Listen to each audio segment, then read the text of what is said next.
Why, hello everybody! Welcome back to another stream. Welcome one, welcome all. Pleasure to have each and every one of you with us again. How are you doing? Welcome in, little goober. How are you? Yes, hopefully the plan today will be going to Duna. I make absolutely no guarantees on how effective that process will be, and you know firsthand how true that lack of a guarantee is. Suffice to say, however, I am excited to keep going. How are you? Hello, Sarah! Welcome in. Happy New Year to you. I hope you're feeling better. Welcome one, welcome all. Pleasure to have you with us.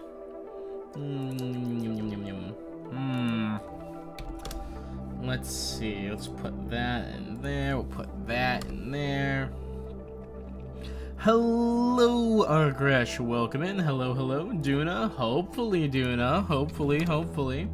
Getting those going live announcements out and about, trying to get them made in location.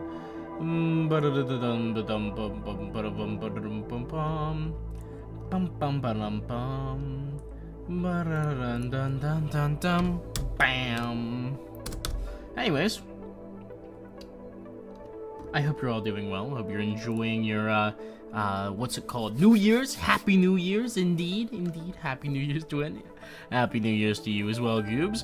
How art thou? You taking care of yourself? Same goes to you, Argresh. Happy New Year. Hope you're taking care. Hope you're excited for all of the fun stream things that are coming. Next stream, hopefully, will be Frostpunk, so, you know, back at it again. Ooh, with the Doomsayers, presumably. But, yeah. It is what it is. Excuse me. Got a little hiccup going there. You're still very sick? Oh, I'm sorry to hear that, Sarah. Blackbeast took care of the last 2 days of little me. Such a sweetie if he wants to be. Certainly a, operative if he wants to be there. But I'm glad he's been taking care of you, and I'm sorry that you're still sick. That's a real shame. Woohoo, I love Freaky Punk Plus. Freaky Punk? What is that? Is that the same as a certain job world, if you know what I'm talking about? Yeah. But for Frostpunk? That'd be crazy. Imagine making that kind of mod for Frostpunk of all games. Just, can you possibly be more tone deaf? Probably yes, but still. You'll have to check out the Mender/Venturer factions. I need you to look at them. Ugh, Mender/Venturer, though. Ugh. We've played with them before, Argresh. It's the one faction other than the Proteans and Legionnaires that I've actually used. I don't want to do that. Besides, I gotta pick. I think I gotta pick based on who I think will be useful to us in the dedication of a joint Beacon of Hope Doomsayers run. I have no idea what will be necessary in Doomsayers to be useful, but Beacon of Hope, I think I need some degree of maybe some equality, maybe merit? Merit is better at giving housing than equality is. Fine, Icebloods Technocrats, they're fun. They seem like a fun time. They seem interesting. I'll give you that one, for sure. But we can discuss that more when the actual time comes for the Frostpunk stream itself. Hopefully you'll be here when that occurs and you won't have to just go by VODs. Then again, it's not like you'll be streaming when you're busy in the Netherlands. For all I know, you'll be sitting in bed looking for something to do, and then lo and behold, my stream comes on ready to greet you. So, you know, a little taste of what it's like to be back home. You know, save you from the homesickness. Anyways, let's go ahead and let's launch the game. Let's get into it.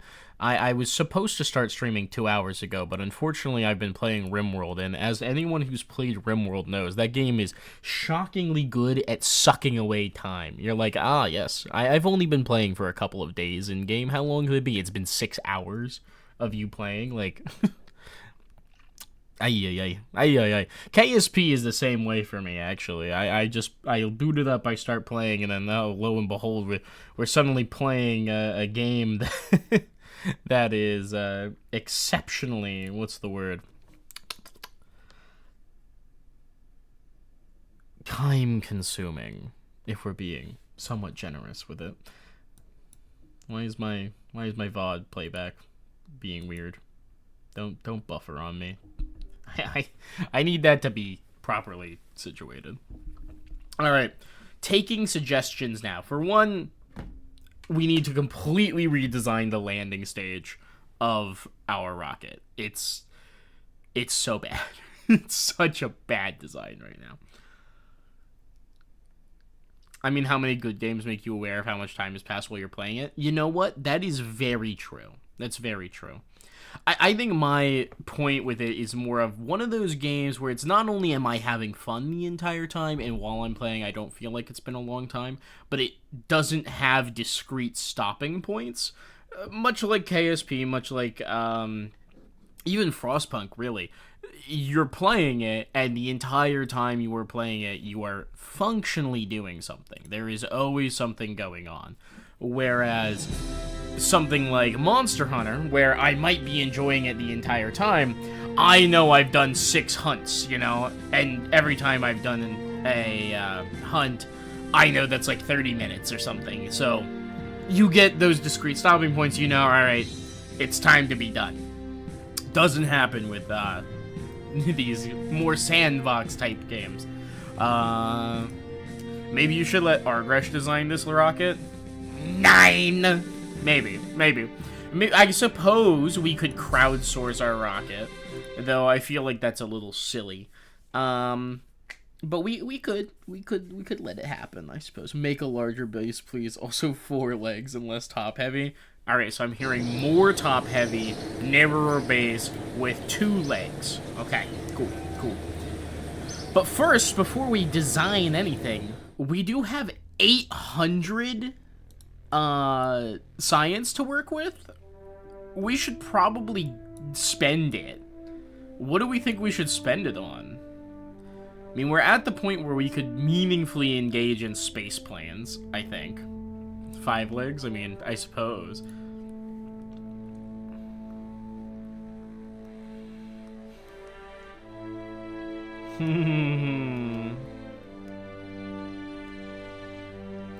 Get the asteroid intercept grabbers.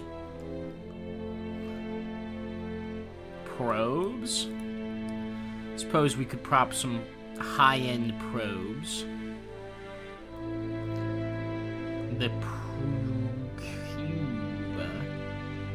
Can't stand any more Kerbals. What, because I'm afraid to lose them? I suppose. Electronics, communicatrons. Ooh, we are at the point we get the magnetometer and the seismic accelerometer. We should pop those. Yeah, we should definitely pop these. Maybe the amount of Kerbals we've lost is higher than 0. Valentina's fine. She's just having an extended paid vacation on the moon, okay? It's fine. It's fine. Build once an NO 1701, you think, and you didn't notice 8 hours are gone, only those black players who maybe did or called me late that night and said I should go to sleep. What a day. Yeah. Ooh, high power electronics might be worthwhile. It does get us the Gigantor.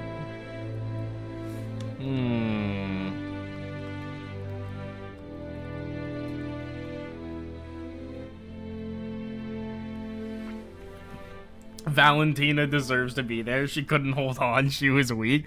Valentina could hold on. We chose to be rude. Mark II Drone Core Communicatron 8888. Directional antennas from far more reliable communication longer range than previous models. Thanks to parts of its patented parabolic folding design. YouTube reach streams was not inspired by an umbrella. That's great.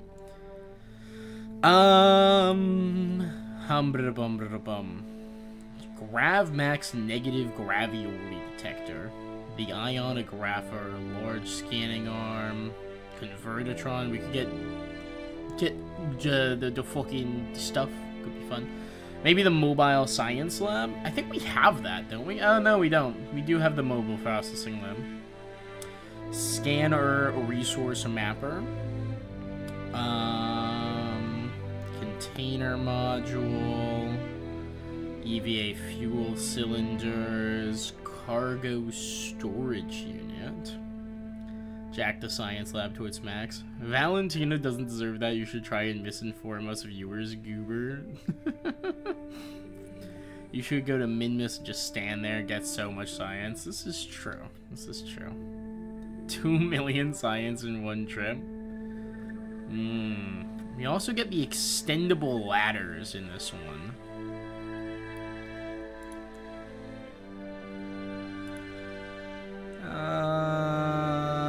Sure. We'll pop that.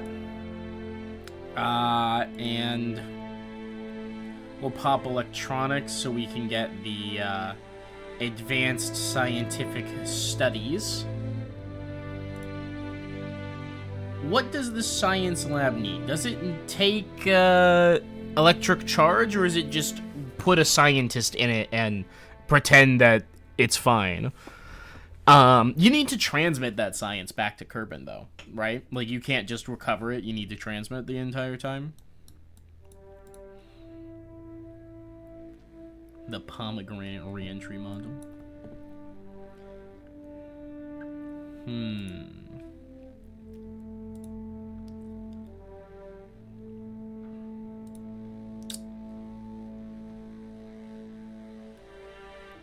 The lab takes electric charge and requires communication to send tons of science. That makes sense. Composites.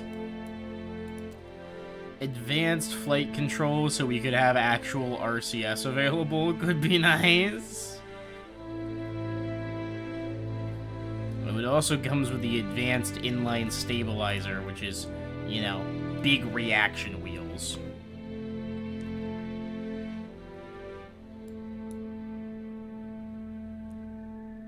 Yeah, we're gonna pop. I think we gotta pop that. Gotta get the RCS out. As much as I'd like to dump it all into high-powered electrics, I think we can get by with the electric power we have available. We just put on additional panels, you know?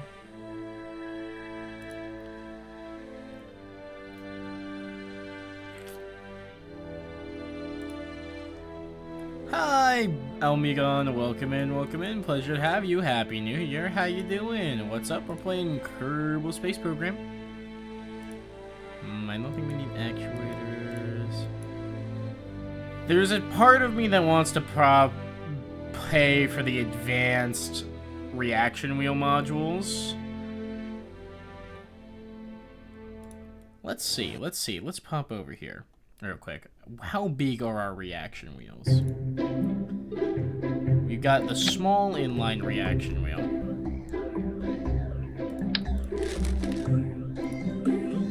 Step 1. Duna are dead. My terrible, terrible, horrible machine that should not exist. Pleasure to have you with us again. How big are these tanks compared to the reaction wheels that we have?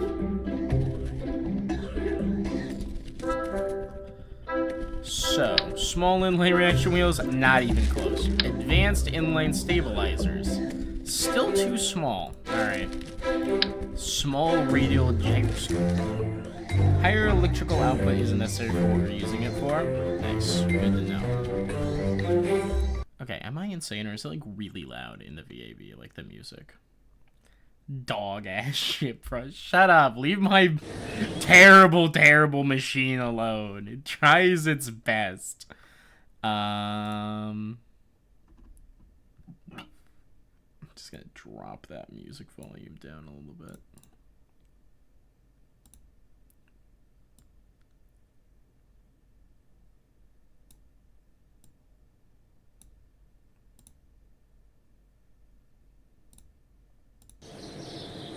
That's a little less deafening. Do we have the yellow robotics thing? Can we overclock the edges, please? It's loud. Not gonna lift up. This ship has gotten plenty things to orbit. It's fine. It's a fine thing. When you talk about the yellow robotics thing, you're talking about the controller core thing that you can use to break the game's physics. I'm gonna refrain from doing that. We're gonna pop our advanced reaction wheels. We got 110 science to work with. So we could pop aerodynamics, I guess? I don't know. Probably not worth it. I'll just save it. Cool. Alright, VAB.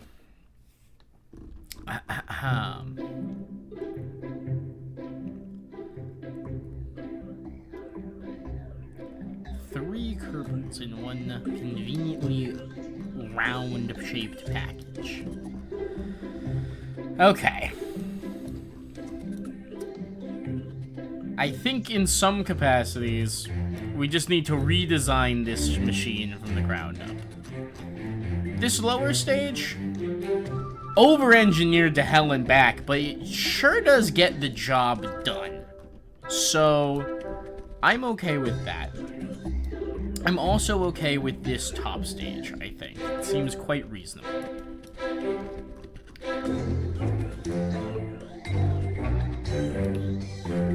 This, however, we're just gonna get rid of that. I'm gonna get rid of the Clampatron and call that a day. We know that this machine does actually function in terms of getting us on and off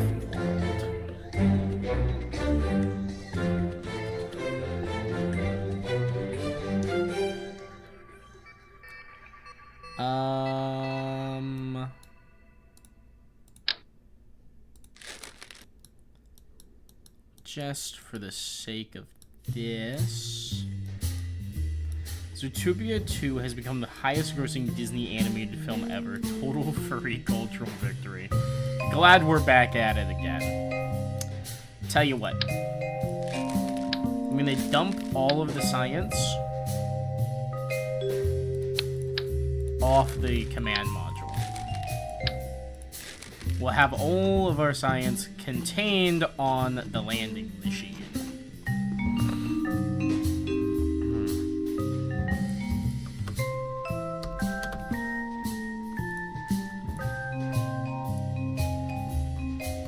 Save for a very specific cargo thing.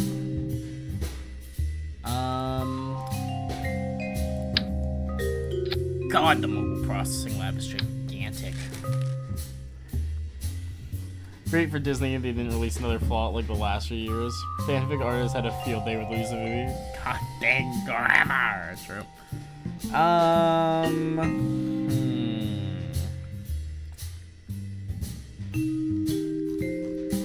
So I admit some part of me would like to send a reconnaissance probe to Duna before we send people. Maybe throw something in a polar orbit, get a nice scan going, use ScanSat tech.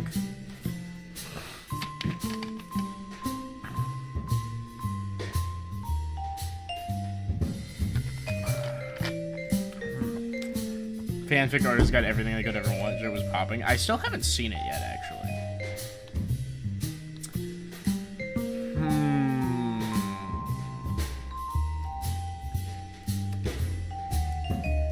Tell you what.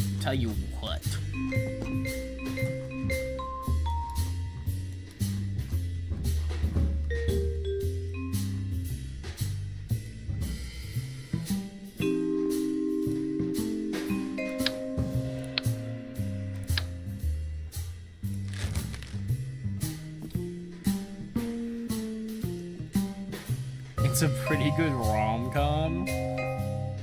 Interesting. Of all of the things to say that it is, rom-com is not exactly what I was expecting, I admit.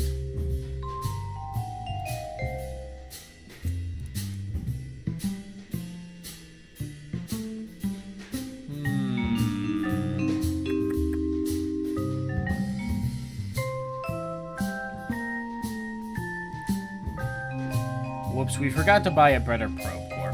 Oh well.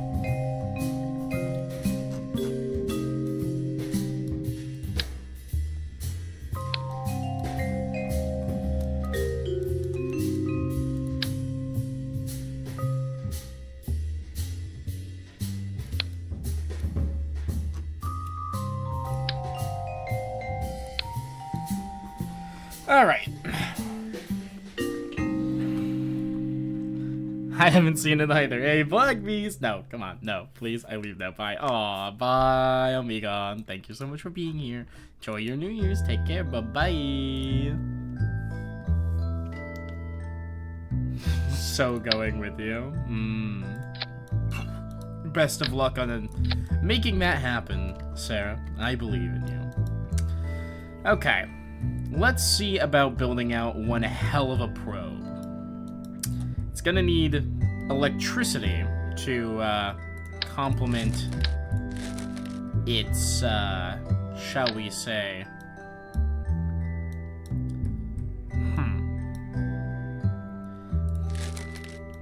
it's a really good film. It's on my list. It's on my list. I would like to see it at some point, but for now, we'll see. I can get him to do anything. Bold statement, Sarah. Not one I necessarily think is incorrect, but... God, antennas are always confusing to me.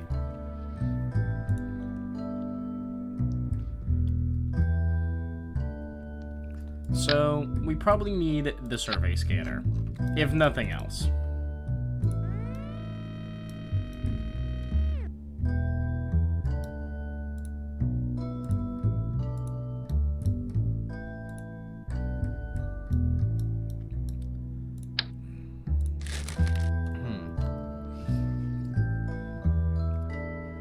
He was once dressed like a princess because you had the reverse idea to dress like a king. Fun. High-resolution imager. Entry-level observation telescope produces beautiful, high-detail color images from low orbit only. Uses a small amount of power, functions only in lit circumstances. Makes sense. Okay. This is used on the ground. That's used on the ground. Scan R2 Advanced Resource Mapper. Medium Tech Resource Mapper. Use a moderate amount of power. Functions only in lit situations. Okay. Well, that's a fairly decent coupler with the Advanced Resolution Imager. It's also the SARX antenna. Entry-level basic synthetic aperture radar instrument. Sends out radio signal, usually moving the satellite during ping to synthesize receiving them. A much larger dish effectively captures high-resolution elevation data over a very narrow width from low orbits. Uses a large amount of power, but functions in lit and unlit. Okay.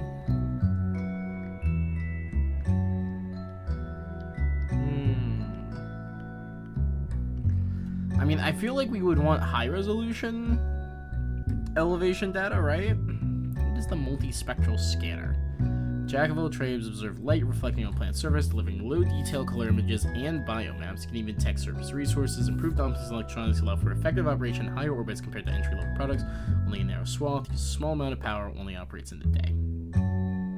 Okay. So I think I'm seeing the pattern here. Okay, okay.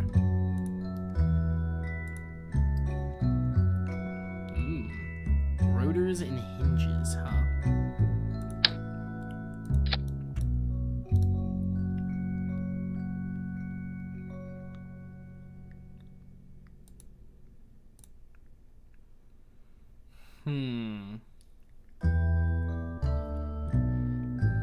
You're getting sleepy, which is like always the full thing. Bye, Drayden. Bye, Sarah. Take care.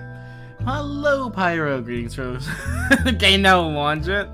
What do you mean now launch it? There's nothing here. Me launching the freaking.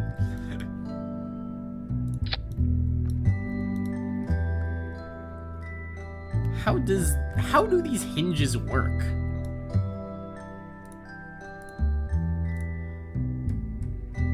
Target angle 90? Oh, okay.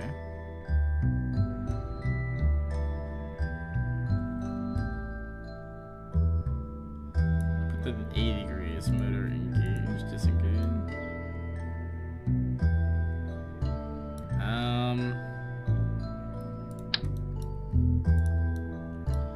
If I do this.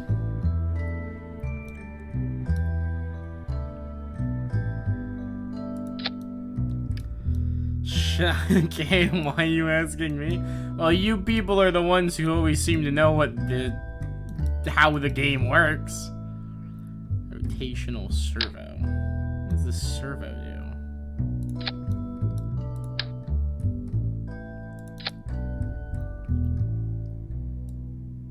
Oh, it rotates like that. Okay. Interesting.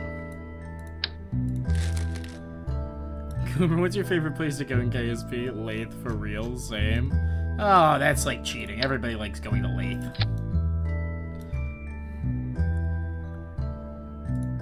Watch this maneuver. Hell yeah, twin.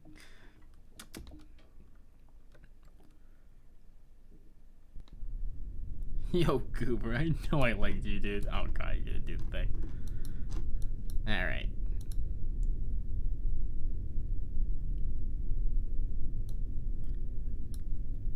Motor engaged.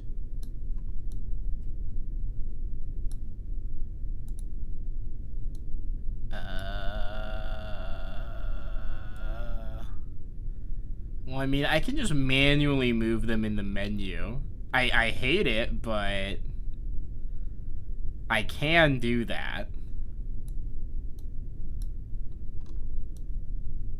Low-key, though, I like setting up sun bases. Okay, sick.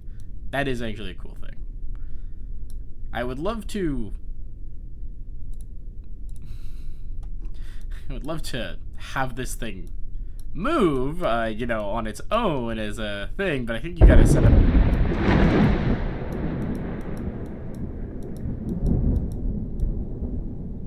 I think that you have to set up action groups or something for that. And I don't know how to do that, so we're gonna not worry about that. It was a Kerbal enjoyer. I never even considered that. Really?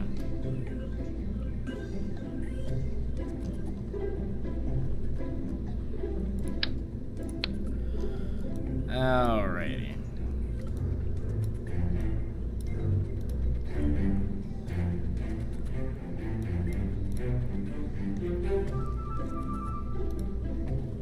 Wait, what the hell? Now the angle's not doing anything. What the fuck?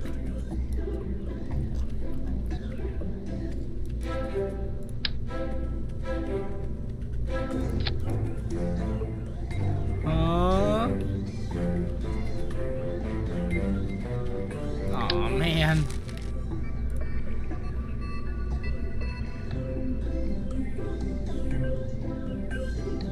Here, I typically just see the sun as a thing that I pass when going other places, forget you study and such. Straight sending seniors sick. Aw, that sucks, Pyro. I'm sorry to hear that. Gotta give your son some appreciation for real. That's true. That's true.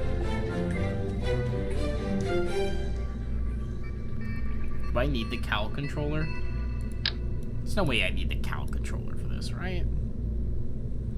That would be weird if you needed the Cal controller.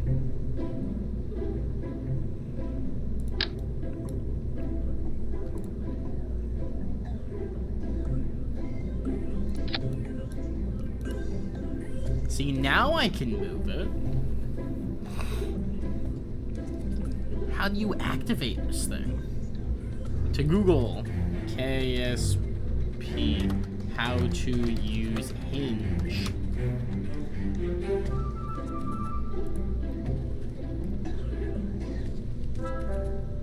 Yeah, you need to use action groups. I have no idea.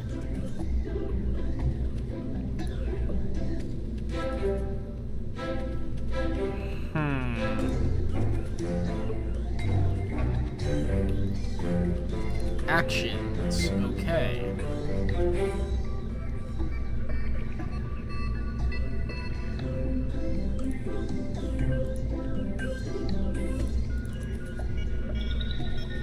Custom one.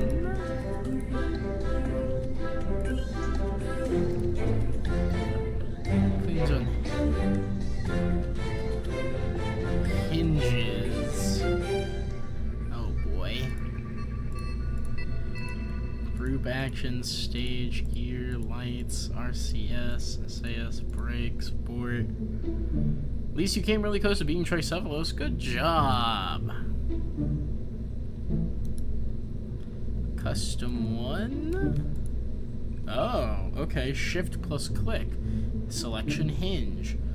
Enable set maximum angle. Toggle hinge? Or engage motor drive? Hinge, engage motor drive. Okay.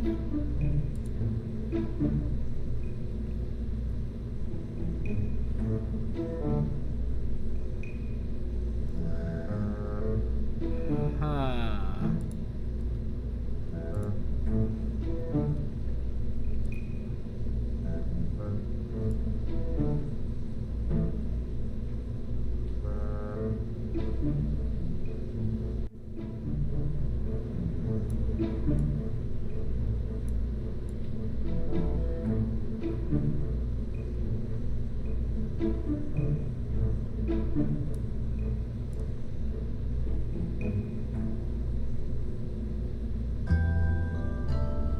Is this gonna work, or am I insane? At least, Argus, where's your favorite spot to strand Kerbals? I mean, true.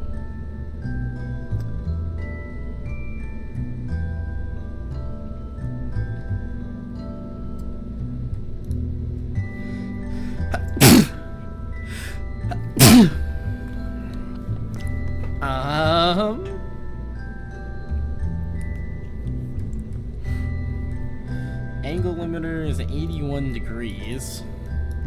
It's in an action group. Sorry, toggle engage motor drive.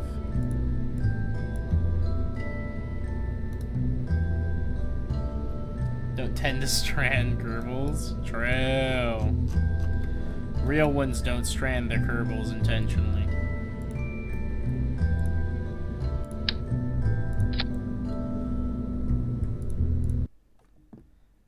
Typically in a high Kerbin orbit so I can grab him again. I send him to the center of Jewel if I don't like it. Sheesh, even the world doesn't like that. Let's see. Keybinds, maybe?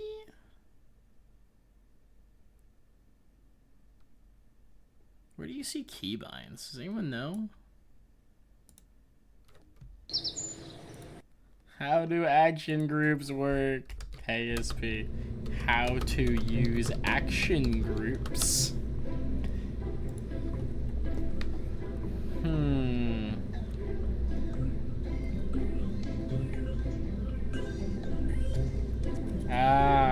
Default keys map to specific action groups are 0 to 9 on the keyboard. Click an action group in the action group tab in there, and then click on a part rule if that part is a function can be bound. An action group shows for functions can be bound. Okay. Oh boy. Oh boy. Okay. So, hypothetically, we have an action group on this. For group 1, which would be key 1, to toggle the hinge. If I launch this, is it going to fold them up?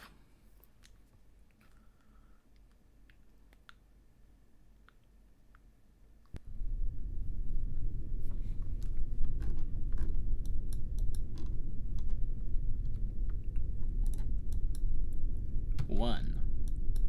It does nothing. Cool. Okay. The motor engages, but it does nothing.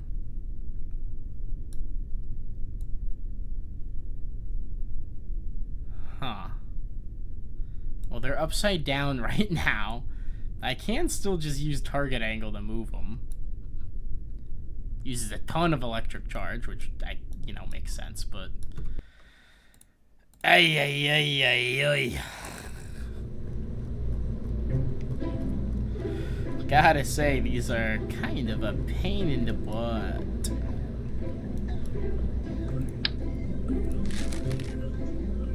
Let's see.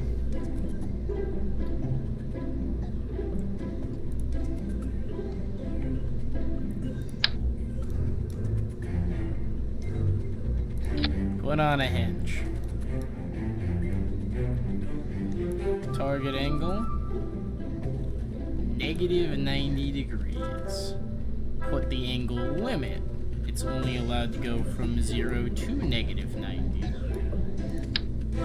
Make sure I actually have symmetry on. That would be a good place to start, I think.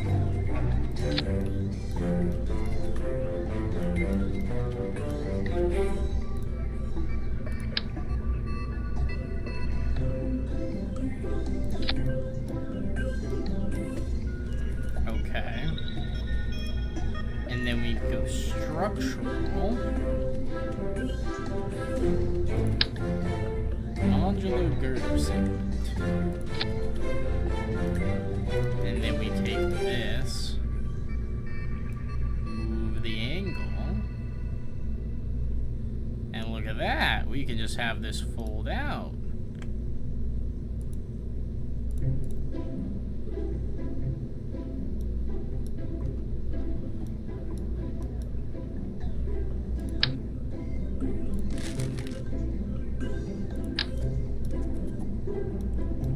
And we just fuse a bunch of these together.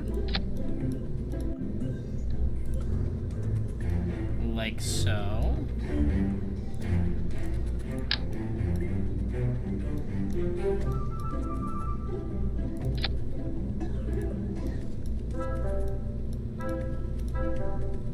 And now, oh, look at that. We can open and close the thing whenever we want.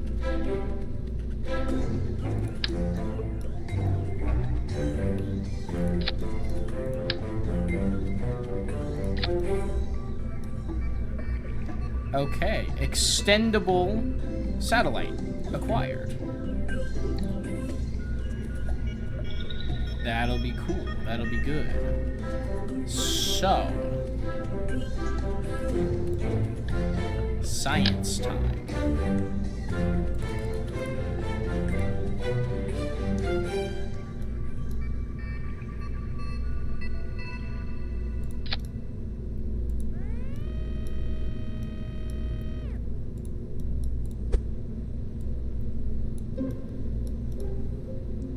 If we take this, that's the hinge. We can take this, pull in the angle like so. Bada bing, bada boom. I think they're supposed to have electricity, solar panels, etc. Yeah, we're working on it. We're working on it. We gotta have stuff first.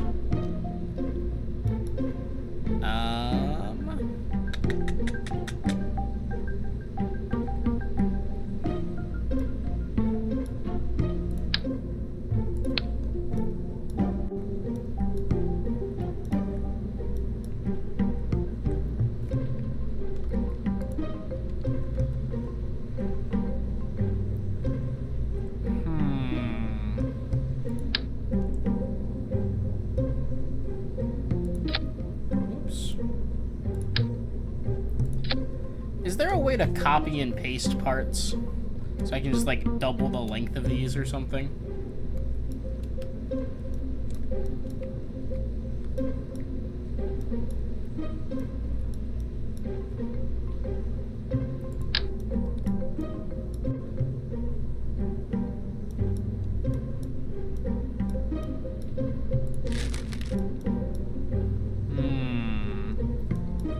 Such bulky chunks of equipment, too.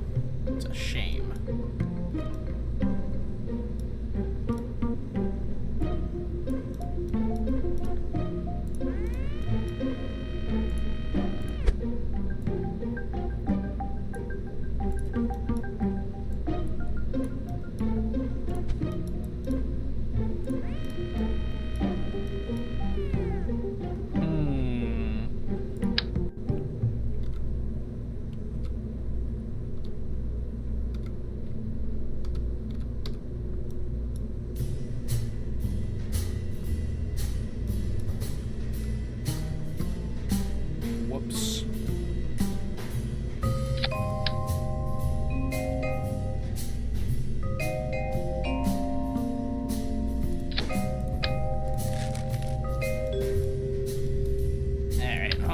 Well, let's start with this.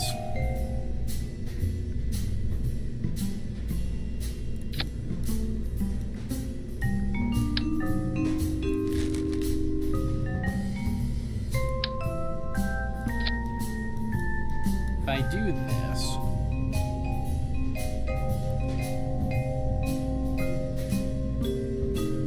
So is this a Duna probe?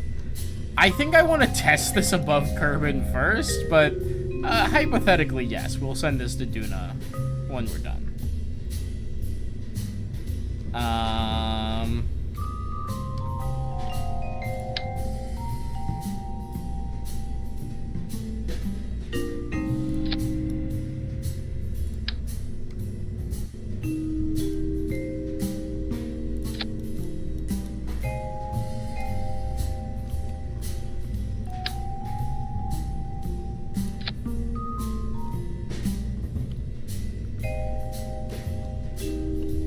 Alright, look at that.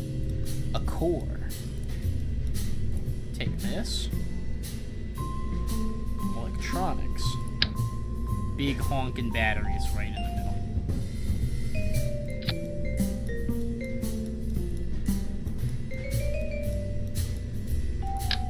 I don't know why symmetry is being weird right now, but okay.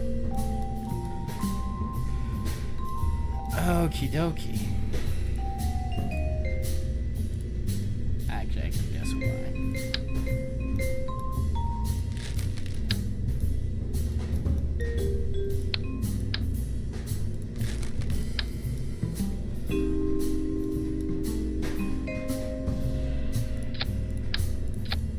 Let's put those in here. And these to go with them. Cool.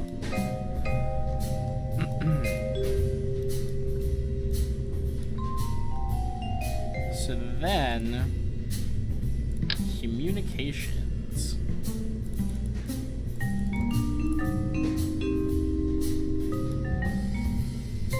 Put one gigantic relay antenna on the back, maybe?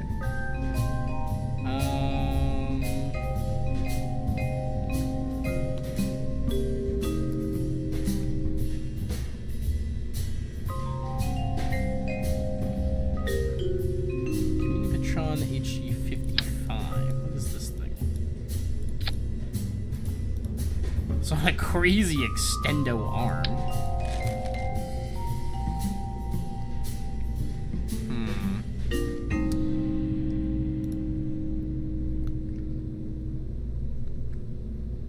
Ooh, 61.2 direct antenna. Alright.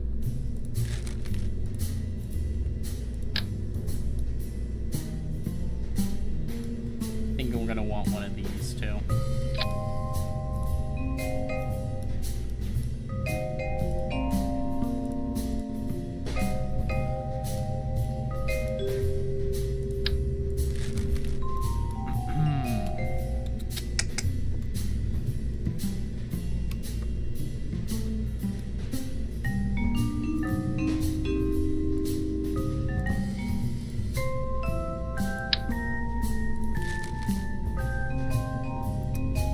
Don't need a particularly large coupler. That's the one I'm looking at.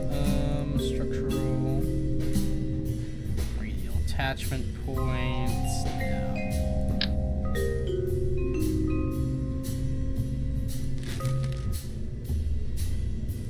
I'll say that adapter looked pretty nice, but I think it'd be useful to use.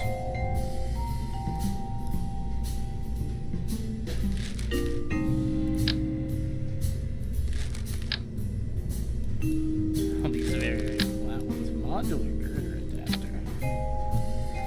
Industrial.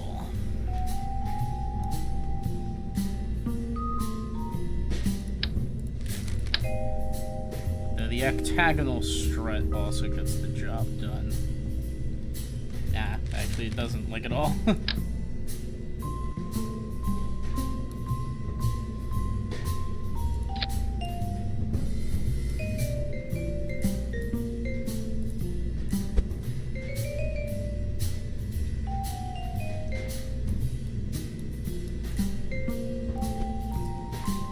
SpongeBob, careful, SpongeBob. Alright, I like how that looks.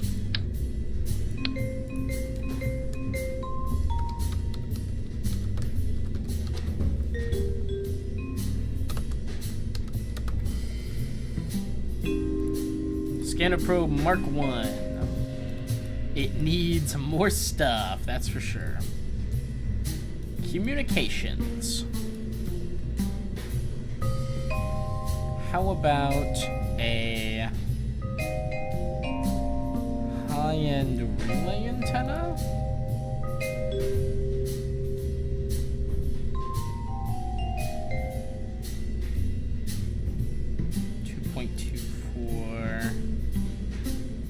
Gigamitts, 1.12 gigamitts, 61 gigamitts. Wait, what? RA2 is only 22.4. RA15, 61.2. Alright, so this is the better relay antenna. Yeah, no shit, that's why it's better. Look at the size of that thing. Good golly. Okay. Well, we probably want our thing to have relay capabilities, so we'll need to figure out where to put that. And I think...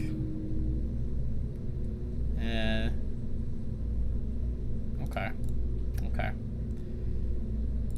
Robotics. Hinge. 4-way hinge. Stick it on the middle.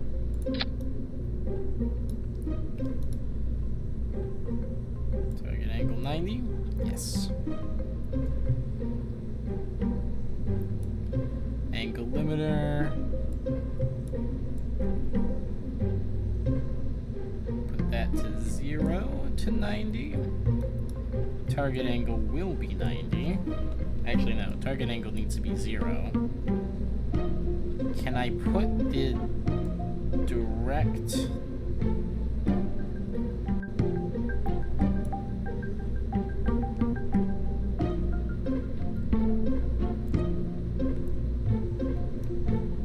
I don't know how these work.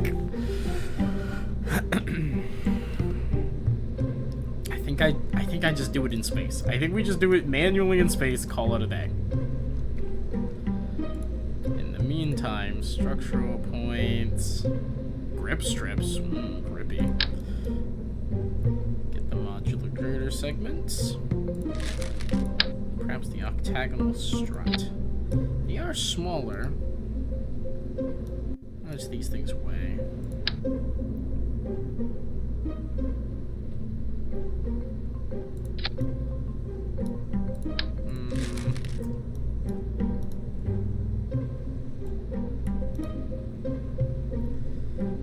.01 ton, 0.12. These are way lighter.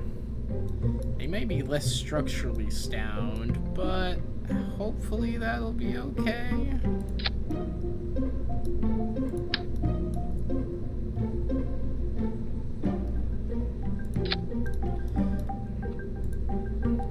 0.625 meters.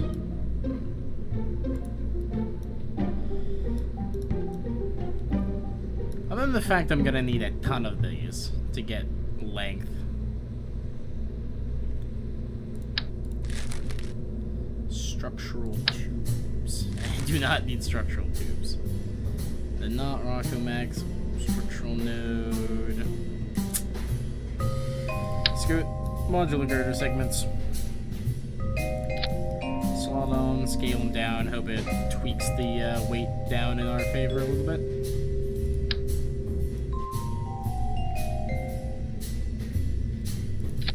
Do you know you need a polar orbit for that scanner? Yes, I do know that.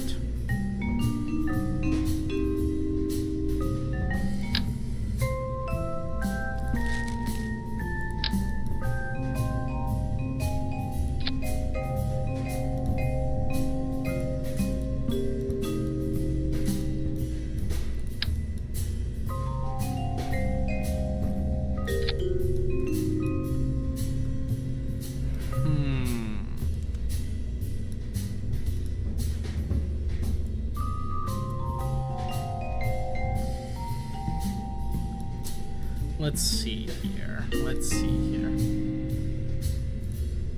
KSP, how to copy and paste parts. Alt left click.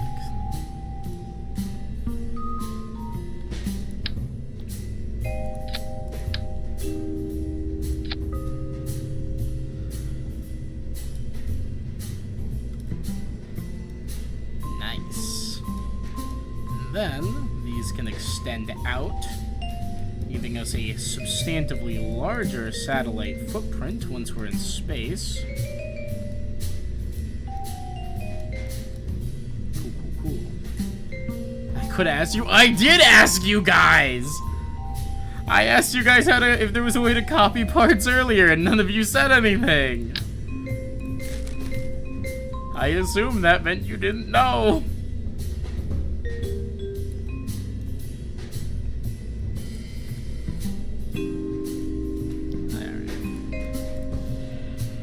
Put the freaking ginormous relay antenna, say,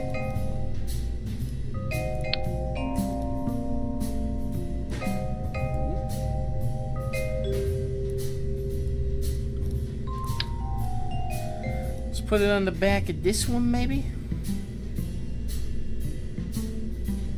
like that. I didn't hear you, Crow. I'm sorry. You need to speak up, Loki. Hey, oh, tell me to be louder. I'll do it. I'll speak up. Sheesh.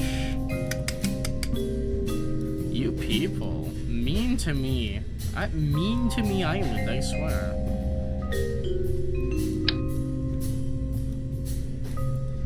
I think it's really funny that the direct relay antenna, the direct gain antenna is like half the size of the relay antenna.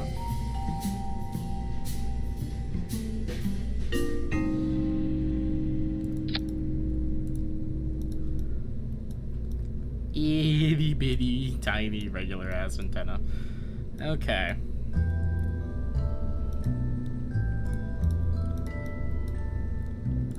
Yeah, it's funny. I kind of want this one just because it sits flatter. Stick it like that. Extend it out like that. That'll be fine. A lot of moving parts on this machine.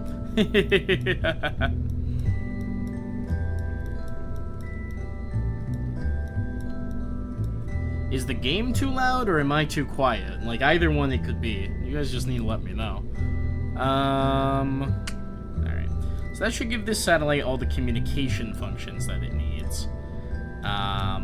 All the rest of the things I believe are going to need to actually point at the planet, which is why I have invented this whole shenaniganry blooming flower of a machine, so that we can take our scanning implements and put them down.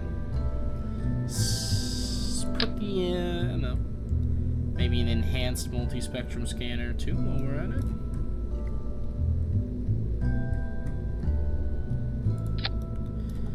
What direction does that need to face? Ah, that way. This one's small enough. I'm actually going to put it on this section. Give it a little rotation.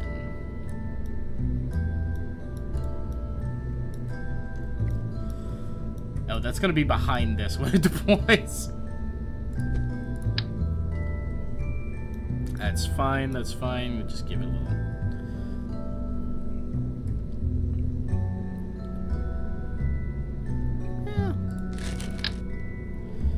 Take this.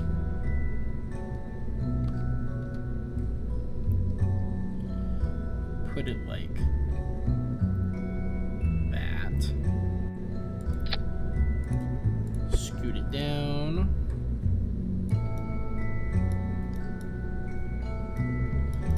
That'll be just fine.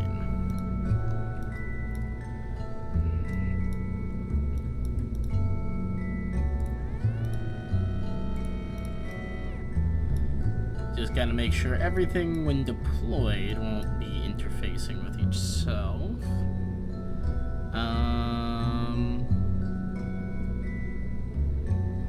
Radar, altimeter, radar, antenna.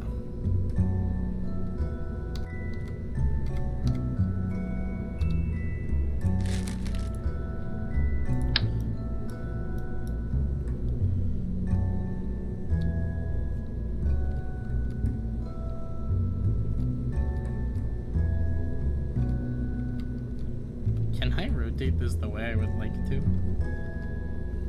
Nope. I can't.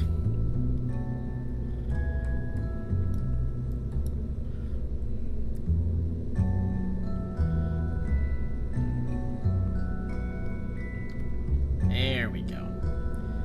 Put one of these up on the end of one of these, methinks. Ah, scheisse. Oh, scheisse. Ah, he's hit all the wrong buttons again. Oopsies. There we go.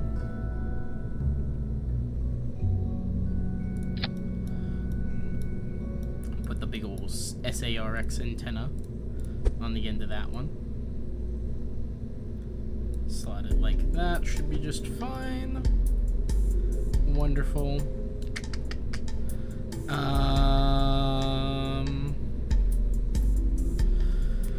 Altitude best 250 kilometers. Okay. Altitude best 500 kilometers. Interesting. Wow, this is... The Orbital Surveyor has a very broad spectrum of reasonable ability.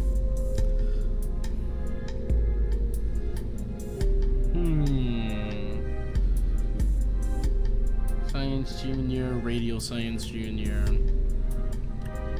Advanced Resource Mapper, 250. So this is the only one that has like weird low altitude requirements. No, this is the same. Okay.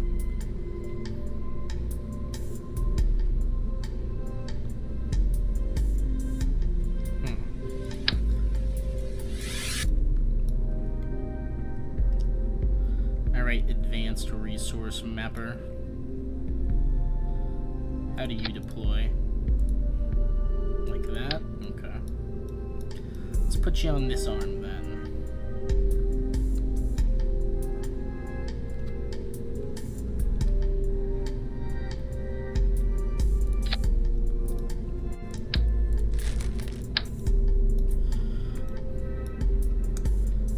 They get a little weird.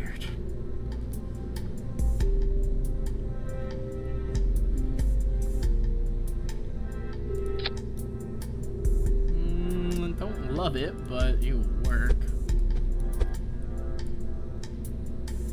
Slot that in, pull it out. Let's see. That should be just fine, like that.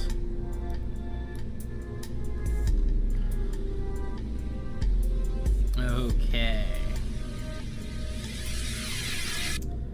I don't think we need the radar altimeter. That's basic. This is the same thing, but yeah, altimetry low res, altimetry high res. 2 electric charge per second. Aye, aye, aye.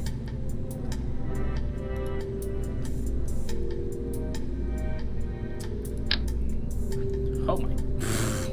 Look at the size of this thing.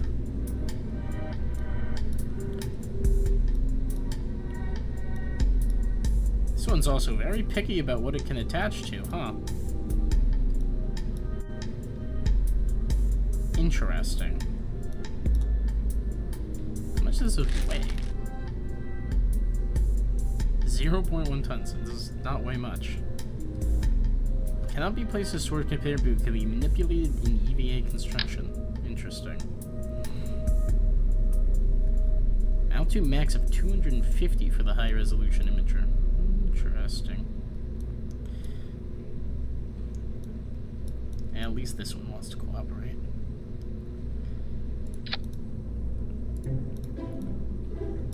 Extend that one like that. Okay. Is that all of the scannable stuff? I think it is. Visual high res. Scan more resources. Altimetry. Resource low res. I guess this is the same one as resources, huh? Oh, but it's also the orbital surveyor, so seems to provide maybe science or something. So how? Question mark. And the multi-spectrum is the one that does all of them. Biome, visual, right? It also seems to be the only one that does biome. So if you want to have all of them, you gotta have that one on there. Weird. Alright. Weird. It is what it is.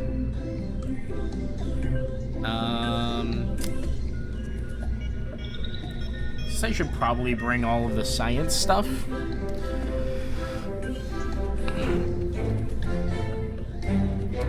The Dazzle Sea seismic accelerometer. Does that only work on ground? It's not the end of the world if it doesn't work on what we're using it for, you know? Retract that, retract that. Retract that. Retract that. So all of those will be pointing downwards. This probe core has some reaction wheels, but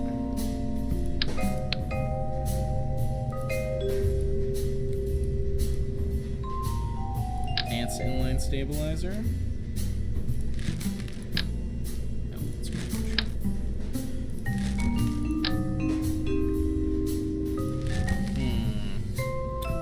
Pitch. It's got 5 torque in each of those. This one's got 15.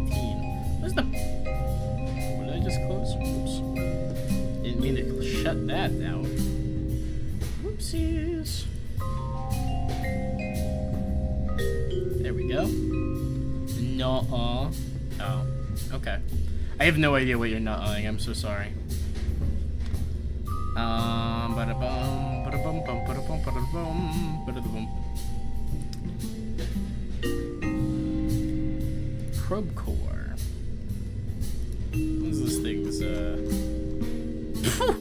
Basically no torque at all. I could put a normal one on here and it'd be twice as much torque. Let's throw on the advanced inline stabilizer. Put the small in one. It's 5 of each type. It should be fine. This thing's not exactly heavy up top. Cool. The delay goes crazy. How bad is the delay for you guys? So, I mean, I've got my own, and it's not that far off. I don't know. I do not know. I do not know. Anyways. What else should we put on this thing, fellas? Science Junior, presumably? I don't know. I think we've done material science in space. 13 to 15? Okay, that's average. It's rough, but it's average. 30 seconds for you, Goob? Oh my gosh.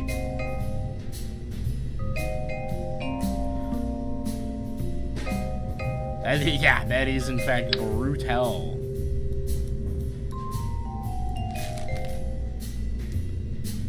Magnetometer boom.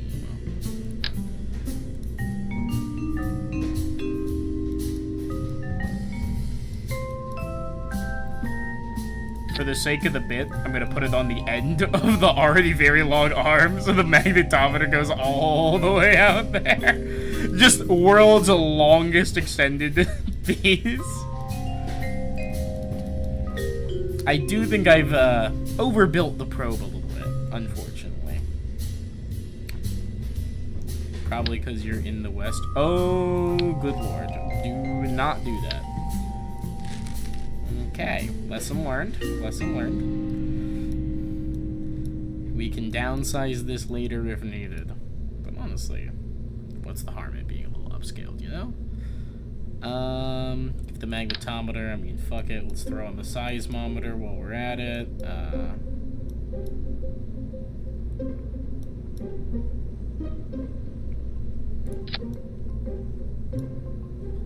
Throw on a seismometer, thermometer. accelerometer.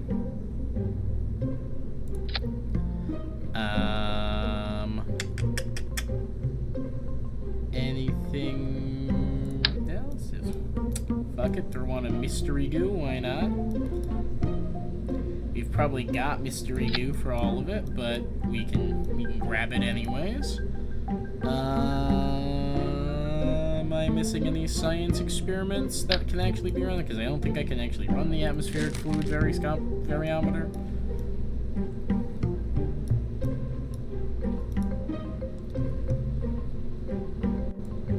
Sweep. Look at that. Gorgeous.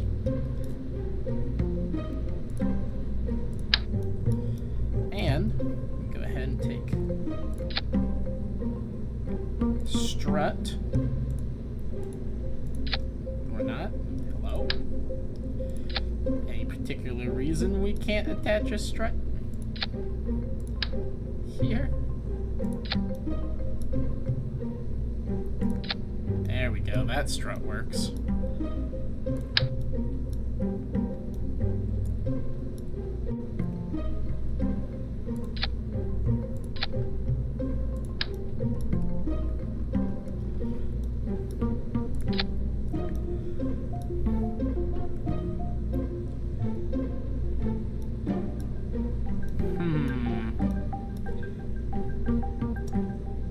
I hate part clipping, it's so ugly, but kinda need it.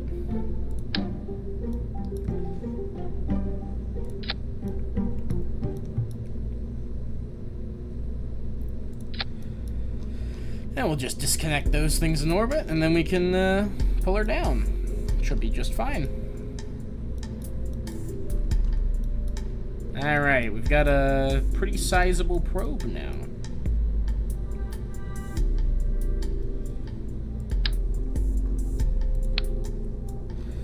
Squeeze that up a little bit, and then we can worry about getting this thing into orbit. Now this is a whole lot lighter than the Duna or bust machine. So let's keep it simple.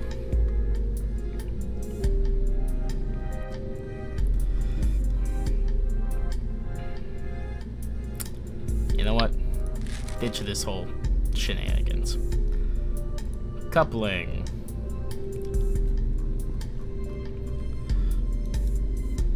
Give it a stack separator. Well, ha! You know what? Much later, watch this collapse anyways. True. You know what I do have to do? I gotta get rid of these struts they just threw on, and I gotta do this. I forgot to put solar panels on it.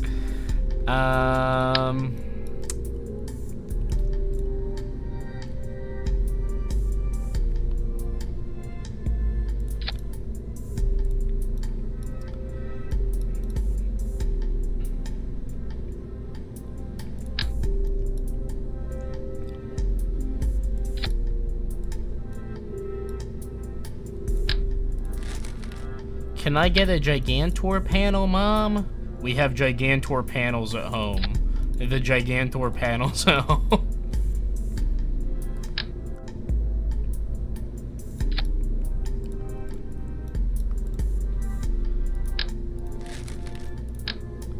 What do we think? Is this going to be enough solar panels?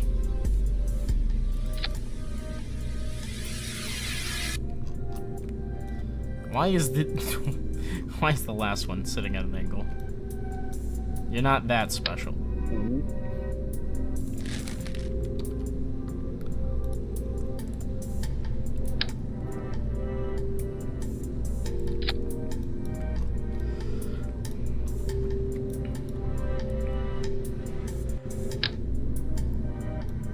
More? That's true.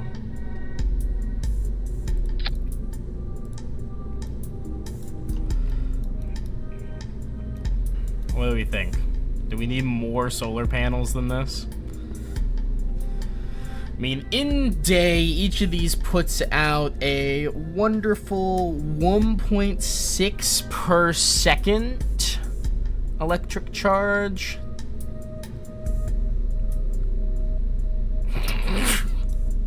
You're right, we can't have that symbol on YouTube.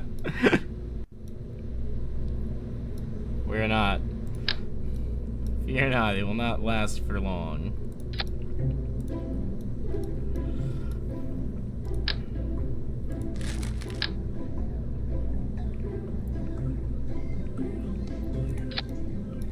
Ah, Shiza. I've done it.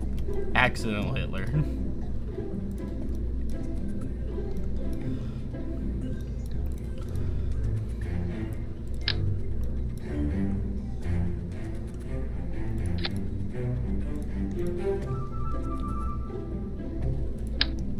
Oh, good lord, it's just Hindu, it's just Hindu! Trail.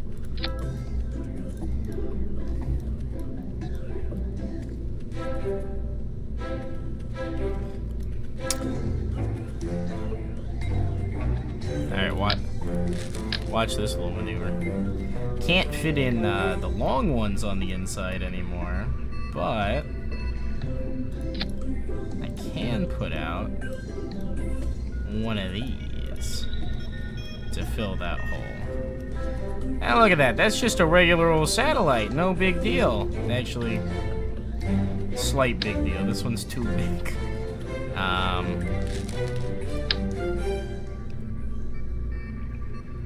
Probably need to settle it in like here-ish.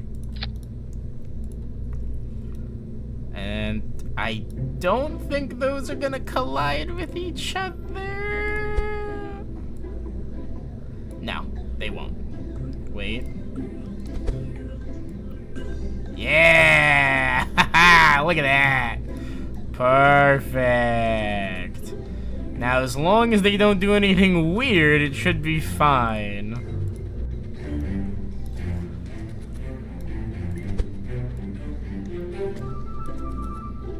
Yeah, I think we're fine.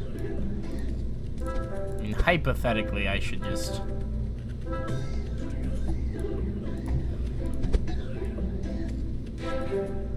do the work.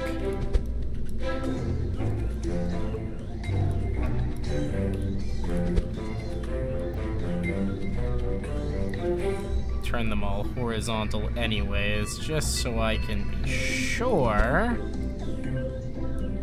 that they're not gonna, you know, collide with each other. But I think we're good.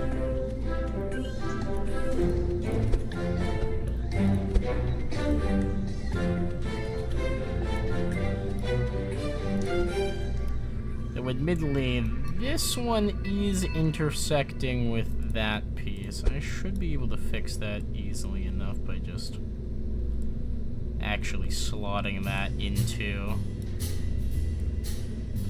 the inside of this. Okay.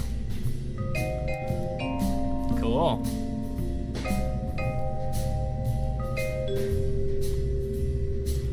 And that is a deployable satellite.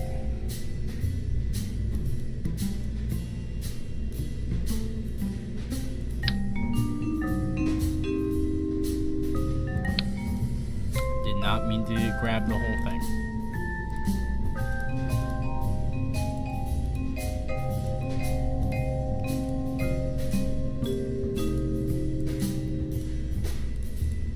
And let's retract all the panels.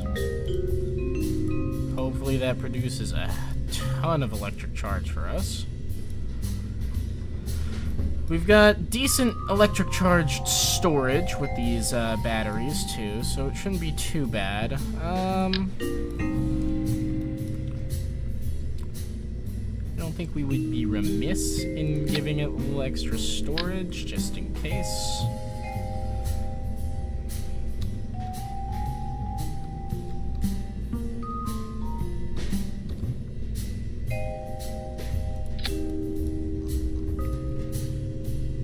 Yeah, like 90% of the mass of this top stage is fucking batteries, I think.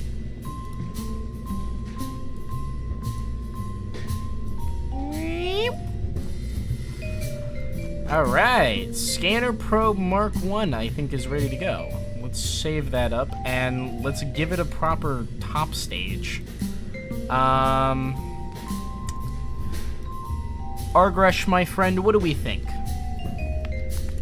How much does this thing weigh? 3 tons! This entire top stage weighs 3 tons. Oh my god. It's nothing.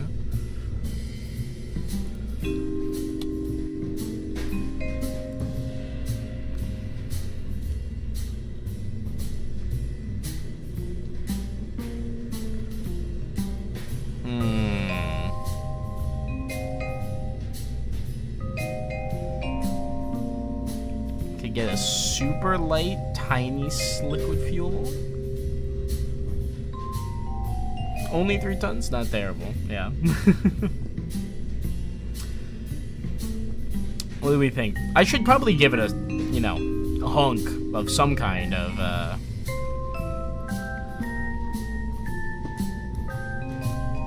shall we say, fuel.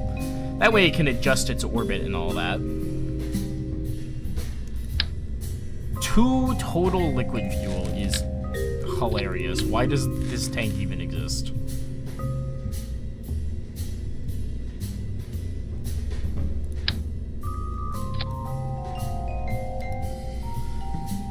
Give it a donut and then...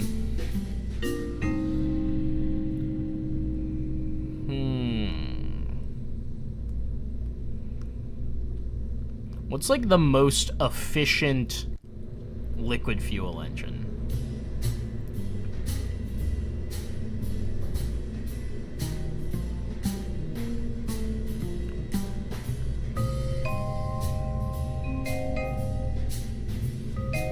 I know the Separatron has ridiculous thrust to weight efficiency.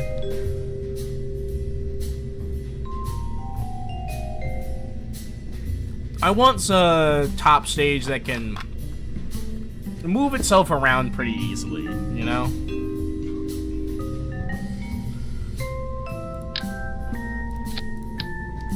Most efficient new... Okay, well... Very helpful, I suppose. That's true. You got my ass there.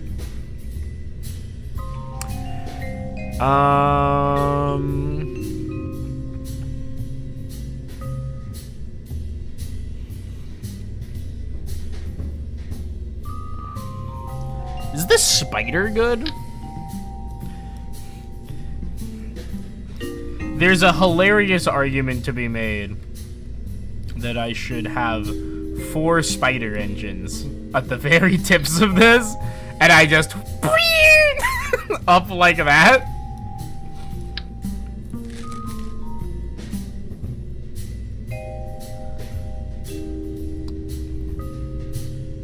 What about Xenon?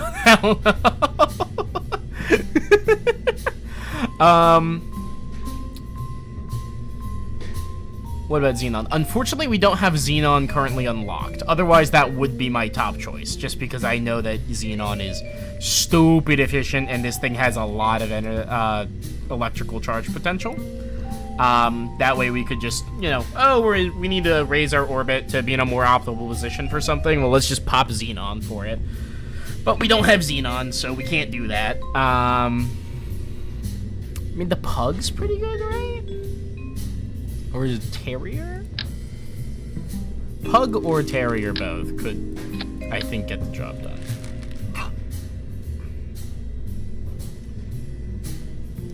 They both use a very little fuel.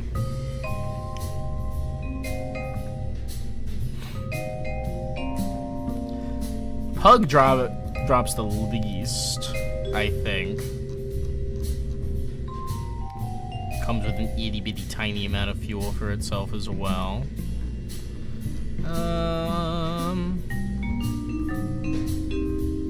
Kind of wild that you can put the carrier engine in a cargo.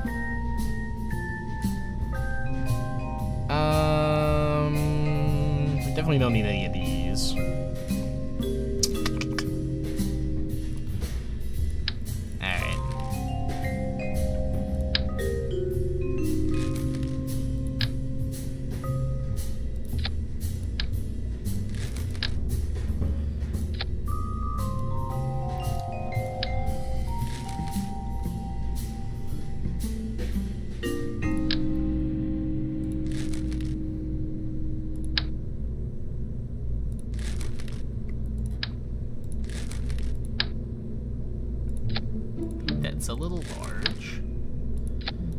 That about fits.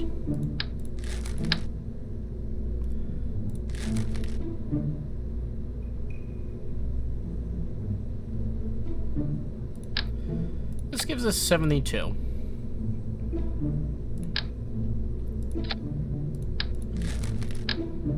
They're on the FLTX 440. Give us 200.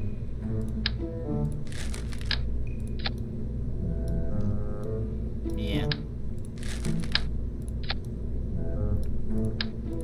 Yeah. Give me this one.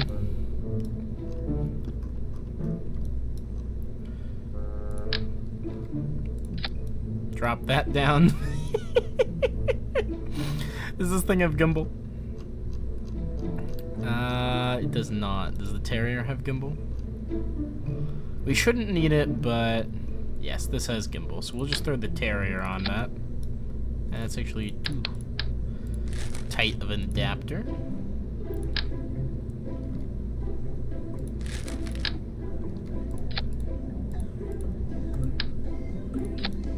Look at that. It's a wacky looking top stage, but it's a top stage nonetheless. You can put a decoupler on it. I mean, there's not really a good reason to put a decoupler on it, but we can.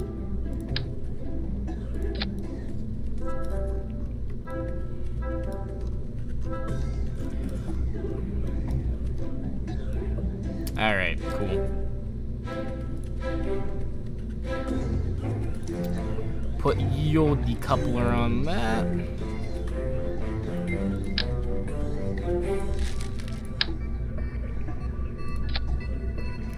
Put a decoupler. That one's a little small.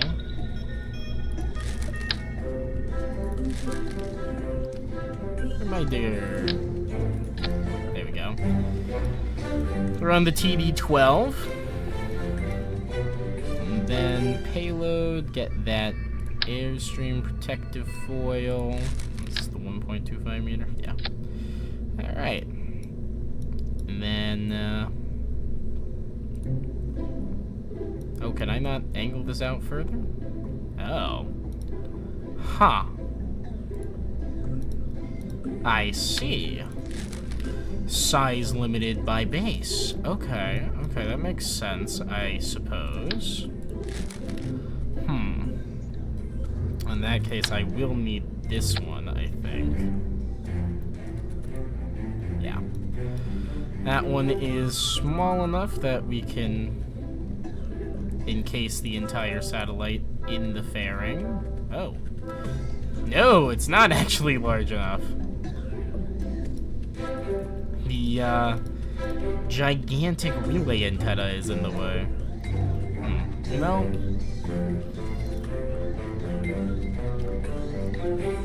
I actually think that's totally okay, because we should be able to just put that on the inside.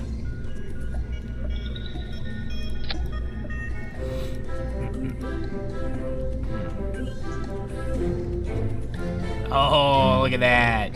Like a glove. Like a glove.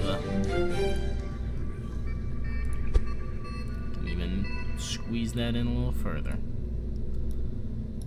We give it a little rotation. Squeeze it in just like that. Look at that. Look at that. Gorgeous. Gorgeous. Fits just fine. Not a problem at all. Alright, and that'll make that a little bit of a tighter fit for this machine overall. We can see what that looks like outside. Just fine. All good, no problems.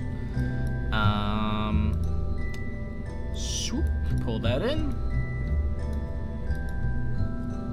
And let's build out this fairing.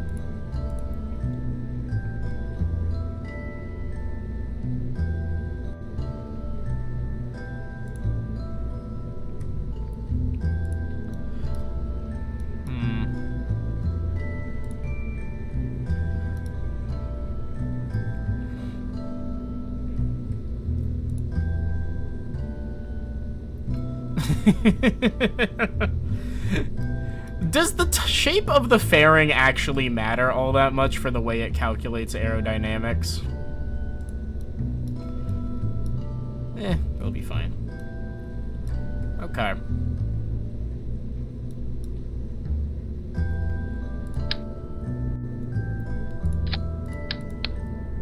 It's got one thing else that it needs there, though, and that is it needs a decoupler.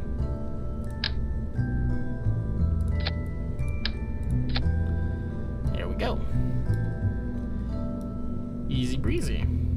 Yes, the shape is important, Lamau. Okay. How aerodynamically sound does it need to be?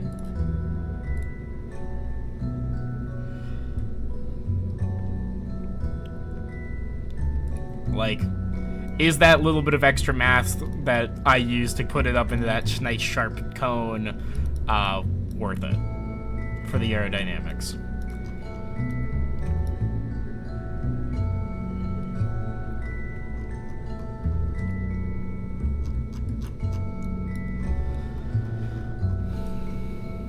Very cool, very, like, scary rocketry. Scary rocketry's maybe not what I'm going for, but I'll take it. That's large. That's the size we're using. Okay. That's fine.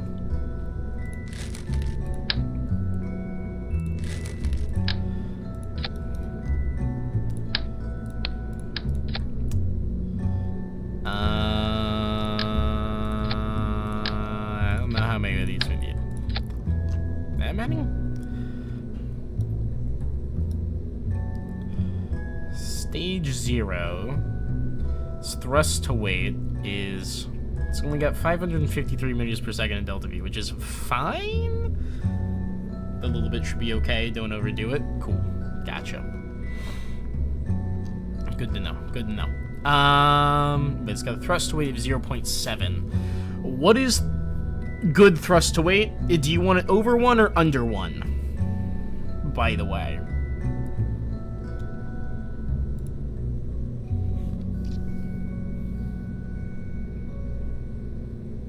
Overdo it? Thank you, Goober. You're so wise.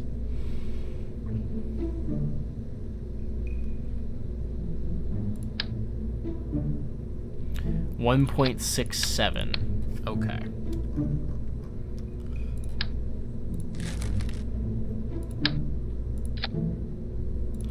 That's more than I need.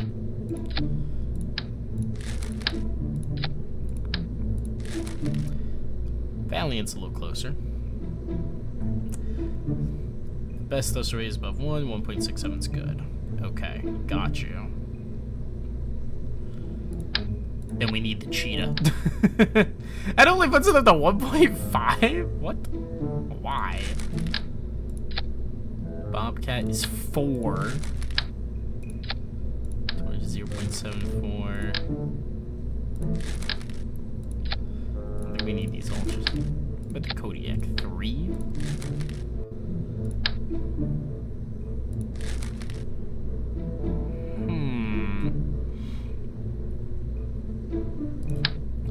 Okay, unironically, the cheetah's pretty close. 2,000 meters per second delta V, too. I mean, who could say no?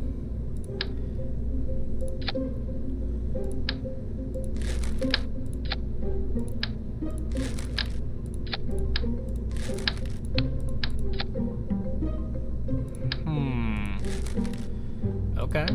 If I drop this... does reduce our thrust to weight. Excuse me. 1.71.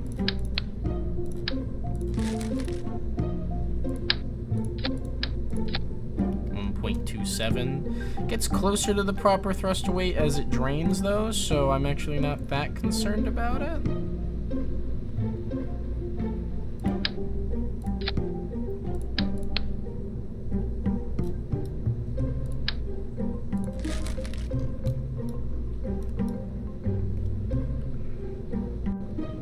2,000 meters per second delta V is probably way more than this thing needs to be able to make orbital adjustments. I'm a sucker for overdoing it, what can I say?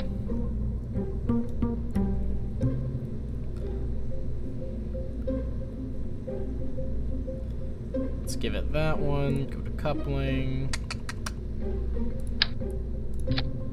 That's bigger than it needs to be. That's the right size. Put on the fairing and edit that fairing.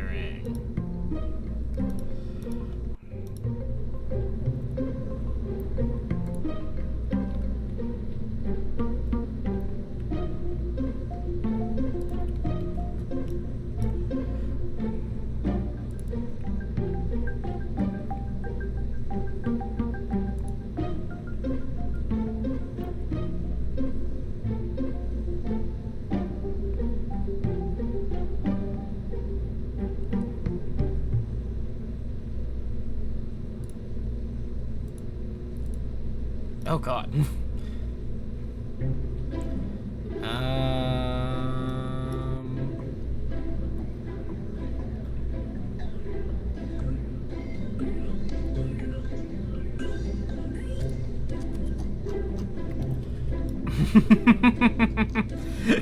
It's a little egg-shaped, shall we say.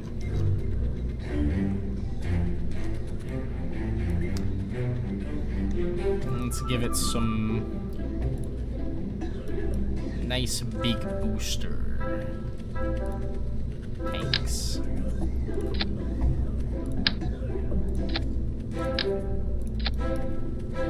Go to the engines, throw on save.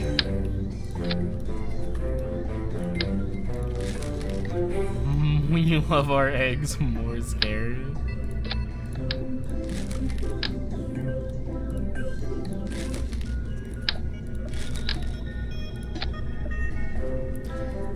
Mainsail, 3,000 meters per second. Aye.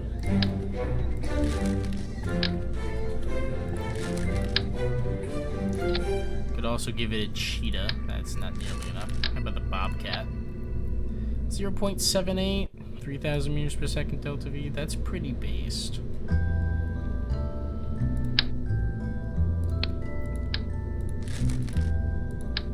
Though I'm feeling like maybe we just chuck a mainsail on there. Call it a day.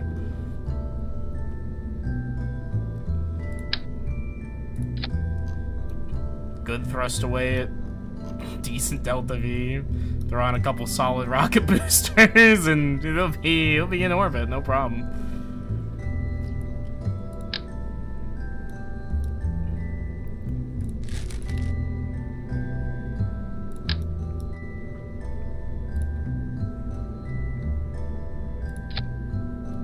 We go here. Throw on the kickbacks.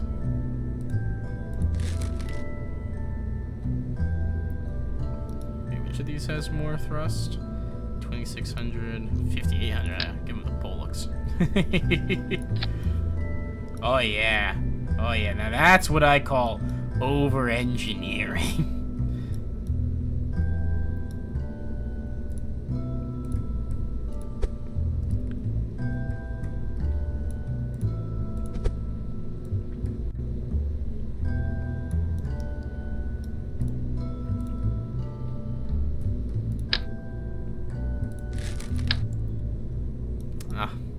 It's a shame our advanced nose cones don't actually fit.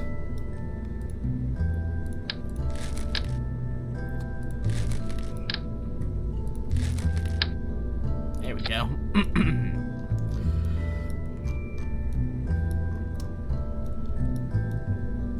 This is probably utterly unnecessary, but let's launch. Polar orbit time, let's go. I haven't done a polar orbit in a hot minute, so fingers crossed we can make this happen.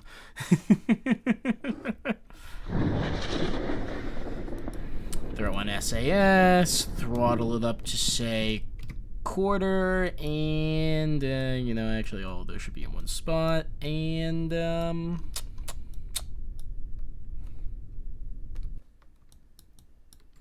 Go up right above the day-night terminator, more or less. Okay, sick. Let's go, finally, launch! Oh my god, these should probably have been shredded a little bit. They stabilized.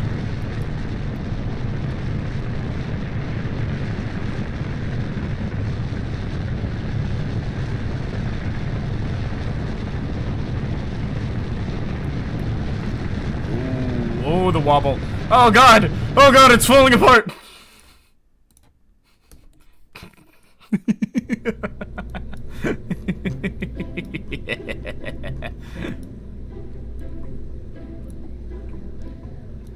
Okay, step 1. Struts.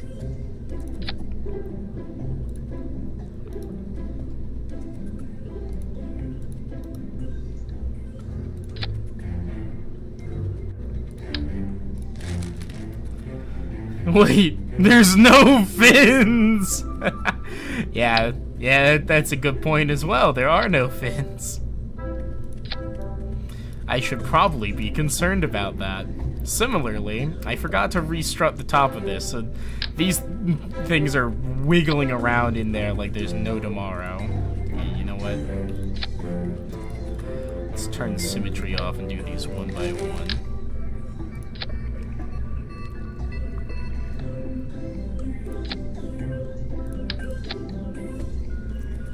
Look, if it's gotta hold it. Listen here, it's gotta hold on to something.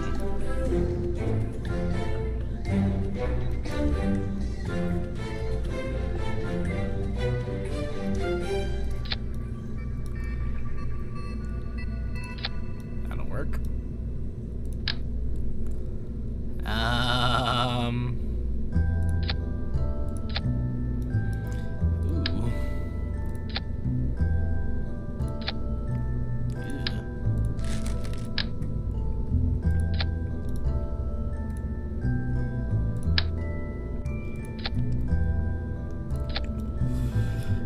Slight uneven for the sake of structural stability. Fine. I can live with that.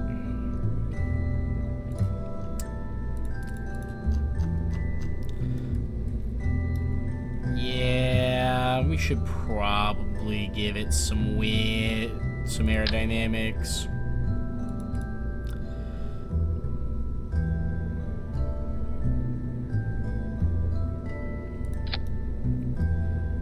Is 2 gonna be enough? How about we just throw on 4, call it a day? Alright, Mark 1.5, ready to go. This should be fine. I see no reason this should have any problems. If there's any problems, I will simply pretend they didn't exist. Alrighty. 3, 2, 1, launch. Oh yeah, that's substantially more stable now. Xanthus crown looking ass motherfucker. Why is it so wobbly? It's less stable than it was before. What the fuck?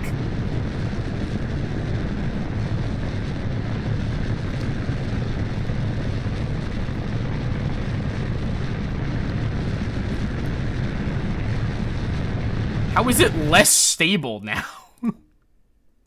What the fuck?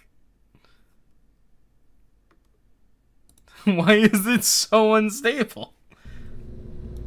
Is it because of the giant, gobnormous ball on top that's larger than the rest of the rocket? Is that fucking with the aerodynamics? I mean, the aerodynamics ball is in the center of the thing. Does it need to be...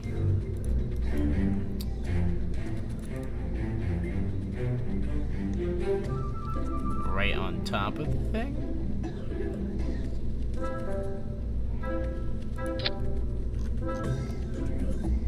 Or wait, no. It's supposed to be at the bottom of the thing, right? I think you think?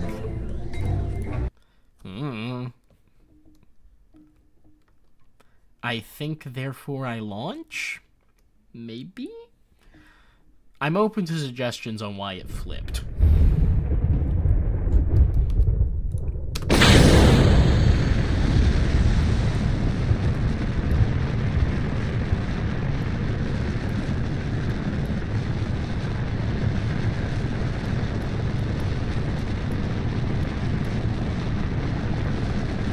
Maybe it was just the Kraken reminding me to stay humble.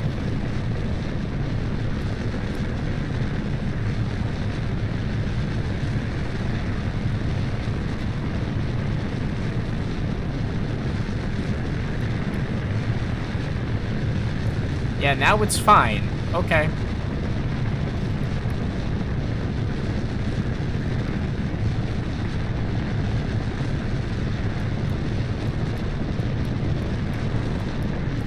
Incredible. Another Kraken W. Yeah, literally. What the fuck was that?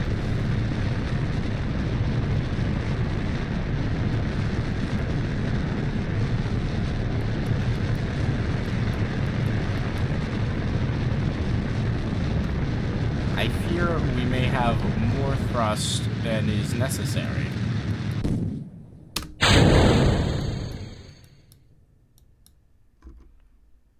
Oh. We're spinning out. We're spinning out. Oh boy. That's fine. That's fine. We want a carbon apoapsis of 250,000. Just keep going. Just keep spinning. It's fine. Just keep spinning. So long as we're back towards prograde by the time we hit Epo, we're okay. You know what? I'm gonna go ahead and deploy the fairing.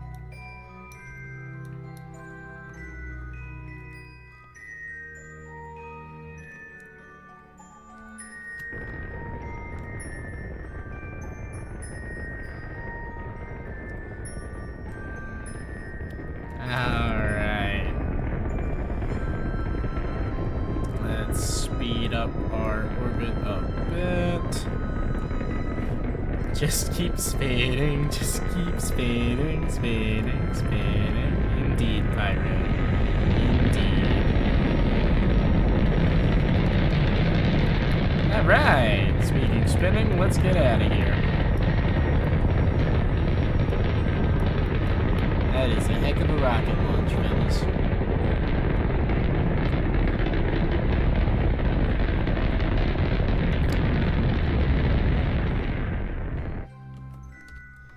Alright.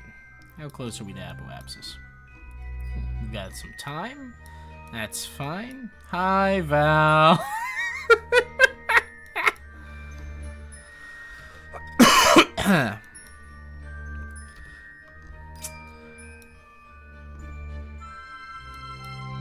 This thing's apoapsis? So somewhere in the 300s, so we're okay. I think we want this in about 250,000. I think anything higher is problematic, and anything lower is also problematic, so that'll be fine when we get there.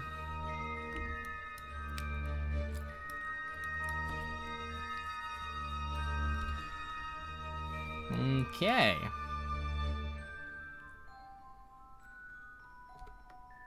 We're doing an electric charge? Plenty for now. Okay.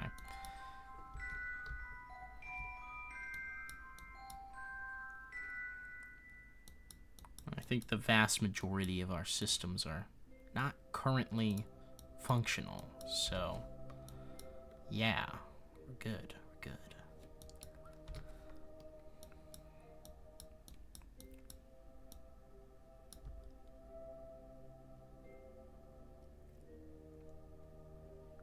Pull us forwards a little bit. Ooh, not quite that far forwards. Spin, motor, spin. Torque us back.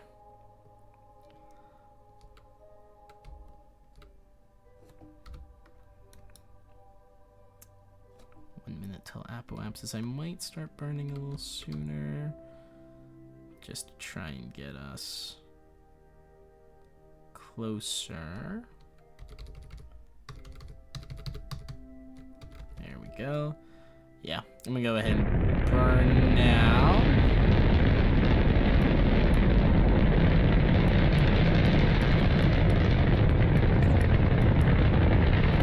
Twerka's back? Twerka's back? You know what, what's up, Periapsis? Oh. Just overburnt like there's no tomorrow, Jesus. Okay. Whoopsies. Spin our ass back around, methinks.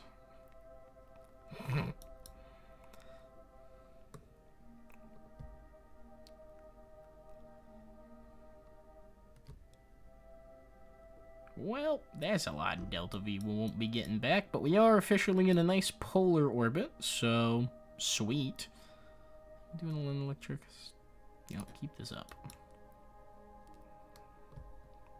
Throw ourselves in retrograde, and we'll burn down that Apoapsis to, say, 250. And we should be A-okay to get us in. Ooh, come on, bring us to a stop. There we go. Bring down that Apoapsis.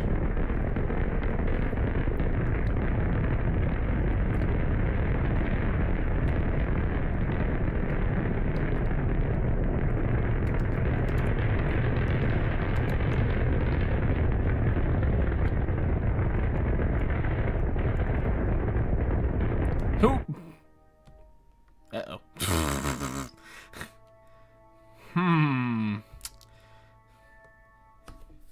We may have gotten a little too jiggy with it, shall we say. I'll just touch up our periapsis so it's out of the atmosphere.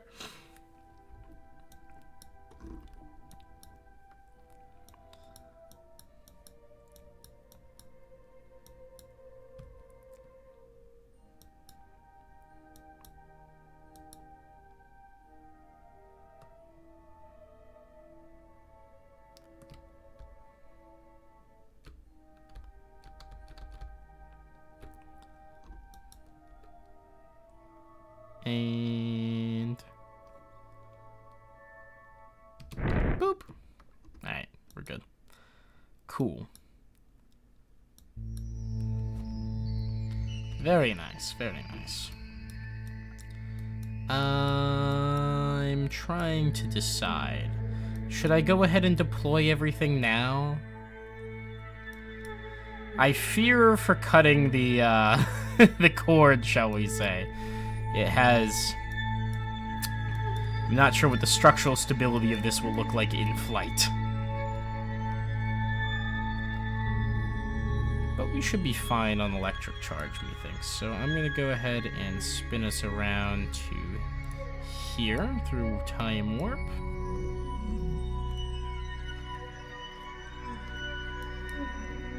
And we're actually pretty close to prograde anyways. Alright, so I will put us...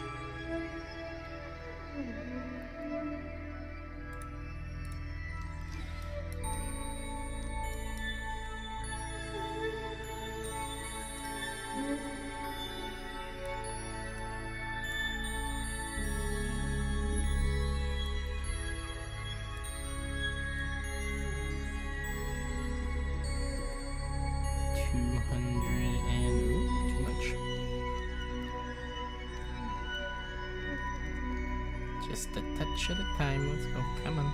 Too much.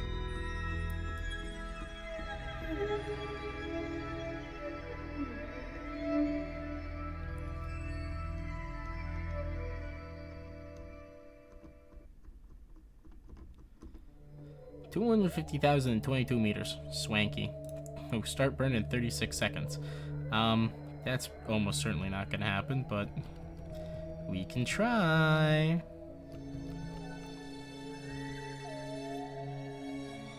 Oh, Actually, we might get closer than I was thinking. Shout out reaction wheels. Always important to actually put some on your ship.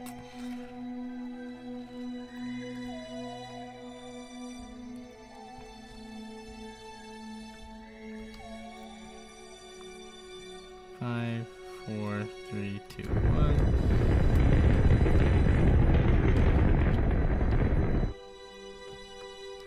Alright, what did our actual periapsis end up being? 240, 50. Nice. Cool. So we're gonna head on to the dark side here in a minute, but I think that'll be fine. Just before we hit periapsis, we'll wanna run a retrograde.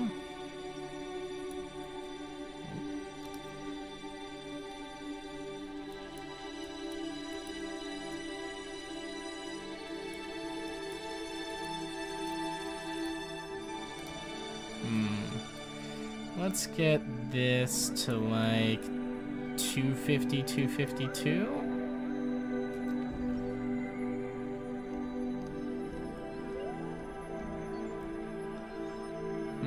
250, 252. Yeah. That is a reasonable thing, methinks. I'm not gonna go ahead and warp to the maneuver just because I don't trust being in the right spot quickly enough, so let's warp here. Oh, look at that. We're actually on a counter orbit of our previous relay satellite. Huh. I suppose we timed it well. Or maybe poorly, because that means we'll be on the same side of the planet often. Yeah, it's probably very bad. Oops. Alright, 2 minutes still burn out. We're actually basically facing our direction already. Cool. Let's warp here.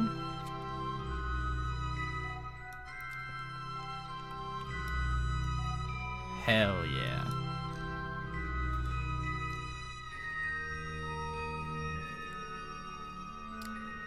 Alright, let's center in on our maneuver node. We're not gonna need to put a lot of delta V into this, admittedly.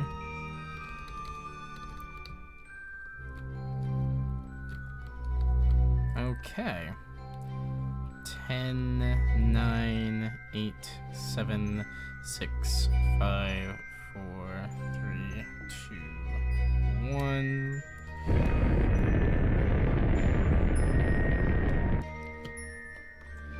Alright, what did we end up? 249, 252? You know what? I can live with that.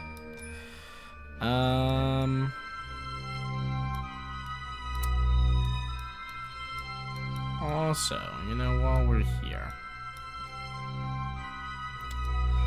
apoapsis, periapsis, if I go basically right in between them, add a maneuver here, and we burn this way.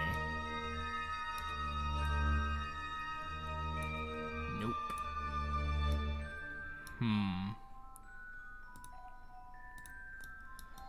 Could have sworn there was a way to adjust my orbital. No, not that way.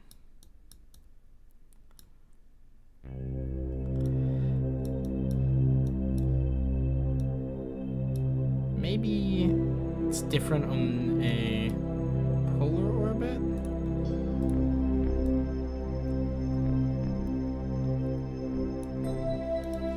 Puts our apoapsis to 350 meters, but yeah. This is not meant to be a really meaningful addition to the relay network. It's just additional kind of redundancy. I think we should be happy with our circular orbit as we have it. Call it a day.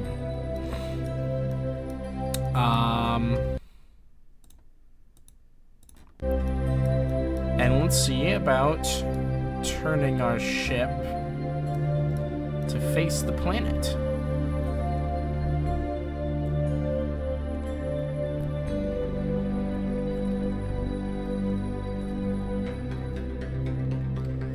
I do wish it had more advanced SAS so I could say, you know, follow antinode. Because because that would keep it pointed downwards the whole time.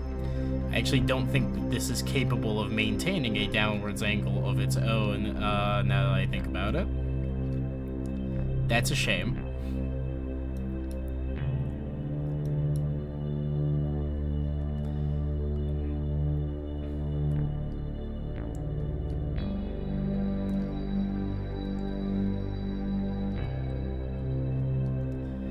Man, you know, this thing would be much easier to control if I just ditched this chunk.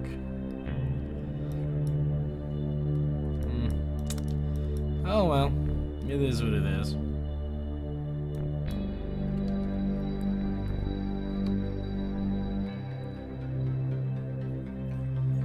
Alright, angular momentum canceled out, and let's go ahead and... Hi, Mr. Boy, you've been locked in! Hello! Hello, my handsome man! Alright, let us cut some cords.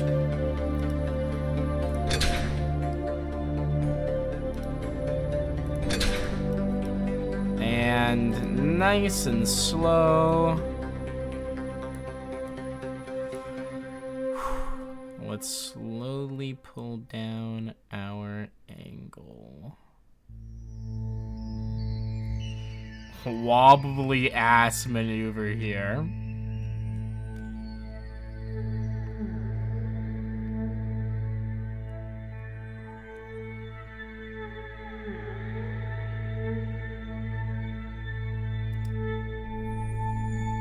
But, I'll be fucked if it didn't work. Hell yeah. Okay. Let us deploy our solar panels first.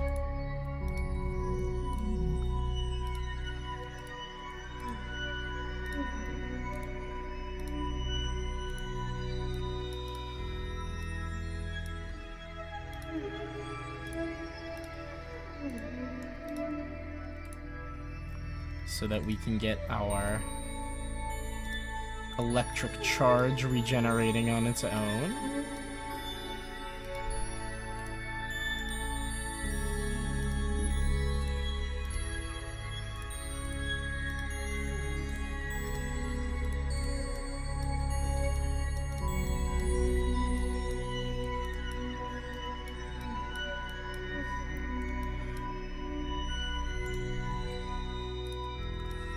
Let's aim the camera at something that's actually up here.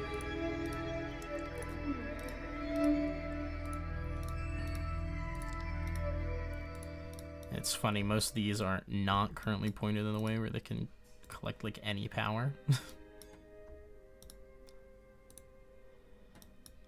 Actually about to move into the dark side of the planet as well. So, you know, worth considering. Actually, I have no idea what kind of considerations that even makes. Just, we won't be generating power, so hopefully we actually, you know, this works.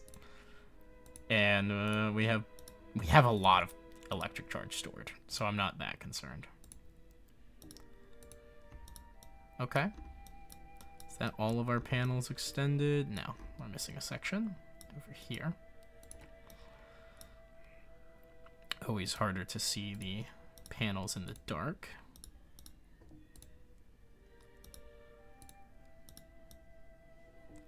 All right. Cool. Let us extend our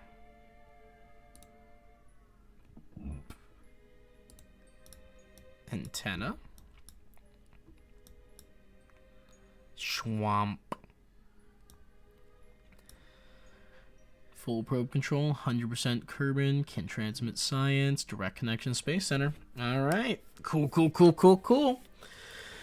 Very nice, very nice. So, how about we deploy some scanners?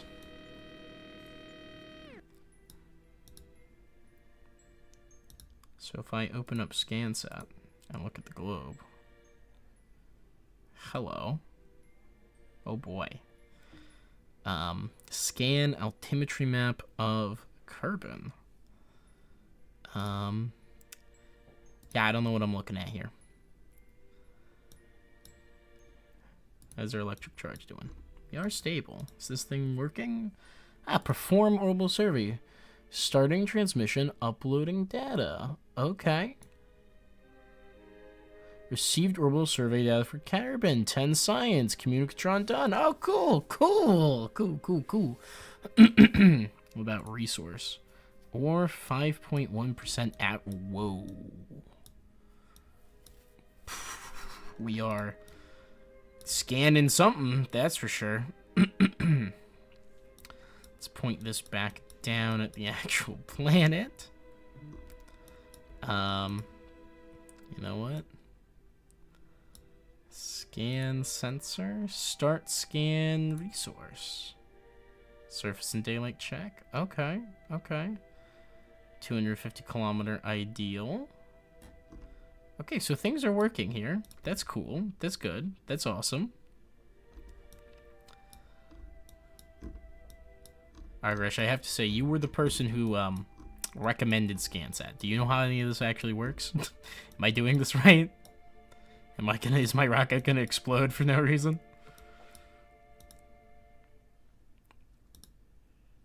If I look at the map now, and I go to... Oh boy. Okay, there's the day-night terminator. So that's us.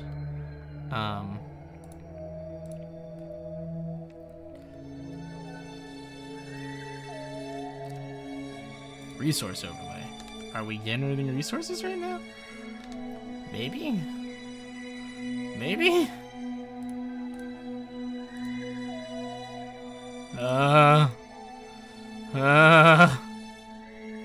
Well, no, I just know it does cool shit, you guys. Thanks, Argresh. Real useful there, buddy. Thanks so much. So, it kind of looks like we have a full resource map, even though we certainly haven't traversed the entire D of Kerbin as the celestial body yet. Start scan multispectral.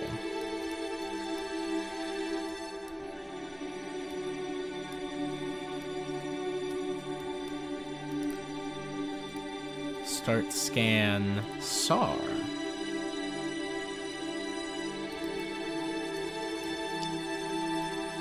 How we doing on electric charge? Plenty still, shockingly enough.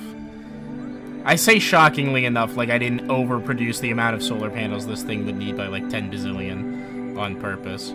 Scan sensor, start scan visual.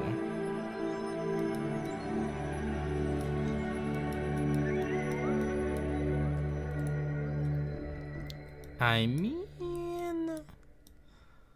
for all intents and purposes, we appear to be doing something.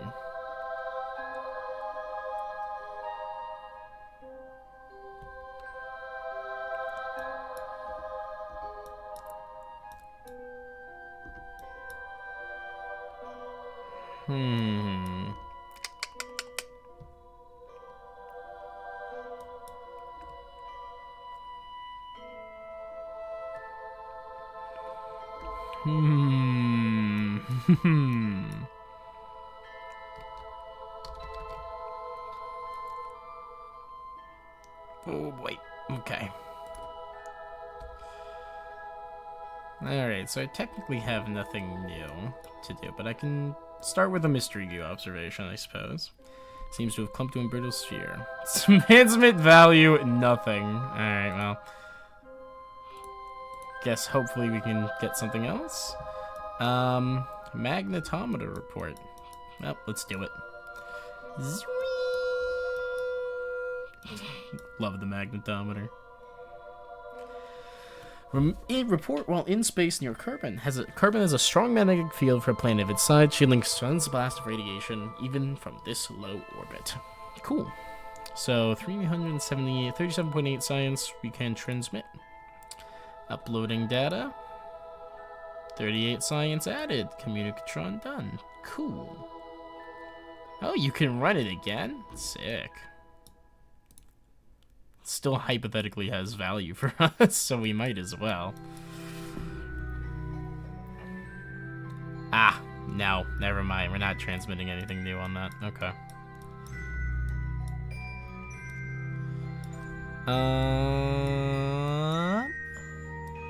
Let's see here.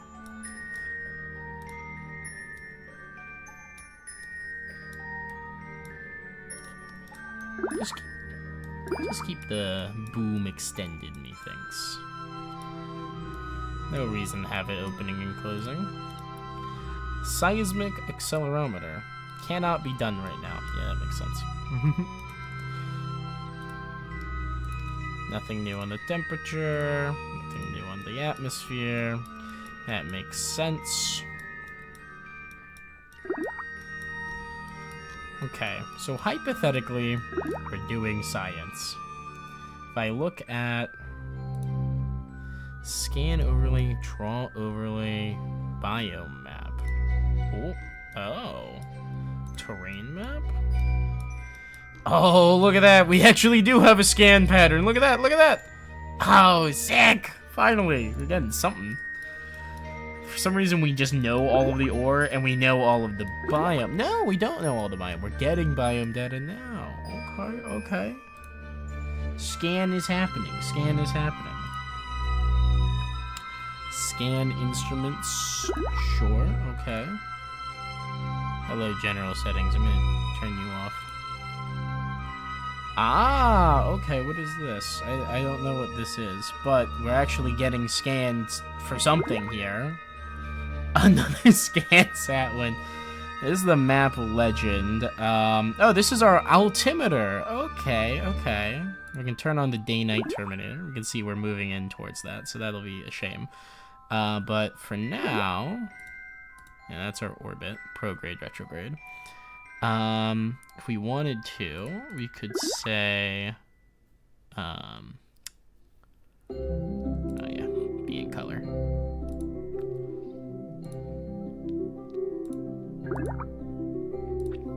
So we can change it over to resources, and we have an approximate idea of what resources are around, but this is giving us a very detailed one. Okay, cool, cool.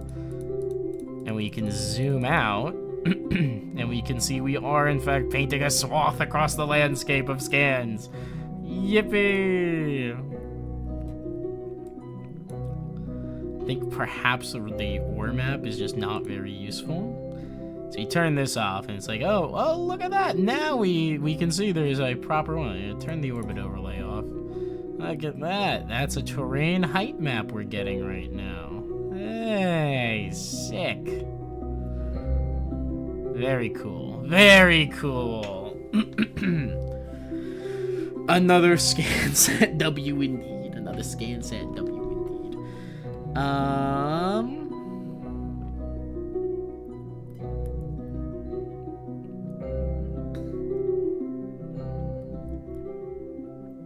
So I think right now, are we only looking at? We're looking at altimetry right now, but we can get slope maps. See where there's sharp terrain things. We can get a biome map. Show different biomes. Okay, cool, cool. And we are getting that information.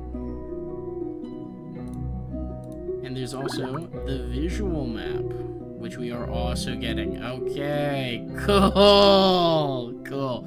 Yeah, right. There's another scan set W indeed. You know what would be nice? If I could actually have this thing automatically keep itself on the anti-node. But I think, honestly, it does pretty good for now. So if I do this,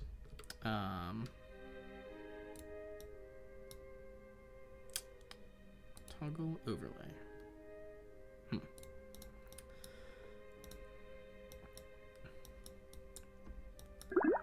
Let's see.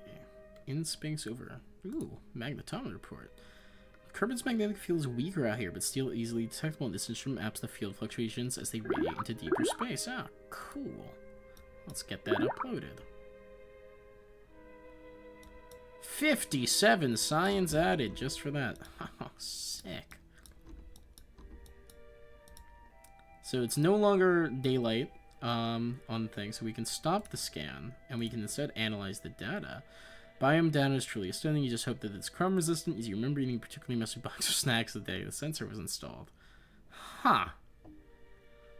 We get no science from it, presumably because we just don't have that much currently. I guess I'll just keep the scan running at all times. The altimeter is working constantly.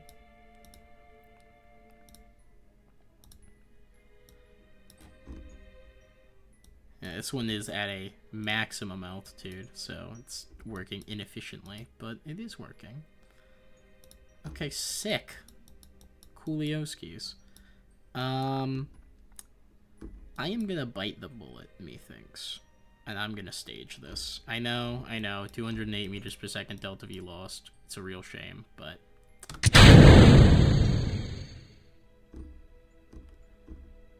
I would like to be able to rotate this thing easily.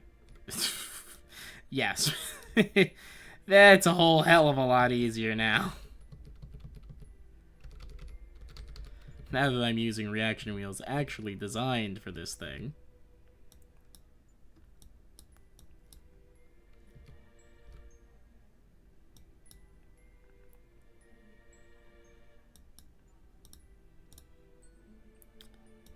So here's an interesting question. Is this still registering surface not in daylight? It is. Okay. Neat. Interesting that these will slowly drift apart forever. So now that we have this, I would argue a fairly functional... Oh, look at that! We can see the scan! Ooh, cool.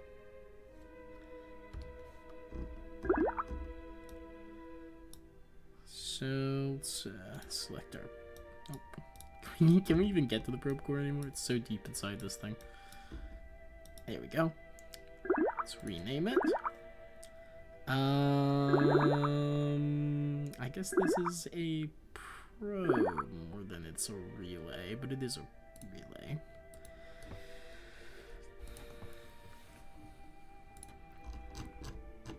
Call the scanner probe, blah, blah, blah. Back to the tracking station. Cool. Cool. So that can just chill up there forever now. What kind of...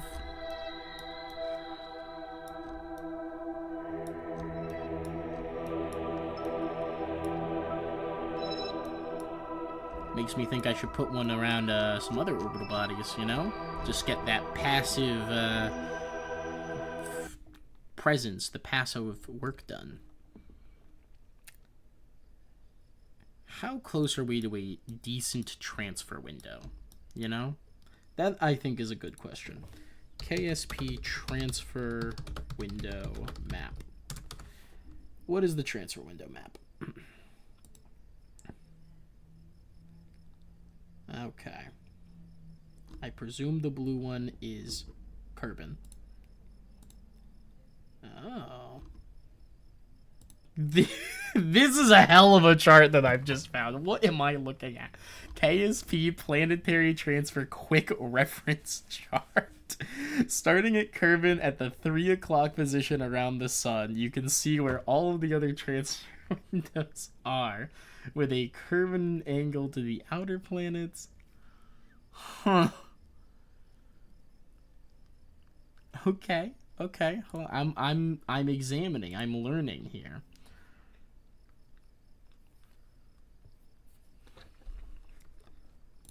Open this up. Tracking station. Let's see here. Boop, boop, boop, boop, boop. So,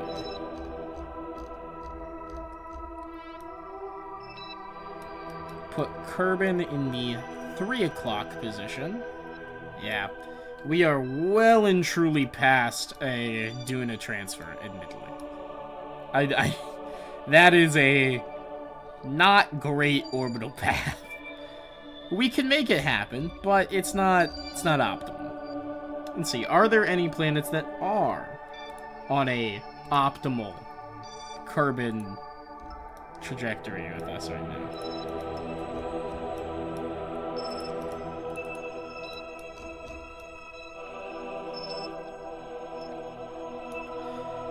Let's see. No. No. No.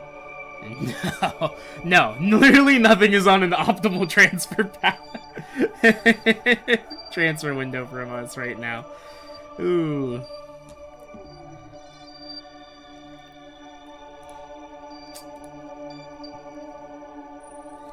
Yeah. Yeah.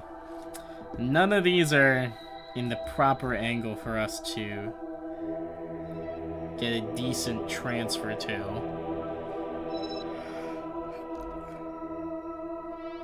None of them are impossible, I don't think. I think we can probably make an indirect transfer to Duna. You know, we do have the world's most overbuilt launch vehicle that has more Delta V than it knows what to do with.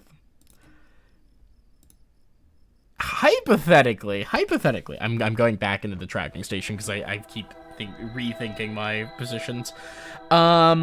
If we take the Duna or Dead, which is of course an exceptionally over-the-top machine, it is over-engineered. Do we think it will have probe control there? I don't know, actually.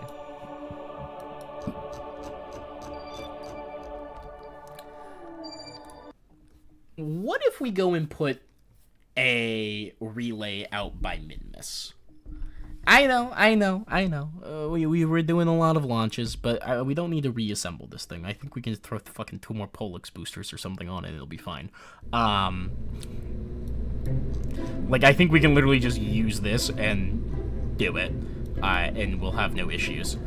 There is one thing I would like to do for this, though, and that is I realize we don't have the Sentinel Infrared Telescope. I would like to bring a Sentinel Infrared Telescope with us on this secondary mission to Minmus. Oh, I guess it can go on that one, but couldn't go on the other one I tried to do for some reason? Okay, strange. That's fine.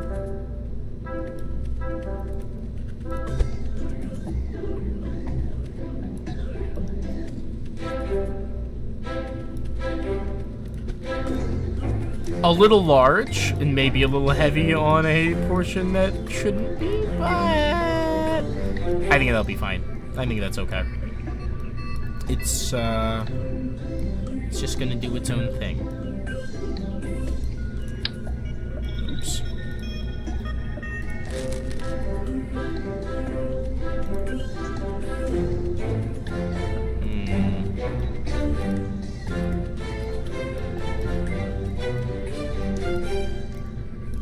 When this extends out, that'll just be pointing off into space? Yeah, that's fine. That's fine, we can pretend. It still isn't gonna have advanced SAS, which, that's a whole other issue.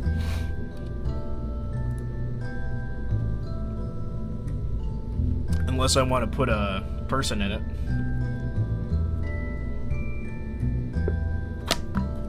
I don't really want to put a person in it, if I'm being honest.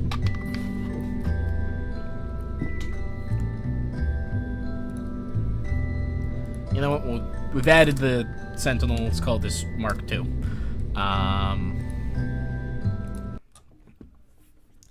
Science-wise, right? We've got a little bit of science hanging out around. We've got it. 215 science, even. Unmanned tech. Gives the advanced high-resolution imager. Could be useful.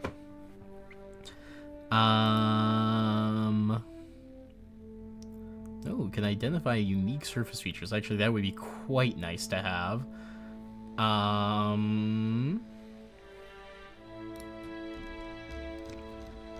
SAS Stability Assist.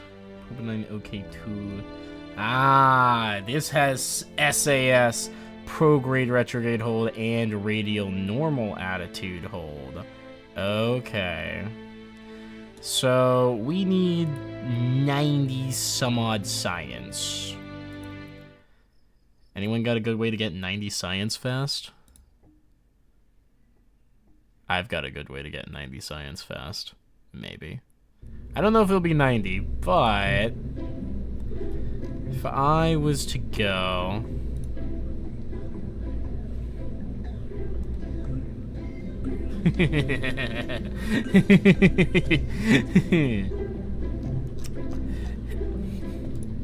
It's time to bring her home, baby. The dryer is back in action. Oh, jeez. You know what? Don't save changes. We don't need the Science Junior on that thing anymore. I'll be honest. Like, we have other smaller experiments we can launch from. So if we pop to the space plane here, we load up the dryer.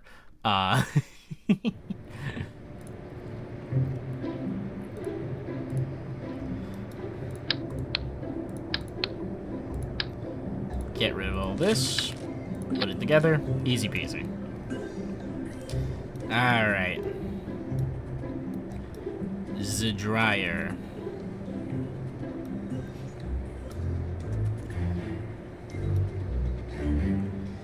Why is it going up and down like that? Ugh.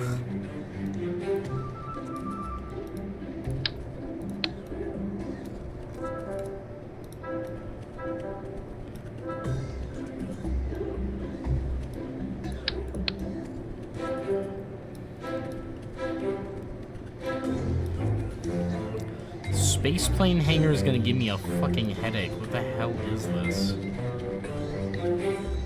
Alright, it's fine. It's whatever. Jeb, get out of there. Bob, you're a scientist. Get in there. Scientific instruments. Let's get to it. We're gonna need the... That is very large. But I think I can safely just place it on the back. Cool. Atmospheric fluid spectrometer, the thingy.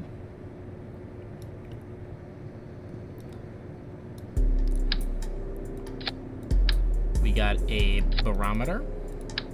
We got a thermometer. Let's throw on a mystery goo container.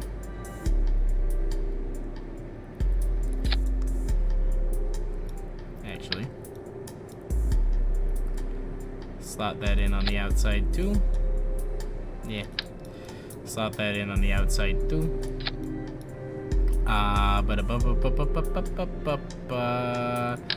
Put on the magnetometer.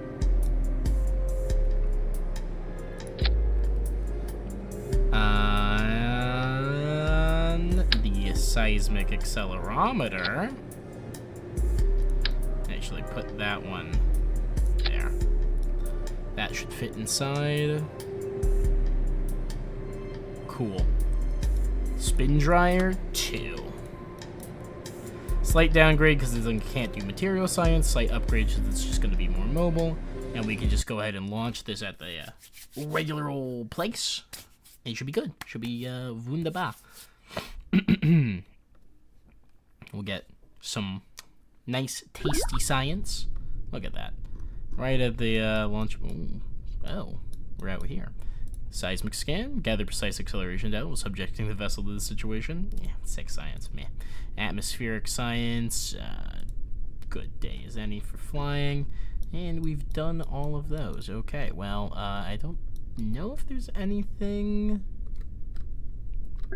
Ooh. Goodness.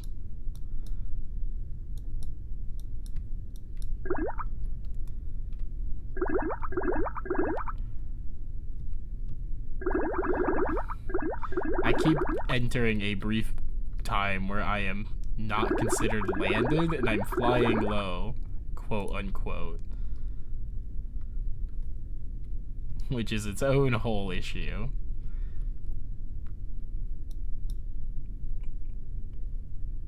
think if I'm touching these, you get slightly different data, maybe?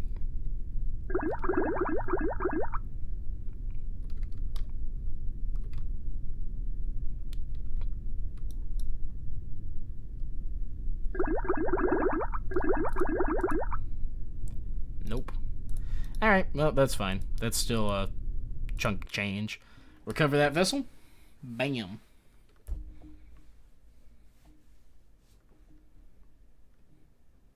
How little science did I just humiliate myself for?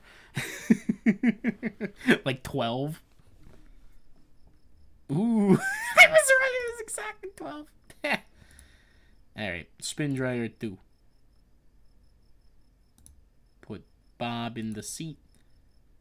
And launch from the runway. Alright. This should be better. This should be better. There's a ton of little microbiomes around the KSC that we can go and run these experiments on. Do it quick. Get the advanced probe core. Swap it out. Call it a day. Alright. See? Seismic scan. Ready to go. Atmospheric analysis. Good.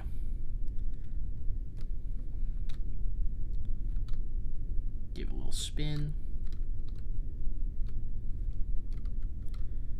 And around we go. Whoa!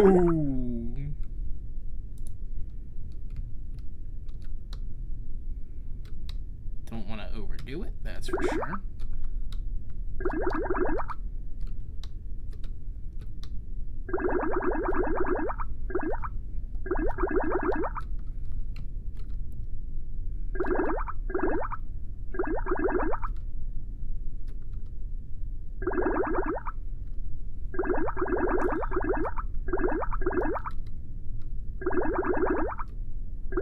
It is very funny to watch it just skip every now and again, just doink.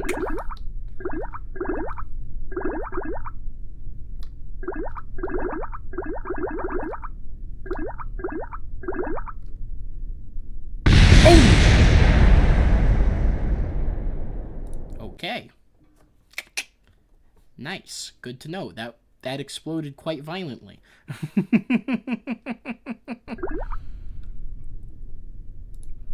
Fuck it. Do this guy seismic sand. Do that. Let's just get off the runway and do the experiments from Kerbin's Shores.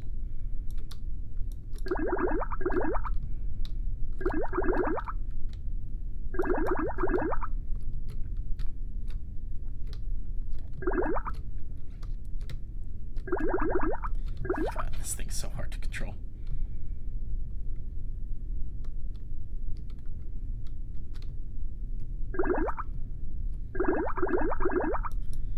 Alright, Bob. Nice and slow, buddy. Nice and slow. I don't need you blowing up on the launch pad again.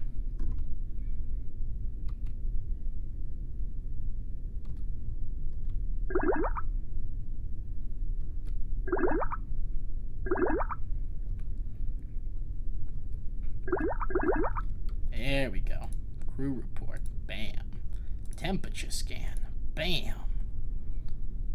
Mystery goo observation. Bam. I'm gonna need you to go EVA, buddy. Do me an EVA report. Get me a surface sample. Go ahead and download data. Run an atmospheric analysis. That's great. Take the data, log another one, keep it, take the data,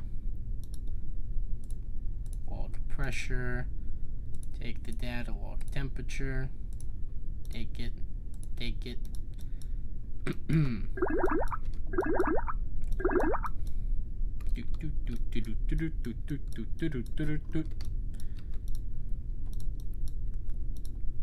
Collect the data, restore the goo, extend the boom. Can we even get magnetic data out here? No, you can't. Alright. Observe the goo. Take it. and store all your experiments.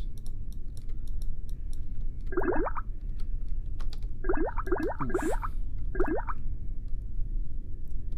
Climb up. Climb up. Come on. Climb up. Climb up. Board. Alright, cool. All of this has been done, and yeah, fuck it, just recover the vessel. How much did we get? 20? That's almost there. That's almost there, right? Right? Get me the 300, give me a proper probe core that can maintain its own attitude. 46, look at that, right? 270. We're almost there. Because we can go here. Pull the spin dryer back out for another round. And we can launch it from the desert airfield. Launch.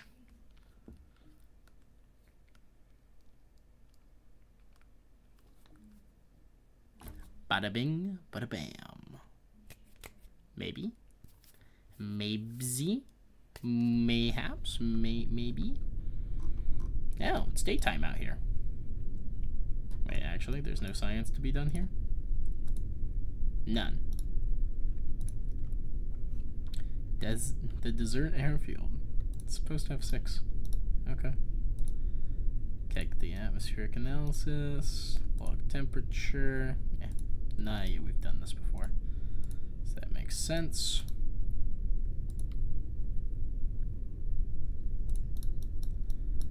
Alright, cool.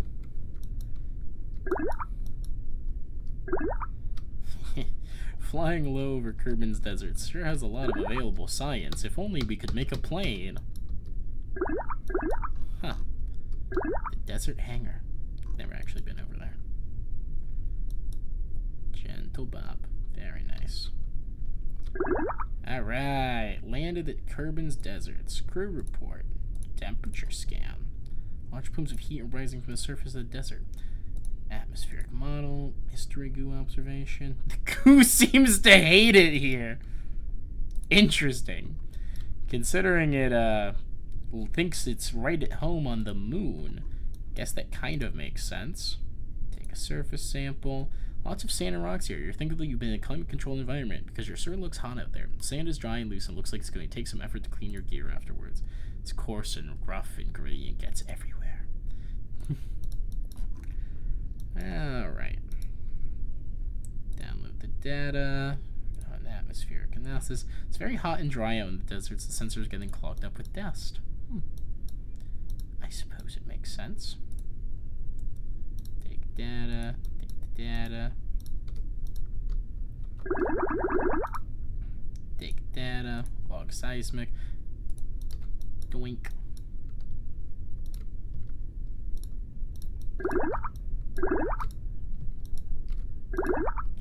Collect the data. Restore the goo. It's a shame the boom doesn't do anything out here, you know? Okay.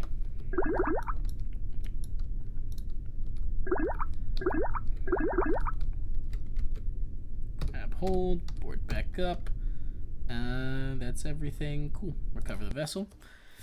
Come on, like 30 science. Maybe another 40 if you're feeling generous. That'll probably put us over 300, right? Right? I hope. That should be like 299.9 or something ridiculous like that. 319 from 45.9 science. Perfect. Pop over to R&D, unmanned tech, get the Probodyne OKTO2. Methinks that is worth it. Advanced unmanned tech. Remote guidance unit. Probe control pilots. It's got full SAS, maneuver holding, target tracking. It'd be nice. Might be nice. Oh well, unmanned tech. Research. Leave for the facility. VAB. Alright, VAB. Does anyone know if there's a way to swap out the core piece of probe without causing problems.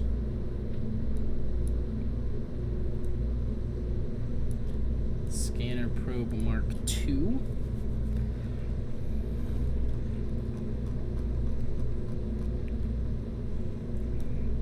Because I don't really need this anymore.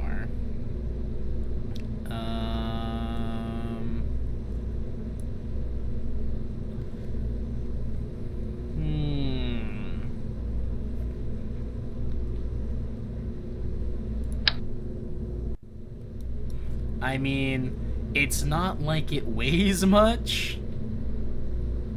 It's itty bitty tiny. I could just slap it on somewhere. Call it probe redundancy. Pretend that it's intended.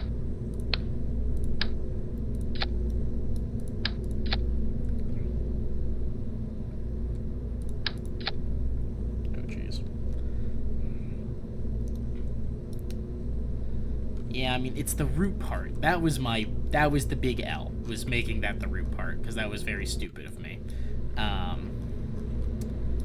However, you know what else I can do? We have the advanced high resolution image now. Oh, that does not fit in there, does it?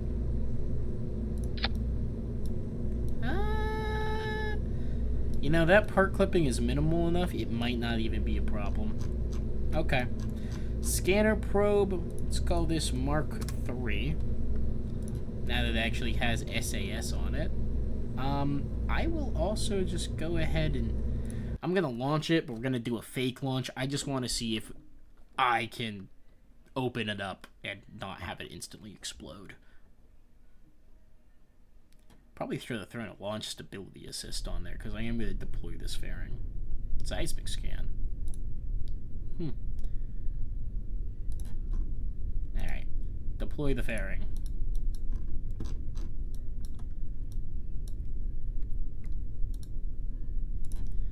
Aim the camera up here.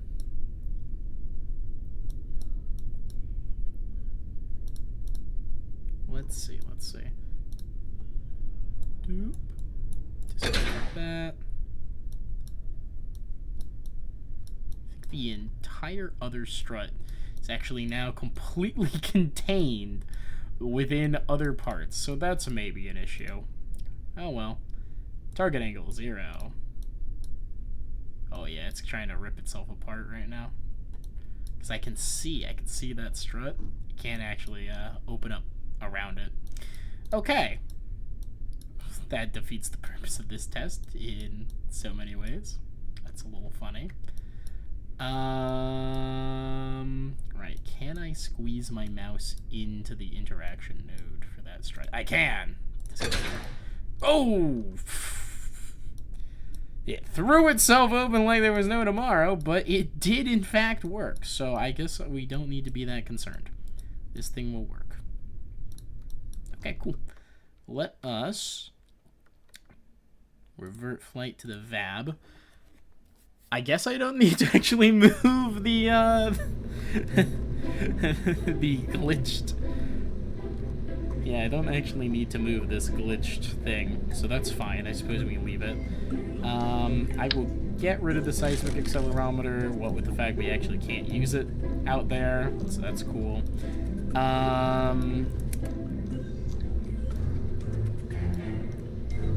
And let's see, we'll just take this, pop it up to 4-way.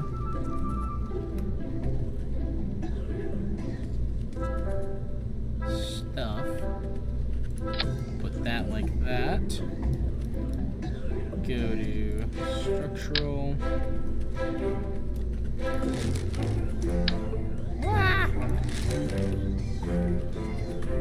Just the struts, please.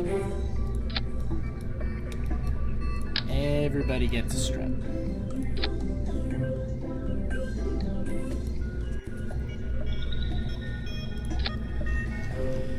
Alright. I like how this apparently has not changed the delta V or thrust to weight at all.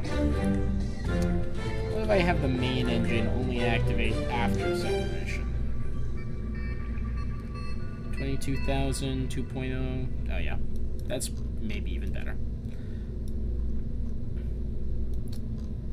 Okay. Let's send this shit to Minmus and see how the relays and everything hold up from that distance. Cool.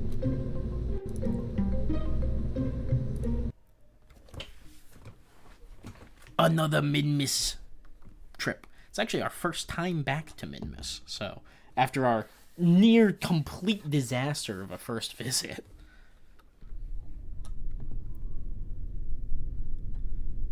Alright, throw in SAS. Ugh, look at that. Gorgeous. Throttle up, even though it's not going to activate anytime soon, and launch.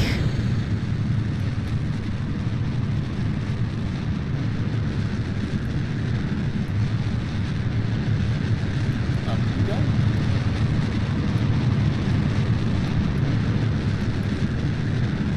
Man, these things are wibbly wobbly like there's no fucking tomorrow. Jesus.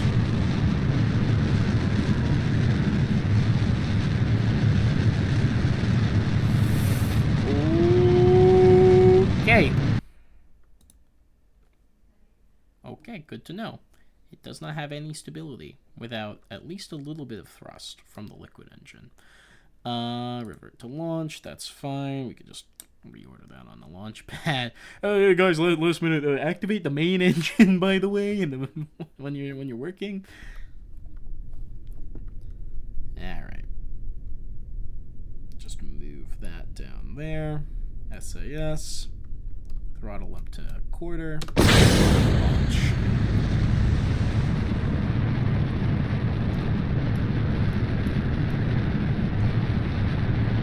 The egg.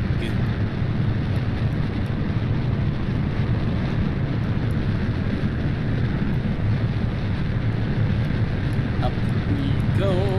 Dun, dun, dun, dun, dun, dun, dun, dun, dun, dun. Getting a shock cone. It's actually maybe bad. I am going to start pushing us into a gravity turn.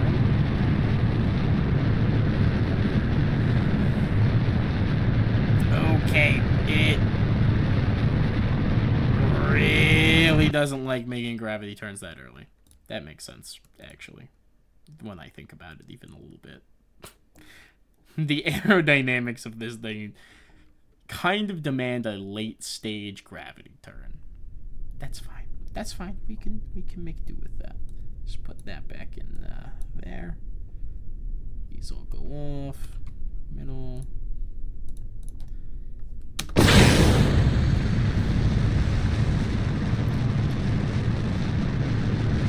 Hello, Kraken.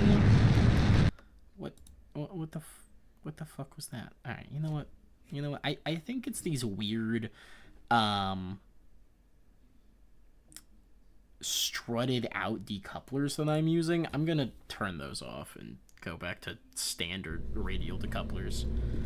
It's a shame. I kind of like these, but I mean, look at these things. They just keep breaking.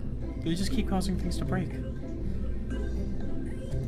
So let's put on the standard, basic-ass, normal radial decouplers.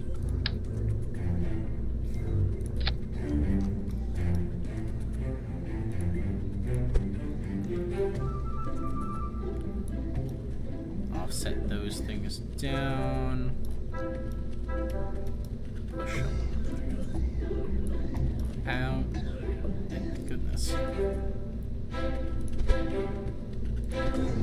Reconnect these struts. Don't want those connected to fairing.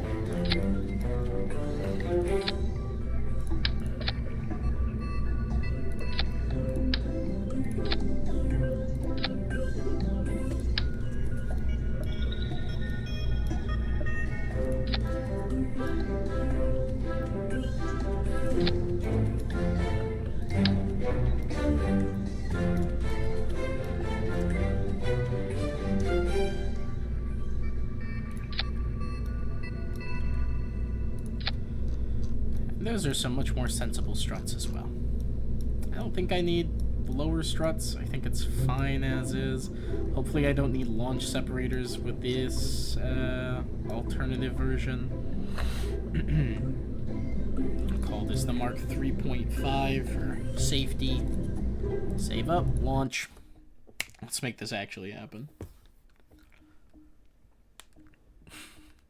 That was a hell of a Kraken moment right there. This thing's launched totally fine, like 4 separate times. I just keep flipping it mid-flight, and then it's like, watch this.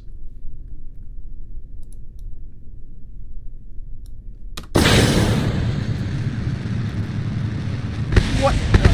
What? What the hell?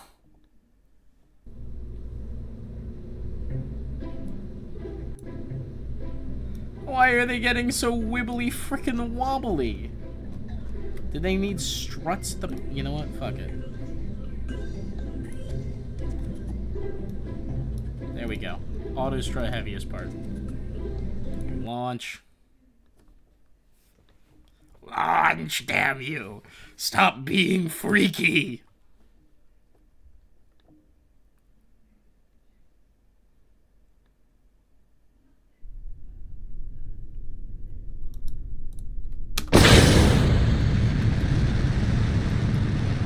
There we go. Now it's holding itself together. No idea what's wrong with it.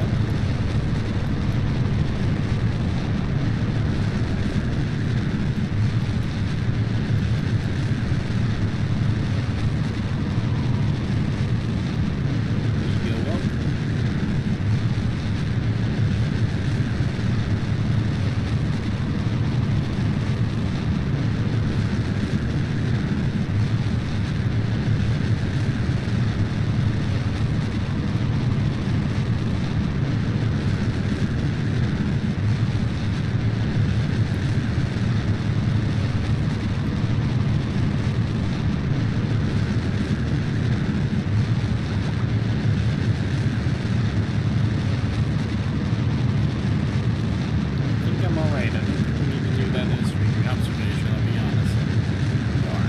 Turning up on exit.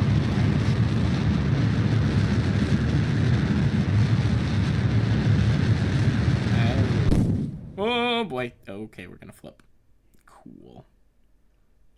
I'm gonna go ahead and let us spin around. Shit. Okay. Nice.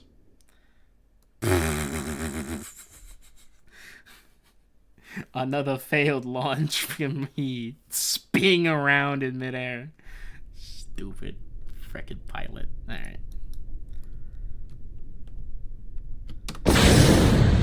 Launch up. Let's go.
Those just obliterated our engine completely.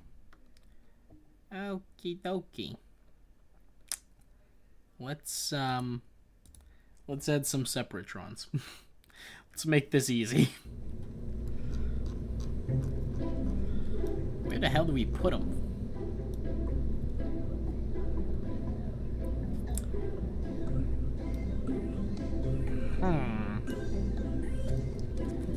Best place to put a Separatron. If I was a Separatron, where would I want to be placed?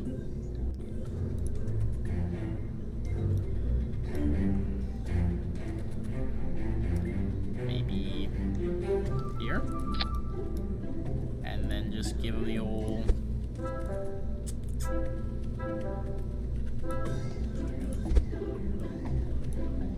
GTFO.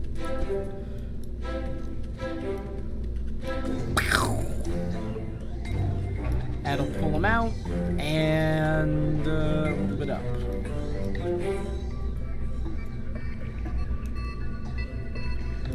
Sure. Launch. Wait, where the hell are the Separatrons in staging? I need those to fire at the same time as the decouplers.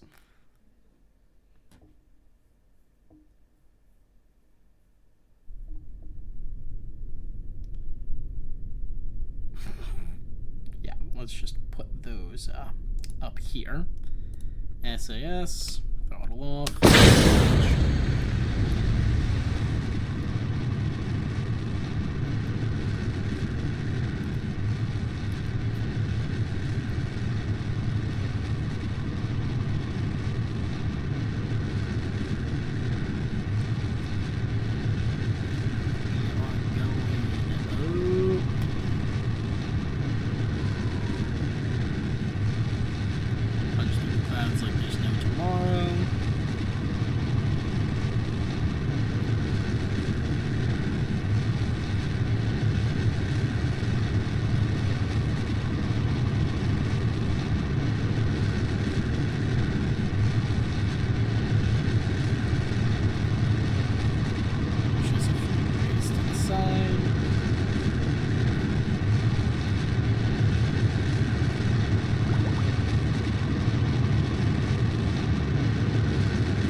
I gotta say, those Separatrons seem to have done jack shit.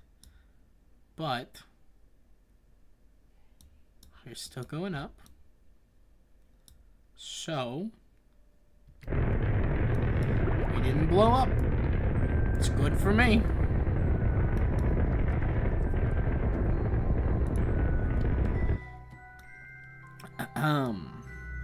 Our apoapsis is already 214 meters. It's maybe a little overtuned.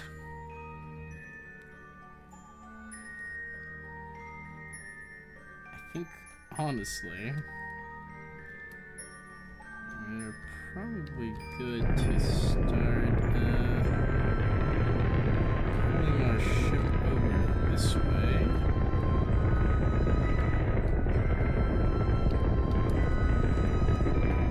Hopefully we aren't going to be looking at any spin of any kind.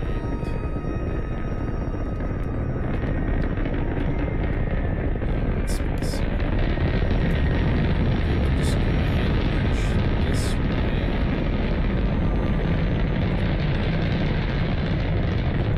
And just get that extended a little bit. That's perfect. We can get a more efficient burn later. So, I mean, honestly, add a maneuver right at our current apoapsis. If we burn out hard, immediately push apoapsis prograde, get an instant moon encounter if we wanted to go back to the moon. We also get a pretty much direct min-miss encounter. Would you look at that? It's a bit of a finicky ass little min-miss encounter, but it looks like we do get one. 2 million.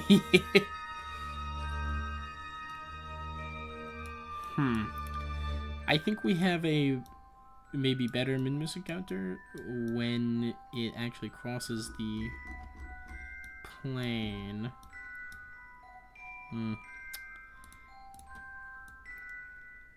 I guess for now we'll just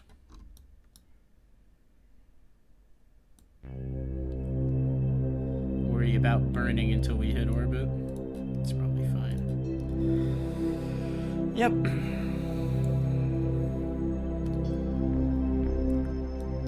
Should be just fine, just fine.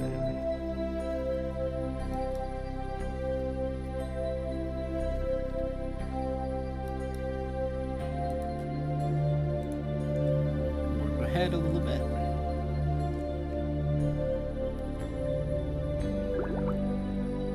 Oh, the infrared telescope has an experiment. Well, I think we can do that later. Yeah, it's because we're in space high. Yep, alright. Throw this on prograde, and I think we're just about ready to start burning.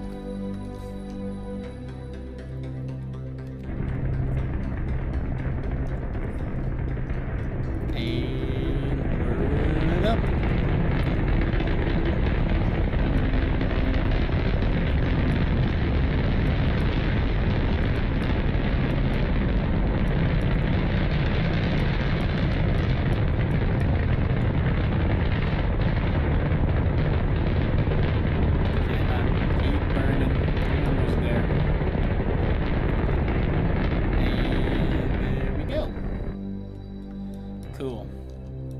So, I mean, technically, I think our most efficient burn is from periapsis. Burn out like this. And totally miss min-miss. That's fine.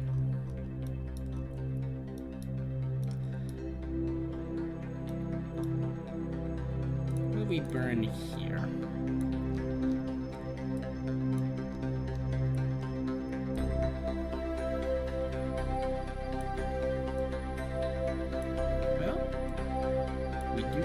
Encounter.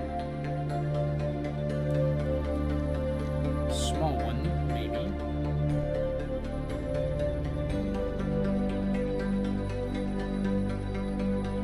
Min-miss.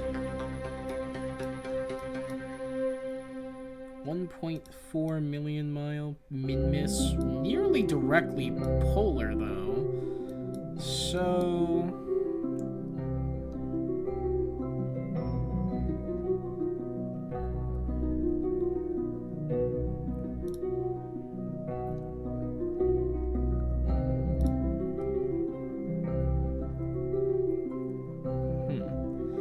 get one that's 1.3 million kilometers, nearly polar. I'm down with that. We've got the delta V to make that shrinky dinky. So, cool. Let's go ahead and prepare for that. Can pull ourselves up towards that maneuver node.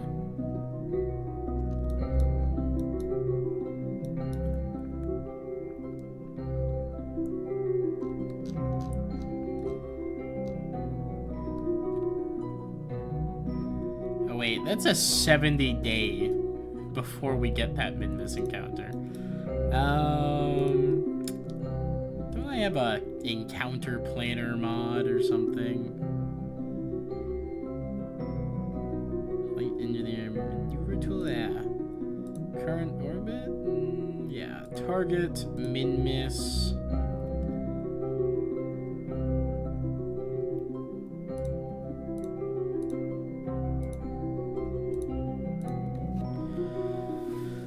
Got one that's 193 delta V at 75p. Oh, really? It's a year from now? Jesus.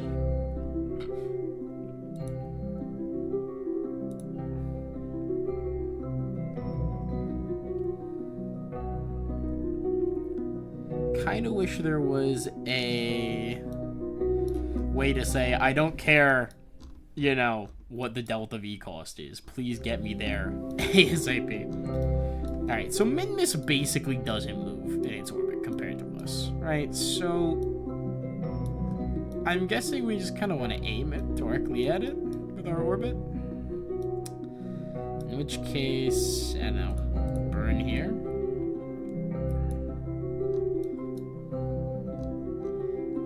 Let's burn until we get a orbit.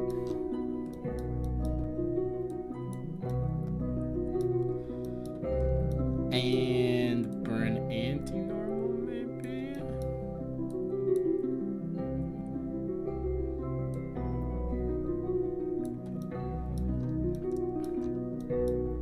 Trying to push my orbital inclination down low enough that we intersect with Minmus a little bit more.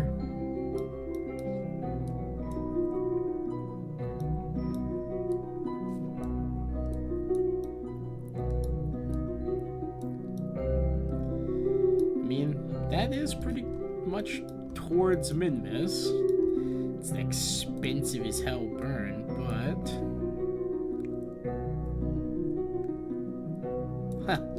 burning at that point in the orbit ejects us completely from the Kerbal system. It's kind of interesting.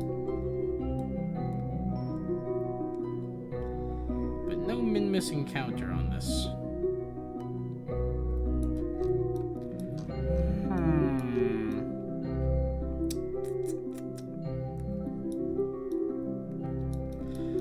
Let's see if I angle this a little bit further that way.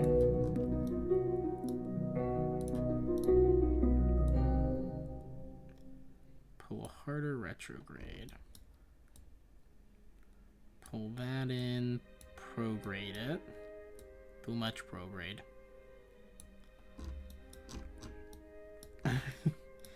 Me trying to engineer a direct frickin' maneuver straight at Minmus.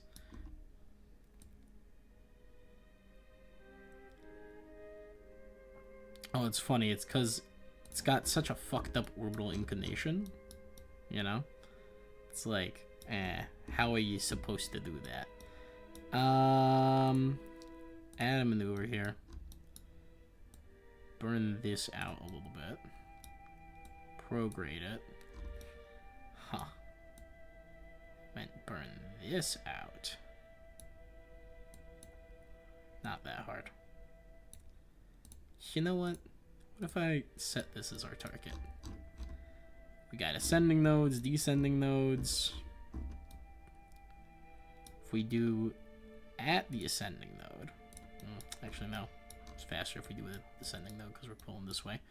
We go to the descending node, add a maneuver, burn like this.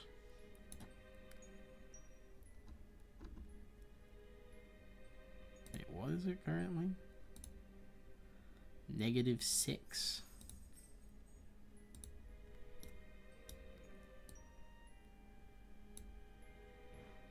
-1.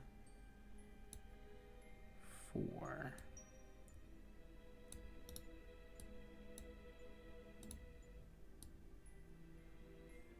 I can pull that down to 0.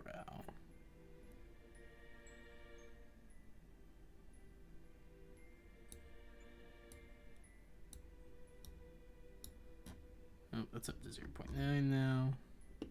0.6. 0.5, 0.4. Alright, middle 0.4 is fine. And then, from there, we should be able to do a burn. So, that was just doing normal, right? Oh.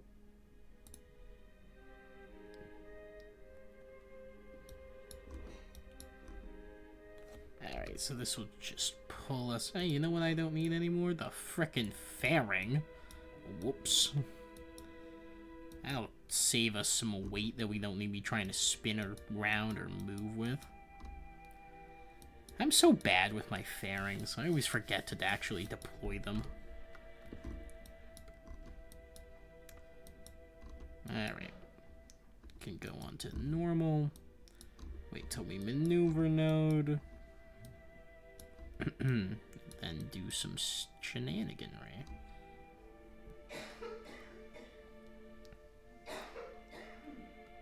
Okie dokie. Pulling in, and 3, 2, 1. Good satellite.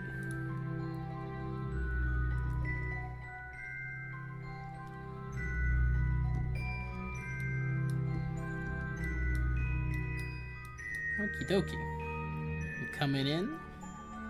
Start the burn in a minute.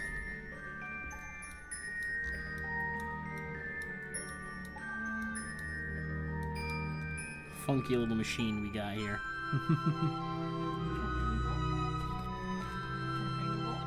Sure.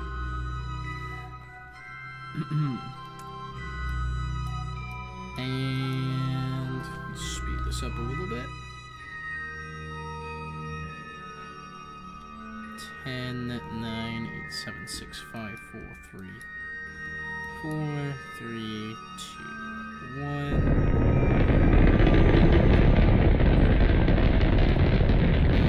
And doop.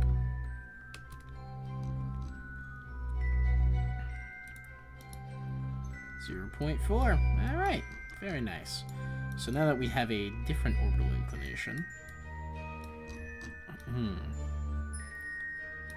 if I was to burn at our descending node... One second, everybody.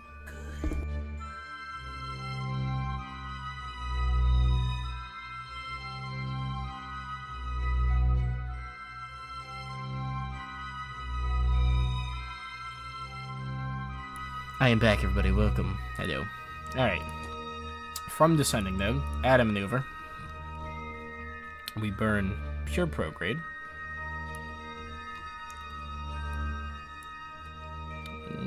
Closest approach, 8 million kilometers to that point.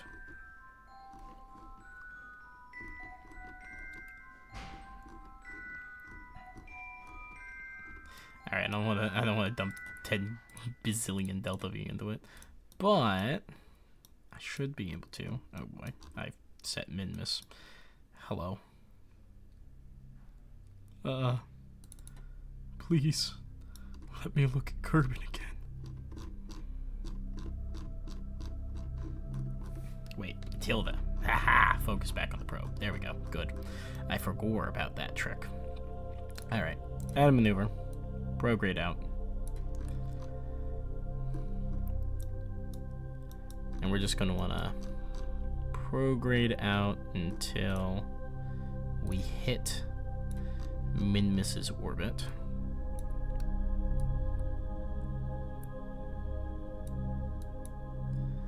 And then we should just be able to move this around. Hello, a very good moon encounter. Pleasure to have you with us today.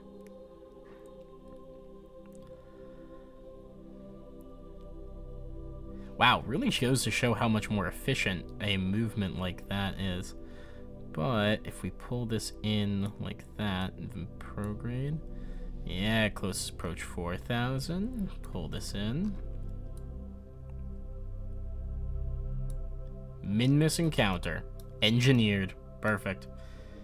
Alright, prograde it a little bit further.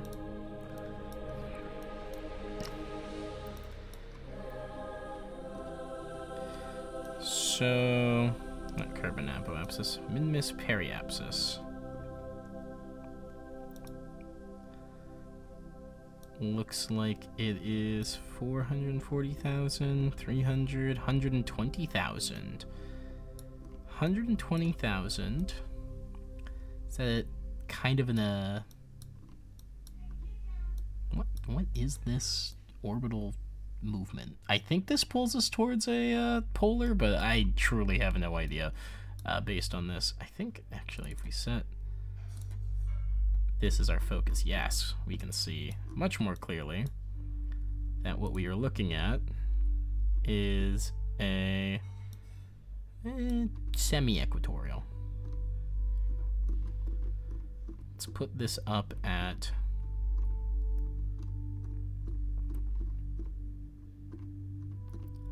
237,000. Sure. All right, 824 meters per second maneuver. Shouldn't be hard to hit. Turn our focus to the actual ship. We've got enough delta V to make this in the single transfer, so that's sick. Let's get to it. Another. Ooh, that's good. Let's pull this in this way. Line up on the maneuver, and then get to warping. I will say, it is crazy how much more responsive this is now that we shed the fairing. It feels like the weight of the fairing is basically nothing.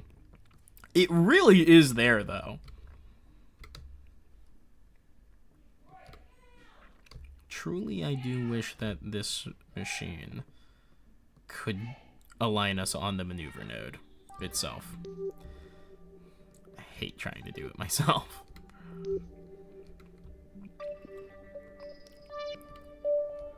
Alright, I'm gonna come in right up on it, and we're gonna do a little something I like to call cheese to get us to stop on it. Very nice. Very nice. Hi, baby boy. Who's my man? And let's warp to our maneuver node.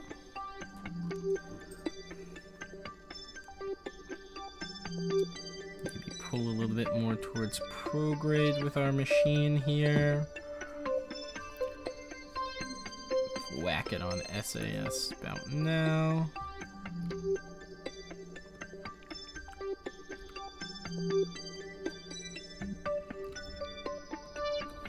And boop, boop. Oh, we're going behind the planet for this maneuver, aren't we? Okay. We're more or less on the maneuver node, so I'm not too worried. We start burning in a few seconds. We've got a full 13-second burn to work with, so yeah. Fingers crossed this is not too much of a problem. Burn up.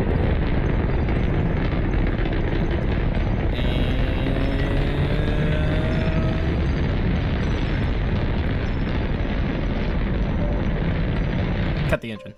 Oh, jeez. Oh! Cut the engine. Jeez. Okay. I fucked that up a wee bit. I think if I just throw this around in the retrograde, I think I'll be okay.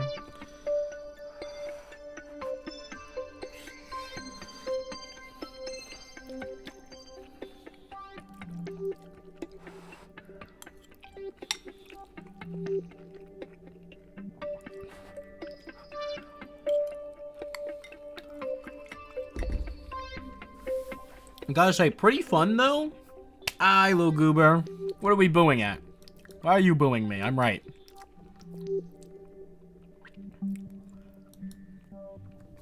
Pretty fun to do the stuff that Argresh taught me how to do for orbital mechanics, like rendezvousing, to get this functional, to get a much faster min-miss encounter. Alright, spin away onto retrograde.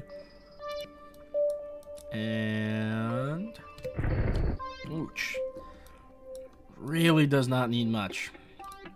Alright, min-miss periapsis. 300,000? Yep, that's good enough for me. Cool.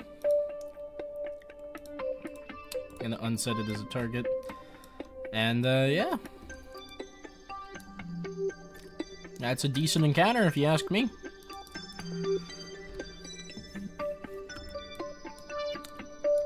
I think we're gonna be okay on electric charge and everything. We have a lot in storage. I'm gonna keep an eye on it while we warp. I'm gonna go ahead and extend this antenna, though. Just to hopefully keep everything in observation. And we're gonna go ahead and do the infrared telescope. Scan for celestial bodies while orbiting high over Kerbin. Or we can transmit some science. Cool. Can I run that again? Nah.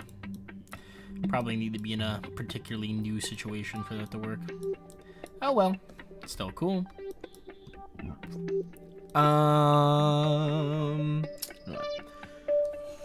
Do you know it's more efficient to burn at periapsis? Oh, you're scary? I see. You did scare me. I do know it's more efficient to burn at periapsis. However, we have more Delta V than we need for this current mission, which is just getting to Minmus and putting this thing in the proper polar orbit. So,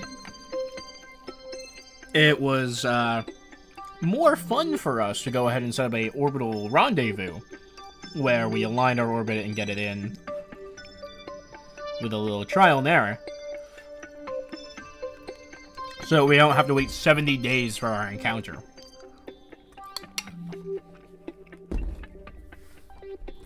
Okay. So. Hopefully this is a-okay, and we don't have any issues. I am debating on whether or not I want to extend our thing. You know what? We'll just save game. And let's warp out here. And let's warp past the moon first.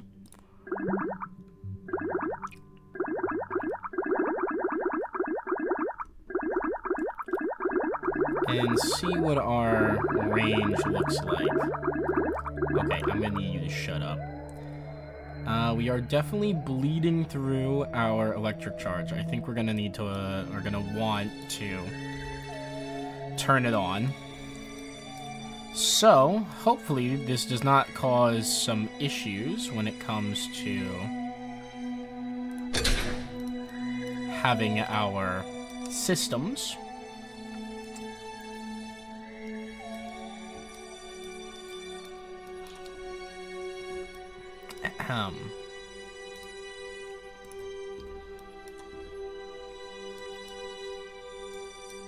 There it is. Disconnect that strut. Take these. And...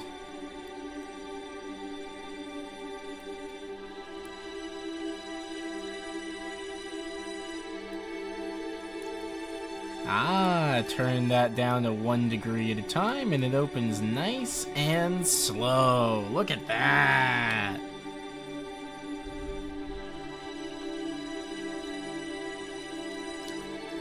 It hasn't snowed a wink where you are. It's all fog and rain and cold. None is combined to make snow. That is a shame. I'm sorry to hear that.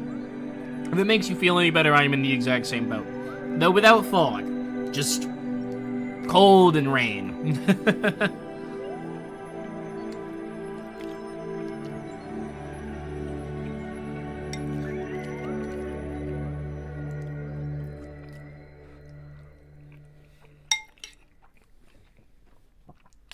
Okay.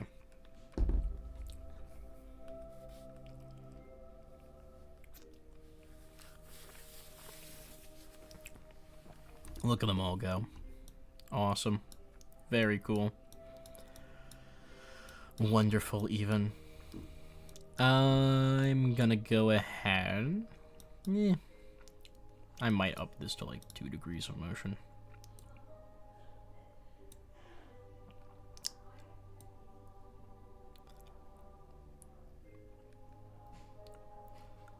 $5 degrees is probably plenty. We'll keep that in mind. I can lock these, right? Set to building, remove from center, illustrate, aim camera on power loss, locked. Locked. There we go. And that's true for all of them, right? Yes. All right, so that should increase stability when we decide to do a thrusting maneuver. Let's go ahead and extend our panels.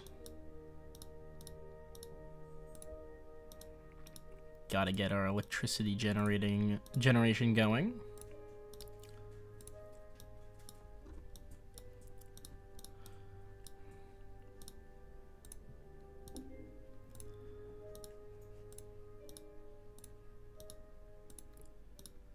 Extend, extend, extend. Very nice, very nice, very nice. It's not even slush or ice. Wow, that is a shame. At least then you'd have a chance for like school closure, state of emergency, etc. Stuff that gives you an excuse to stay at home and do nothing. Hate that you have to individually extend all of these. I should make an action group if I keep using this design that just opens all the solar panels at the same time. That'd be cool. Does look like we are generating a ton of power, so that's great.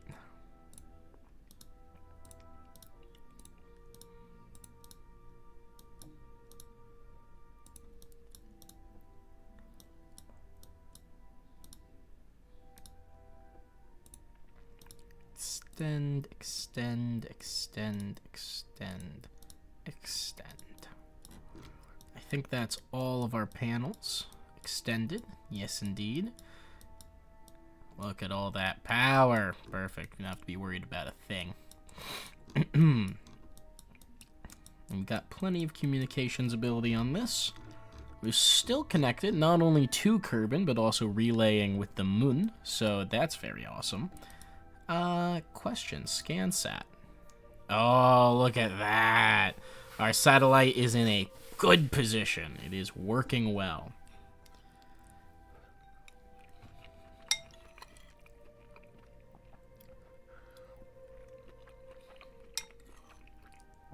It does look like we missed the North Pole, just a little bit. But that's okay.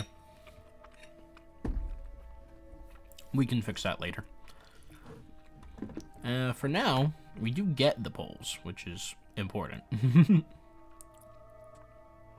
I mean, like the polar ice caps and all that. So now we can do the same for Minmus and just check our relays. See how they hold up. Alright. Let us warp out to the Minmus encounter.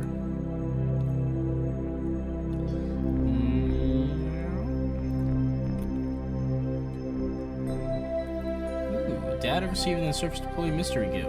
Cool.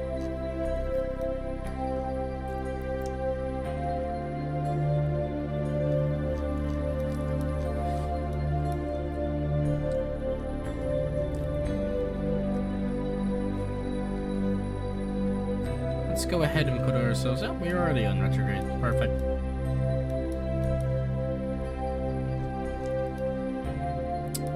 In that case, let's warp to Sphere of Influence change.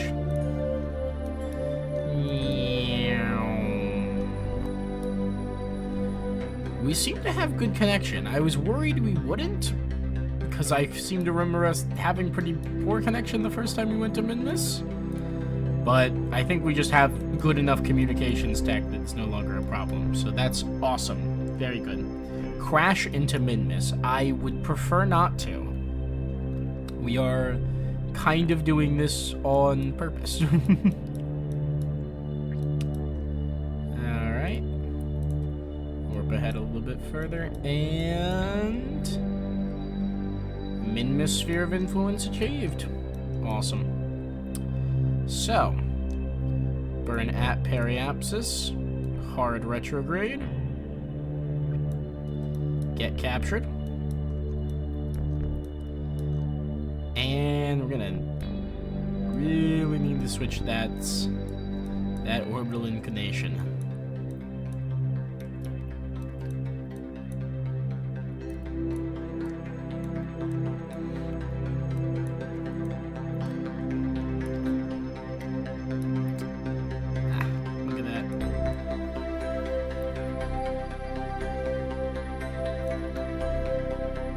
That is a very nice polar orbit. It'll need some adjustments when the time comes, but it's a good one for me.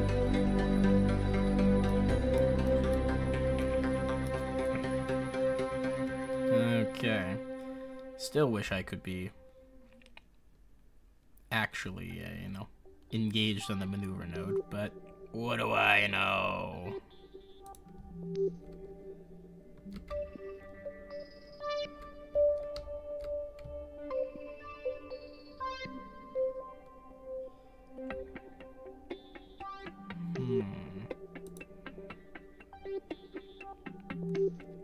Had a little momentum towards anti-normal. And flick it on SAS.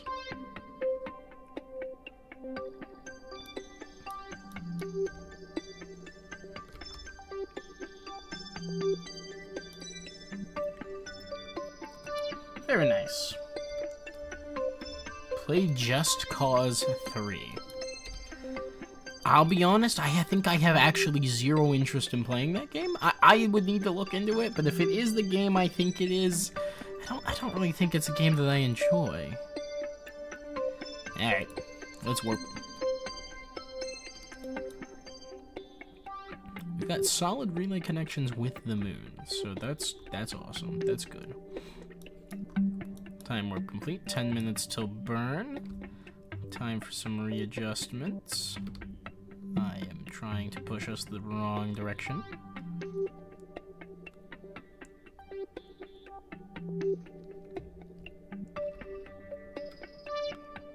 What game do I think it is? Isn't that the one where you rob banks?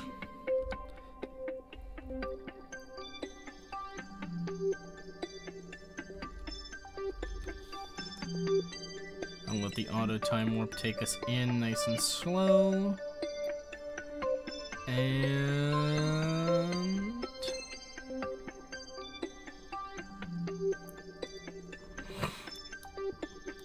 wonderful.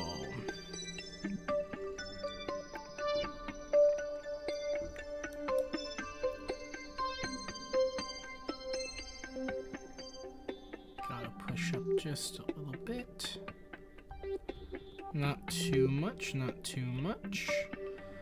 40 seconds till burn? No? What game is it? What game is this that you're recommending me then?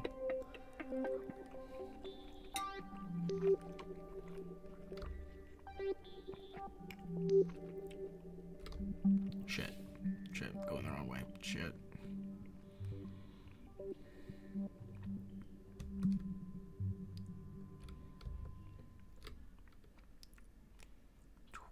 Seconds to go. 5, 4, 3, 2, 1. Burn begins and cut engines. Maybe I've overdone it just a tad, but not nearly enough that I care. Alright, sick. So we are still actually aiming this direction. Let's just bring in a nice retrograde burn until we get our apoapsis to 250.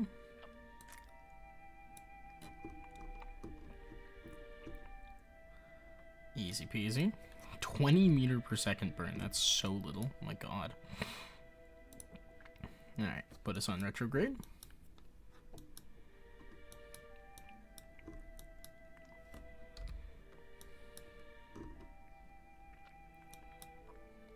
We're actually close to prograde, so I'm glad we're doing this now. It's like one of those Indian action movie. What? But you're the main guy, you get on rockets, blow stuff up. It's amazing, I promise. Is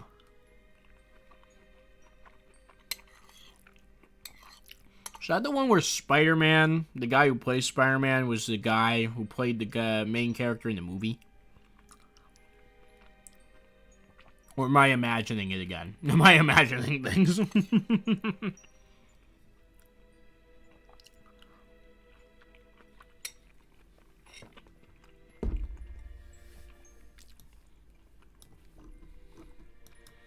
Gotta say, shout out Moon Relay. It is the only reason we are able to do this right now. And one of them's completely above the horizon, too, so it doesn't even need to feel cheaty. No, I'm imagining it. Alright, well, when we're done with this burn, let me think about Googling it. See if I can figure out what the hell this Just Cause game is.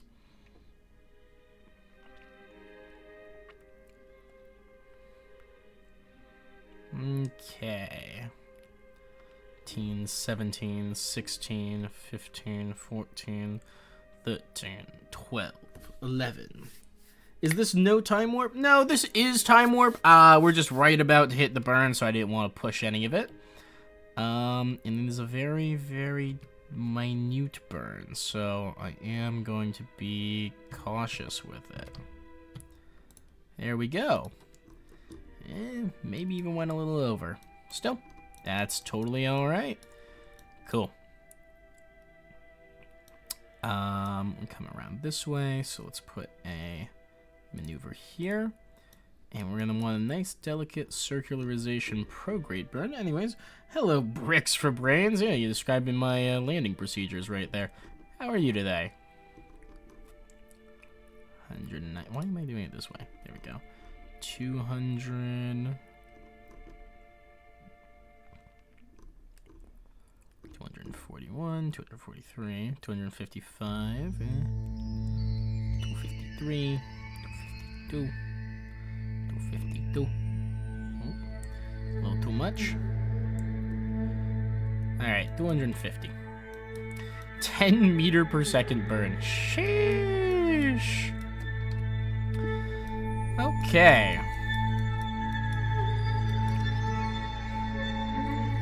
Let us warp to our maneuver.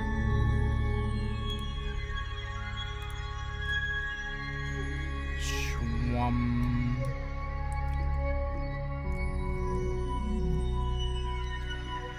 Okay. Go ahead and whap us directly on prograde.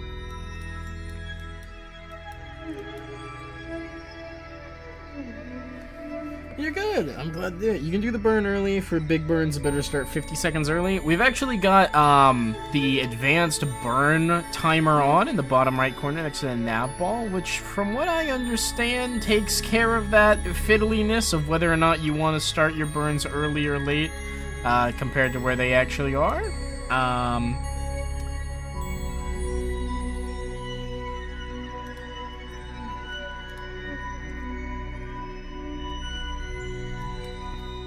Okay. Well, I guess it doesn't. Just tells you exactly when without having be out here. That's fine.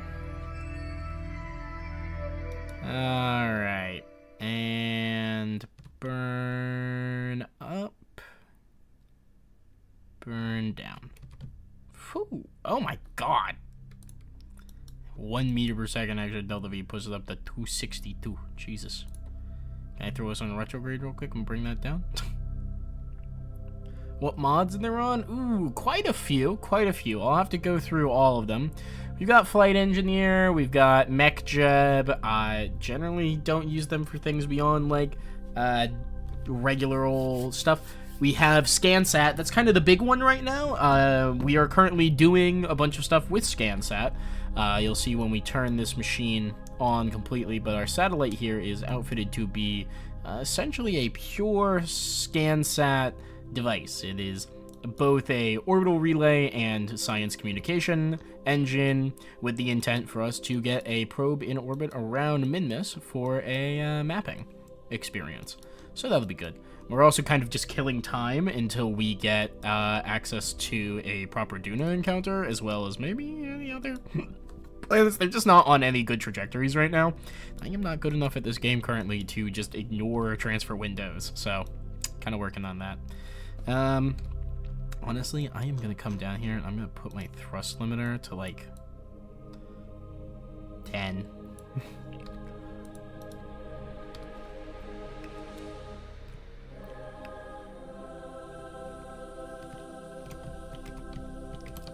Minmus. You piece of shit. There we go. Alright. How much Delta V am I gonna need to put in at this to get this up to 250?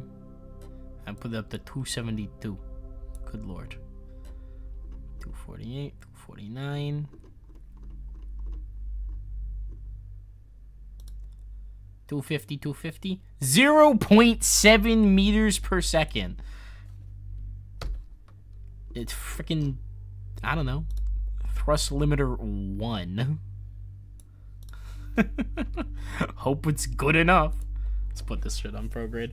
Mod recommendation, comfortable landing. It's part mod technically, but impact stop parts in the part of the game that we thinks about the landing back on Keratin. I think you mean Kerbin.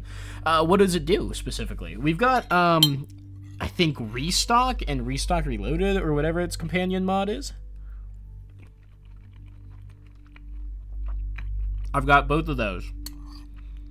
I have Maneuver Node.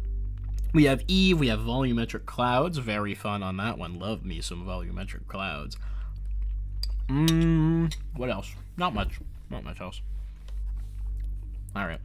Let's get in towards that Maneuver Node.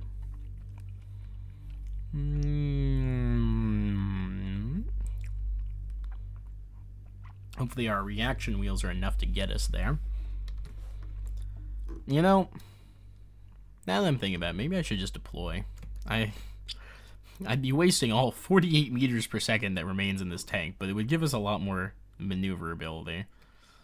Yeah, you know what? I'm gonna go ahead and kick that. Oh geez, please don't. Thought we were about to slam the satellite into the debris we just made. Okay.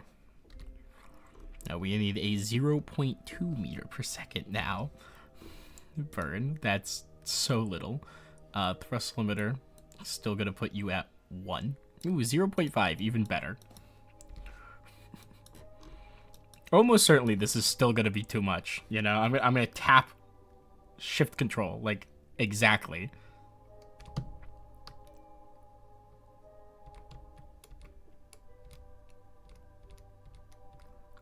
Okay, I guess. Oh, I don't have this engine activated. That's why. Hello? Can we activate this engine, please?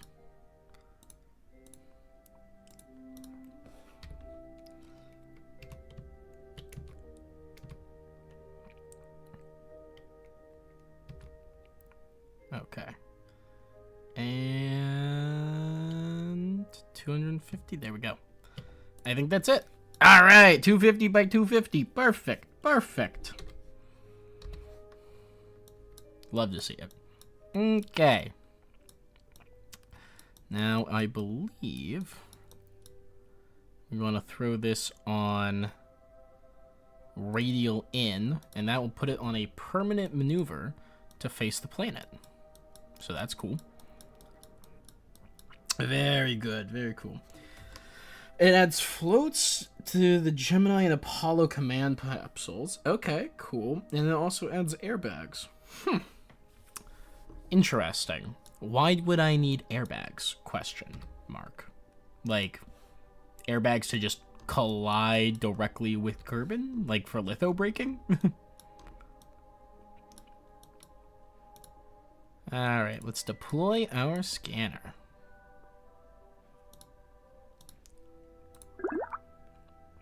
Infrared telescope. Focus telescope out in space scanning for celestial bodies. Before I do that, you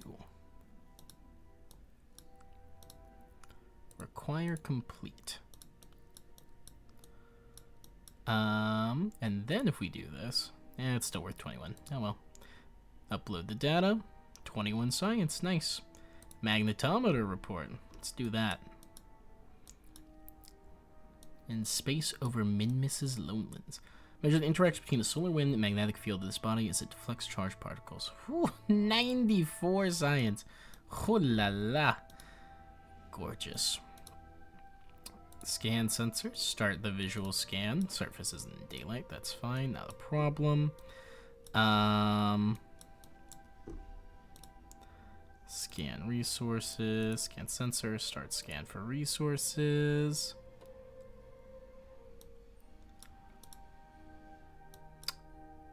Scan sensor, start scan for altitude. Go to it. What else? What else? What else do we have on this thing? That's the fun part, is making sure all of your sensors are actually on. Start the multi-spectrum scan.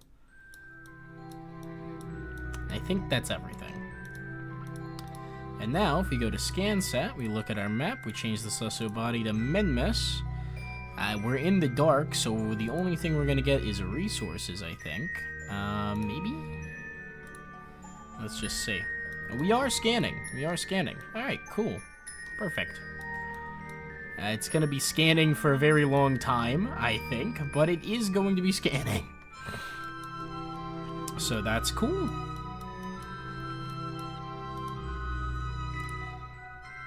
Nothing. Darn. It's a shame all of these science experiments are pointless, but with this, we have another addition to the relay network, one with a very good connection to the ones on the moon, looks like.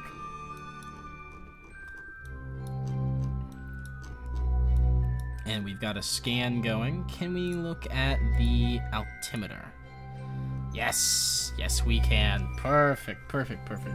Looks cool, also makes for better landings, can be used to make boosts. I'll have to keep that in mind. We are going to do a, I think, proper career mode at some point. That would be the hope. What does our orbit look like? Interesting. I wouldn't have expected our orbit to be so 45 degreed.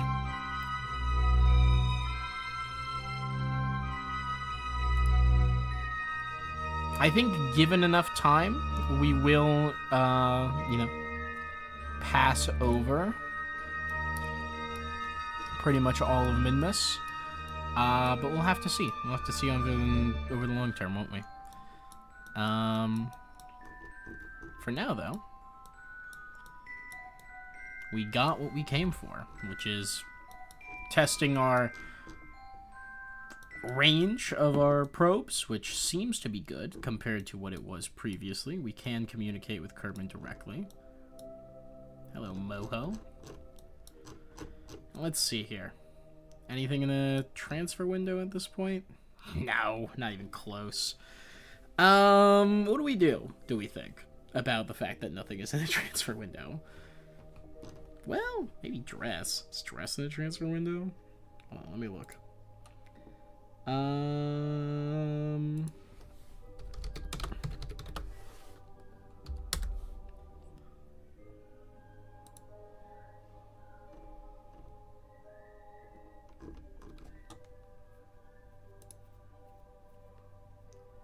Transfer windows.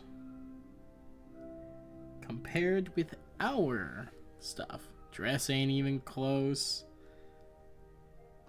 Elu's not even close. Jewel's not even close.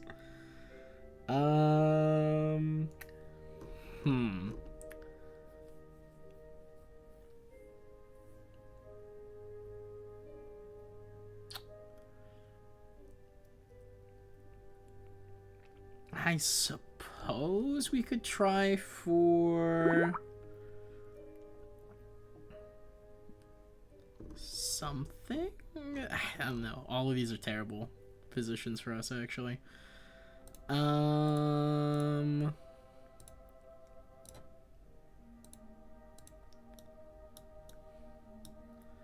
is so far past where we need it to be.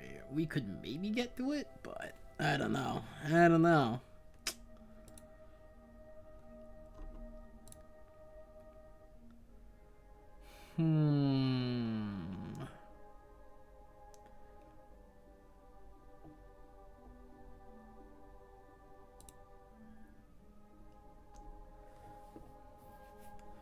What do we need to know? Okay, origin Kerbin.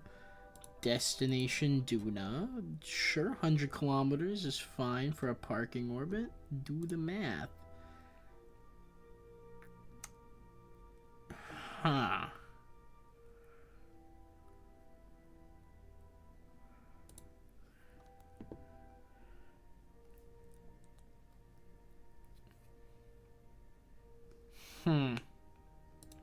Interesting.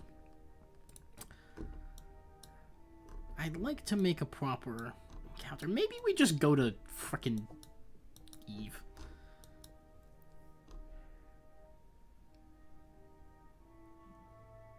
There's no way. I don't think that's possible. If we think about it this way, right? This is our orbit. This will probably be our periapsis. That'll probably be our apoapsis. With that in mind, maybe I can get a Duna encounter. I might be able to. It's gonna be probably pretty expensive given how far outside the optimal transfer window it is. But we can probably get it done. Okay. Well, this has been great. We have everything we need in orbit around Minmus. Hopefully we don't end up sending a probe to Duna while it's we're behind the sun from Kerbin. I don't think that's gonna happen. But it is quite far away, which sending a probe, of course, means that's a little concerning. But no way to find out our limits if we don't test them. So I will leave our machine here to do its business and continue to map Minmus. We're going to head back to the Space Center. And it's finally time for us to send something to Duna.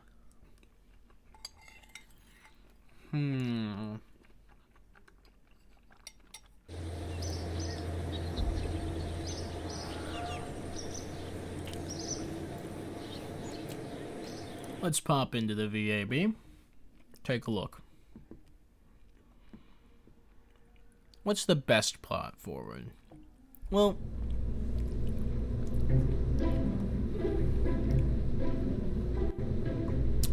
we know that this top stage has decent thrust weight, 1500 delta V. I mean, it's not a lot. Could use a lot more.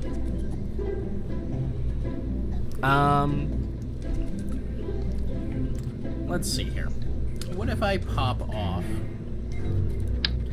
everything below the protective shell?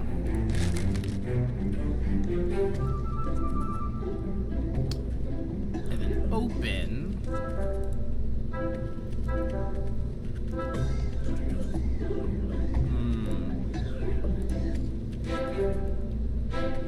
I would like to open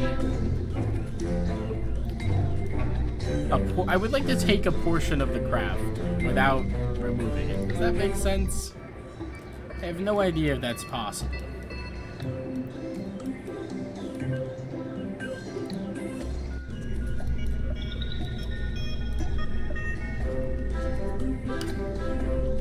Like, if it was all possible.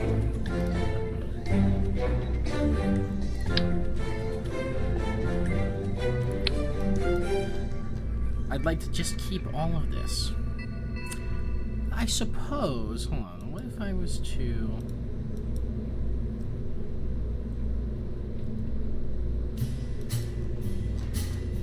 come in here, hit the whole thing. Alt left click.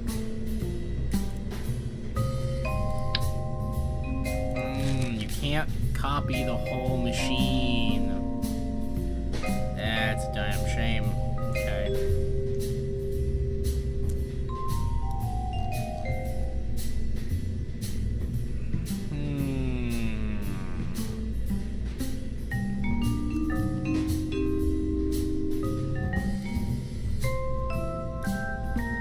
What do we think then?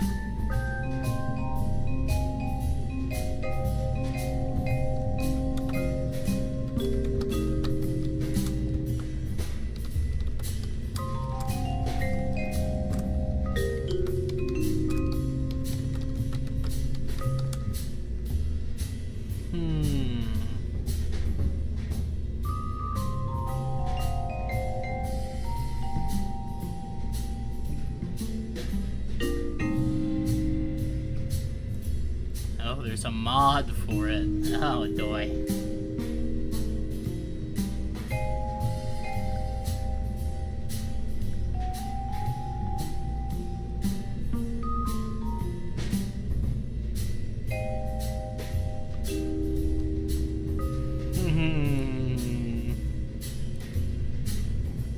Alright, I've got an idea. Let's not save this. Let's open up the Duna or Dead Mark II. This thing is overtuned to hell and back. I see that I've accidentally ripped off the actual probe. That's fine. What we do is we take this decoupler, put it off to the side. Delete this. Open. Scanner probe Mark 3.5. Ah, damn, it cleared it. Cleared it. Oh boy. Hive. There we go.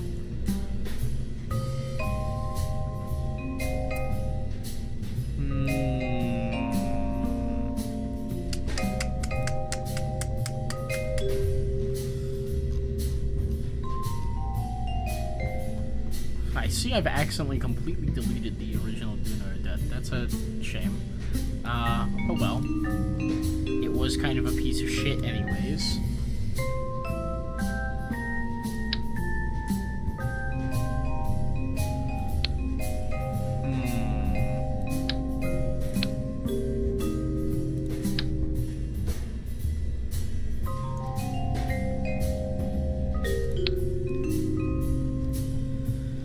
Well, it's a shame, but I think I'm gonna have to just rebuild the base of this rocket.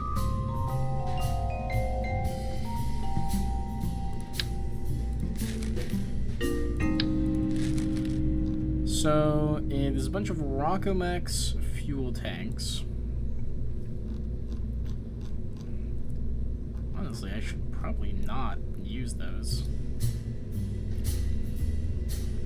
I've got the, supersized tanks, which are the ones that actually fit the mainsail engines that we're using.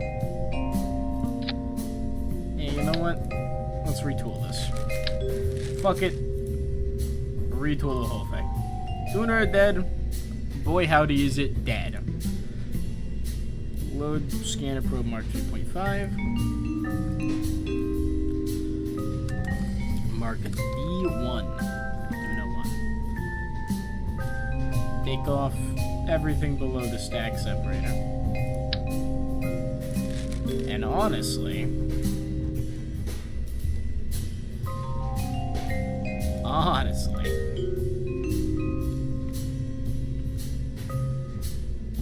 take off the small inline of the reaction wheel as well. Command and control. Advanced large reaction wheel.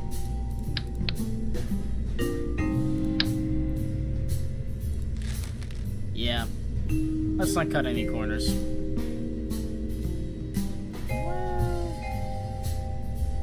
Yeah, for extra half-ton, extra 5. Huh. The advanced reaction wheel module is also more, like, way more power efficient, somehow. Okay, that's fine. Not that one. This one.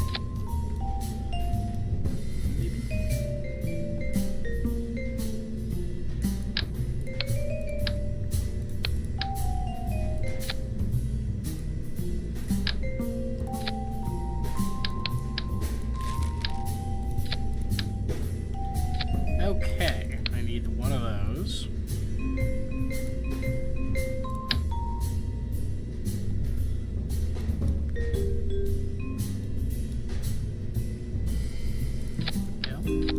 There we go.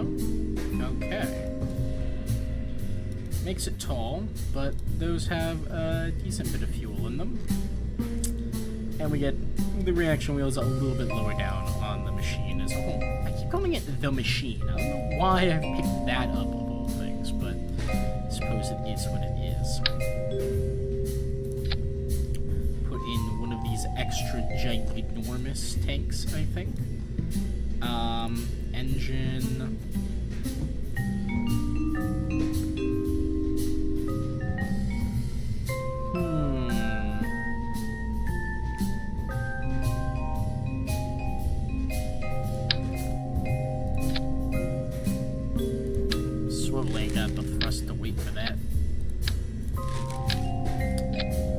Mainsail's way overdone.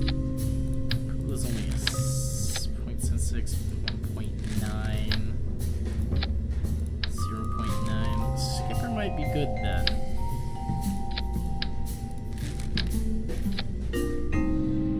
Bobcat's not terrible, actually.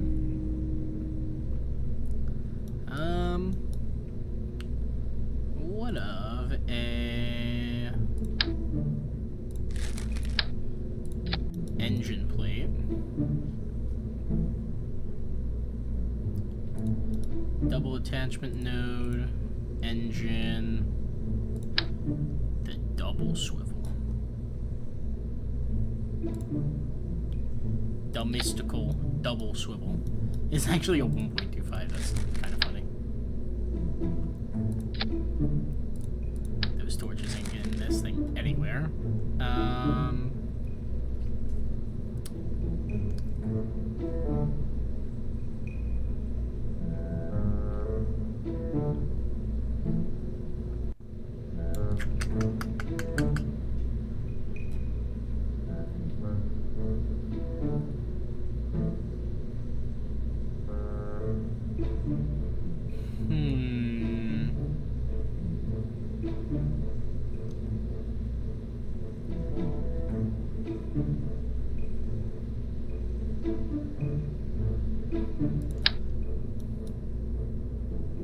Could try putting 2 reliance on it. 1.41. Yeah, I could just throw on a main set, not main, so skipper. Get 1.9, 3000 delta V. Actually, what did the double reliant get in delta V? 3,900 as opposed to the skipper's 3,900. They're basically the same. So we'll give it the skipper. And say fuck it. Cut a little efficiency to save some weight in the long term, you know? Get a nice big fairing there.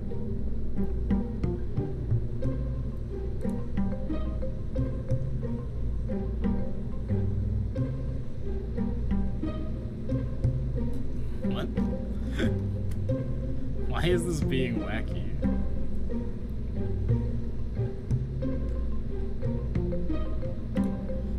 Okay.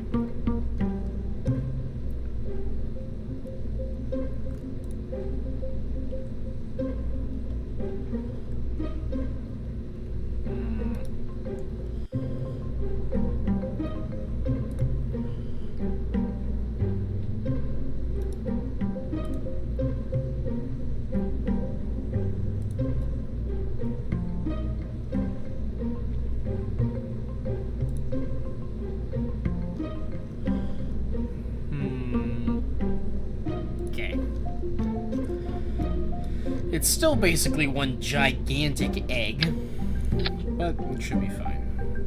Can I remove this from staging? Yep, fairing not staged. There we go. Just deal with it being,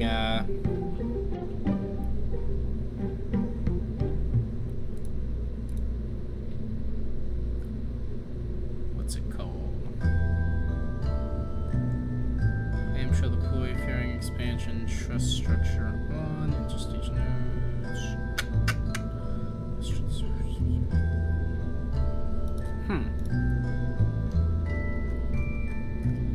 Does this have fuel connection with this? I suppose there's a relatively easy way to find out. If I bypass these, does that change? Okay, it can't go through the fairing. Well, fine, we'll rebuild the fairing later.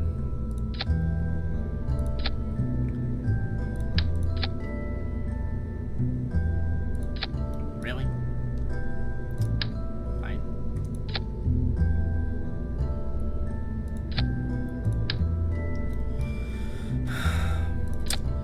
Really want to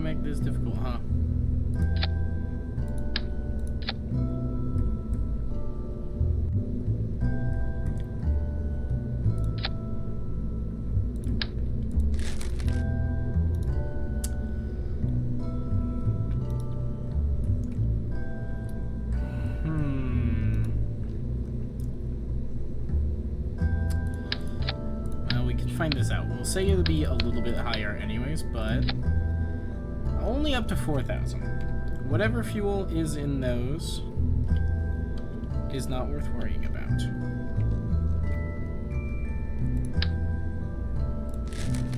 I think is what we can take away from that. Hopefully it's being used. If it's not, oh well, you know. I don't think we have like an aerodynamic equivalent to these adapters, so.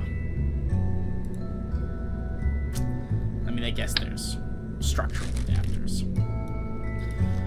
But let's go, let's be optimistic, shall we? Okay. So we need a decoupler.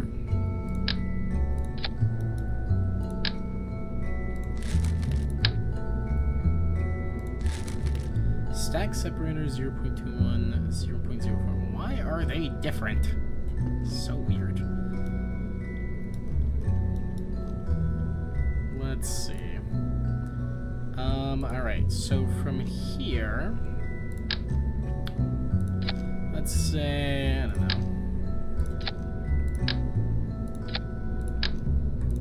know, 4 of these.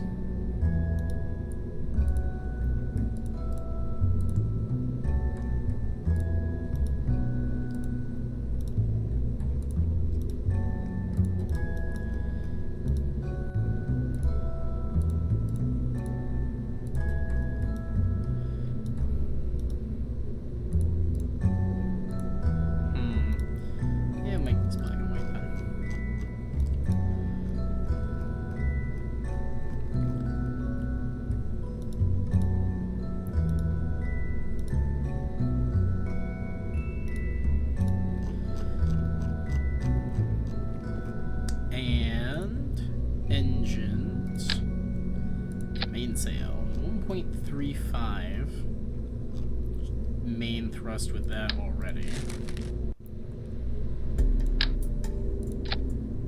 Skiff is not even close.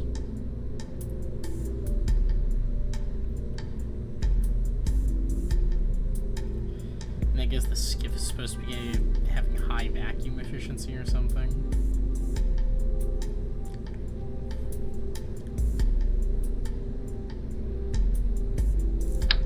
Yeah, alright, mainsail it is. And then go coupling. I think we'll put on the radial decoupler. What do we think? Is 4 extras of these gonna be enough?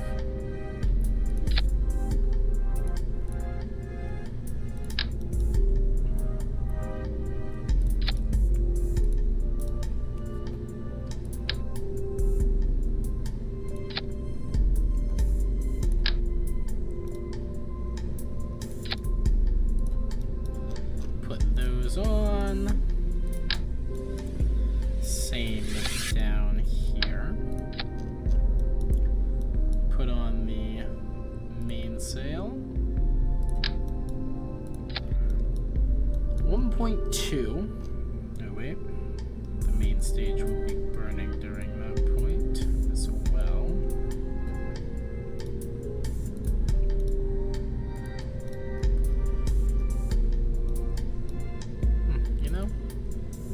Enough room for another one.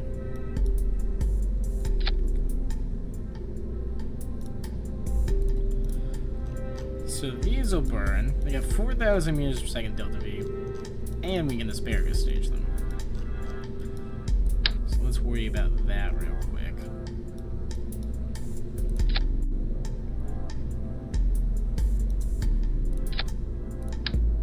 Oh boy.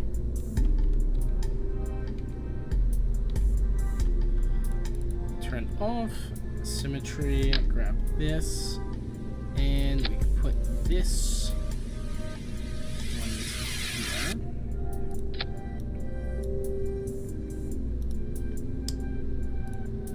Fuel delivery overlay. And we want this one to deliver to here.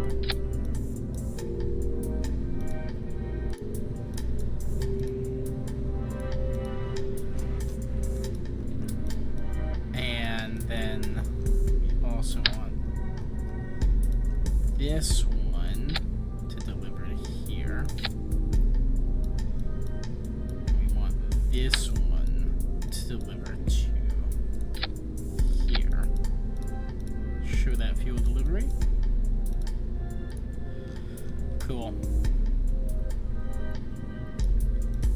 So I see that we have priorities. Remind me how fuel priority works. Drains evenly respecting crossfeed per priority. I think higher numbers drain first. So call that 21, call that 20, call that, no, 10. Yeah, there we go.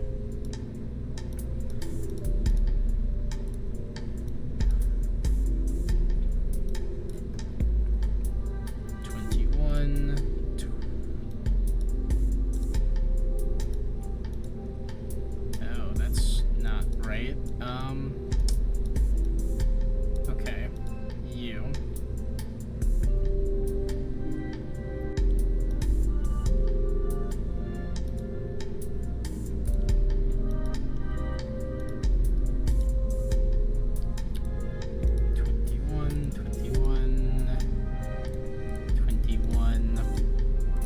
Also, do I have ittiest and bittiest freaking hemispherical tanks imaginable there? Do I have some bigger ones?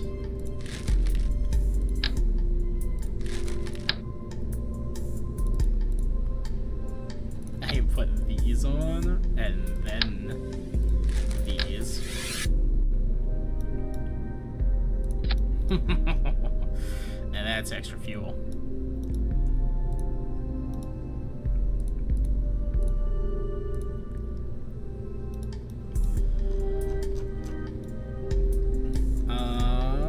Okay.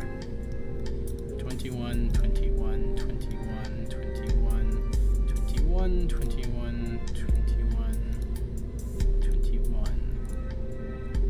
All of that will flow out of here and into here. And that should be 20. Why are you adjusting for both of these? It's a little odd.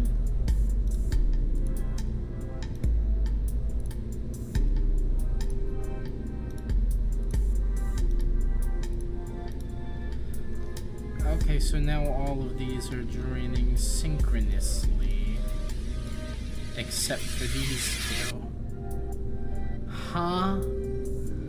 Why?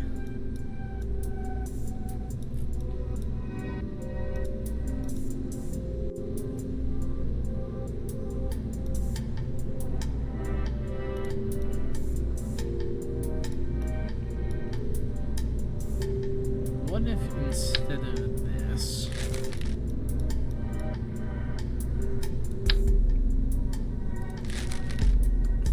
misclicked, what if instead of this, I go to the radial decouplers and just enable crossfeed?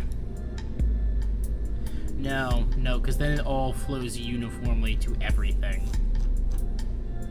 That's right.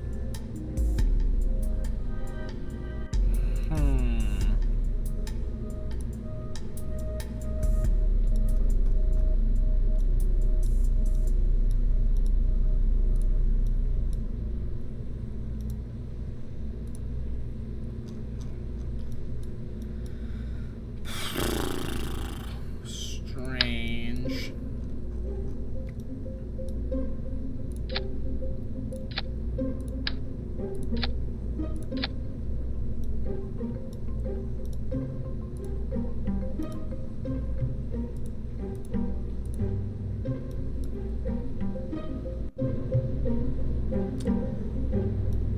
Oh, that has put one on every single one of these. I don't want that, that's for sure.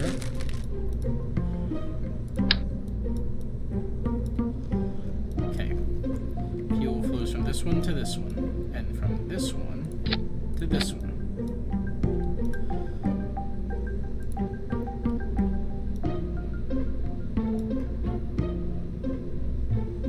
Why are the fuel priorities so fucked? I don't get get it. Not one bit.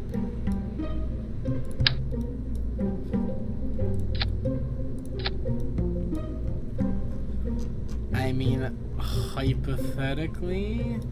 Oh, is it because there's too much symmetry? Oh, that's what it is. Okay, hold on, that's right. See, I gotta pull these off, put it on two-way symmetry. Take this.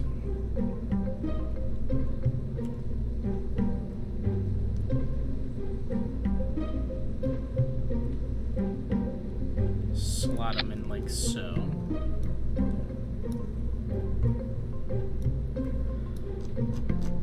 And then, no, let's like pull this off. I gotta alt-click that assembly. Put them in like that. Now I can take these, put them together. Put these, put it in here. And now if I look at the fuel livery, these are still all 20s, but if I go to the bottom node, put them up to 21. Okay, maybe I'm mistaken.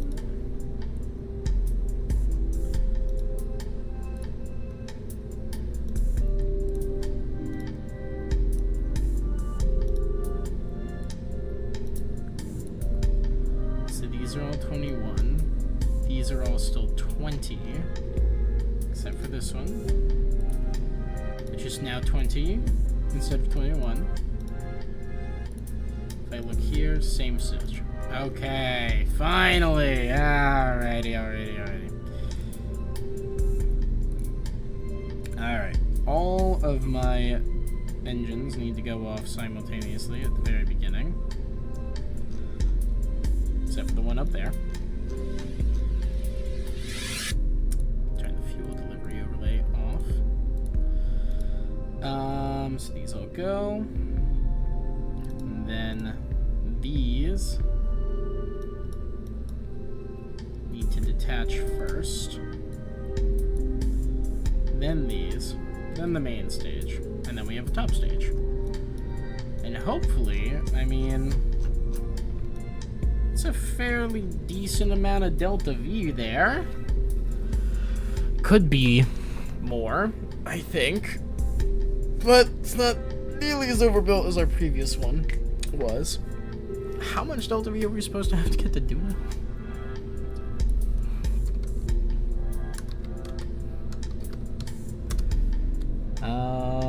Let's look at this. The terrifying map. Duna.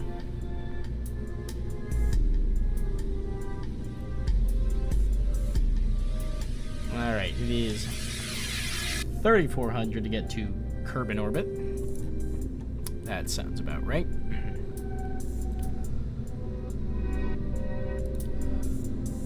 It is 950 to get into a Kerbular orbit. 130 it looks like to get to Duna.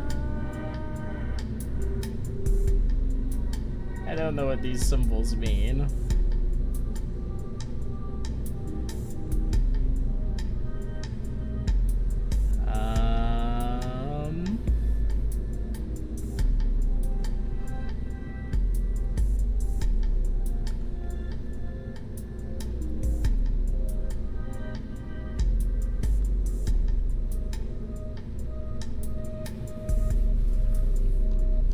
I don't know. I guess we can see if this thing even gets to orbit first. You know what? you know what?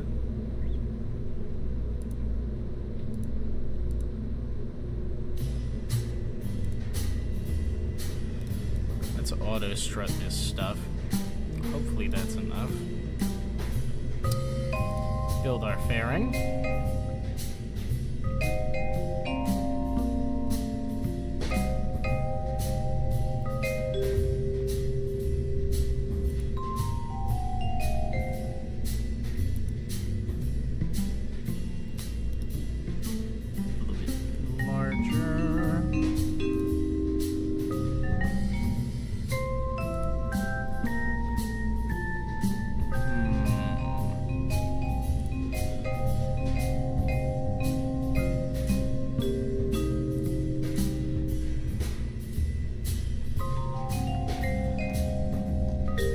Seems like a decent fairing to me. This is maybe one of the more sane rockets I've ever built. Fingers crossed it doesn't explode on the launch pad. I make no guarantees. I never do. I realize I don't have any, what's it called? Separatrons on this thing. It's almost certainly going to detonate when it separates. Whoops. Alright, well, for now, SAS. Hopefully it's somewhat stable. Throttle up. Ignite. It barely has the guns to get off the launch pad, huh? Oh boy. Yeah, okay, this could probably stand to be a little bit stronger of a rocket. Could maybe also stand to have some struts to keep it from pulling itself apart at the base. Could stand to restart the game so I have sound again. That might be a smart idea. I gotta say, these things are, I mean, really trying to get away from themselves, it seems. Look at this. This is terrible. Oh my god. Shocked this thing hasn't ripped itself out of frickin' flight yet. Like, that's not particularly good looking. That's not what your rocket should look like. That it is phasing into itself currently. Oh god. I'm shocked it's as stable as it is. This is Kraken. This is a Kraken-esque blessing right now. It's gonna detonate itself in its own exhaust. Okay, up it goes, up it goes. Very nice.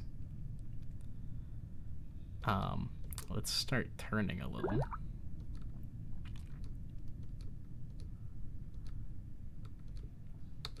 Shockingly enough, this thing is still functional. It's going up pretty fast too, so we might have some good stuff to work with.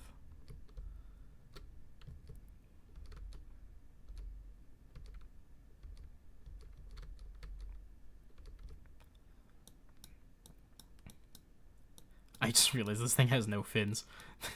How unkerbin is it aerodynamically stable at all?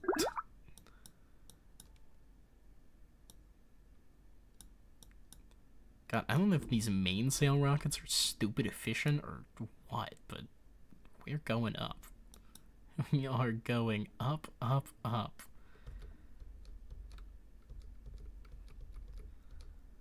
Okay, we're chilling, Our, what's it called? Apoapsis is over 70, so we can start pushing basically just orbital velocity right now.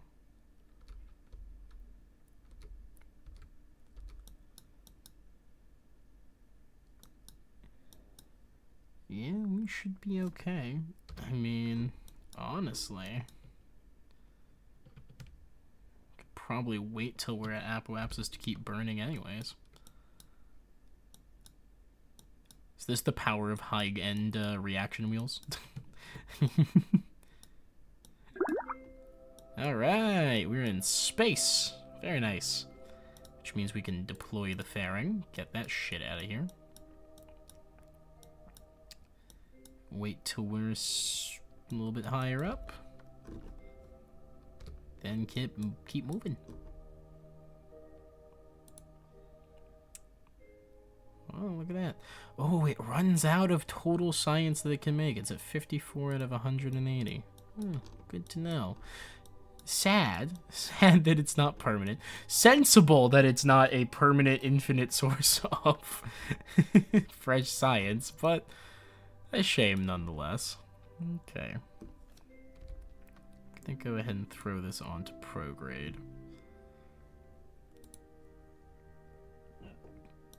Man, those big reaction wheels do use a tad bit more power than the other ones did. That's fine. You're coming around the curve of the planet just about now. What is our, You know what? Just turn debris off. Okay. And let's gun it.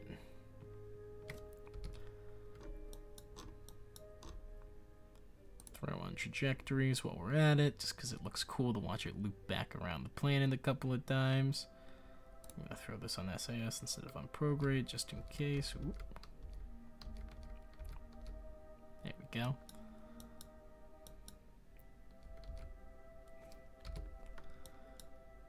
Hey, stop your wobbling. Stop your wobbling. Oh, good thing I'm out of map view. This is gonna lose here in a sec. Oh, mother trucker.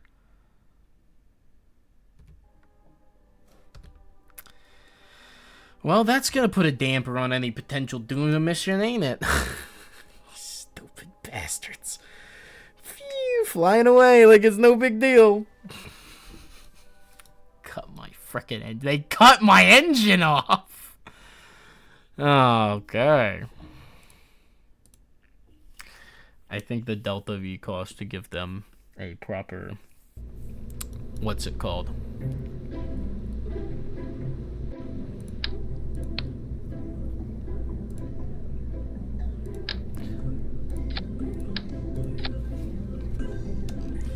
I think the cost to give these things separatrons is going to be worth it. So I'm going to deal with that. But we're also gonna expand this just a little bit.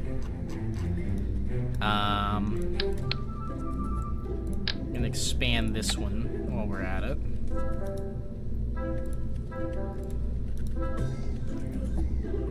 Put the mainsail back on. And much to my chagrin,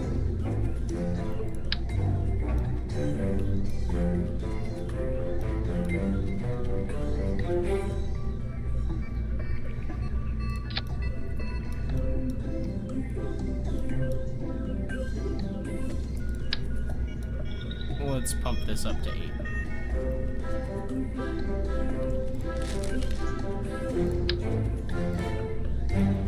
There we go.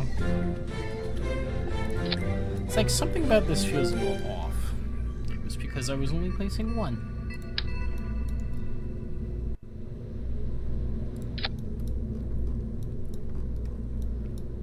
Very nice.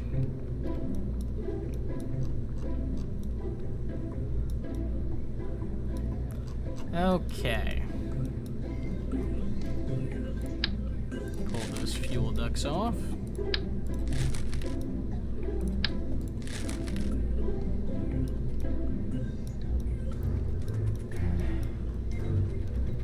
Let's go up to the engines, get the separatrons.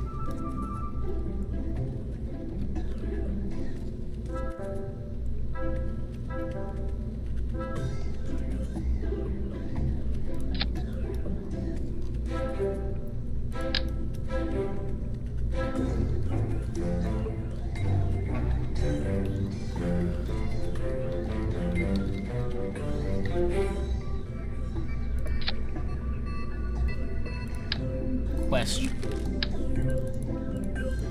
If I pop this up to 8-part symmetry. Nope. Would have had to do it before I put them on at all. Good to know.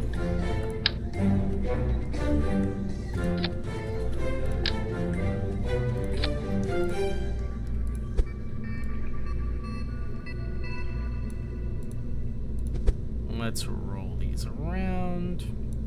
Okay. Do I think I'm gonna need more than just these?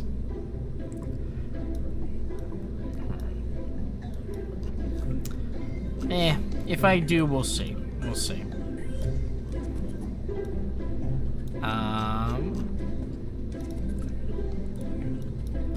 Okay, nothing appears to be connected to this, so that's good.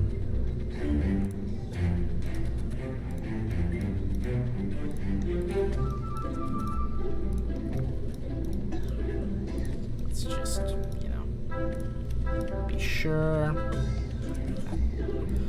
Alright, we're good. So, that means it's time to figure out how we're going to fuel this.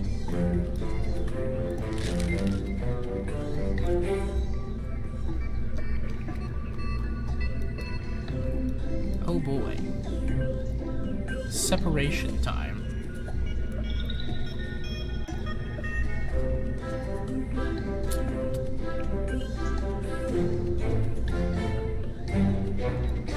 Separatrons, separatrons, separatrons. Cool. These all go off simultaneously. So, I don't know. Top set. Call them these two. You're gonna be the first to go. Congratulations. First on the list, first to go.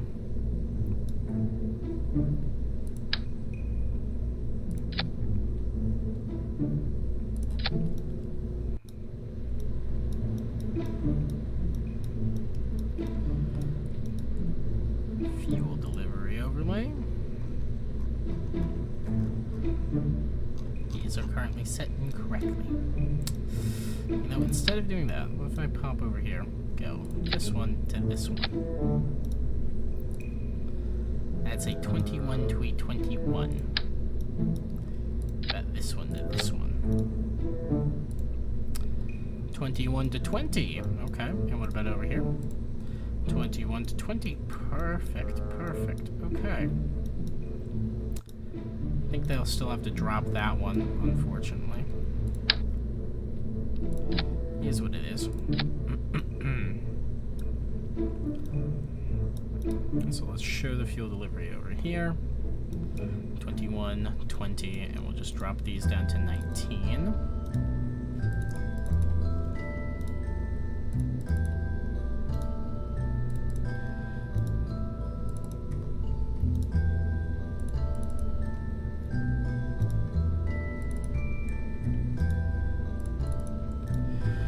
Okay. And then, fortunately, we actually managed to get a little gap in here. But we're going to take this.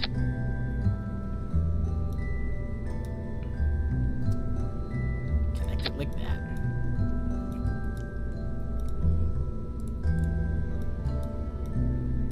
It did not work. Oh, connected in the wrong direction. Damn. Yeah, that'll do it. Okay. Gotta reach up in here. That to that. There we go. So that should work. That should asparagus all of them off. It'll be these two go off. And then these two. And then these two. Then we have the main stage, expanded upper stage, satellite. Cool. Which might have 10,000 meters per second of delta V on it. We'll fucking find out about that one, huh? All the main engines go off simultaneously. I do need them to stage correctly, though. So...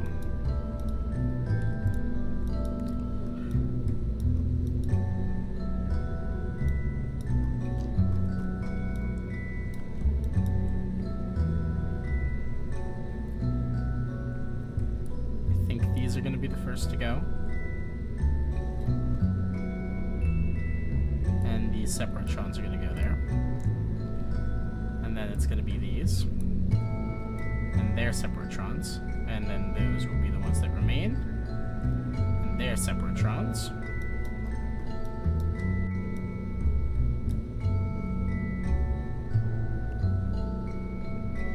Yep, I think that's correct. That goes, this starts. Should be good. Should be good. We might have to technically be worried about this launch stability of this monstrosity, but it'll be fine. It'll be fine. It'll be fine.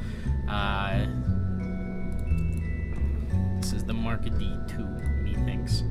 Save it up. And let's try for launch again. I think it'll be fine. I think we'll be A-okay.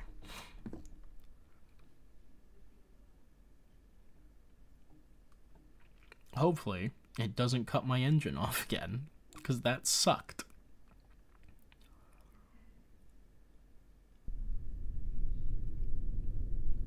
Ooh, Nelly! No! We're gonna need some struts. Boy, howdy, we're gonna need some struts.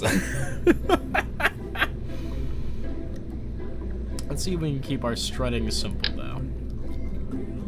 Step 1. You to you. You to you.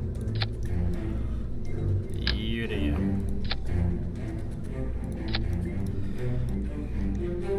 Stabilize all of those off the main together there. And strut from there to there. From there to there. And one from there to there. Hopefully we don't need, you know, vertical stabilization there. I think hopefully this will be enough. Yeah. Yeah. I'm also thinking, can I? No, you can't up these forces. It's a shame. It's a shame. Alright. Save this one and launch. Let's give this one another shot. Once physics easing starts, we'll see how fucked we are.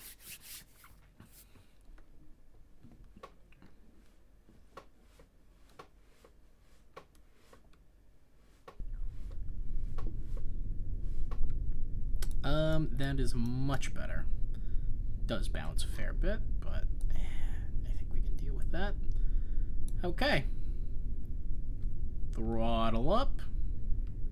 Launch.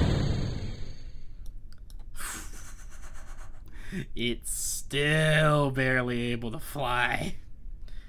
Oi, oi, oi. It's doing its best. It's doing its best. What's their thrust to weight ratio? It's 1.2, is this? It's functional. It's what might be described as a functional thrust to weight ratio.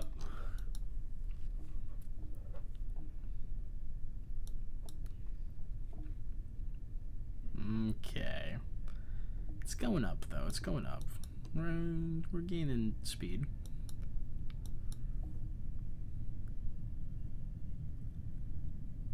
I do think we're gonna drop our first stage before we're even out of the atmosphere. Alright, let's see if the electrons work while we want them to. Oh yeah, gorgeous. That was a clean separation. I'm going to nudge us over a little bit off our just going up maneuver. Very nice, very nice. This thing generates a lift, I think. Not a lot, but it feels like it does. And ooh, don't go too far. Don't go too far back either. Okay, okay, we are hearing explosions at the KSC from our returned garbage.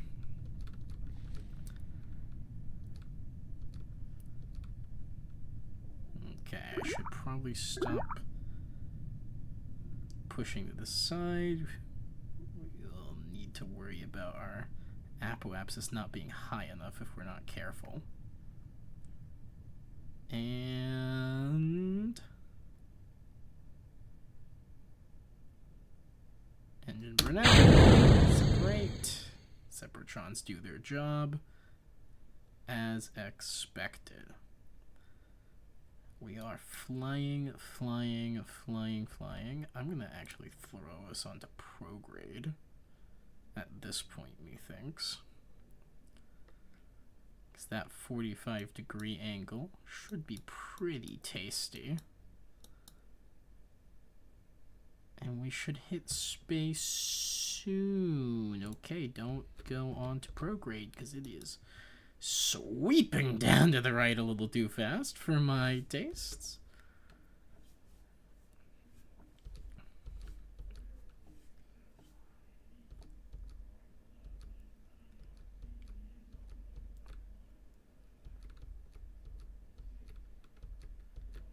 I will say I think we actually have a very efficient burn into the atmosphere right now.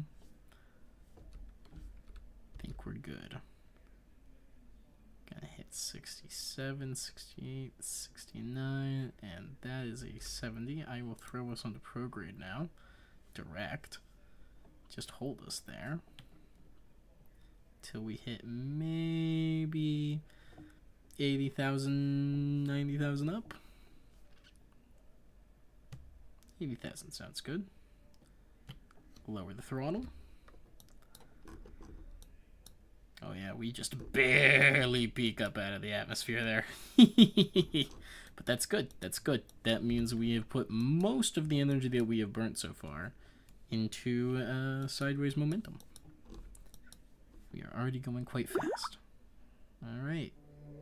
And we are in space. Alright. I'm gonna go ahead and throttle us back up.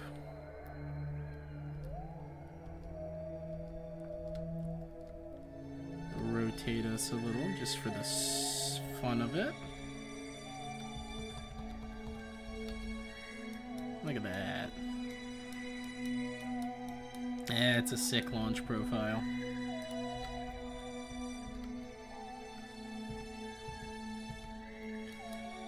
Okay, we are schmovin'. Periapsis is still in the negatives as the moment, but Apoapsis is going up alongside it. Guess we could save a little bit more fuel burn when we get closer to Apoapsis again.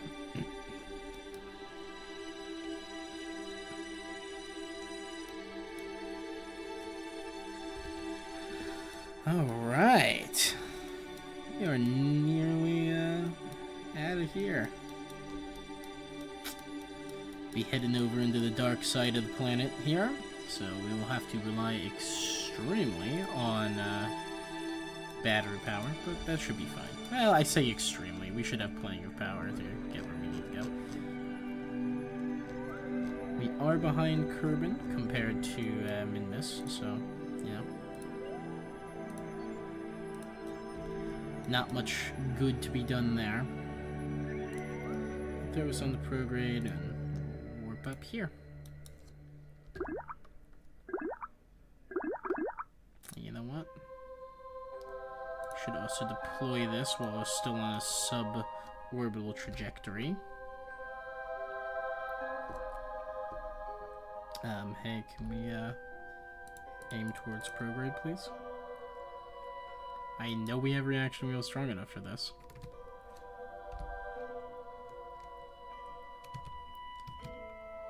Okay.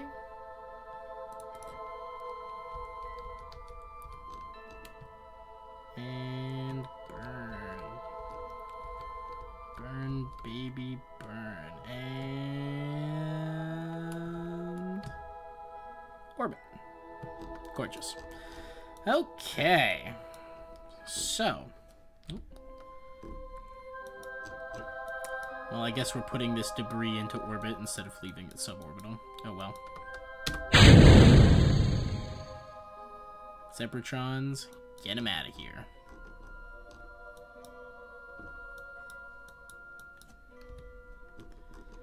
In the meantime, what do we think?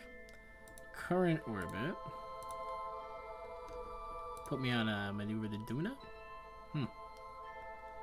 1 year from now, maneuver. To launch us out here. And gives a Duna encounter here. Yeah, so we wait a year until we're there, and then it probably gives us essentially an optimal transfer window. I don't really want to deal with that. Besides, we've got quite a lot of Delta V to work with.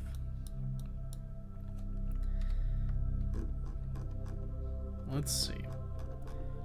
Orbitally speaking, Duna is... You know what? Let's pop out over here. Set that as our target. Just so we can kind of see it. We are going to need to lead it a little bit, but... Duna over there... Gonna want to burn, honestly. Apoapsis is not terrible. We burn out hard. We end up in orbital space.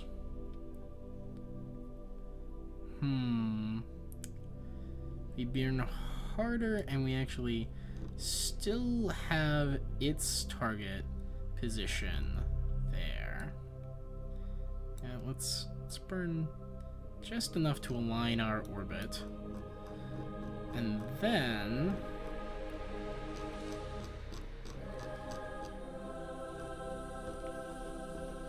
Can I scoot this maneuver node around? I can.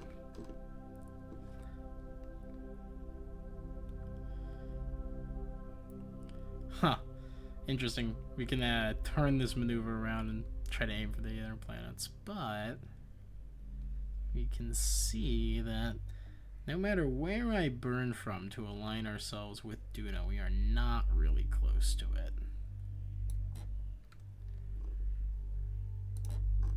So maybe we just burn at periapsis.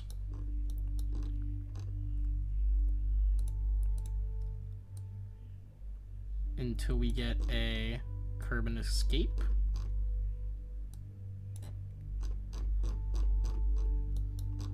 And that'll put us on this orbit, where we could then change exactly where we burn from. So, like, we could burn at this apoapsis and burn that out like so.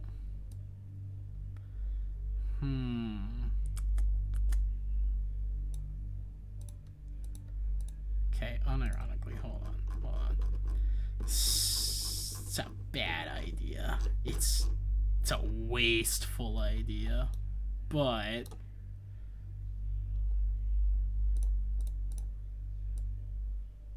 if we burn hard enough retrograde to remake our Kerbin orbit,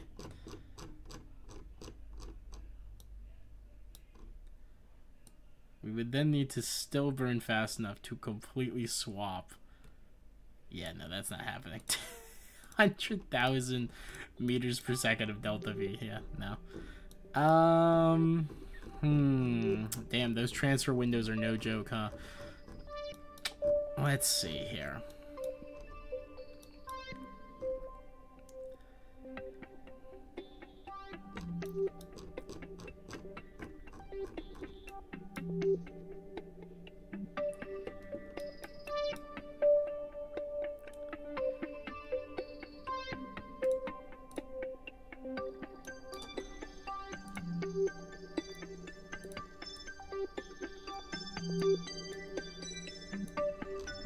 Let's do this first and foremost.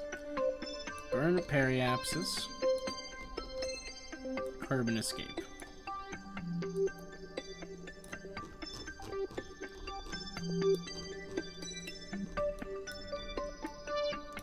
From here,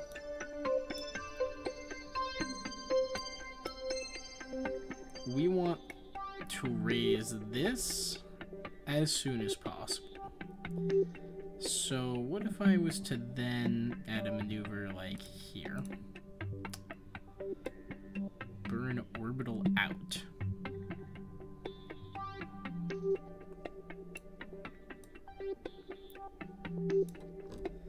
Ah, look at that.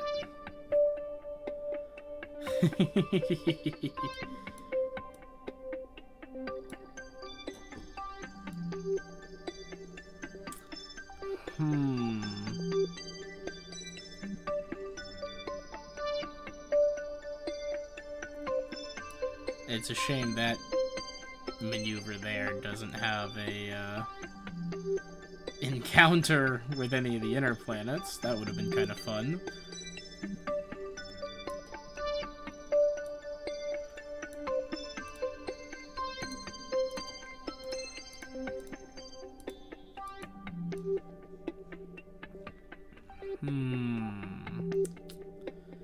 Can change the time of the maneuver. Hilariously, I can change the time of the maneuver until I get a optimal transfer window. It's essentially what we're looking at here. This is just me maneuvering it until we have a optimal transfer window.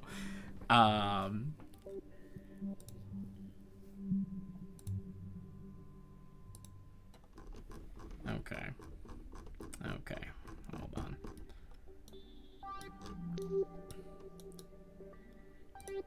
Add maneuver.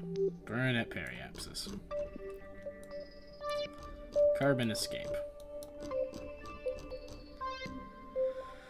Carbon escape ejects us this way.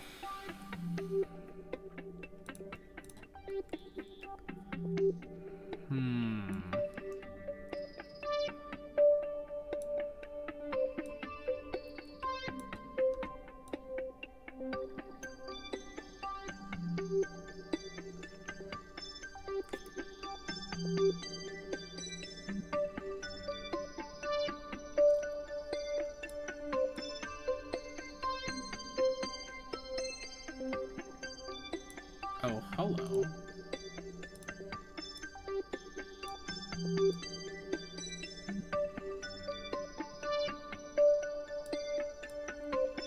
Did I see something interesting there with a Duna encounter, perhaps? No.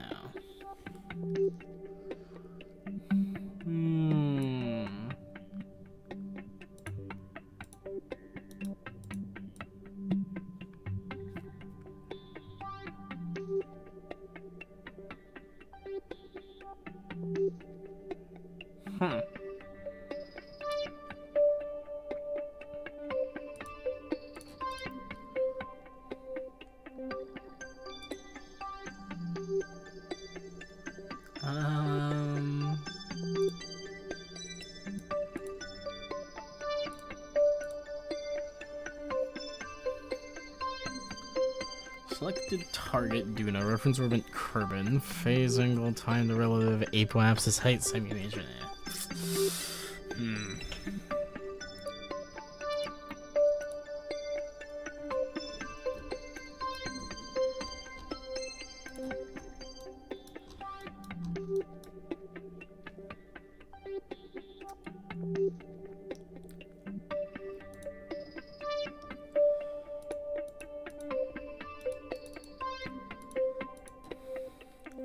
I like these Delta V based ones because it's like, oh yeah, you could do it in 2 years and you'd be right as rain. You'd have a great transfer. I'm like, I don't want that.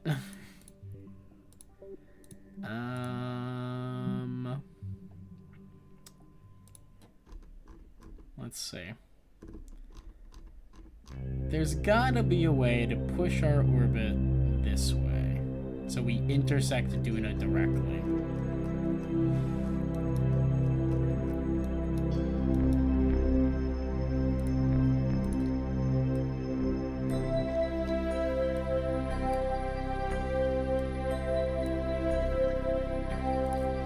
You know what?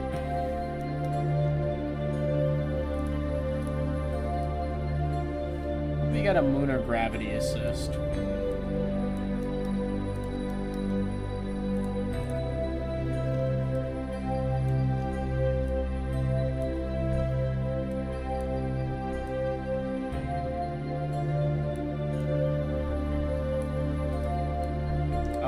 Look at that. What's estimating our moon periapsis in that maneuver, though? Big fan of our moon-based gravity assist, which involves us going through the moon.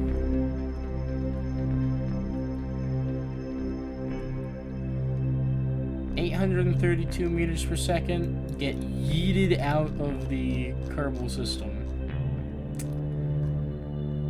Huh. Is that putting our... What is that putting our estimated trajectory on? I don't know. It's like, whatever you're doing, you're going to have a Kerbal escape. Kerbal escape. Hey, you know what? I'm willing to ring it with that one. Save ourselves some Delta V just by doing that. It's funny. And sometimes the best way to operate is simply by whether or not it'll be funny to do it. Alright.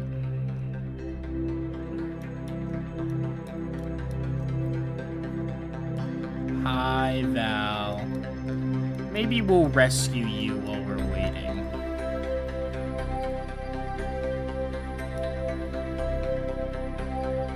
It's a very funny encounter, frankly. Now I'm gonna miss my encounter.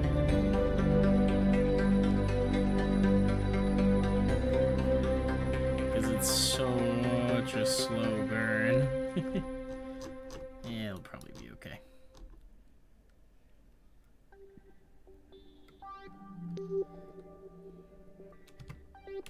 Throttle up a little more, a little bit more, a little bit more, a little bit more, and Z.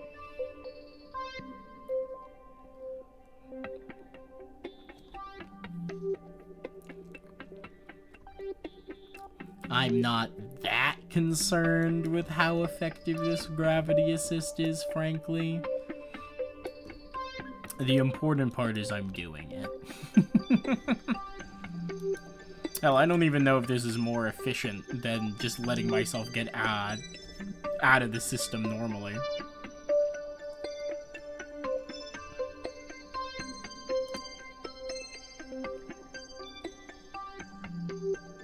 Burn, baby, burn. It's certainly trying to. The single mainsail is doing its best, but this ship's a little heavy still.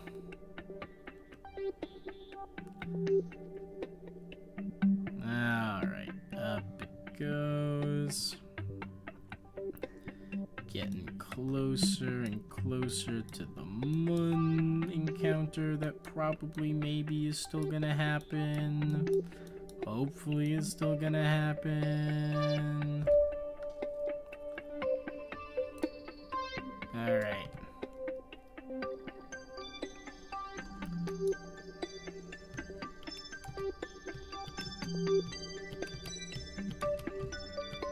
There we go.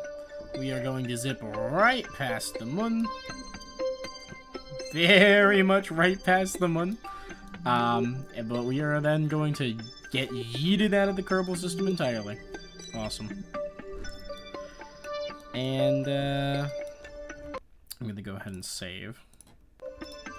And then we're going to go ahead and snap these.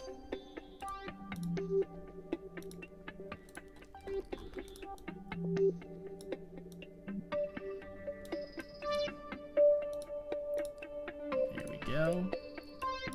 Gonna go to our servos, change the transverse rate down to 5. And then set the target angle back to 0.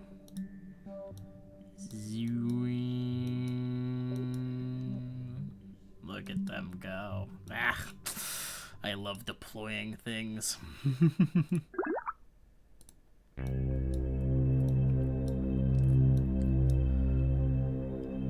Okay. And now that they are at their target angle, we'll go ahead and lock them. Significantly.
Alright, I'm back, everybody. What's up? Right, what was I doing? Ah, yes, I need to deploy all these solar panels, which I forgot to make an action group for. What the hell?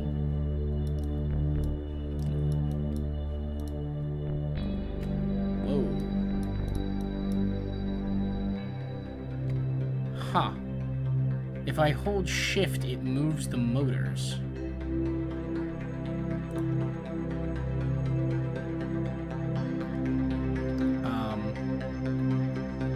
The current angle is stuck at -2.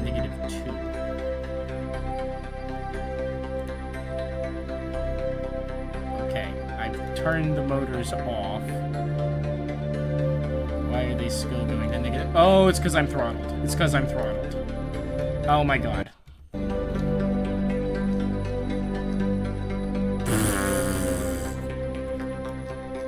Well, I have to admit that's a slightly different Kerbin escape than I was expecting. Good thing I saved. Sheesh. Yeah, it's a little bit different. I'm like, why is if I press shift, why is it doing this? Cause it's the freaking. Ay. Nah, good thing I saved right before we started doing anything with that. So, good. Let's aim the camera here. Disconnect the strut. Disconnect the strut. I wonder what is making those struts disconnect like that, you know?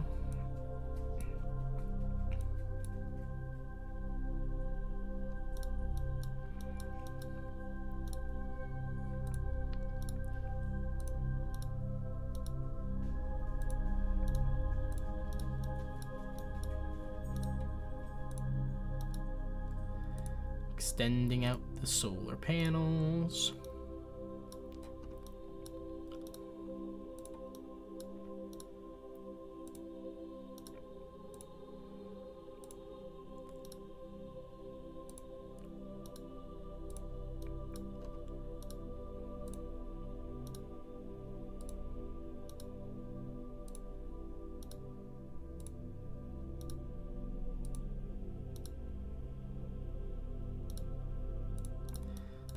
Go.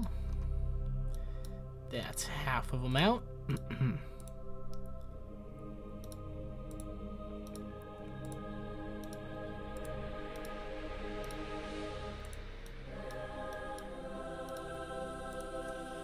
Extend.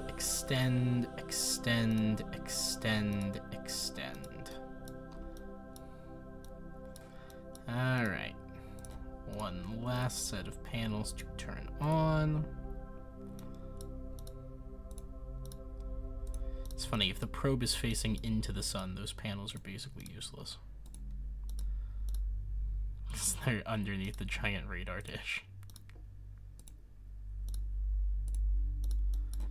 Okay.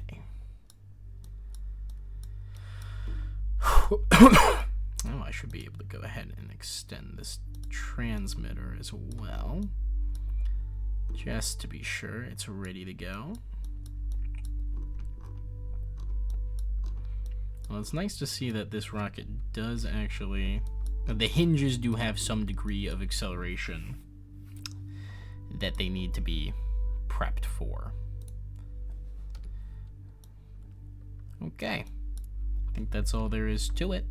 Let's save again, and then we can warp to the moon encounter. Off we go. Shwam. And then I think we are safe to warp to the moon periapsis. Oh. Okay, we're good.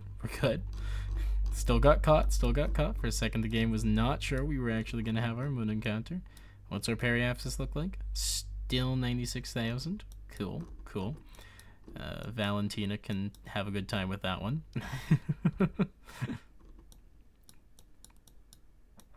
Man, we are, what, in the total eclipse of the moon right now? I think so. I think that's what it is. Yeah.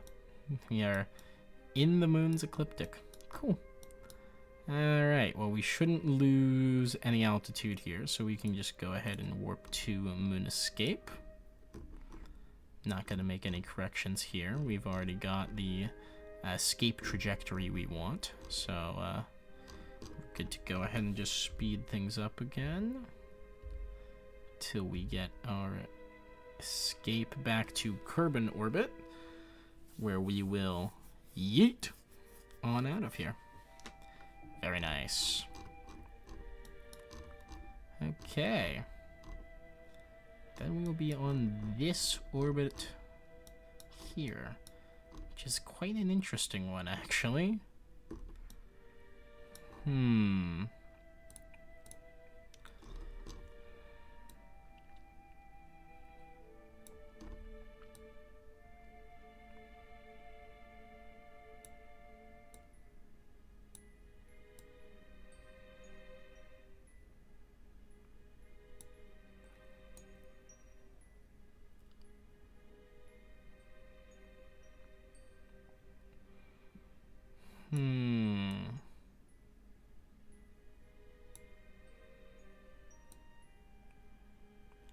Huh. Interesting. Closest approach there to there.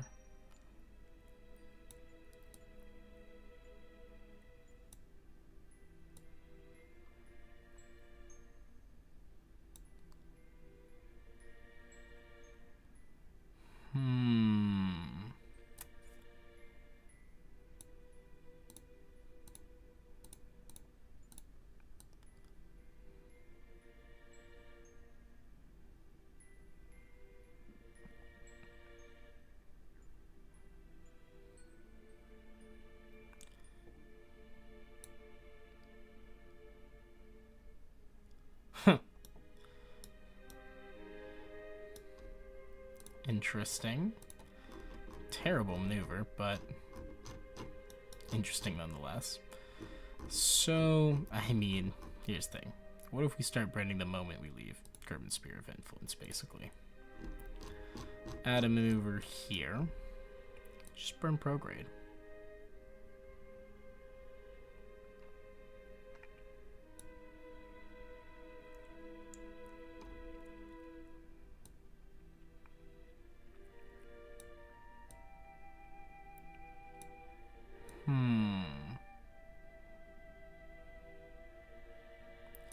What if I just keep burning prograde?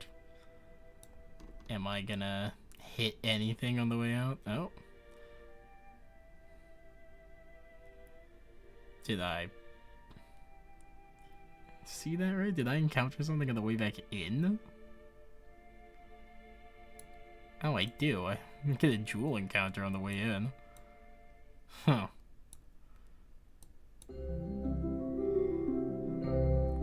Tier 25 jewel encounter. I'm alright. Alright, I don't think we need that.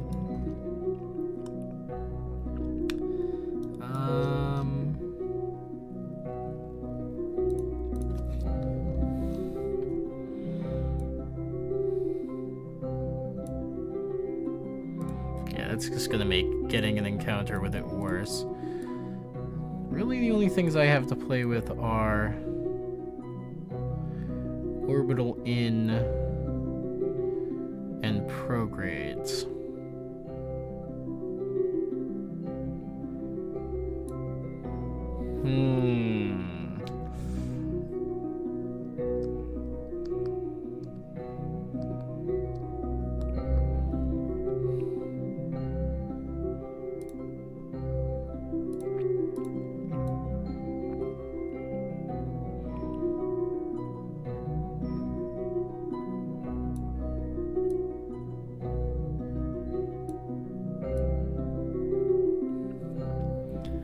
Yeah, it's funny. Literally the only way I get a close approach of any kind.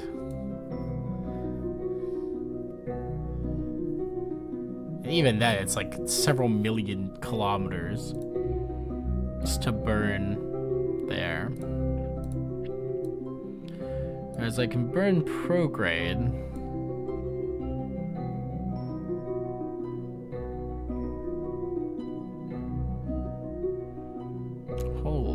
places I can burn prograde.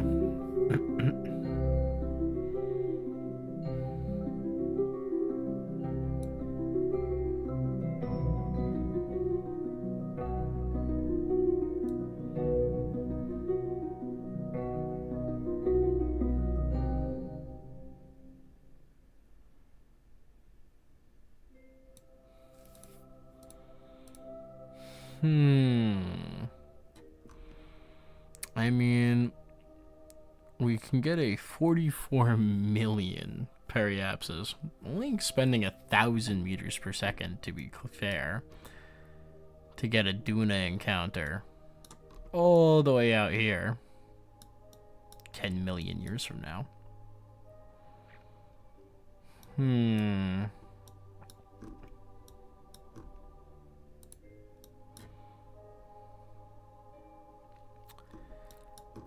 It's a shame there isn't the move in there, which is just to burn at target. Like, if I was just to go here, add a maneuver, and burn directly at the target, which is actually like a really strong prograde in, plus this one, I think.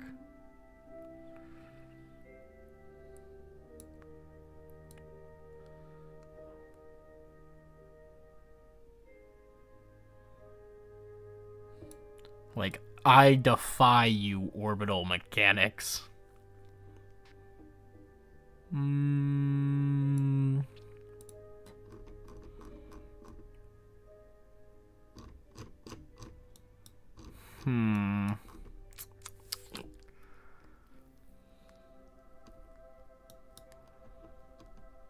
Very suboptimal launch window that I've put against myself here.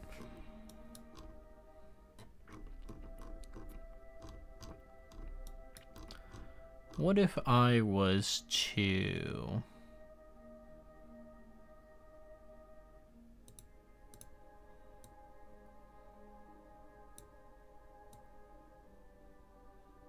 Crazy that that does not give an even counter.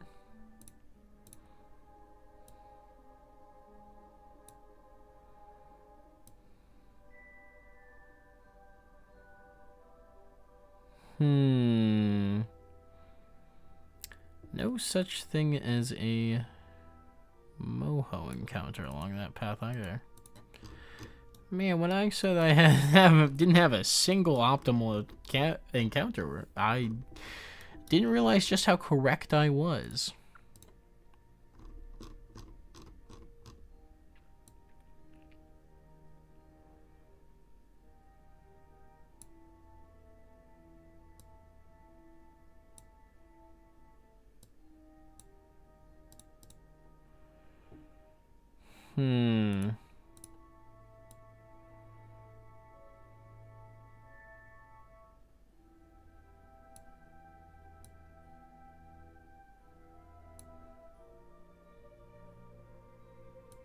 What am I encountering there? Probably carbon. Let's see. That's a carbon encounter.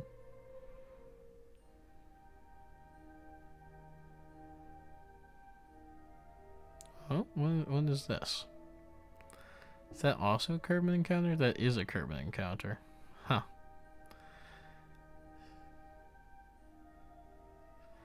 It's a carbon encounter gonna really toss me into the outer solar system, actually.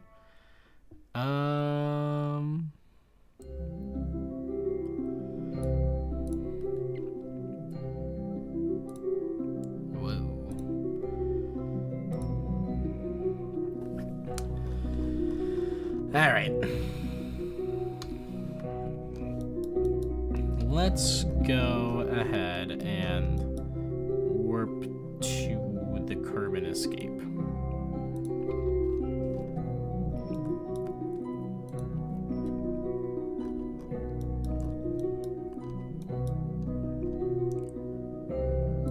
Plus additional mystery goo data from deployed science. Yippee! It's almost out, actually. Somewhat concerning.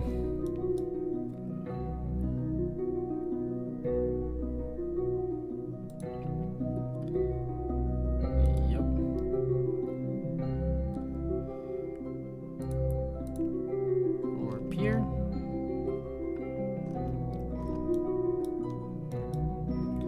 Our relays are still operational, so that's good.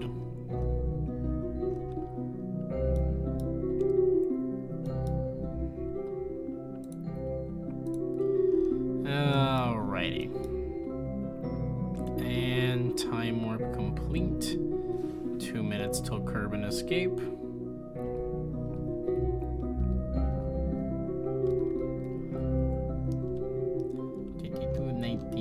17, 16, and hypothetically, we are on this orbital path now? Yeah. First Kerbal satellite in direct orbit of the sun. Ain't that something? Yeah, you know what? We can do science. Measuring temperature of space appears to be quite impossible. Yep. I can go ahead and transmit that. Atmospheric pressure scan with space. Instrument reads 0 as if we're in a vacuum. We can transmit that.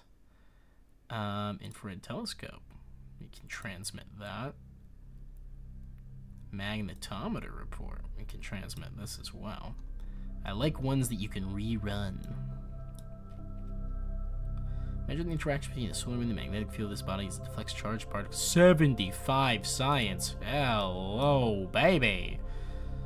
Very nice.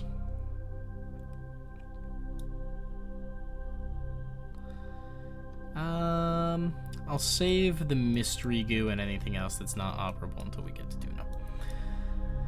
So, speaking of Duna, maneuver node. Take me to Duna.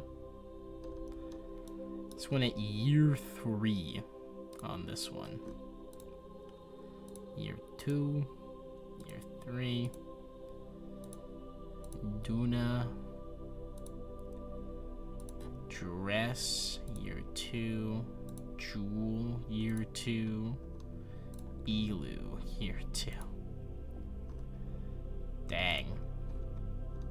Not a single good transfer that we know the tool's not perfect. Because it looks for efficiency, not possibility, unfortunately.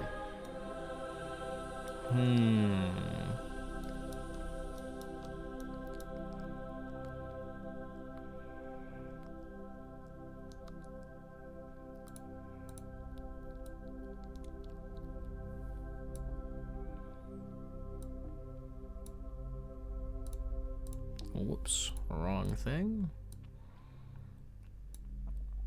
Burn out to here. And... Huh. Interesting. Interesting. We get a little close here, and then we suddenly stop getting close. I wonder why. Do we just beat it out if we do this?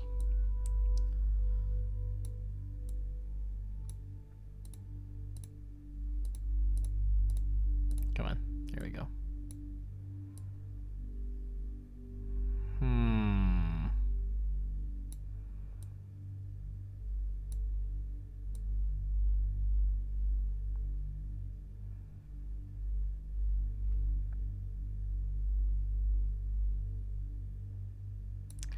So, we can get this Duna encounter. I wouldn't exactly be calling it clean.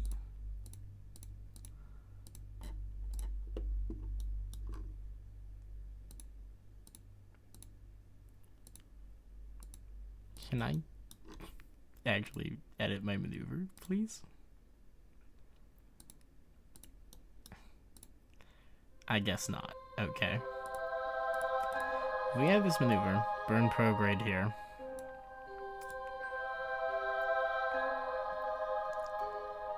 There's a little while here where we are in Duna encounter territory.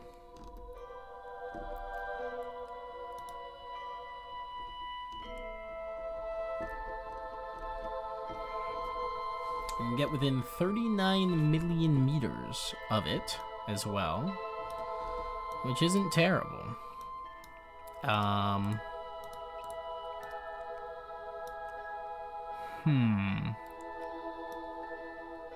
If we do that...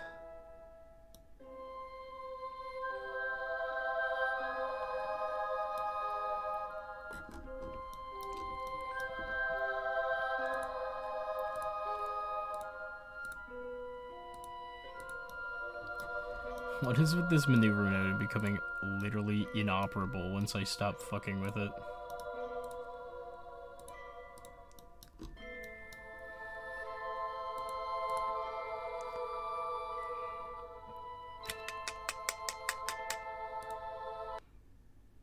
Oh, I can change action groups on the fly here? Oh, sick.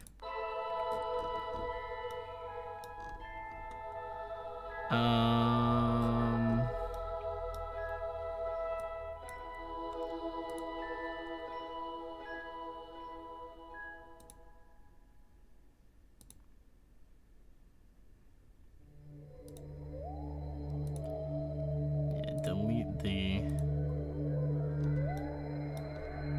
thing there. I'm just following simple transfer vessels. Scan mark 2. Huh. Get rid of that.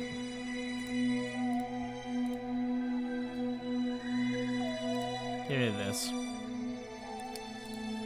Add maneuver. Burn prograde. Just a little bit. What if I burn a little bit like this? Ooh, I can bring it in quite a bit with that. Okay.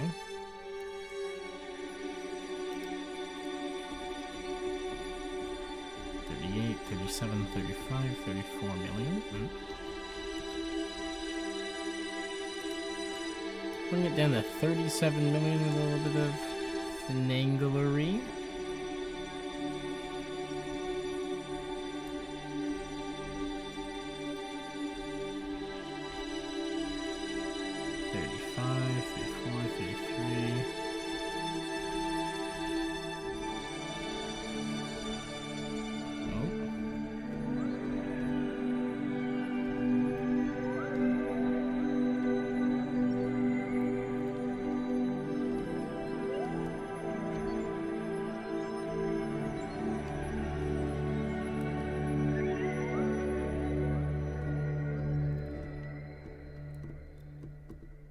Expected this to make it closer, but it does by a not insubstantial margin. Look at that.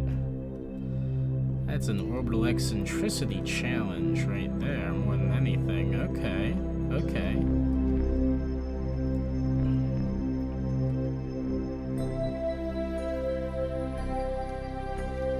Looks like I briefly go into it. Okay. 3 million miles. Only have to wait until we're there. Cool.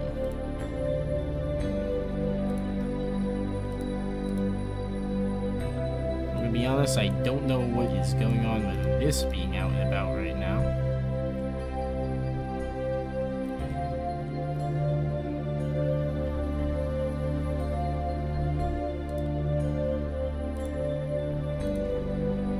Touch that maneuver note though.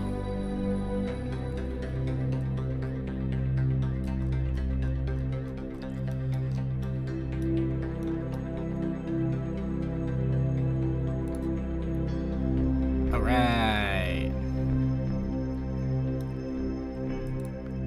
Maneuver made. Cool. We have 119 days before that begins.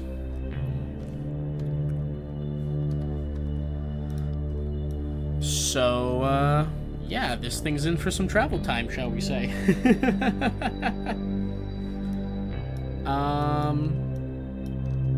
Radio. It's going to use a little bit more than all of the fuel that's left in here to make that happen, too, so that's cool. Save the game. And let's head to the tracking center. I don't know, what can we do? Maybe scan set, probably? Could be worth our time? Uh-oh. I think the game might have just crashed.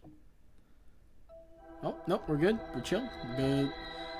We should probably rescue Val, frankly. If we're being honest with ourselves, our first priority should be rescuing Val. She's been there for 24 days. And we're just like, yeah, we're chill.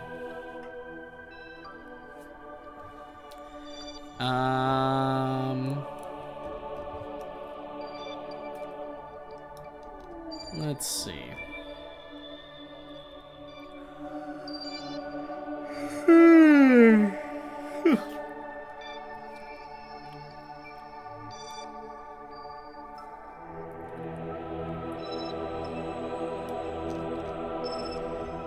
Scan set.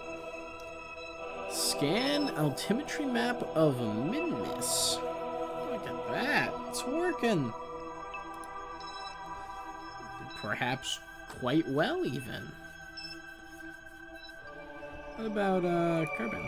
How's Kerbin's look? Oh, look at that! We have, in fact, completely captured all of Kerbin's height elevation.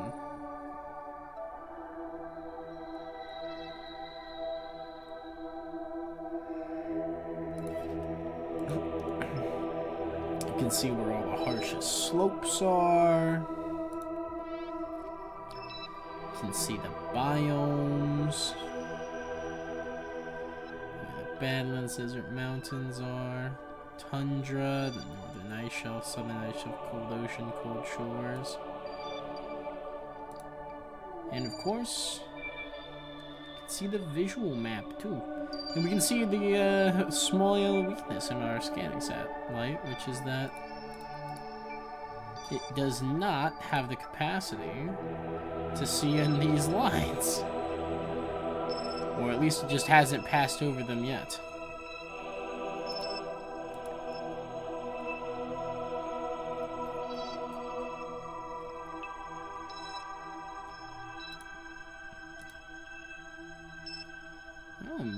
Has mapped an anomaly. Interesting. And it's interesting to see that we've got these big gashes in our Midness map.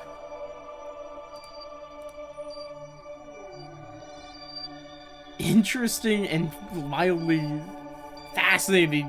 There are not those same gaps in the altimetry, and that's good. The altimetry map runs during the night too. Cool. So if it's got these horizontal slashes, I think that's where we started. That's why it's got a weird cutoff. That does mean we should, over time, still completely fill these in. So that's awesome. It's working on it. It's working on it. Slopes, pools, lesser flats, great flats, flats, lowlands, midlands, highlands. Okay. Well, I suppose we should get a scan of the moon. Shouldn't we? It would be intelligent of us to do so. It would behoove us to get a scan sat in orbit of the moon. What if we got Boo-ah! Oh, hello, Goober. You've scared me. Welcome back. What if we went and rescued Val? You know?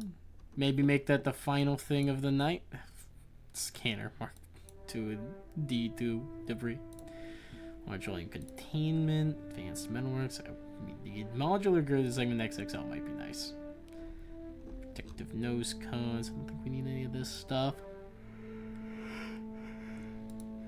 Heavy landing has some nice stuff to it. Scan, been there, done that. This mode of scanning device sets some passive answer section designs, quickly honing in on interesting features located nearby. That's nice.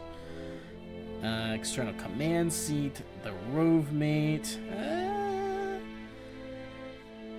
Might be nice to be able to make rovers as well.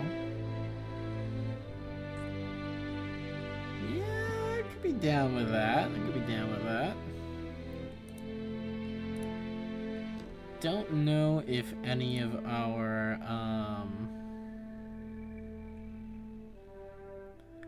if we really have a good reason to go for heavy aerodynamics or any of those things, you know?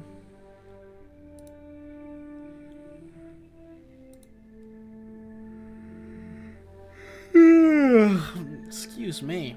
Ugh, been streaming for a while. I should probably stop soon.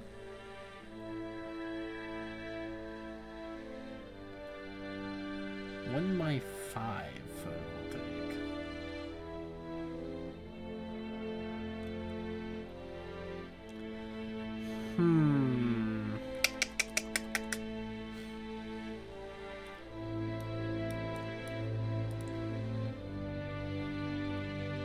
Very heavy racketry has some interesting stuff. Racketry? Why the hell did I pronounce it like that?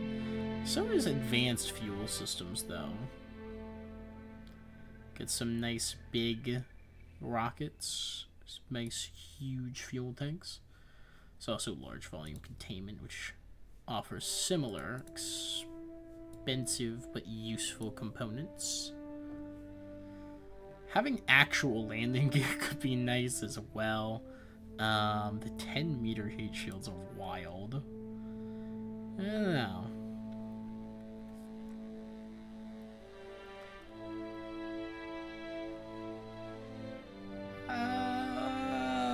Let's go with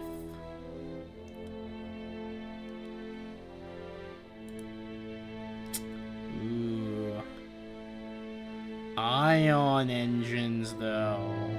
Ooh, I think maybe we gotta save for those.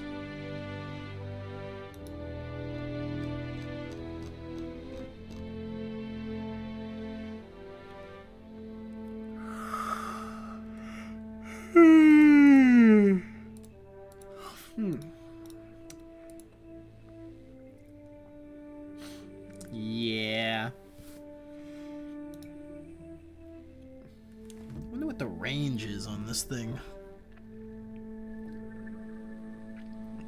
It's got a 158 GM relay antenna, though, which could be also nice. I think we want ion propulsion for that one. That'd be good. That'd be tasty. Let's see here. If we want to rescue Val, we have some interesting stuff to work with, perhaps. What is the best route forward for that? I wonder.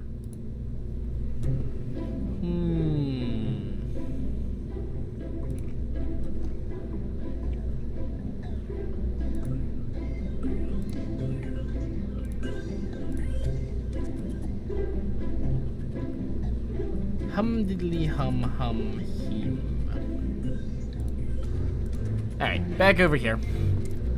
Let's see. If we open up the Scanner Probe Mark D2, this thing's ginormous. It's completely overtuned for a rescue mission. All the more reason to use it, methinks. So, I want to put one of these ScanSat relays in orbit around the moon. I think for no other reason than just that is a worthwhile goal. We should do this. But we will need to save Val while we're at it.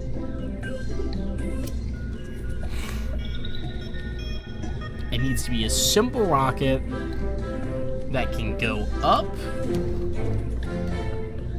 and then go home.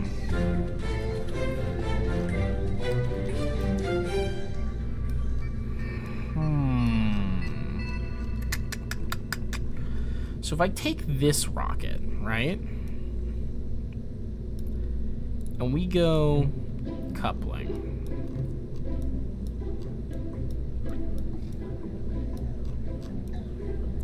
I'm going to squeeze in here behind this decoupler.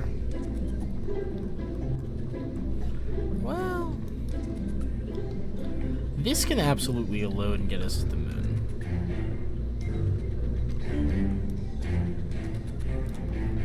I am going to add extra weight on top. A not insignificant amount of extra weight.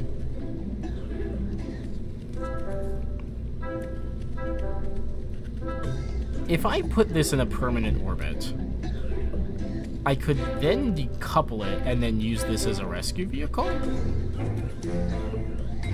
That would probably work.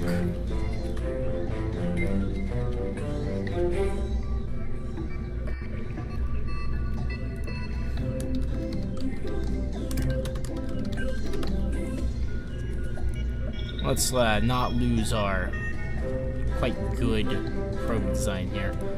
So if I pull this off, I can put on TD12 decoupler, and this can just launch off the satellite.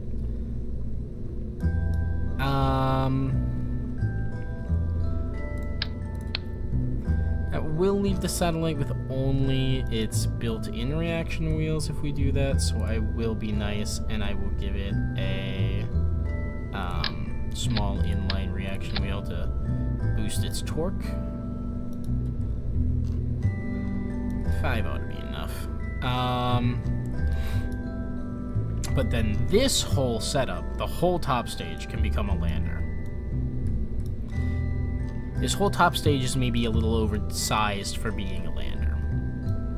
It's gonna have similar issues to the problems I had previously. But hypothetically,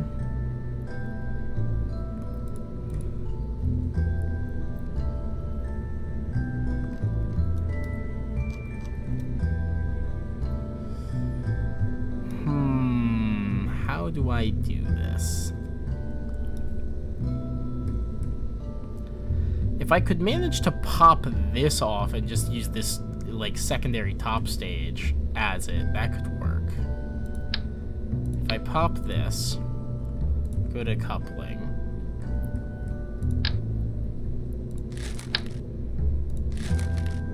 throw on the TD18 now, TD25 decoupler, like that.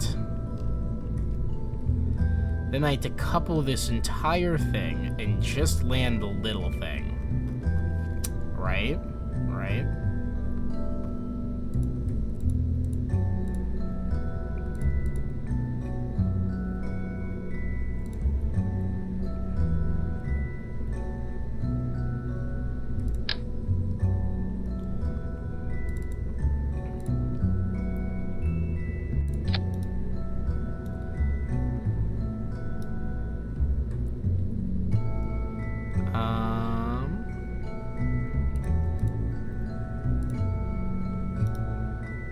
That's why I can't see what I'm doing. These are retracted.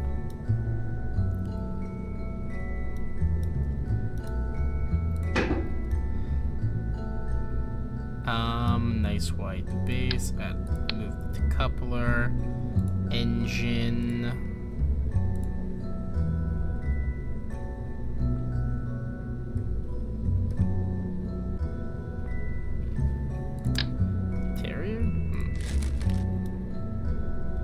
It's flat enough.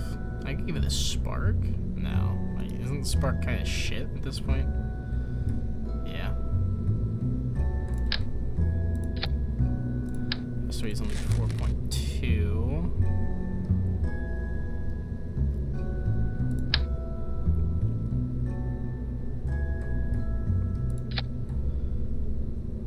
.76.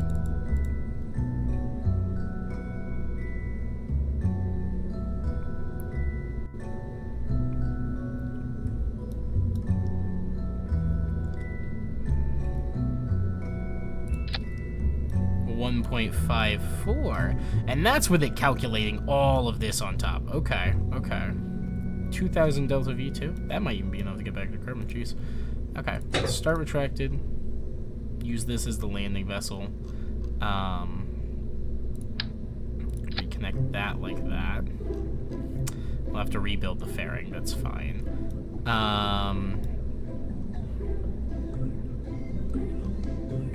And then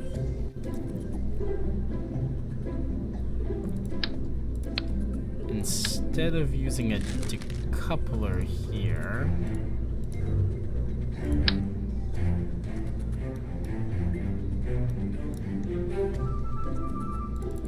We slap on a docking port.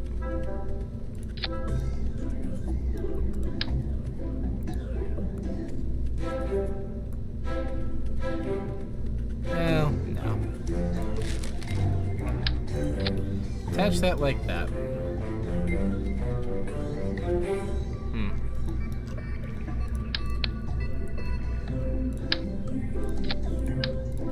Keep it attached like that. Just have it be its own little separate thing. But what we can do is we go to the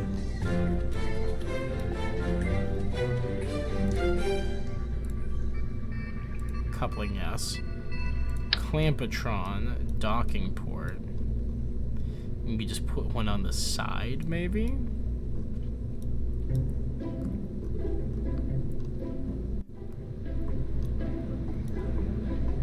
How am I going to get her back through the atmosphere?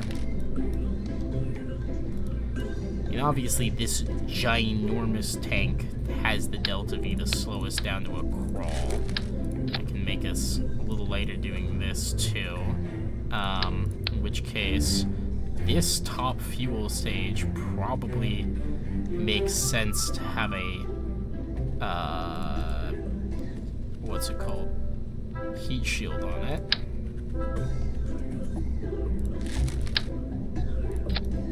Put on a 2.5 meter heat shield, and also, instead of that fuel adapter,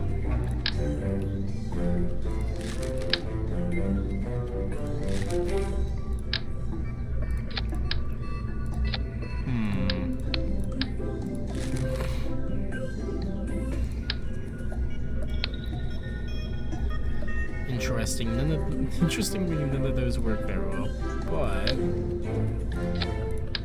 put that back on. The right one.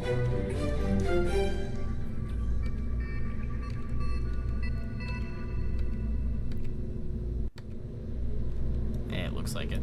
Okay, but we can just slot into the middle here, say Mark I lantern can. It's not clean, per se, but kinda works, maybe.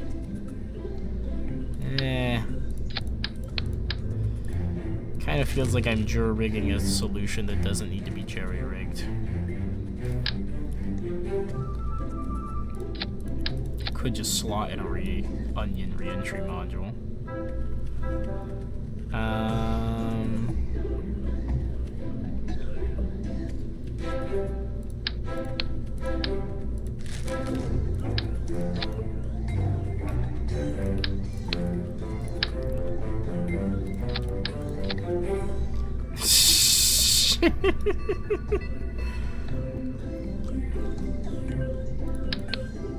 Structurally, this is almost certainly highly unstable. In my mind, however, funny as hell.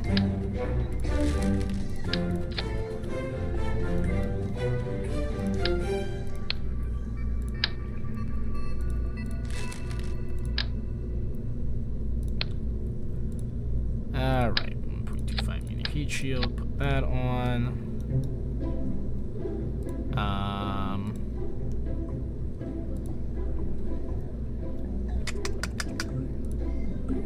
It's an utility, that's right.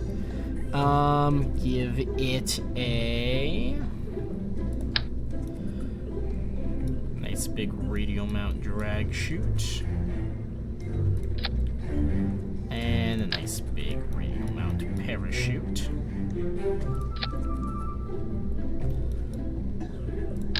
Put on the nice big Pegasus mobility enhancer.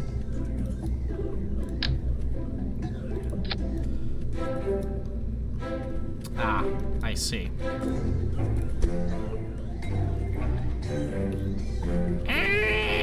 No, that's not gonna work.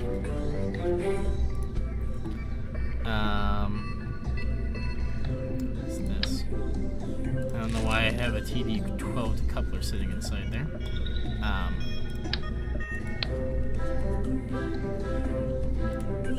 Maybe because that's supposed to connect like that.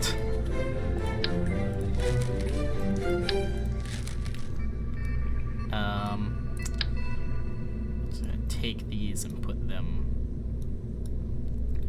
in a slightly different section of the rocket.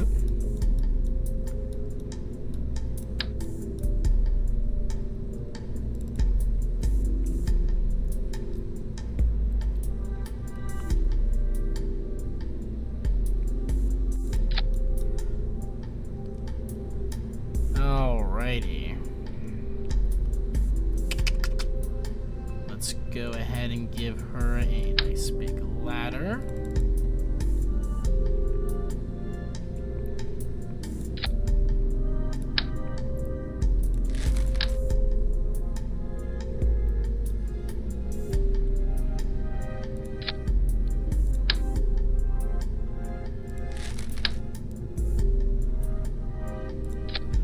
Who is this rescuing? So in the last episode, we accidentally left Valentina on, the moon. So this is to rescue her, because she doesn't deserve that. I made the world's worst lander in a fit of what can only be described as some kind of deranged lunacy. So this is to deliver a new scan satellite into orbit around the moon, as well as a rescue vessel to deliver Valentina back safely home to, you know, Kermanity.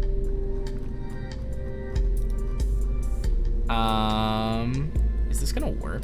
This kind of looks like it might work at this point. She does deserve it, eh? Oh, what do we mean she deserves it? You're like the second person to say that.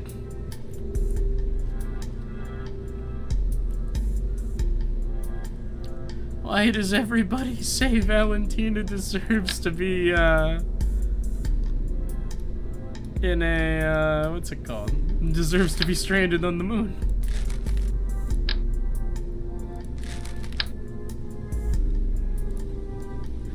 Is this like an ongoing thing I'm not aware of somehow in the fandom? Does the KSP fandom hate Valentina? A small base on the moon is very useful in science mode to get science.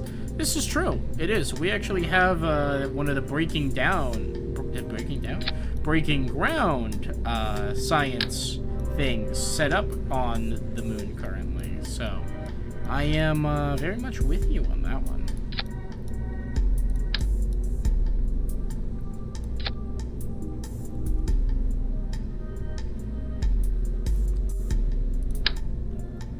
You once stranded a Kerbal on Lathe for 5,000 years? Oh my god. It's a little harsh. What did they do to deserve that?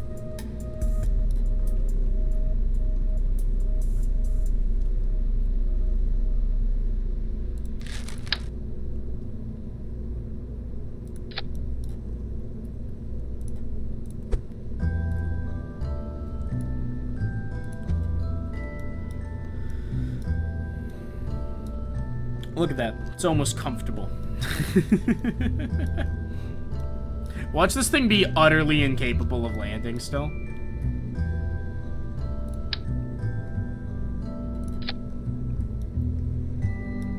mean, did these things have gimbal? Yeah, they got gimbal. This should land pretty well. It's gonna need a probe core.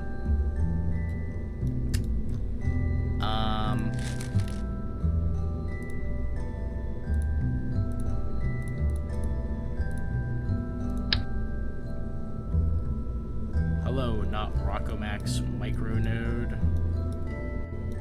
Uh-oh.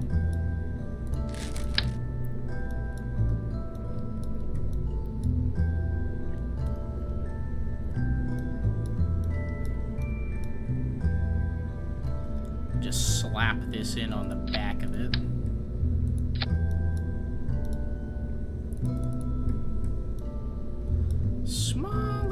expression they have. Give it a probe. Oh, come on. There we go. Did I not need... Yes, I did still need it. Cool.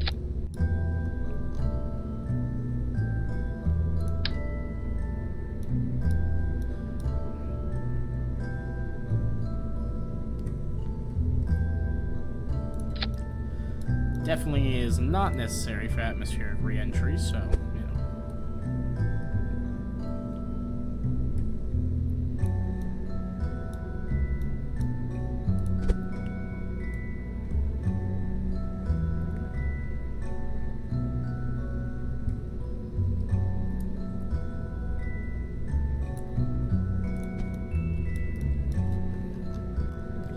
I like to think we just stapled this onto the back. Like, yeah, that'll take care of it. Hello, my favorite YouTuber. Hi, Cock. Welcome in. Pleasure to have you doing it. Vice, make it so the thuds on the lander aren't angled to save Delta V.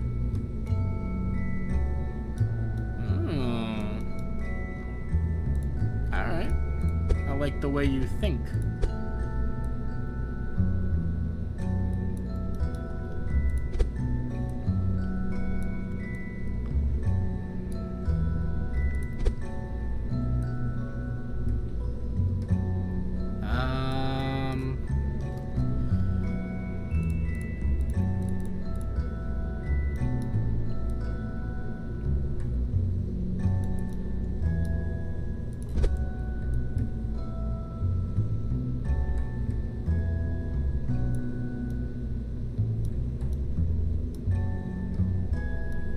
Alright, sick. That'll work. You absolutely cannot... You unfortunately cannot tune into any all you hear be like the wonderful create this content that you're advancing progress on the Nihilego endeavor. Cool. Alan. I am so... Anyways, you can fill in the blank on that one. Those look to be just about straight up and down. Push this out just a tad. Push this one out just a tad. Maybe it could stand to be a degree straighter.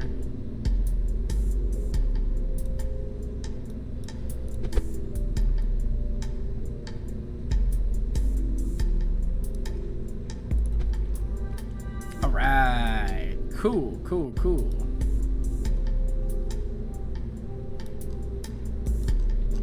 I think this'll work. Maybe. I'm new here? Yes you are, Brix, but thank you very much for being here.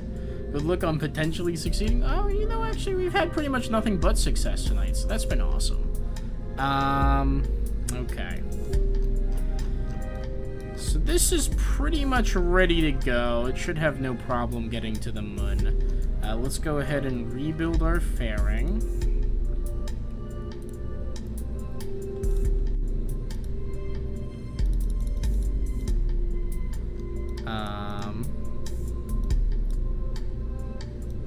Let's see here. Before I do anything else, though...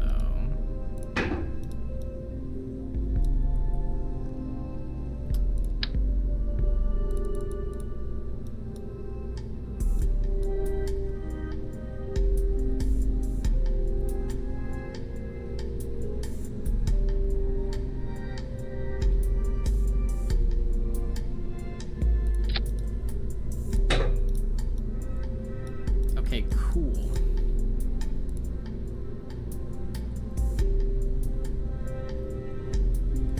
Experiment control station.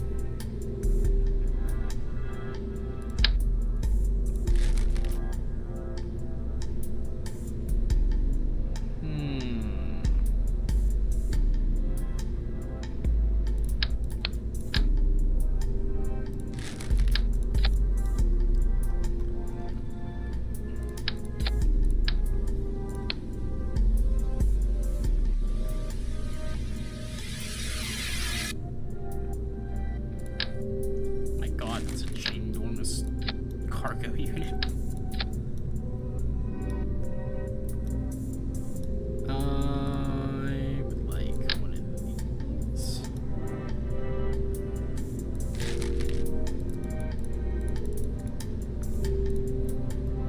Trying to tune some other time. I need sleep. The caravan approved. Thank you very much. You have a wonderful rest of your evening. Take care.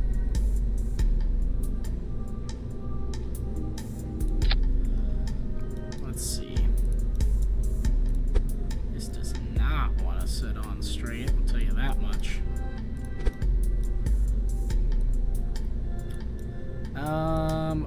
Hopefully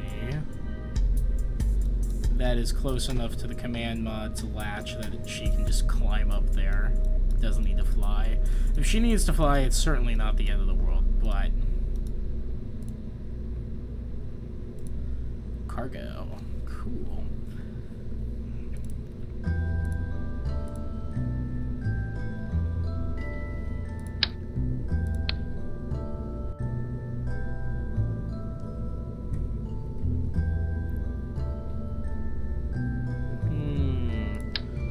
Give it a seismometer.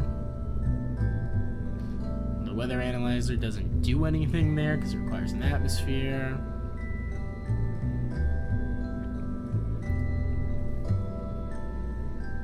That science is done. Let's give her a fresh jetpack just in case. Personal parachute just in case. I don't think she has either of those.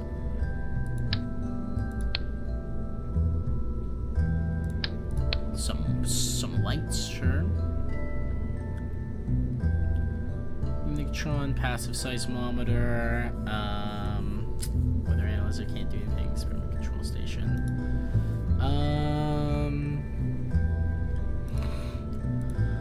And we'll give her a couple more photovoltaic panels just in case.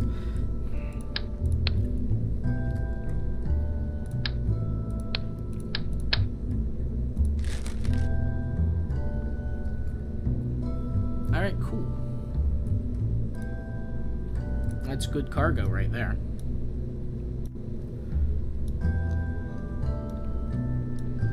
It's got a lander, it can take somebody home, this thing is ready to land back on Kerbin, it's got lights. Speaking of electricity, this thing needs some degree of solar panel.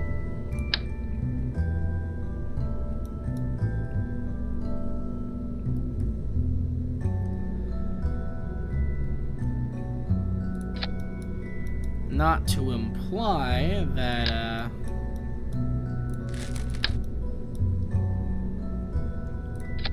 it wouldn't be enough. You know what? Save the weight. These do not need to be retractable. Give them go to 1x6 and a 3x2.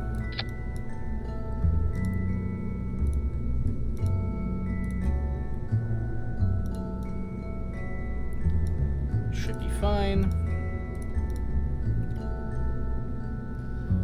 You know what? Action group custom 1.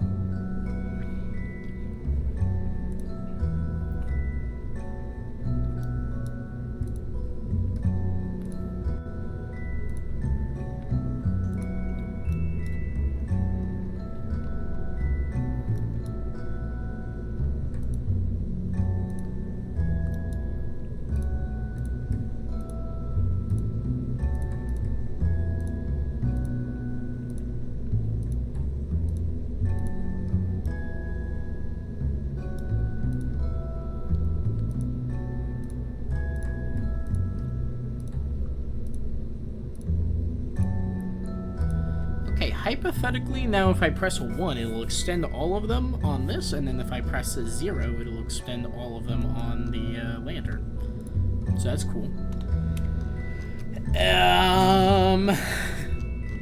I swear I do feel like I'm forgetting something. I don't know what it could possibly be that I am forgetting, but I certainly feel like I am forgetting it. But,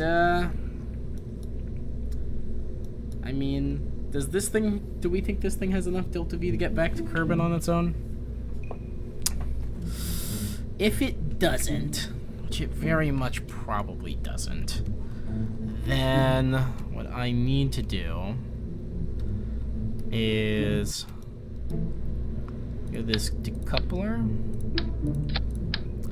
pull off this, go to coupling, clamp on Junior, flip that upside down, enable staging, take another one, put it there, That way this is operating with a docking port. And then, if it looks like we're going to need a whole lot more fuel in orbit, this will certainly have it. So we'll just go ahead and put a docking port on the side of this.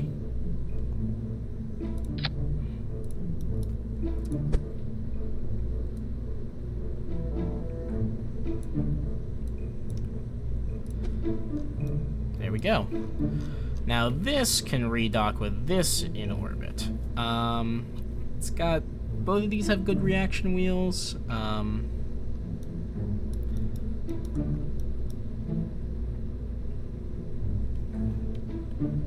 Whoops, wrong button. Me throwing yet another frickin' probe core on this thing.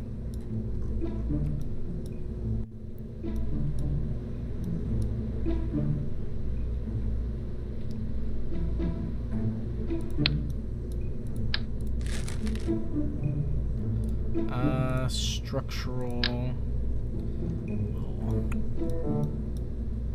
cubic octagonal strut. Scale that. Maybe not that far down.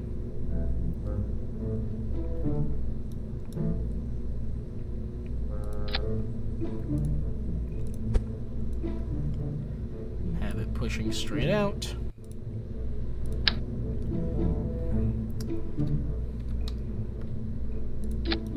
Give it a probe core. Cool. Let's build our fairing. As I feared, it can't actually be built. That's fine. That's fine. Just go move tool. Pull that up a bit. Pull that up a bit. Just want them high enough that they connect like that. And build the fairing.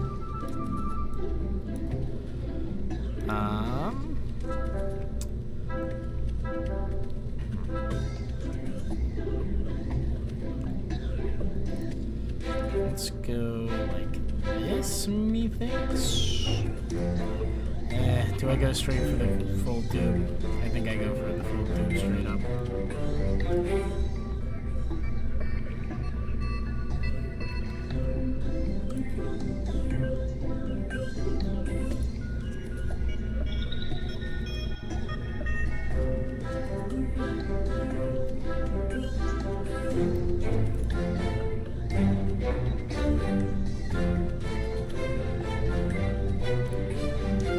Whoa.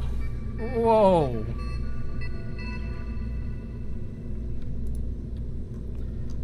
Okay, that is... We're really pushing the limits of what the VAB can hold in terms of height right now. Oh, jeez, yeah, look at that. That is not correct. Edit the fairing. There we go. Why did they even do that? Hold on. Edit fairing. There we go. Okay, major satellite and rescue rocket. Rescue lander 1, good to go. It needs some stage fixing though. Okay. Mainsail. What the hell is this decoupler? That one?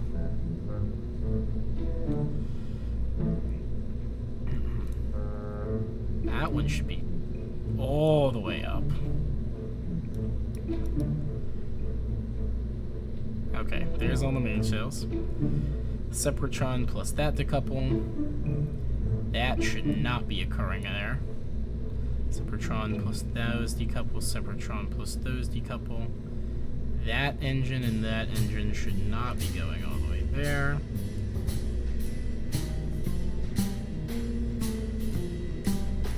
Alright, there's the thuds. Mainsail, mainsail, mainsail, mainsail. Separatron decouple, Separatron decouple, Separatron decouple. These parachutes are also part of like a final staging. They should not be up here. Okay, that decouple should be there. That decouple is next. Right. Yeah. That one decouples once we're in orbit of the moon. The thuds go off for the lander. These go off. I might, at this point, kind of be manually activating and reactivating things anyways. Because that decouples that. But that one, that's the docking port decoupler. That one comes off, that one comes off. These turn on, this decouples.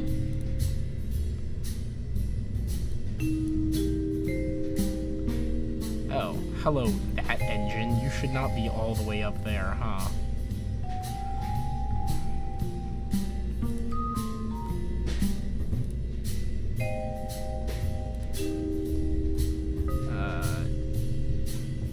You. Need to go in there. Alright, so that goes off, that goes off, those go off, that goes off, those get launched, okay. It's gonna be a kind of a mess, I think, but it should be fine. So, it shows where my staging's at with this thing. Save, launch, and this will be the last thing we do for the night.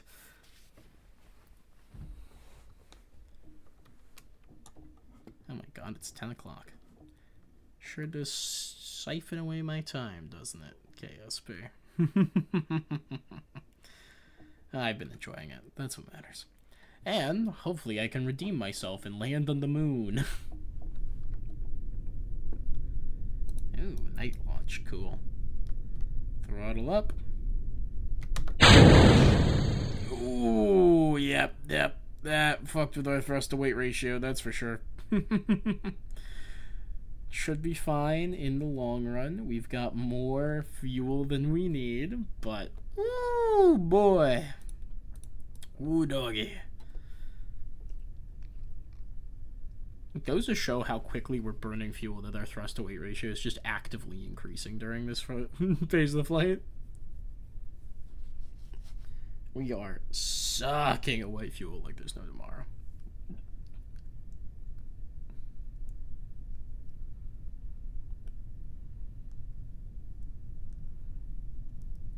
Okay, we are going up. Very good, very good.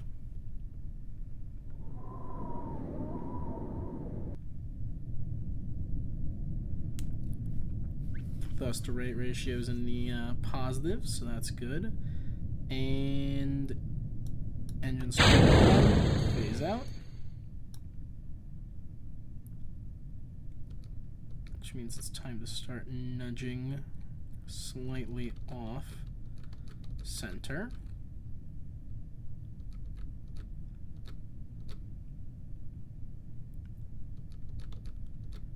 Up we go. Da, da, da, da, da, da.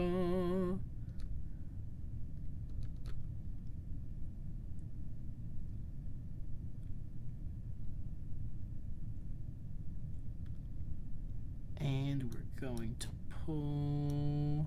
Hey, look, stars. Gorgeous. Keep pulling this way. I can kind of hug prograde right now.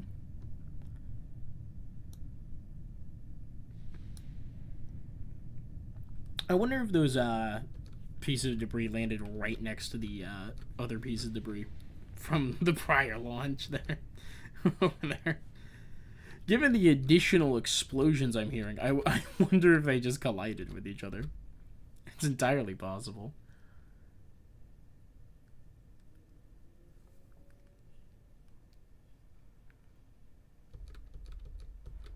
Okay. And I think, yep, those engines. Let's get them out of here. Thank you, Separatrons. I fucking love those things. They're so good on these bigger rockets.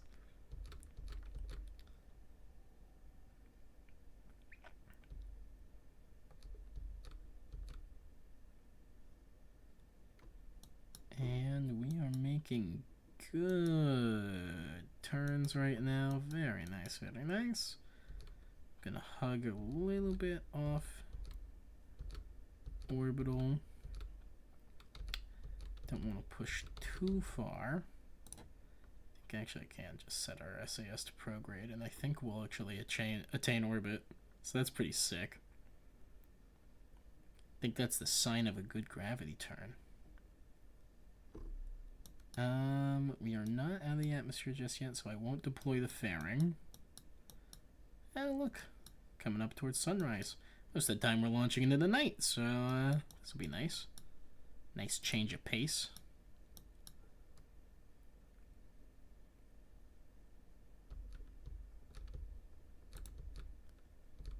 Ooh, hey, let's not dip down below orbital. That would be bad.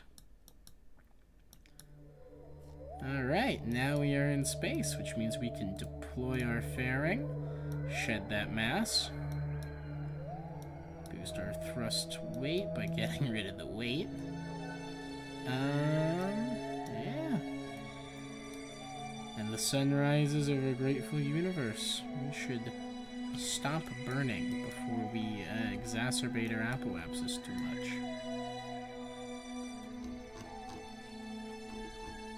But I think we might consider literally burning straight at apoapsis for a moon encounter.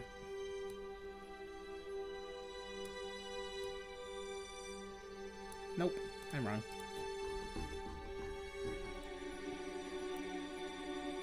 Can't always be right. Ugh, look at that though.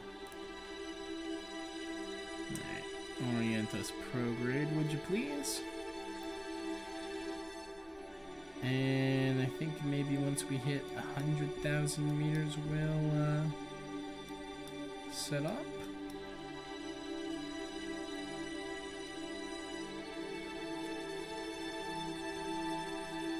And burn.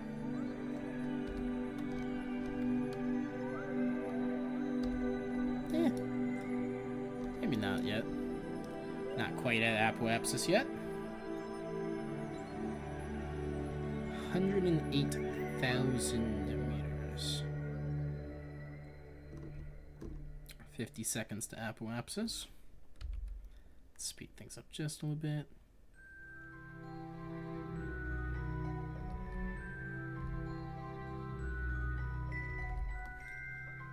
And burn. Off we go. I don't know why it is so wobbly back and forth right now. That's not great.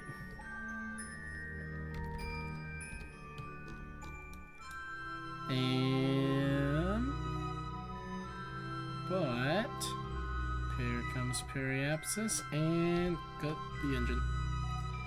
Okay, cool. So there we have orbit. So maybe this apoapsis actually.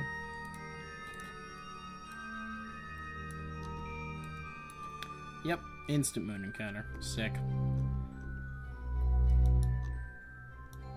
So what is that moon periapsis? 300,000? Honestly, bring it in as tight as I can, I think.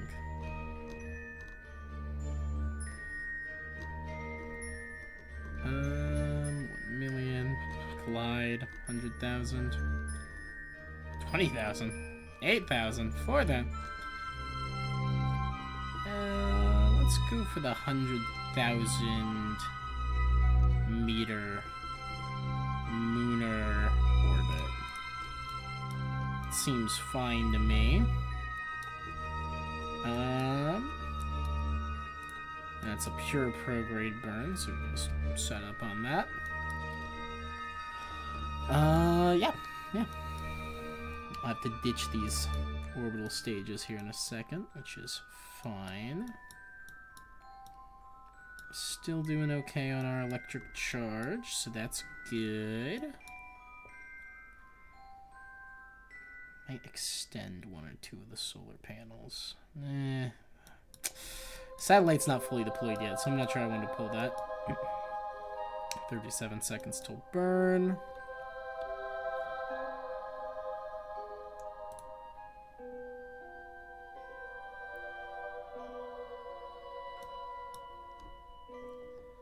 Gonna burn for a minute and 14 seconds.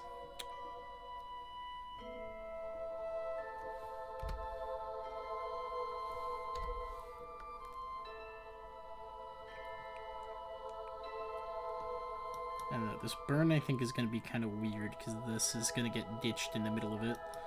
But, no time like the present. Don't blow up a rocket? Cool.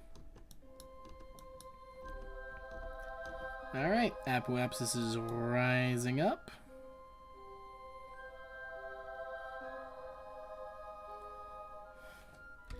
Hey, let's cool it with the jitterbug here, fellas.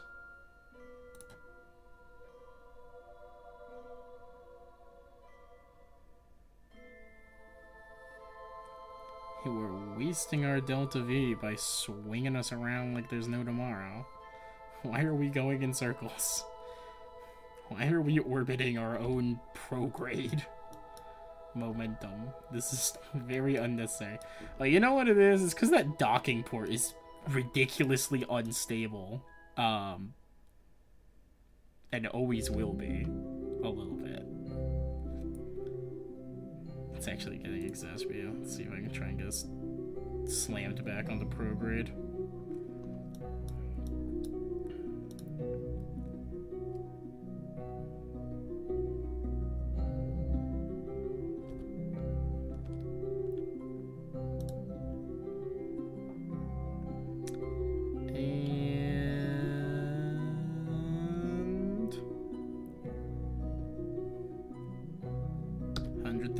Cut engine. Cool. Seems that slowing the thrust down has made the orbiter much happier. Fair enough. Fair enough. You know what? I think if I auto strut this to the root part, it should be fine. Okay, for the sake of making sure we continue to have all the electric charge that we need, I'm going to disconnect these top struts. Leave our camera here. And disconnect this strut. Go here. I keep forgetting to do this in the thing. Traverse rate down to 5. And expand. Love it. Oh god. Figuring out how hinges work is so awesome. I hate to say it. This is so cool. Look at this. Get to deploy your satellite from a curled up position to completely out and about in space. Like, that's awesome. And I think if I press this button, yeah, no more tedious clicking around. So our solar panels now deploy themselves all at once. It's very cool. Still have a maneuver in 119 days to be on the lookout for.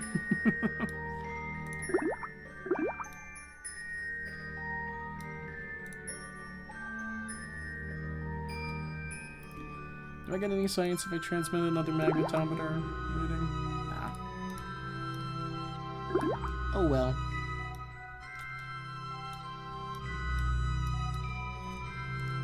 Okay, well I think that means there's nothing else that we can get science for on the way.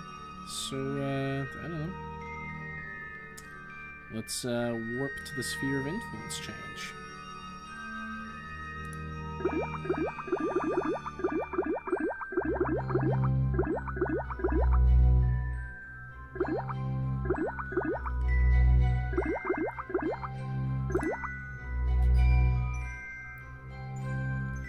How the fuck did that change our periapsis so badly? What the hell?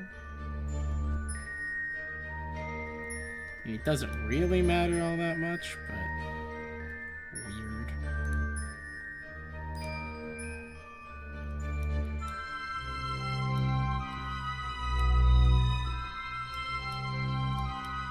Won't change things too much, all in all. Man, our comm network is getting kind of dense out here. Cool.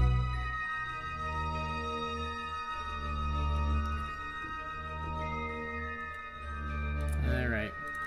Warp through the sphere of influence change. And there we go. It's putting us on a near perfectly equatorial orbit, so we'll have to change that. We'll go ahead and do a maneuver at Moon Periapsis. First things first, strong retrograde. Second,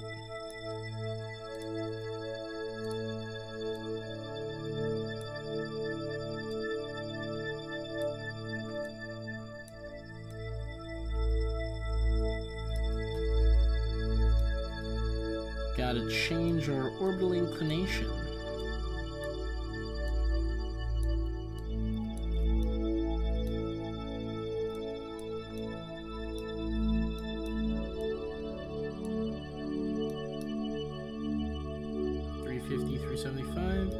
We'll do a couple mutual downgrade burns once we're there, but that should be just fine. Now this one will be tough because it is actually a maneuver node specific one.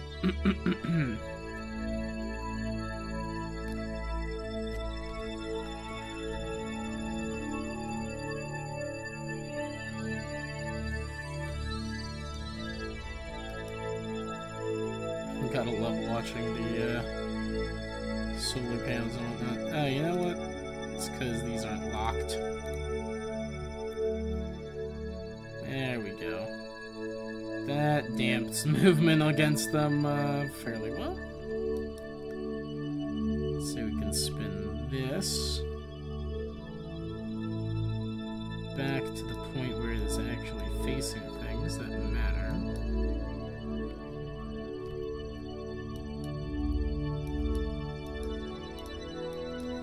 It is trying so hard to move. I really gotta stop being a wuss and shell out for some RCS thrusters. It would really help in these sorts of endeavors.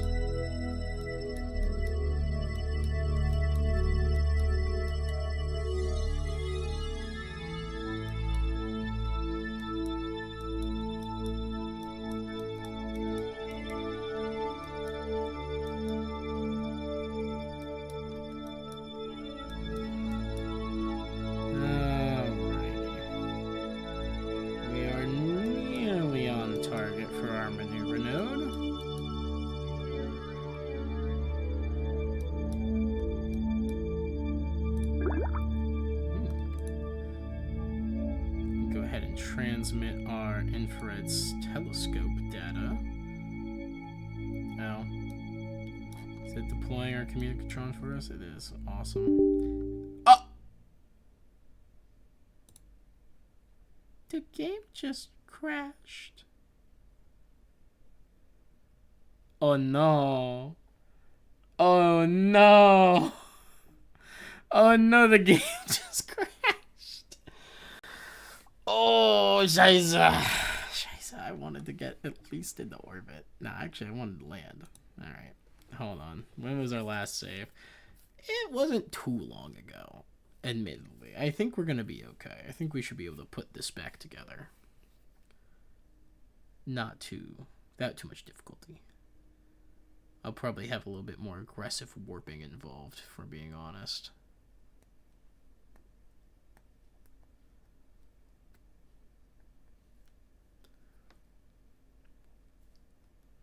You know, I'll say, I think the thing I'm most disappointed about is the loss of that maneuver node.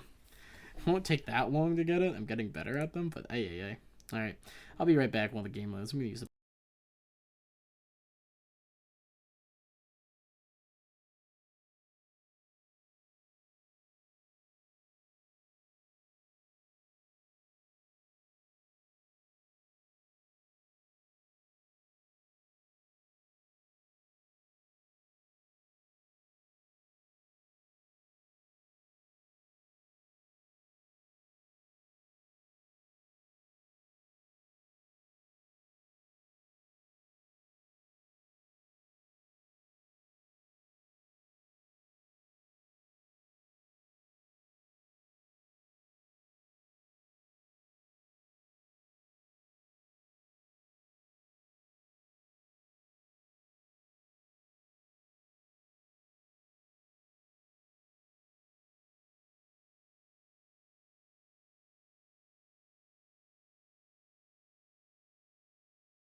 I am back. Hello, everybody.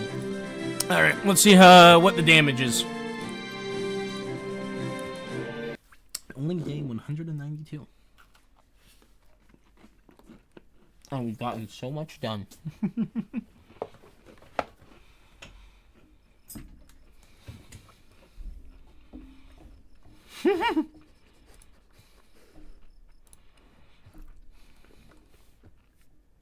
No, we flew a lot straighter this time. The bird landed directly next to the launch pad. Oh my god.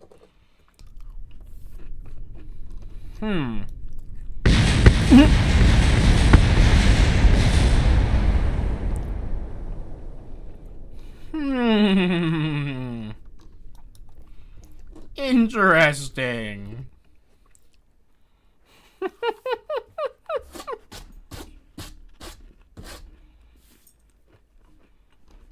I don't think any of this is true.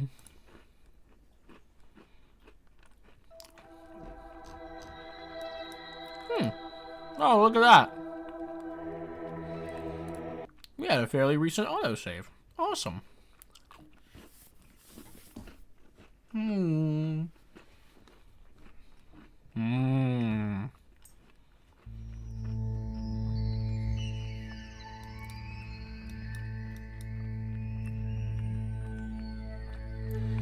Fairly recent.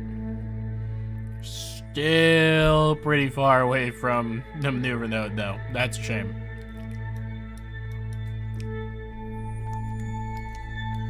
I'll do my science after we're on our way. You know? Hi, baby man. Watch this little trick. We're gonna get basically right over it, and then boop.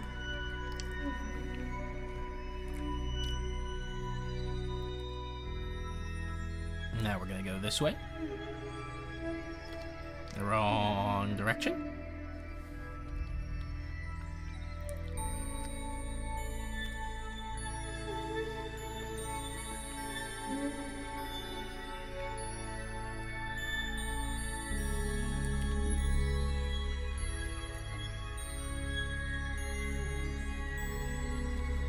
And are we almost there? Almost there.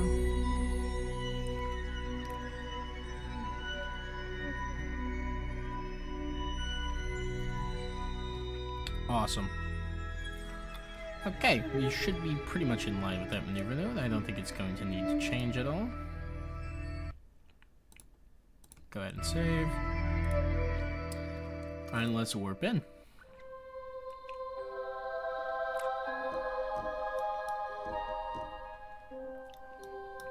Okay.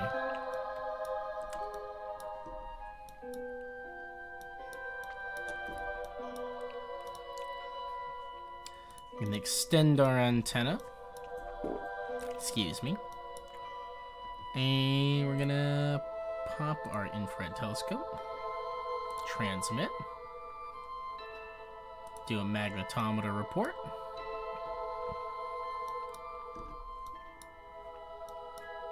Transmit. 45 data. 76 science added. Awesome. Awesome. Hi, Mr. Boy. You're so handsome. I got a big old doggy friend with me. He's a good old friend, little man. Alright, 5 minutes till thing. Let's go ahead and warp to the beginning of the thing.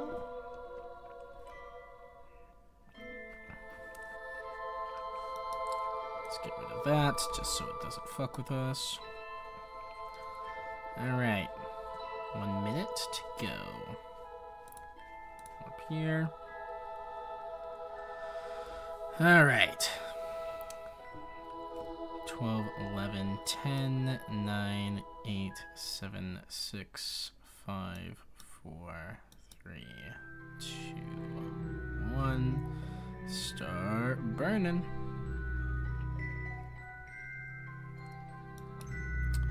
Pulling in the orbit. Captured. Shifting upwards now. And nudge that way. Still pulling up. Getting polar in the orbit.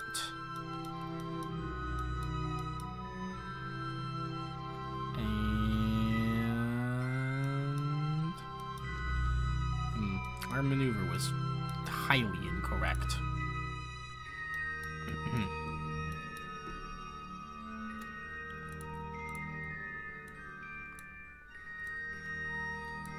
Fortunately, if I do this burn,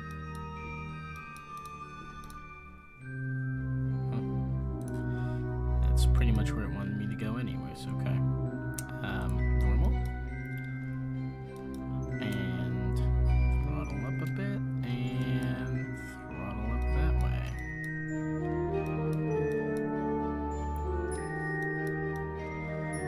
And slightly off-center polar orbit achieved.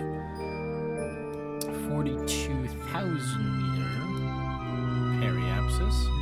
If I throw this back onto prograde though,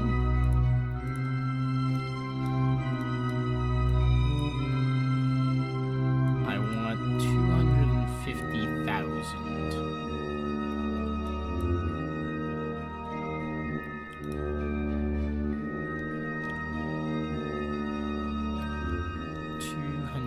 There, okay.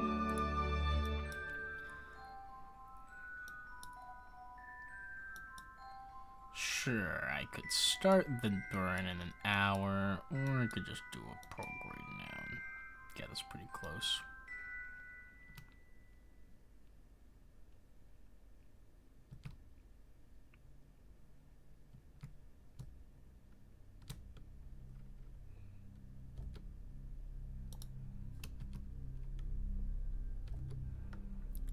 Okay. Once we get to moon periapsis, we can do a retrograde burn to pull in our apoapsis to 250.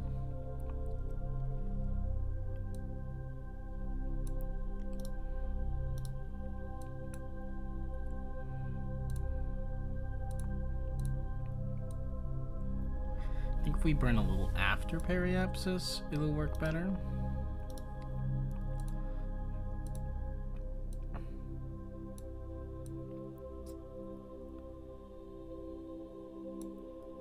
Yeah, 253, 253. Not gonna get better than that.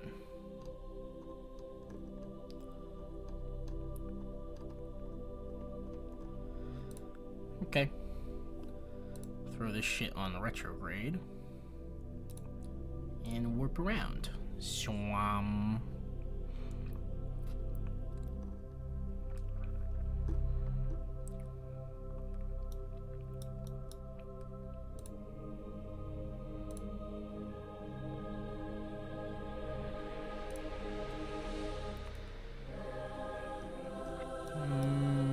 Okay.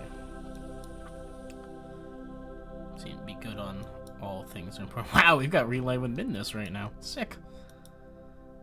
Alright. Deep in the dark right now. Let us... Burn time is 1 second. That's slow. Not slow per se. You know what I mean. Alright, speed things up just a little bit. And burn up. Oh, overburnt. Damn. Switch around the prograde real quick. Shouldn't be too tough. Push this back out. Just need to be a little less aggressive on the maneuvering.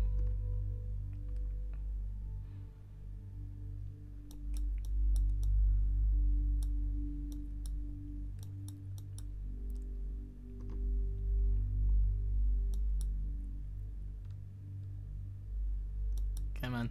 Any second now. Any second now.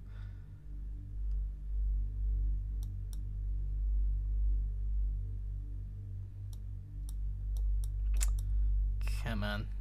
Come on. Oh, come on, baby. Put us where we need to be. And... there we go.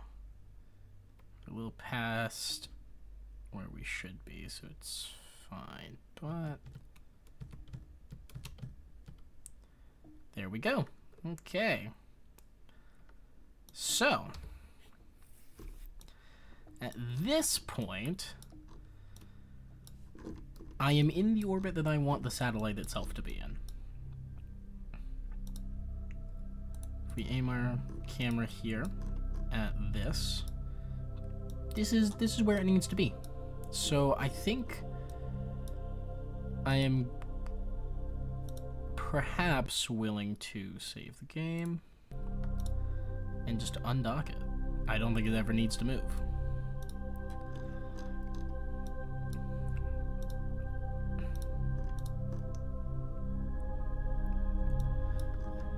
And I can just go ahead here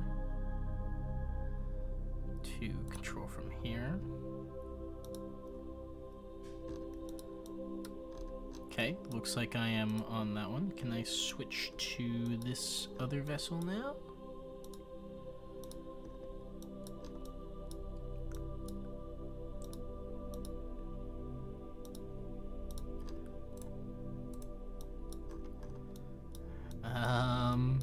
Maybe?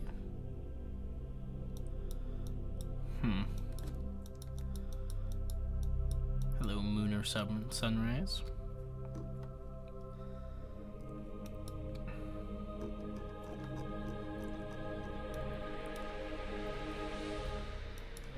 What if I do this?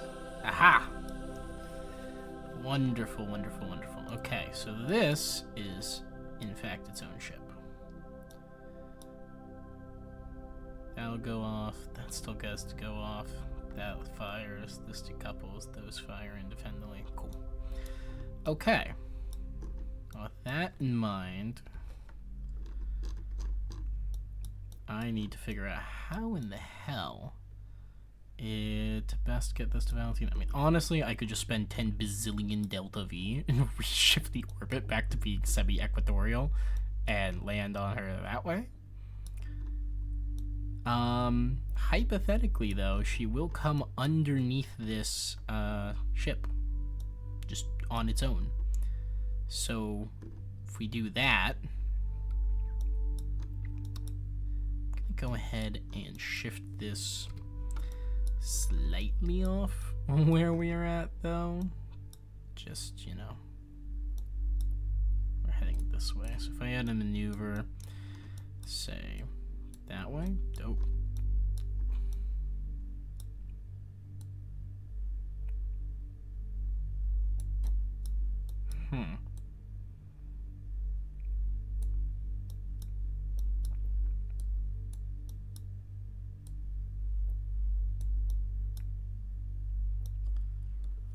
I mean, 305 delta meters per second delta V is not that much, for being honest.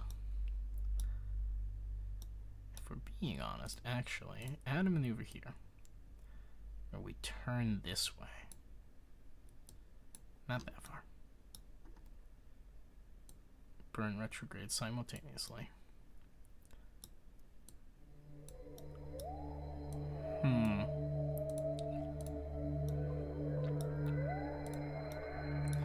Aha.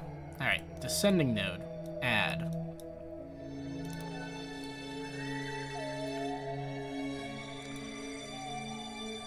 Include a retrograde component of the burn.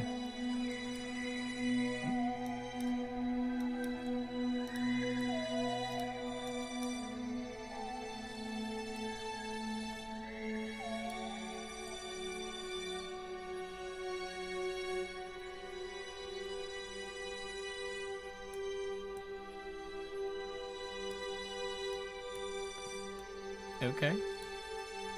I mean, you can get within 0.2. It costs most of the delta V left in this bottom stage, but I don't really care about the bottom stage at all. So, fine by me, I guess.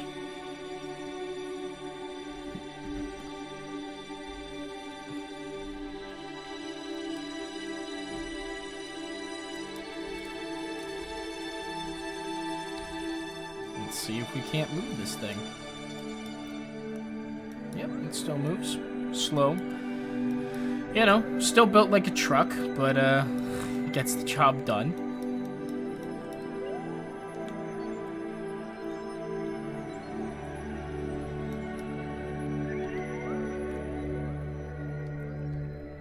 We've got 1 hour until burn time, which is fine. A-okay by me. Okay, I do need to make sure that the ass end of this doesn't smack into the satellite we just put in orbit.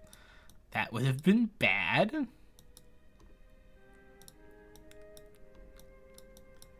Yeah, it's not even going to interfere with it on like an orbital level when it fires its engine, I don't think. Cool.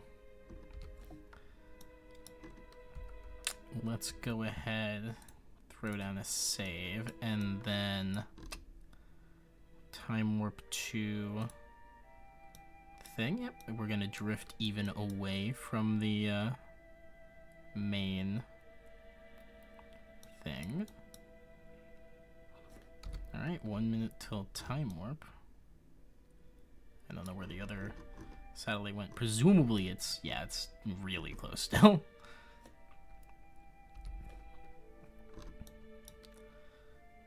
And we're gonna want to probably pin our actual ascending node, descending node, maybe not. I don't know where it is. Oh well, it's a 32-second burn anyway. It's a pretty big one. I think we'll be fine. 19, 18, 17, 16, 15, 14, 13, 12, 11, 10, 9, 8, 7, 6, 5, 4, 3, 2, 1. Go ahead and throttle. Oh god, nothing's throttling. Why aren't we throttling? Hello? What? Hello? Why is this engine not active? Game? Controls irresponsive? Why do I have no crew control? Am I out of electric charge? Shit!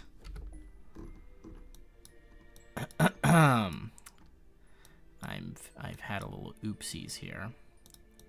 Because I forgot to extend these solar panels. Alright, load back up. This is why we saved. Yeah,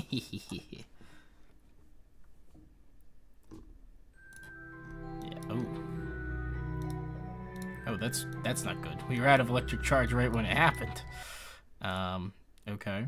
How long ago was the prior one? Quick save 71. Were we still connected at this point? Oh, shite. We were in the preferred orbit. We just hadn't set up the maneuver node yet. Okay, that's fine. Step 1. Really? Oh, Jesus. Just fucked up my orbit. My bad. Number 71. Go back here again. Okay. So, what we're gonna do this time, aim the camera up in here, and we're gonna go ahead and extend these solar panels while we still have electric charge and time. Now we can go to the docking port. We can undock.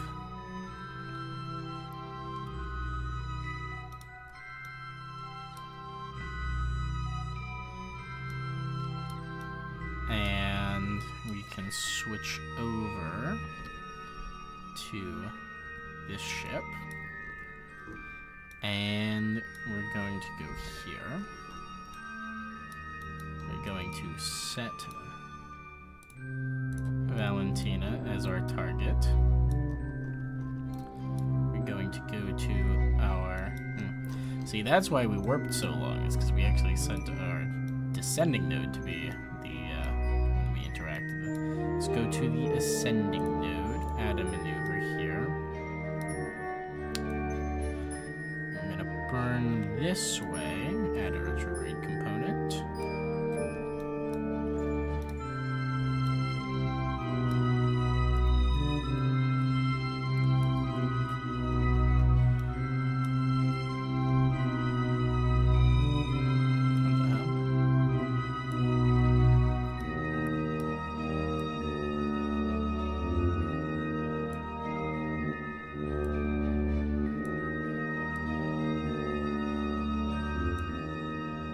I'm like completely redoing this.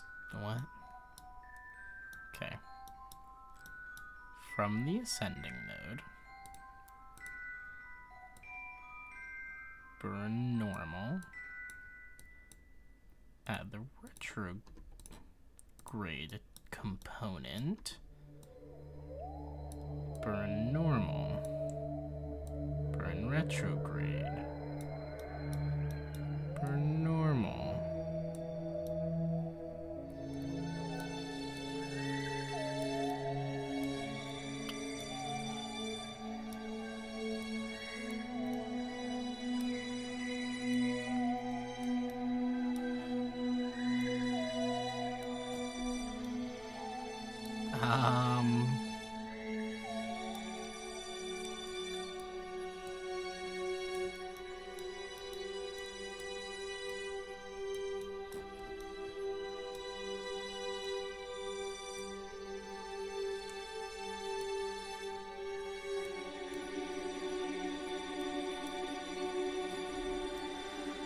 Okay, an orbital periapsis of 38,000 meters is probably fine. I mean, honestly, it looks like that goes right over her. I don't see what the problem would be. So, sure.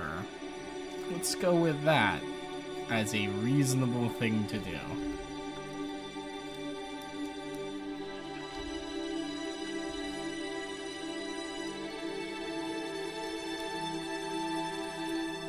Even though we're using those big reaction wheels, we are stable on charge, so that's good.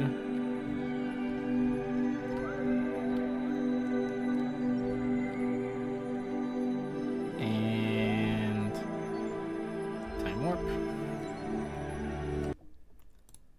Save 73. Okay, now let's warp to our burn.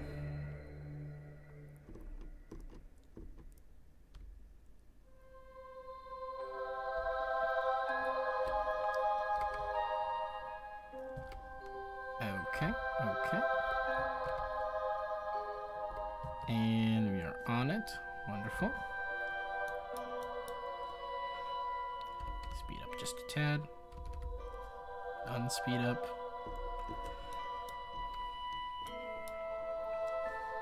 Speed up just a little bit more.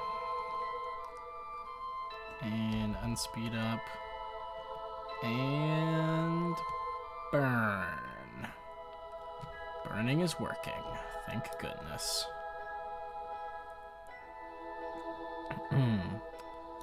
Gotta be prepared to cut it when the time comes.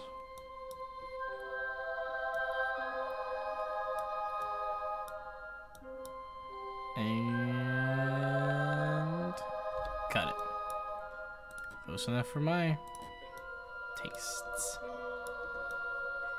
Yeah, looks like we're passing right through her comnet cloud, so pretty much over her. Periapsis is only 12,000 meters though. That's a little concerning. I should be able to just, for one, prograde for a minute and up that.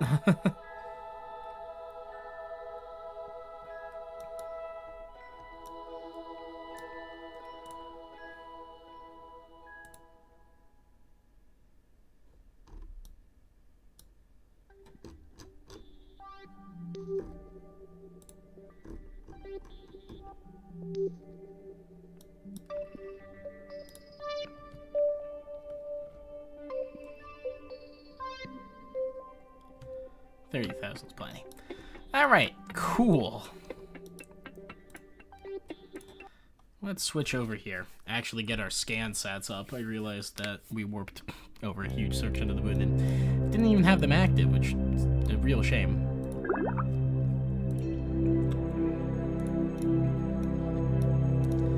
Let's go ahead and deploy our scanner. Start visual scan. Start resource scan. Start multispectral scan. Start resolution scan. Is that all of them? I always forget exactly how many are actually on this thing.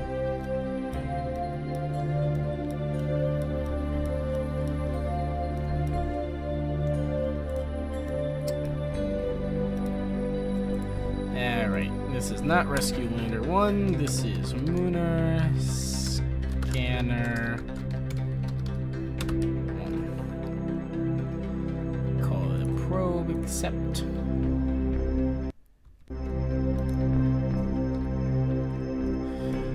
Look at it go, it's scanning. Awesome. Let's scoot this down like here, get it out of the way.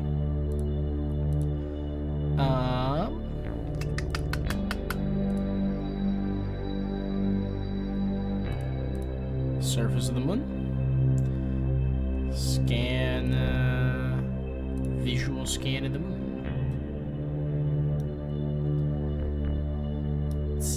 It's coming in. Yeah, we're starting to get it. Awesome. Okay.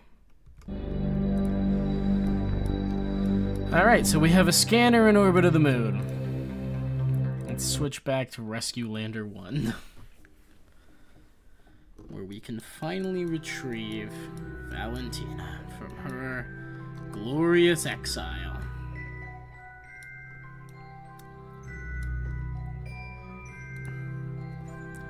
So if I turn the lights on, oh yeah, we still make more solar energy than we use. That's good.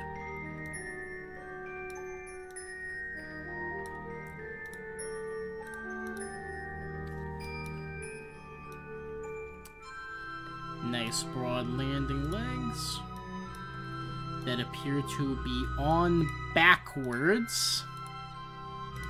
That's not good. Hopefully that doesn't cause problems. Uh-oh. It's always something. It's always something. Ay, ay, ay, it's always something.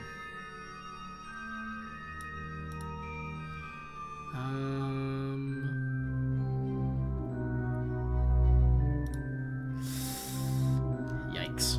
Okay. Well, kinda is what it is, isn't it? Do I want to deorbit it with this thing? Not really.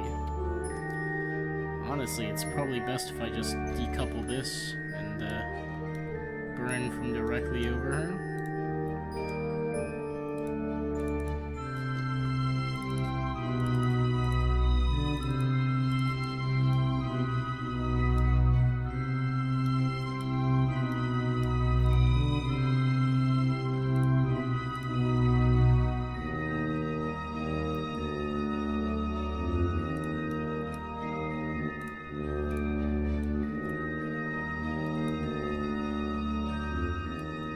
Okay, burn hard retrograde, but not that hard retrograde, my god. Okay. I'm gonna just go ahead and set this up so we come down basically directly on top of her.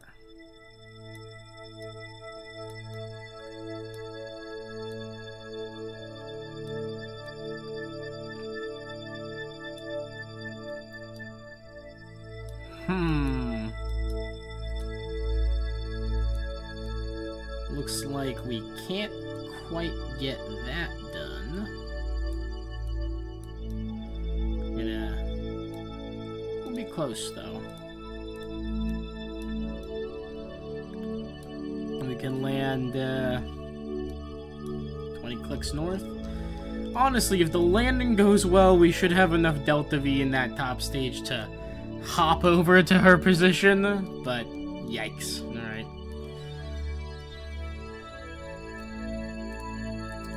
Let's warp here.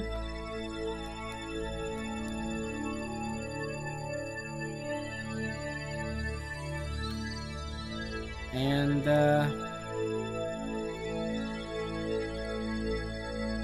decouple this.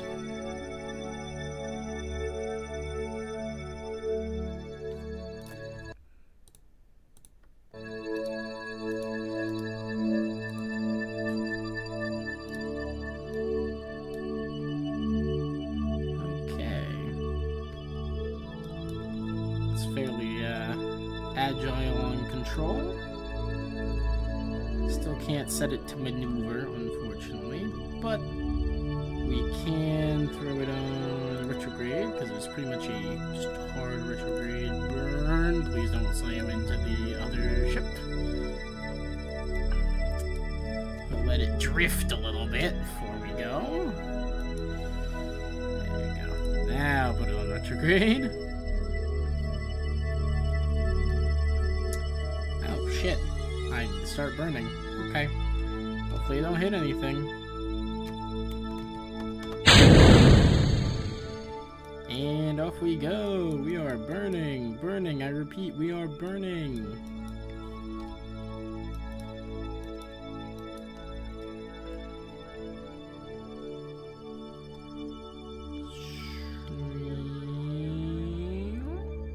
Boop. Okay.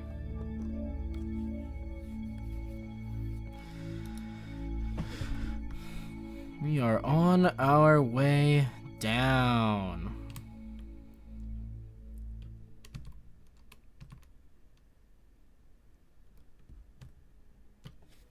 Okay. Looks like we are on our way down for sure's. Gonna land over there due to the rotation of the moon, but we should be able to fix that. Should be fine. Should be fine.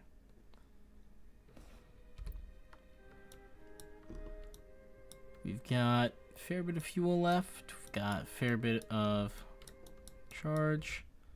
I'm gonna go ahead and save here, and gonna warp like halfway down.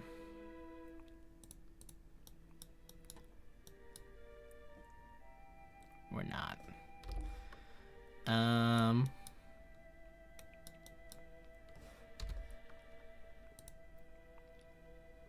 Let's set Valentina as our target, so we can maybe see where she is, or not.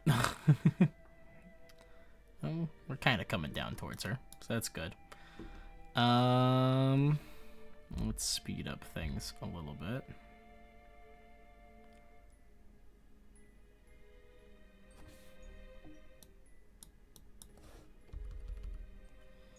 Got 12 minutes till I need the suicide burn. It's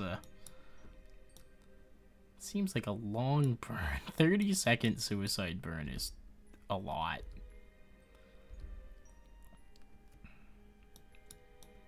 Yeah. 6 minutes till suicide. I gotta not say that out loud. YouTube's not gonna like me saying that. 4 minutes. 2 minutes. 1 minute. Okay. Hey, look. There they are. First things first. Get on the moon and not die. 45 seconds until we need to land. Gonna go ahead and just extend these.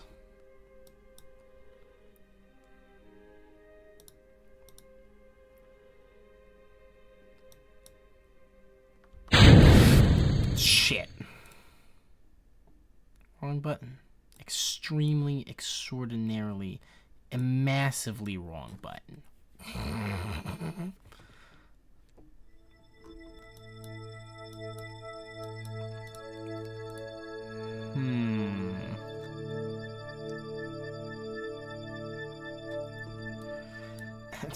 Why are they deploying like this? What angle is this supposed to be? Like, I think it'll be okay, but God, it's stupid. Alright, speed things up a little.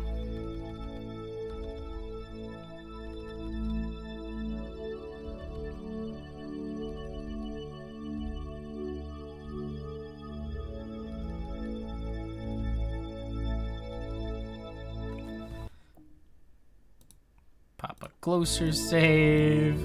Alright, cool, cool. Speed up a little bit.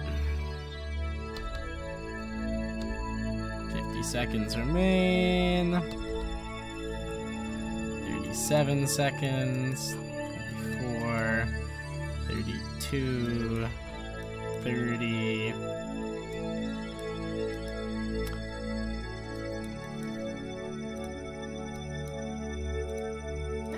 Landing almost at sea level. Ain't that something? Hopefully not on a slope. Wouldn't that be something? Gonna turn the lights on just to, you know, be nice to myself. And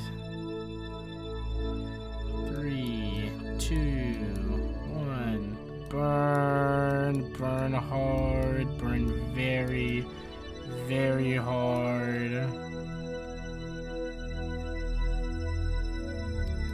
Coming down.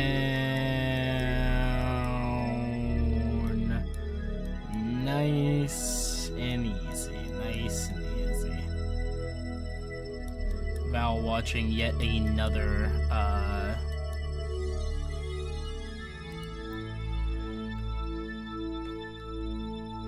Yet another ship go completely off target as it tries to reach her.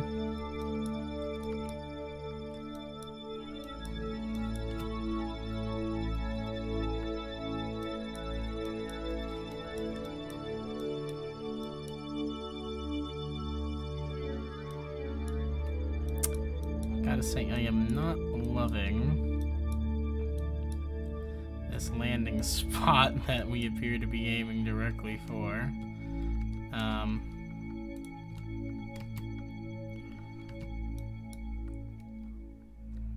Let's speed this up a little bit. Try and push us out of this crater. Over like there, maybe? Still a hell of a hill, but, you know.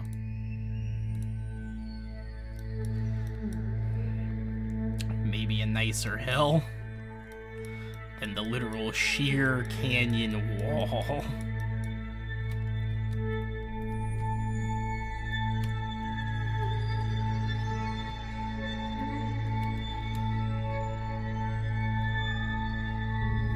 I'm on probe core.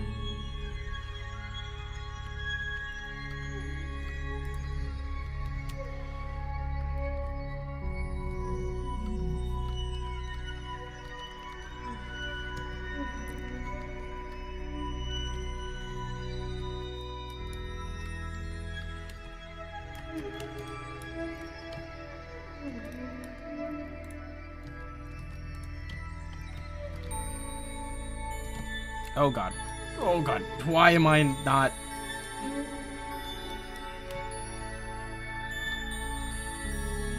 Alright, whatever. We needed to move anyways. It's fine. It's fine. God, I'm a bad pilot.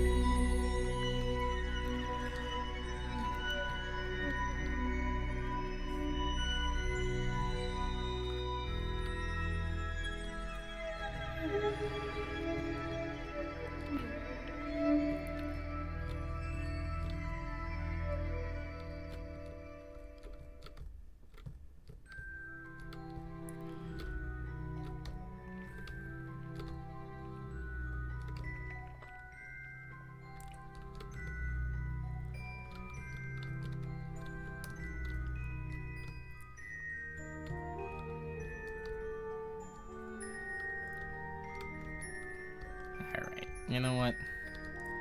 Aim us towards the target, why won't you? And then we're gonna just pull up a little.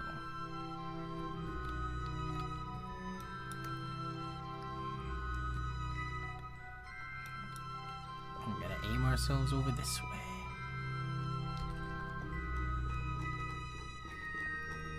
And look at that. That's great. We can throw ourselves on retrograde, and then when we're right above her, we'll kick it into high gear, and hope we've got enough juice to get us off this rock. Otherwise, this is just a glorified cargo ship.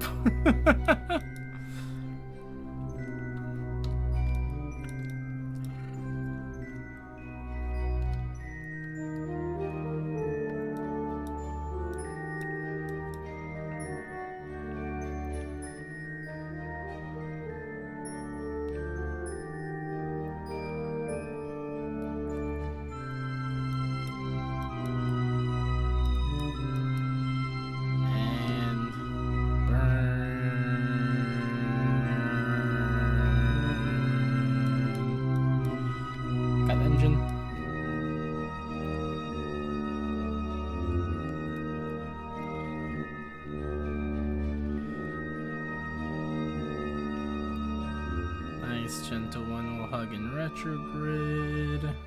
Cool.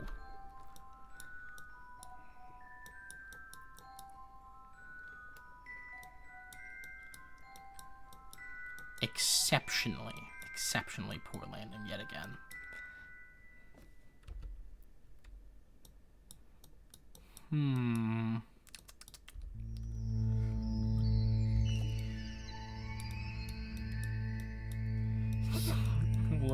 Look, we're back on another hill.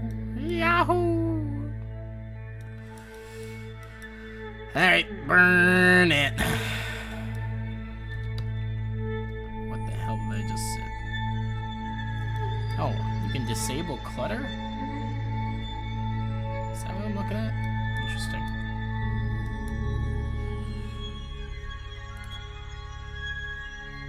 Oh, wrong frickin' button. God damn it.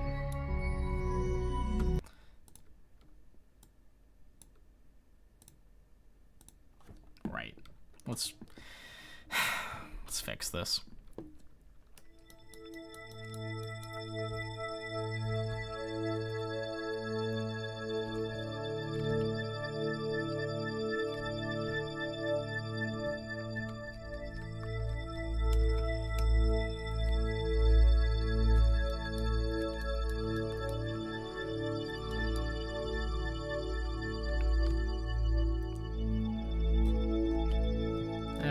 Successfully shifted our landing site that way.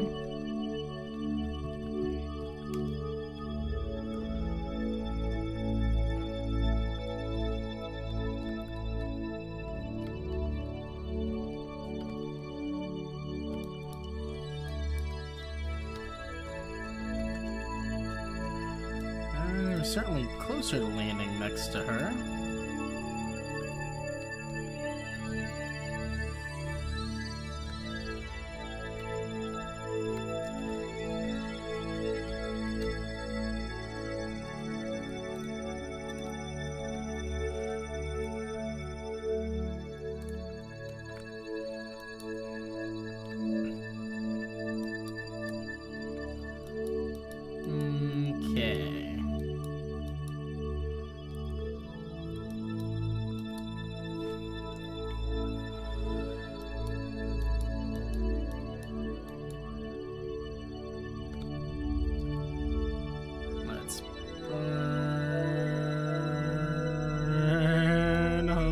Hard enough.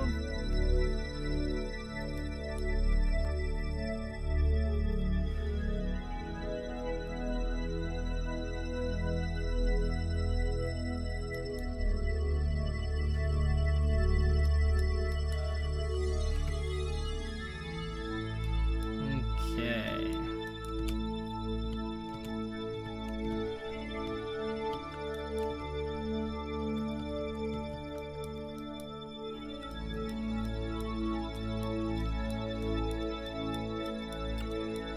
Coming down, coming down.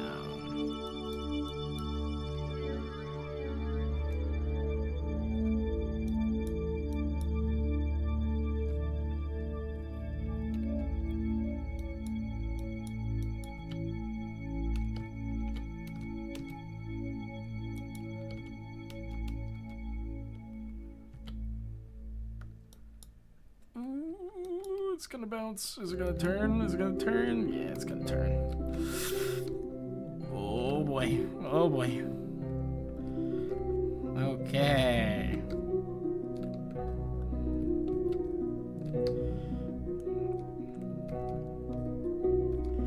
Oh. Cut that engine, Jesus.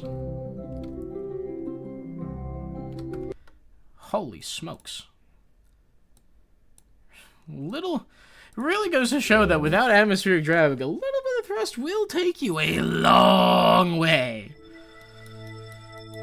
Right. Put this to surface.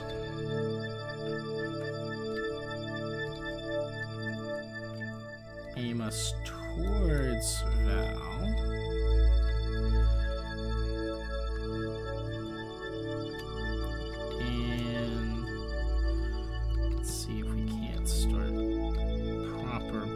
Cycle here.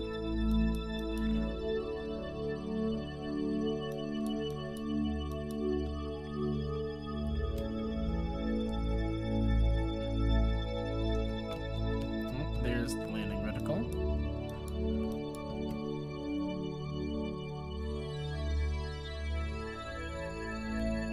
God, it is kind of hard to see that thing.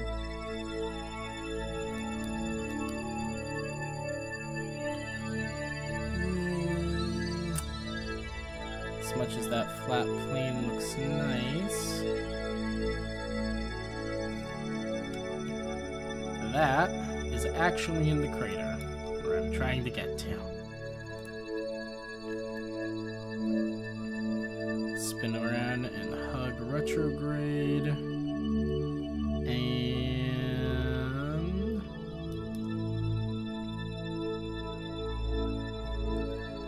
start the burn. Be prepared to cut engines.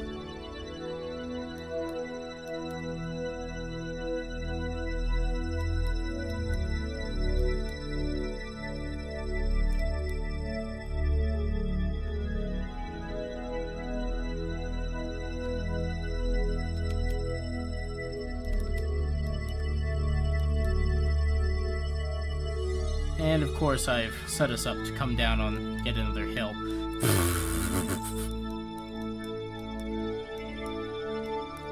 Makes sense. Doesn't look like it's too bad of one, though.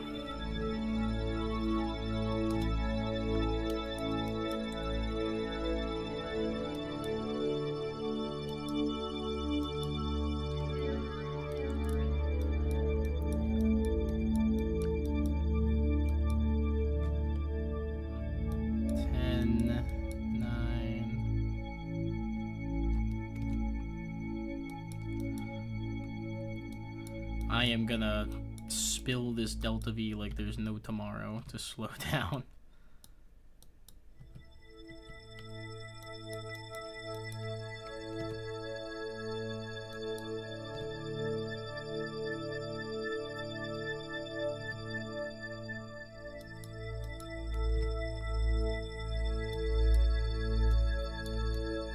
It's getting a little wobbly. Should be okay, should be okay. I think we're gonna be just fine.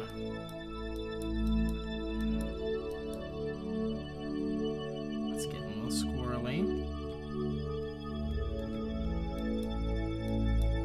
And cut engine. 5 meters per second, a little fast. Oh, but the slope was not too steep.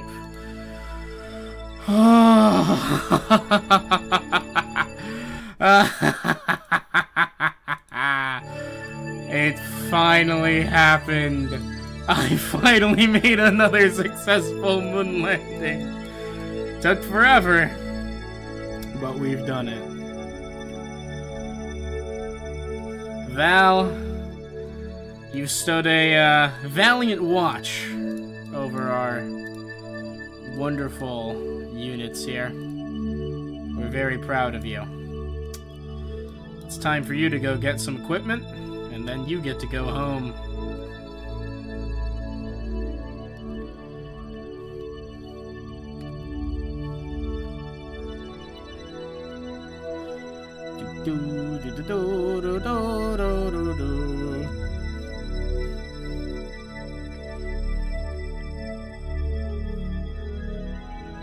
Val, I promise if I had been better at the game, I would have landed closer. Let's be honest, she's lucky I landed this thing at all.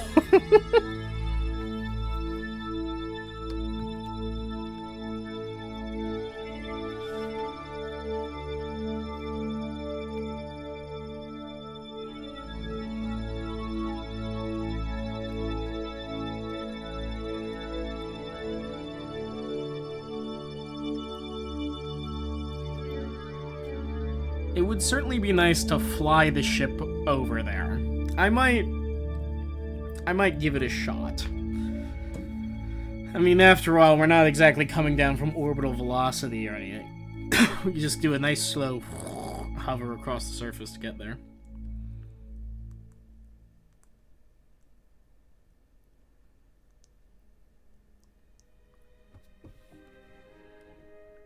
You know, I did not pay attention to the landing legs once we actually got there.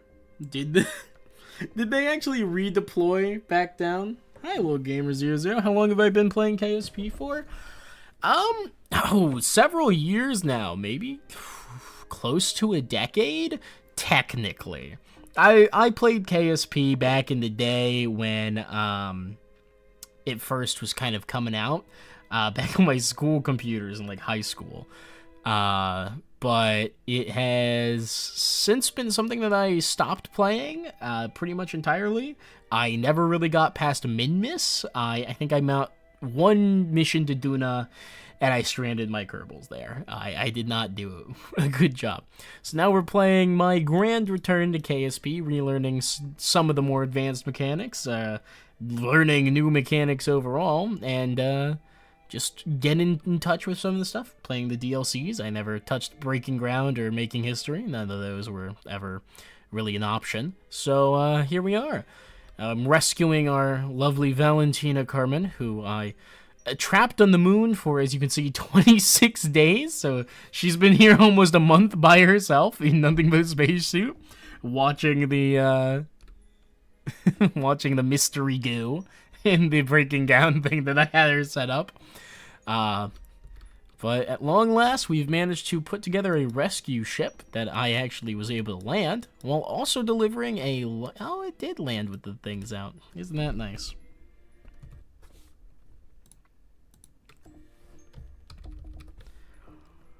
Alright, Val. Good work, girl. You've done it.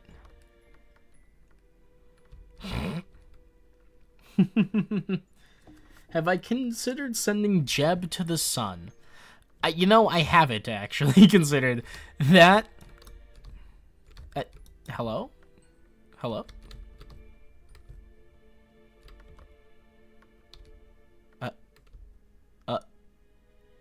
Val? Why can't you climb that ladder? There is absolutely no reason you shouldn't be able to climb that ladder. Stupid frickin' ladders.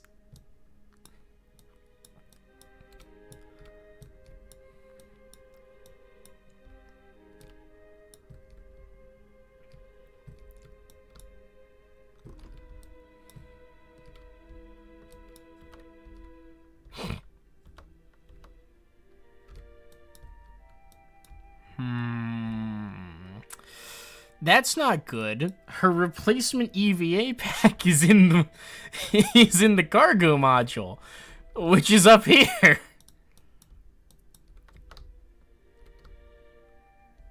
She can jump up to the module, so like that's something.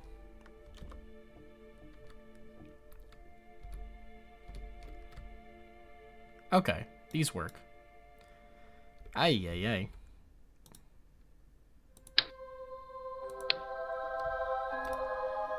Val, I need you to know, I don't know what's going on with this. It's a whole thing. But you've got an RCS pack now, so you'll be fine.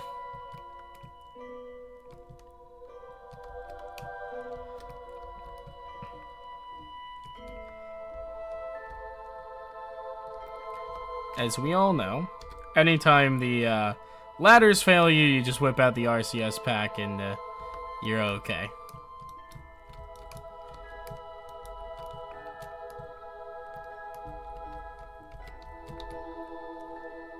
Oh, what the hell? Val, please don't stand on the solar panels.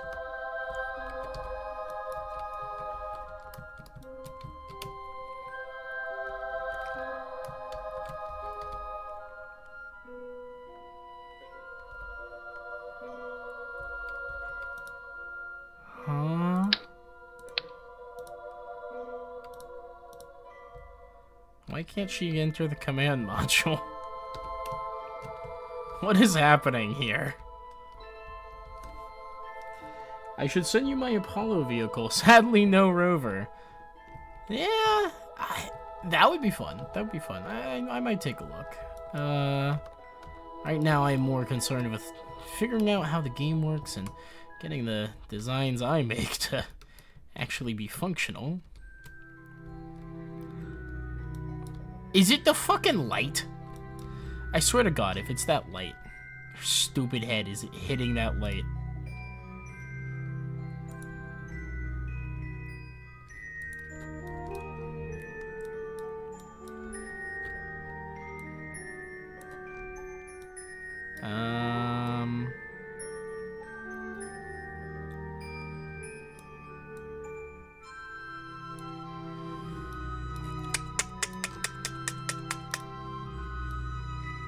Huh.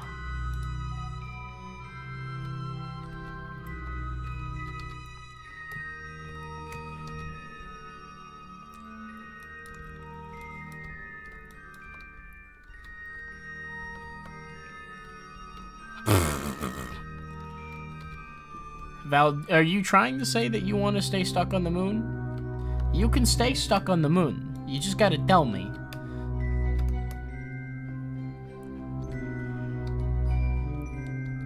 See, what the fuck was that? Why did that happen? Oh boy. Oh boy.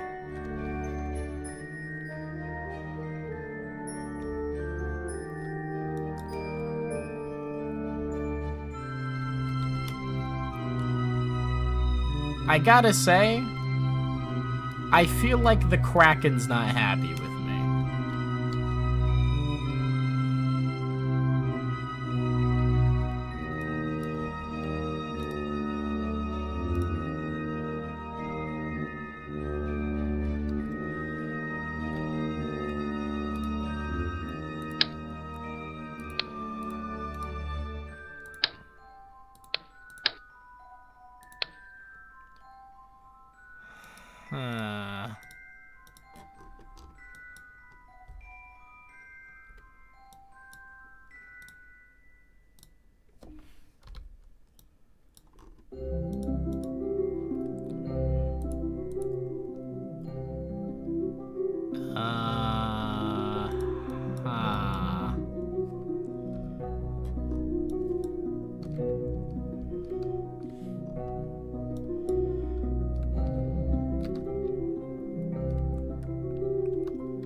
See, it's got this climb out prompt, which is weird. Why can't she go in the frickin' command module?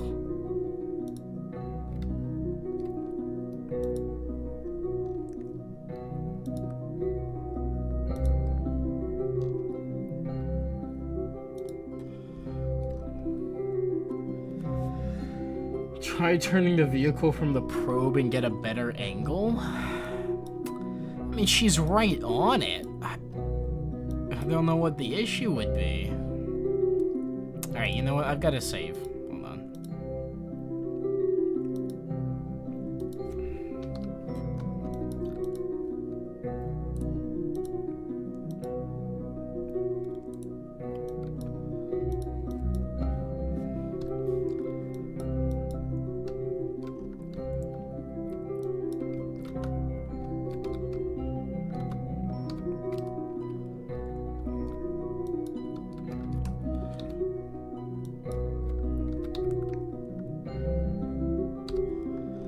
Okay, so it is possible for her to board.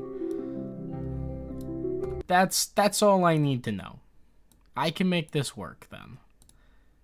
I don't know why it's being weird, but she can board. I think it is the light. I really hate to say it, but I'm like 99% sure it's the light. Nice catch.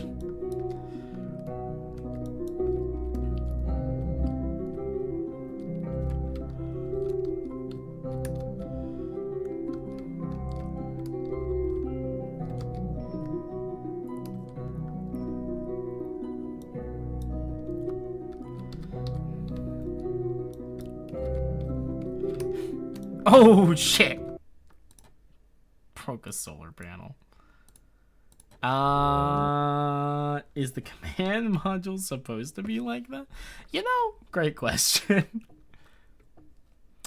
Oh, do you mean able to be decoupled? Yes. It's also the carbon return vehicle after all.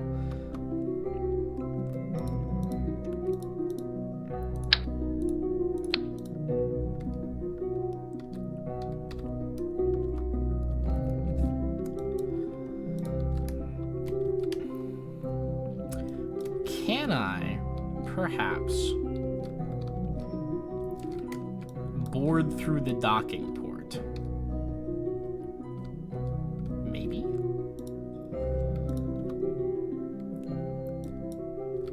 Seems like a hard no.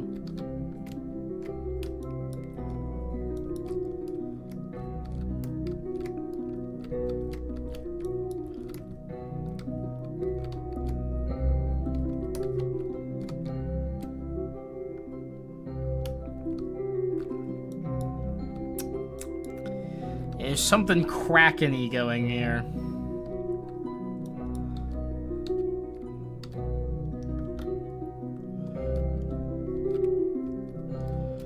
It's a shame you can't board through the docking port. I mean, it is kind of what the docking port is for.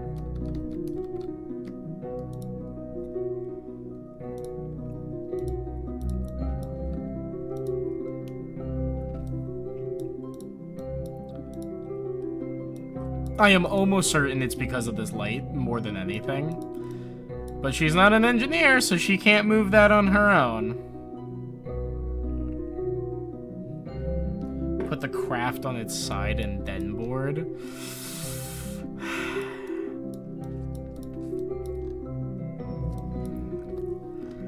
Here's a possibility.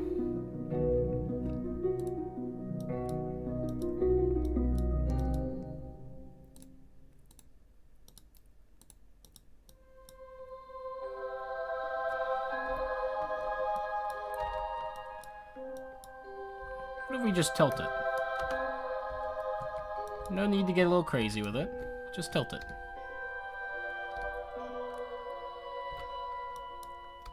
I gotta say, that's a new one. Yeah! Good idea, little gamer 00. Great work. Great work. Whew. Huge. Alright. Save one. Let's do that first.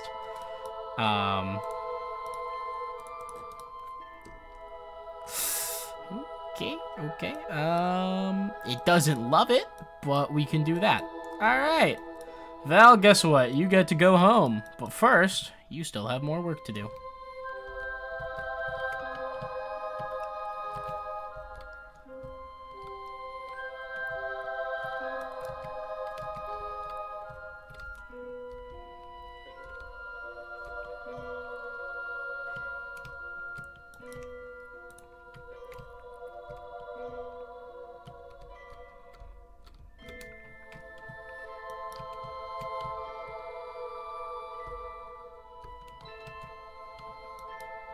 God, that's a hellish space to try and land. Well, best we can do. Swinging around the retrograde, Val.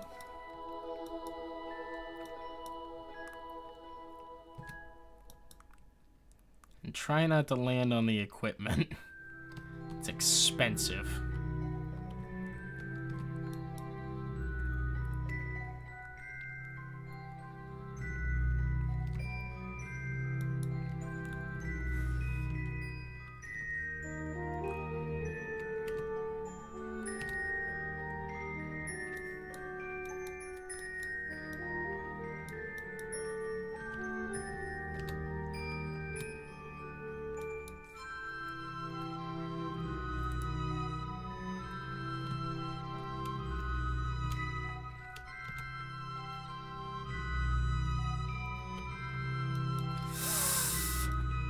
And we're good! Touchdown!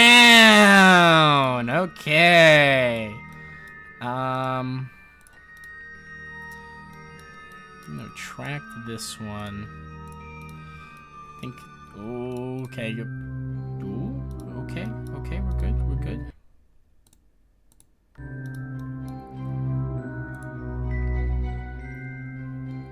Shimmy-a, shimmy-ah, Valentina. Shimmy-a, shimmy-ah. Alright, RCS pack off. Deployable comms part. Grab that.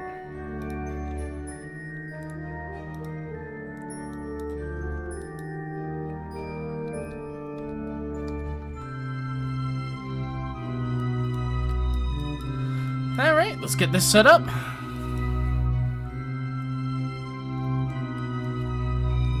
Should get the internal IVA mod, really cool for space stations. It's a good point. It's a good point. I think I would do that for the major one. I think... Wait, do I have that one? No, I don't think I do. I don't think I do. I think I thought about it and decided not to for this one, but it's on the list. It's on the list for what I would like to do. When we do the non-science one. Or maybe pseudoscience? Well, pseudoscience. One of the major things I would really like to be able to do in the future for our KSP runs is to do a... I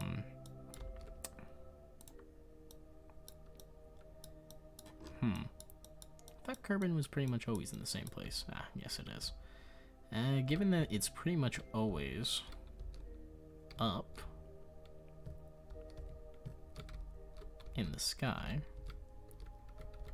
let's place that there.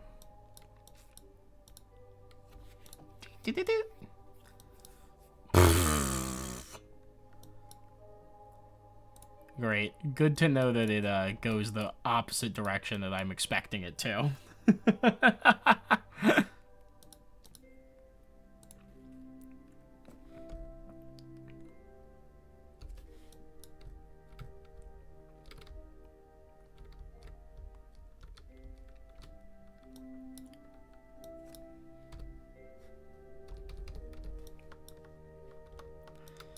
Alright.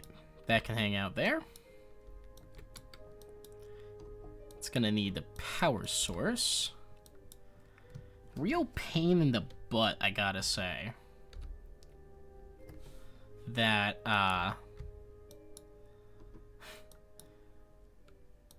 the Kerbals can only carry one thing at a time. It makes sense. It's to help encourage rovers. Oh, God. This will be issued. Ooch!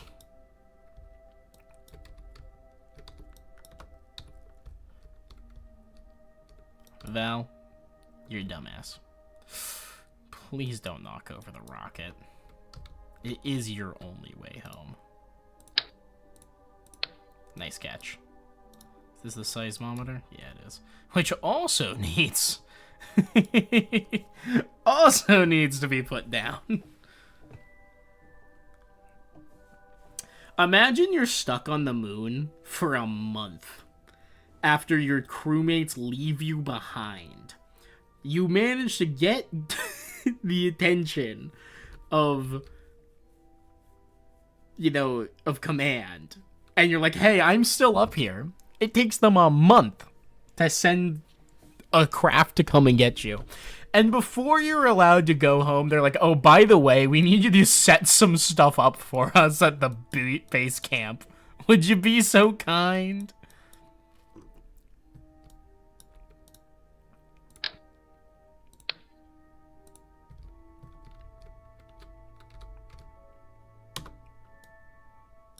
Seismometer.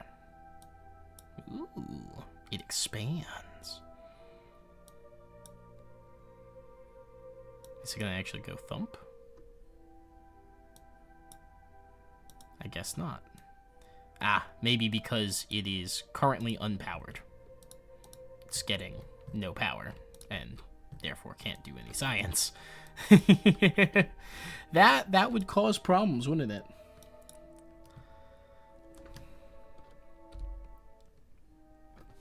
Alright, Val, let's go. Pick up the pace.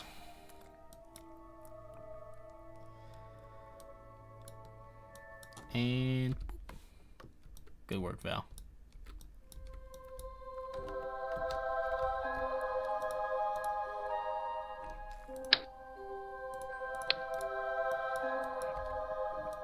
Photovoltaics.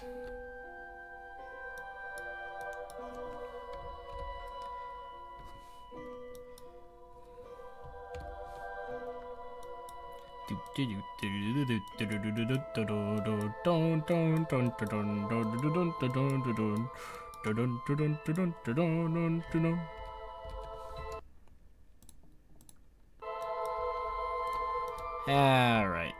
Some extra photos. Some extra solar panels. We'll put one here for the seismometer to use.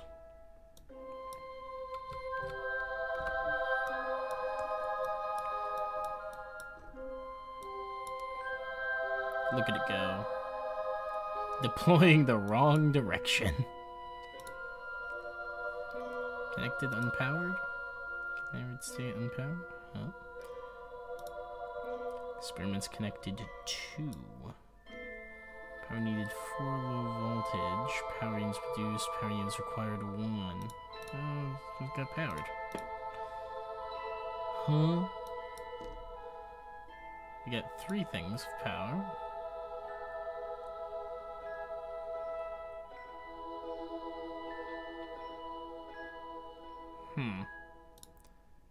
Weird.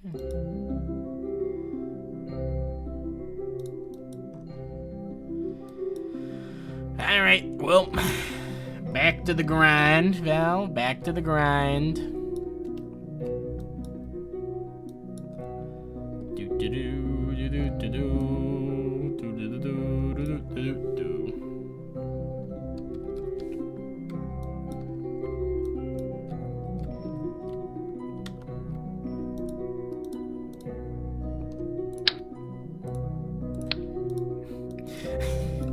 I can't get over the fact that she can just jump over the fucking spaceship, grab a grab a fucking solar panel unit out of the cargo bay, and then throw it on her back and land. Like, what the hell? Absolutely built like a truck, Valentina. What have you been doing on the moon this whole time?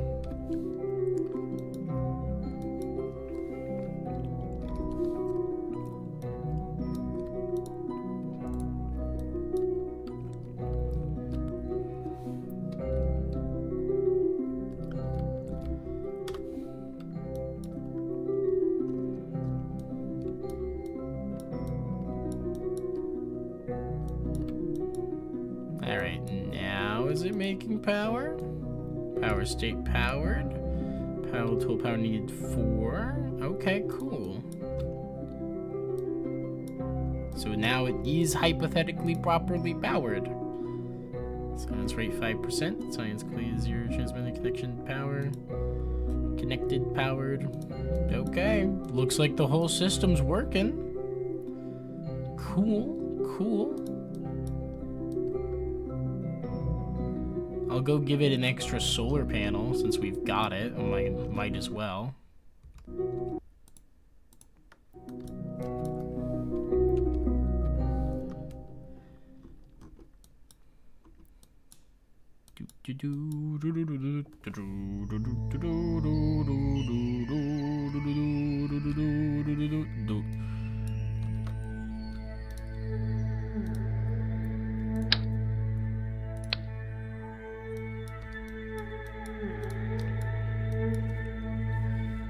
Boink.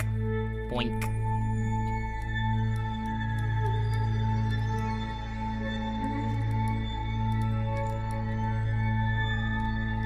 So you know what? Before I commit to this, let me see. Can I grab one of these two? Nope. Nice work, Val.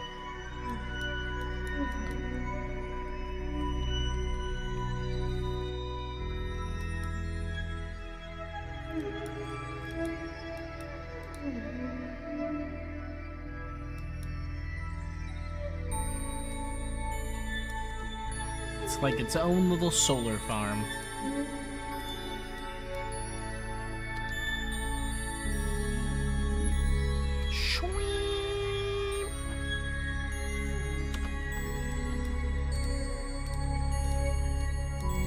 Total power available 5.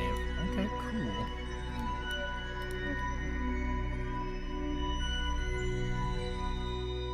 Power units produce 0. Power units required 1. Okay.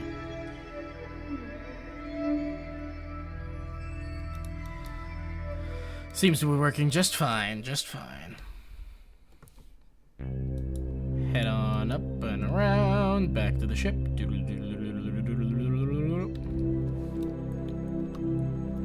Please don't break those solar panels. Okay, she didn't. Great.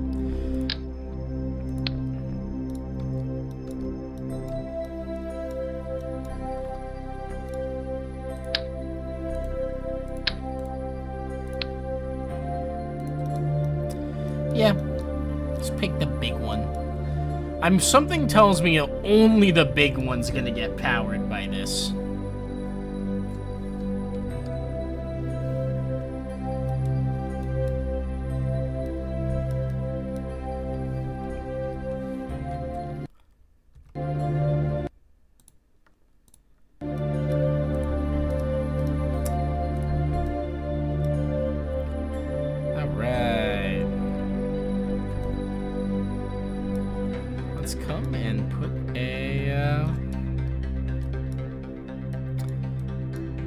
Bright light on our actual scientific experiments.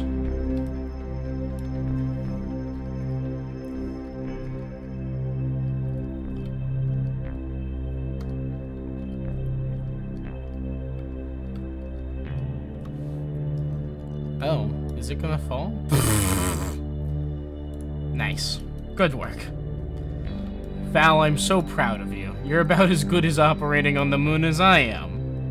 Just to say, not at all. Oh, interesting. You can rotate it?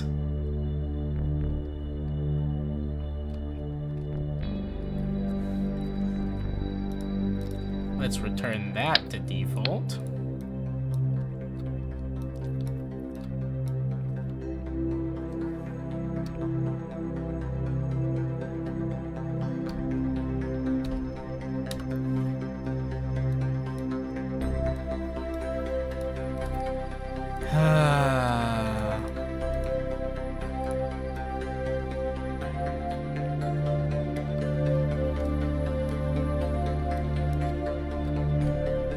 If I place it here...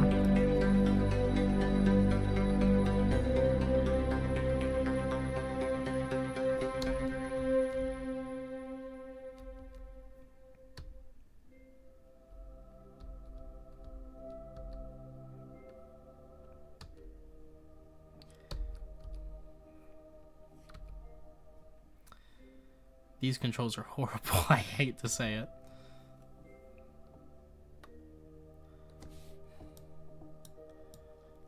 Let's go H, nope. K, yes. I, no. N,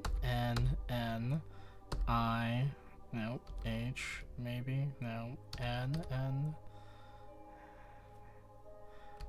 L, K, J, N, I, H, K, I. And we're just gonna fall immediately anyways.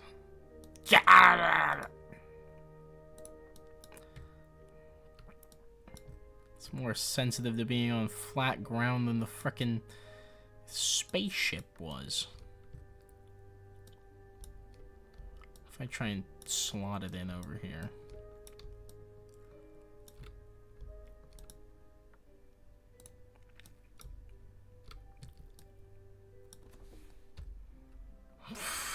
Wrong rotation. Wrong rotation.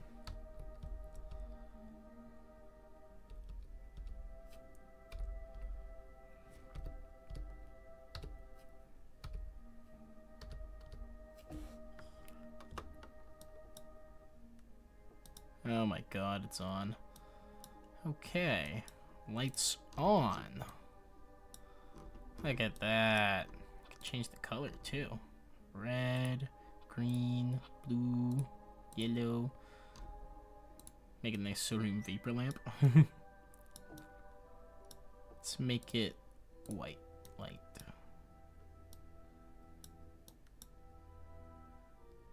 Cool.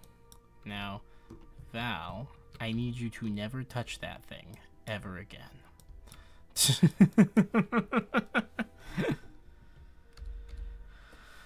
Let's get you back to the ship and see if we can't grab those last 2 items and then get out of here and be done for the night, methinks.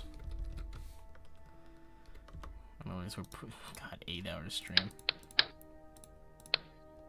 At least she can carry both of these at once. Ay, ay, ay.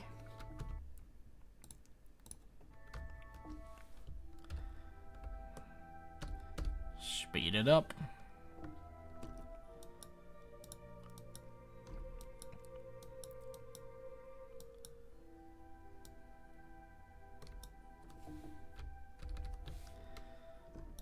Let's put this one down.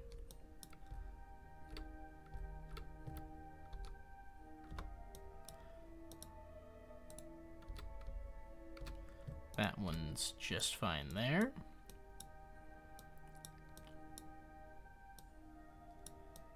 And this one.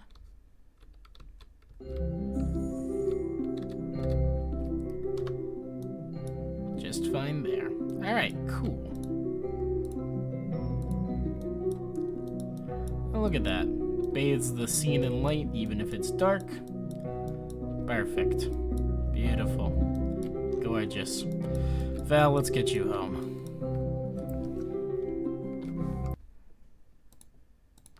Me obsessively saving. Not because I'm worried, but just because I don't want to actually redo any of this. Ay, ay, ay, those breaking ground things are a bit tedious, ain't they?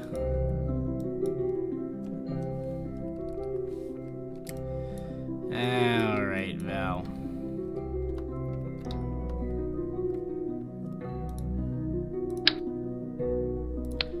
Get that RCS pack on.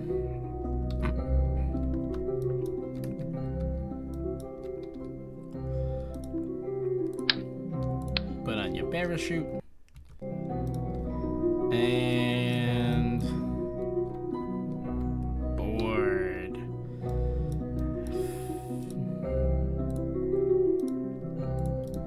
Sheesh. Oh boy. Oh, stabilize, stabilize, and we're good. Okay. Turn the lights off. They're not really necessary anymore. Save. Well, it's time to get you home. So, relay beta, lunar scanner 1. So, rescue lander ship 1 probe. Set that as our target. Once that's nearly overhead, we'll start our launch sequence, and yeah. Very nice, very nice. Let's just warp ahead to... Wish I could... Actually, you know what? I can switch here.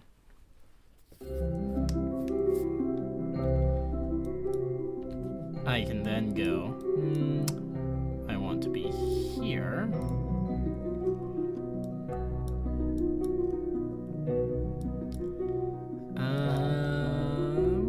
Hey, more goo. 162 out of 180. It is getting there. Good thing we were able to set up that seismometer. Gave it something else to do.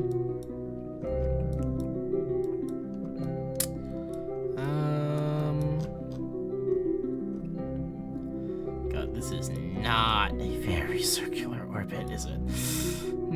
Should be fine. Should be fine. We'll warp here. Alright. And we'll switch to... Made sure we can switch to work lamp small. Landed at the moon.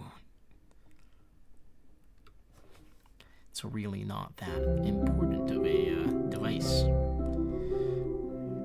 Alright. Perfect. Target's basically directly above us. That is good. Alright. Val? Get yourself home, girl.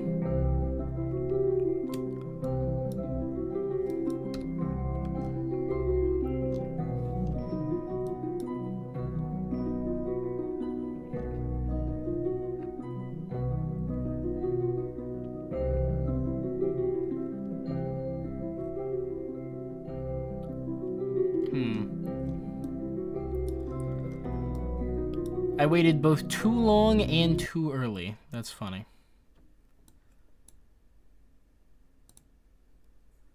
You know what? Real quick.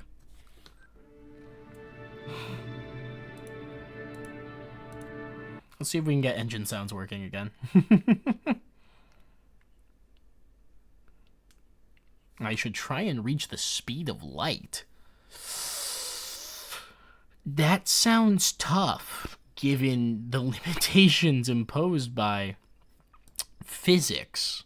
You got any suggestions on how to do that?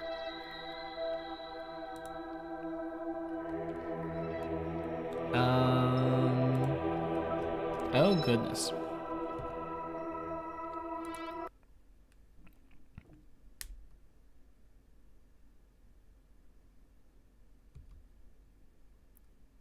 Gotta load back to save 88 before we do anything. More boosters? Just keep dumping more and more things into it until you get a light speed enabled rocket, huh? I suppose that's a possibility.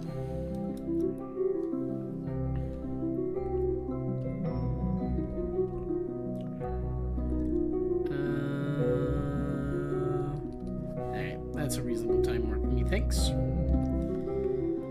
Okay, Val.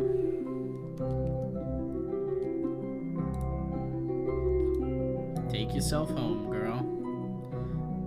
Still no engine sounds. Oh well. Alright, now we'll at least be following it.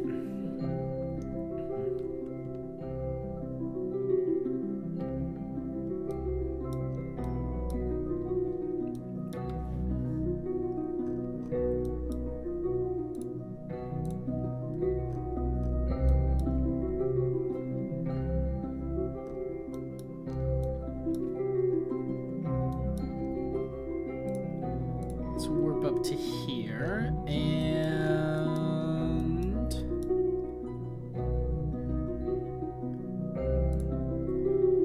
switch to prograde proper and got it.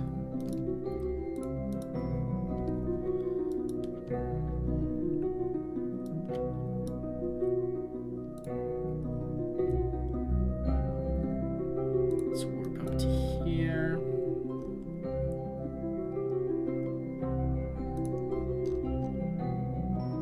Again.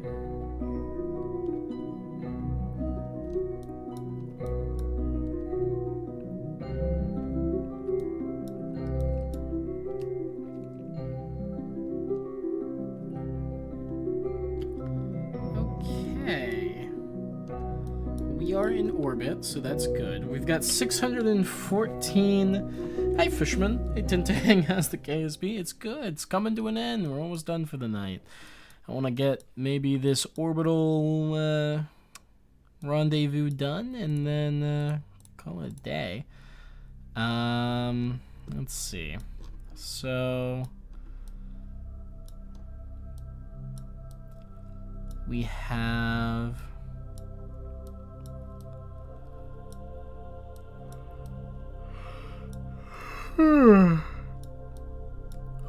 it can only be described as not great orbital inclinations. I'm gonna warp up here though.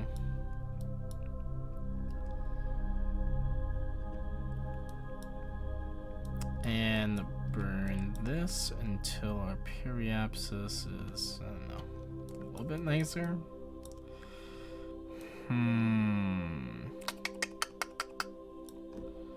Alright, where are our Ascending node, descending node. So there's our ascending node. There's our descending node. Our ascending node is a 3.3 difference. So if we come here, add a little maneuver.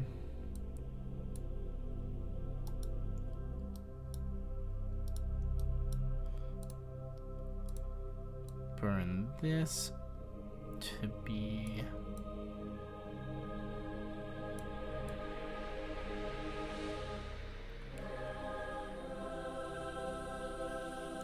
Can I get it to a 0.1? Can I get it to a 0.0? Oh my god, I actually can. That's okay. The mythical 0.0 descending node. Well, let's do that then. Warp here. Focus maneuver, obviously. Now that I have an actual frickin' pilot.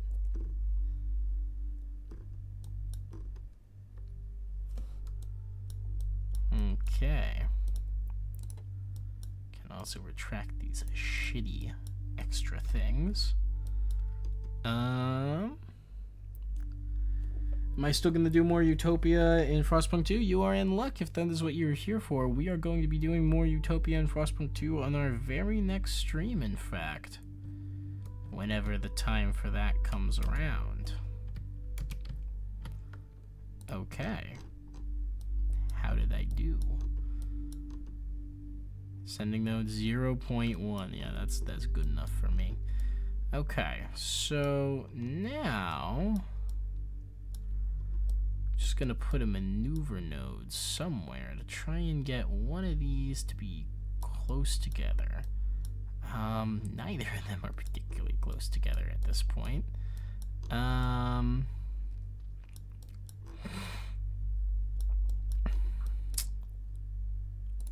Let's try raising our apoapsis a bit. Oh, hold on.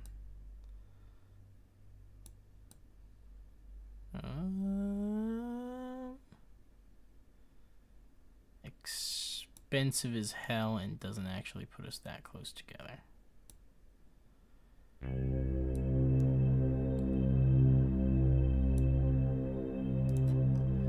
What if I was to drop the periapsis?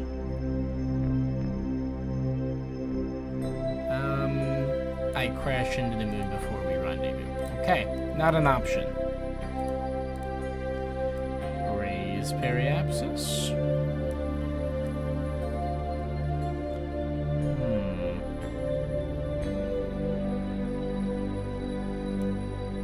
Oh.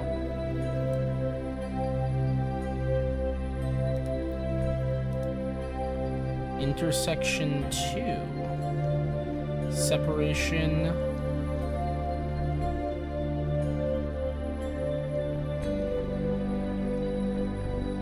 0.3 kilometers. Okie dokie.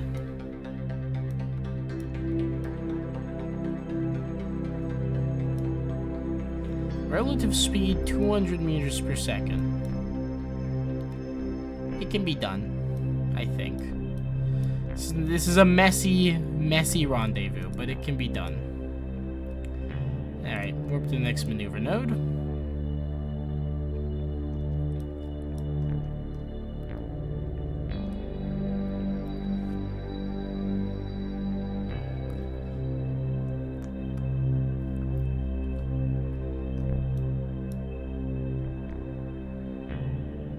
Okay, spin around towards maneuver node. Time warp into burn. And gun it. De-gun it. What did I do?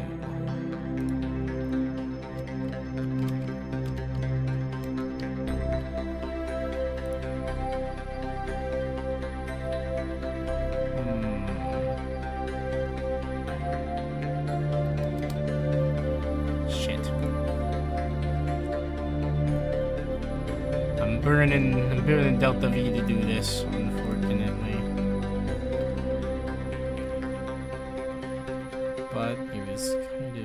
target, anti-target to do this. Fuck.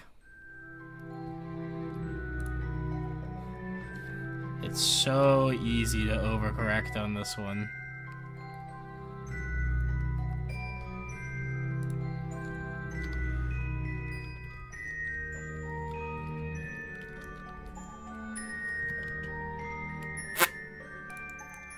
I'm actually pulling them further apart right now by doing this.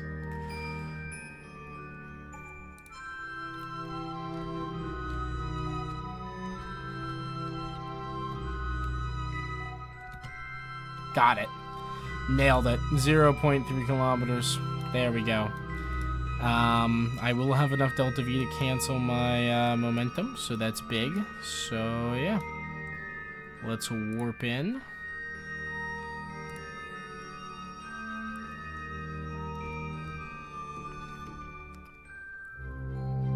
Minutes till intersection.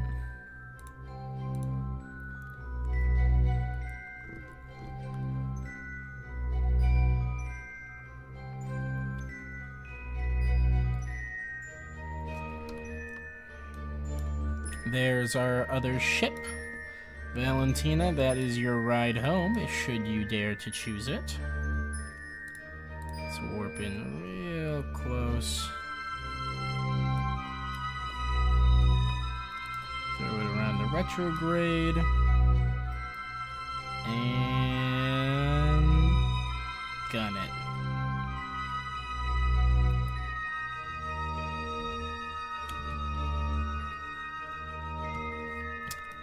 Nice.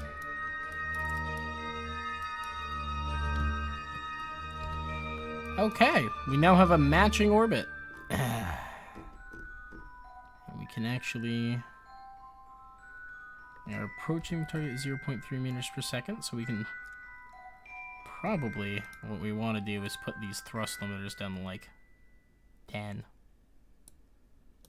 Just drop them real low. Okay, I need them to be equivalent, yep. They need to be low, but they do need to be equivalent. Alright, we'll just go towards target.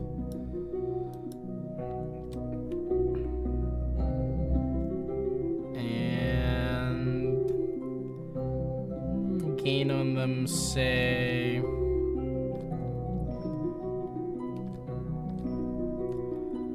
5 meters per second. Warp in, save, warp in a little bit closer. All right.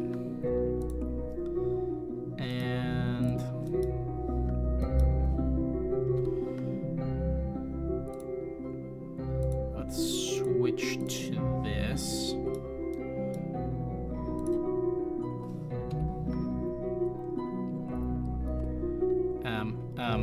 Never mind.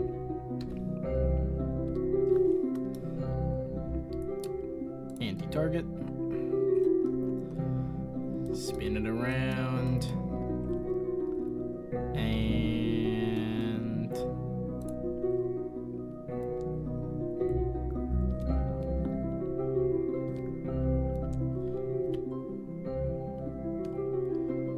Okay, nice and slow.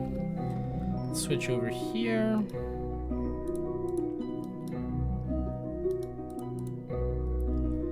There we go. Target, rescue, lander, switch, ship. That's fine.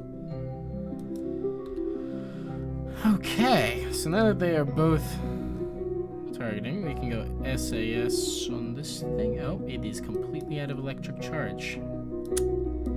Yeah, it was silly of me, wasn't it? I did not give this thing a solar panel of any kind.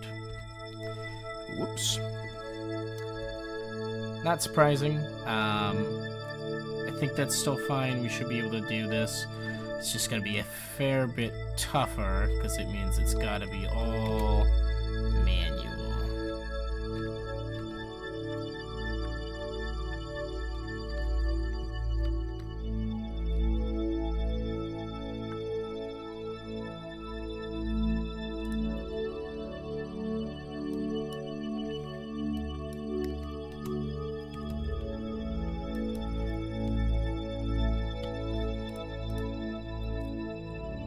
set the docking port as our target.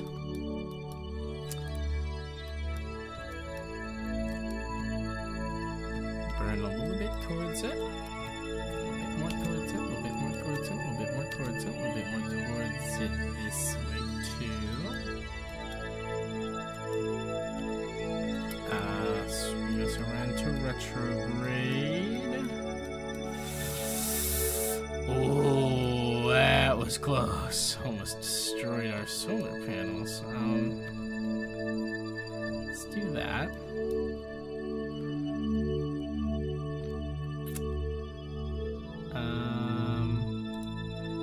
See if we can't point back towards target again. Really wish we had some RCS thrusters.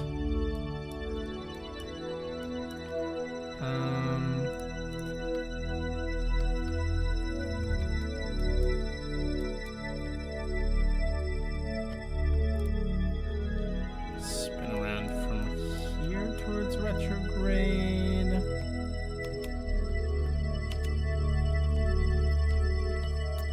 Okay, go straight towards target now.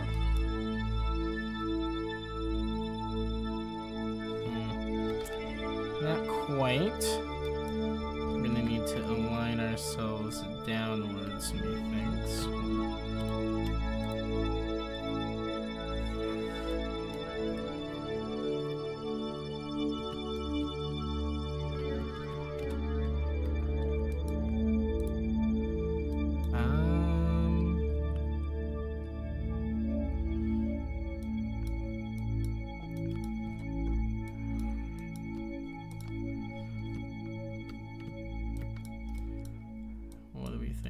Is the game gonna be nice to us? No. No, it's not.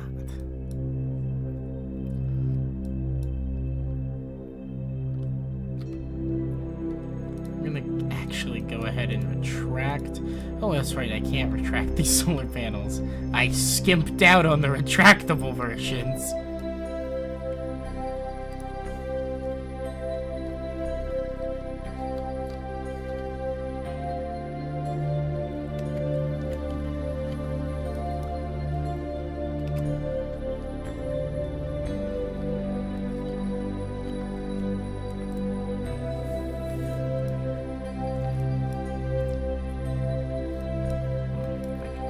Up now. And 0. Okay.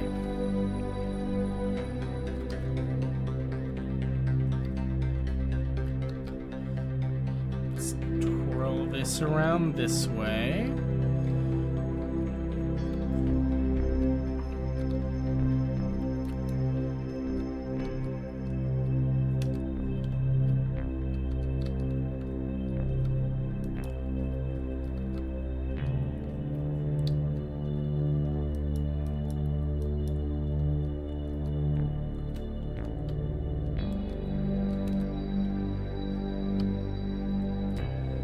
Spin this way. Is this thing rotating right now? It feels kind of like it's really slowly rotating.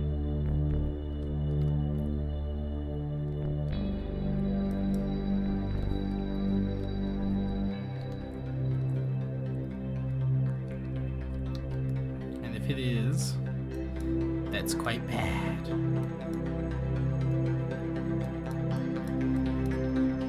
Hey, you know what's great? We have a light! I'm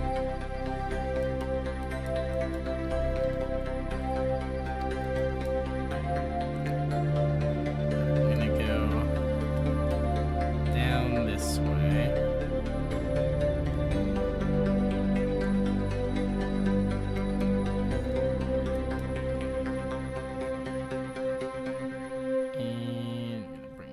To the 0. I'm gonna go like this.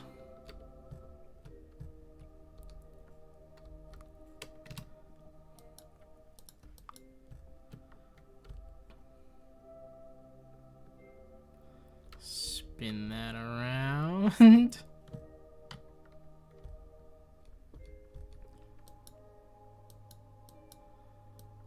Just because I gotta be going slow, you know? Shit. Too slow.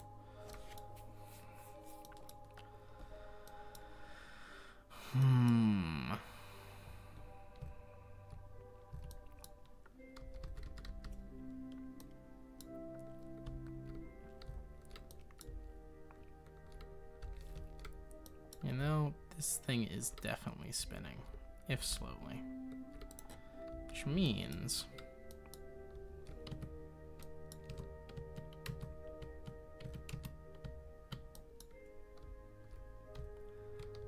I should be able to essentially just align with it in space where the docking port should end up being.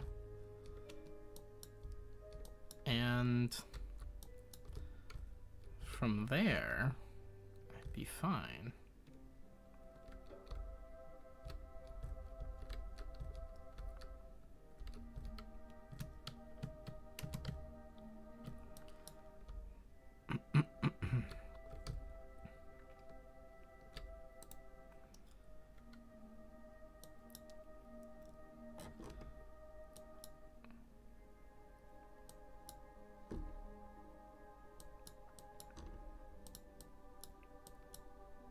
If only I had brought RCS.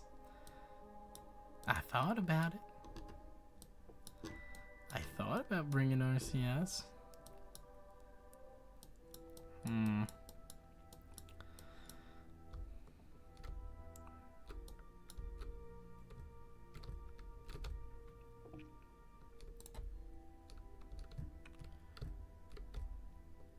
I'm going to need to move a little bit this way if I'm to have any hope of getting this docking procedure to work.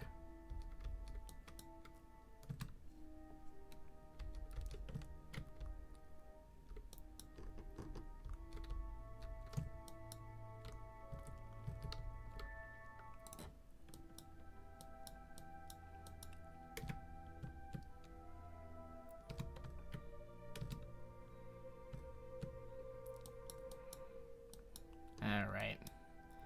It's not exactly the gentlest of maneuvers I've ever experienced, but we are actually aiming towards it. We're totally not going to connect. It's still spinning slightly. Yep. But maybe, just maybe,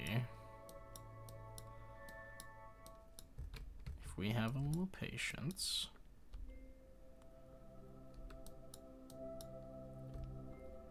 the willingness to do that.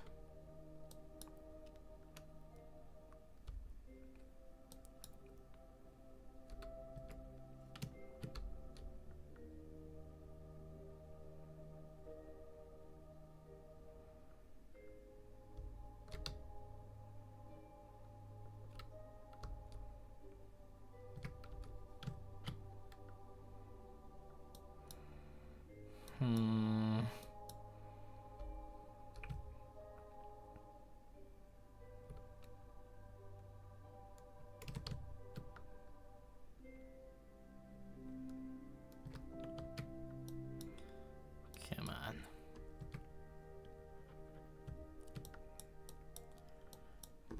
Just let me dock. Come on, baby. Don't need to be clean.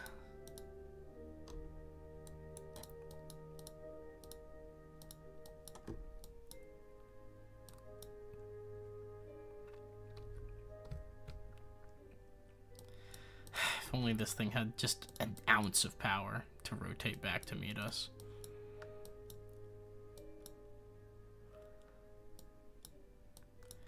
I don't know, it's rotating pretty quick now. We might actually be able to do this.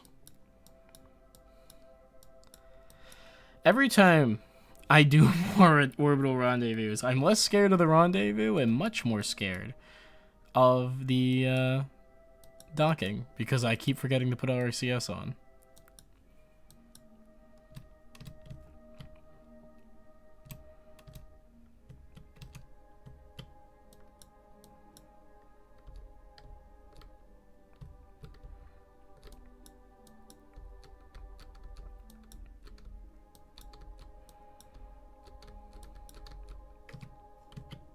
Oh, hold up, hold up, hold up. Oh, come on, come on, come on, come on. Oh, baby. Oh, baby. Yeah! Oh my god, we actually pulled it off! We actually pulled off a freaking orbital connection mid-flight. Oh, rendezvous indeed. Okay. Oh my god, this opens so many possibilities. This thing has so much fuel in it. Like, an actually obscene amount of fuel.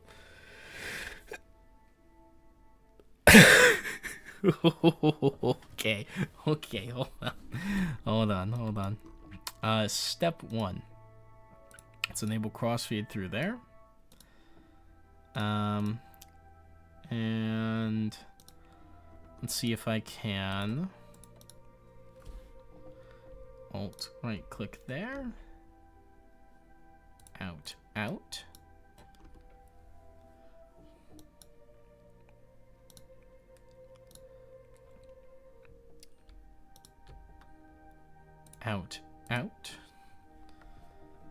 We'll just pull all the fuel out of the mothership that we can. And then right click. Out.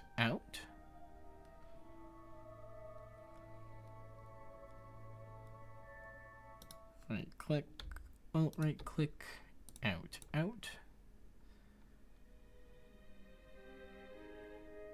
All right.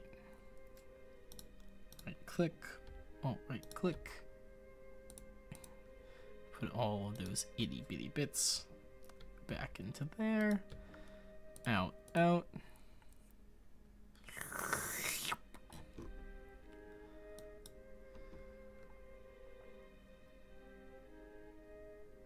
Alright, so this is now completely empty, so I should be able to just go ahead and decouple it.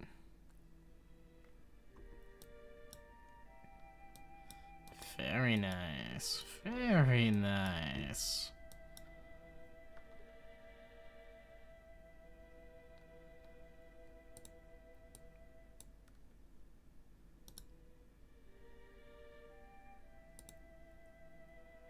Okay.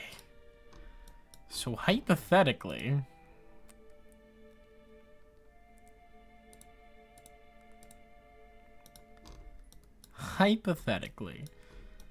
I can fly this thing anywhere now. Like all over the place. This is actually kind of wild. Val could go so many places. She's got a lander, a pretty capable one too. I mean, the moon's fairly tough to land on. It's large.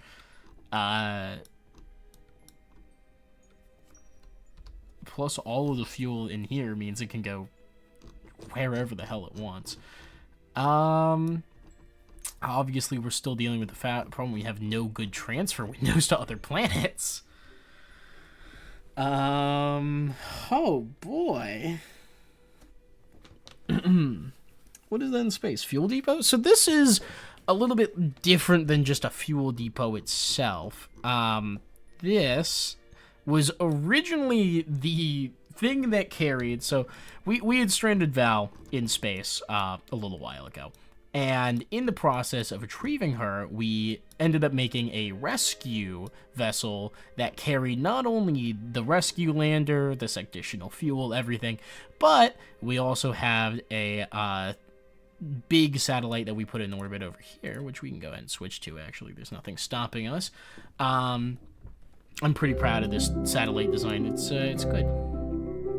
Go ahead and put this on radio in, because it is supposed to be facing towards the moon. But this is a scanning satellite, and its entire purpose is to be a large ongoing station through which we can get satellite data about the surface of the moon. As you can see, it's already started to do some pretty good stuff here. We can change our map type. We can see the biomes that we've mapped so far. We can see the visual map. That was what we were just on. We can see our altimetry map, which shows us all of the altitudes that we have mapped so far, which is very fun, very cool.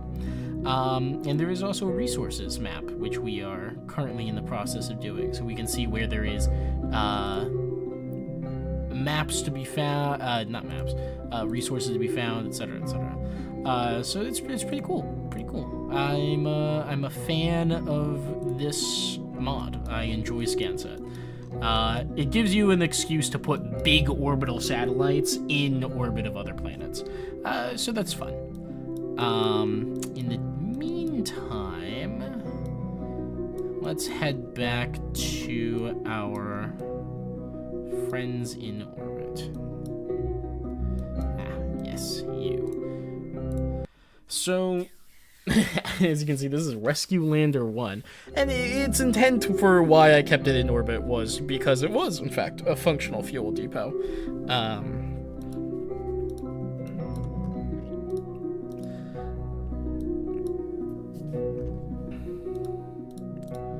So I do need to be able to get this back to Kerbin whenever I end up doing something with it, but we should go ahead and go here. Transfer some fuel out of these tanks and into those. But as you can see, this thing has really solid delta V, actually. And this also does. So, I mean, where are we gonna go?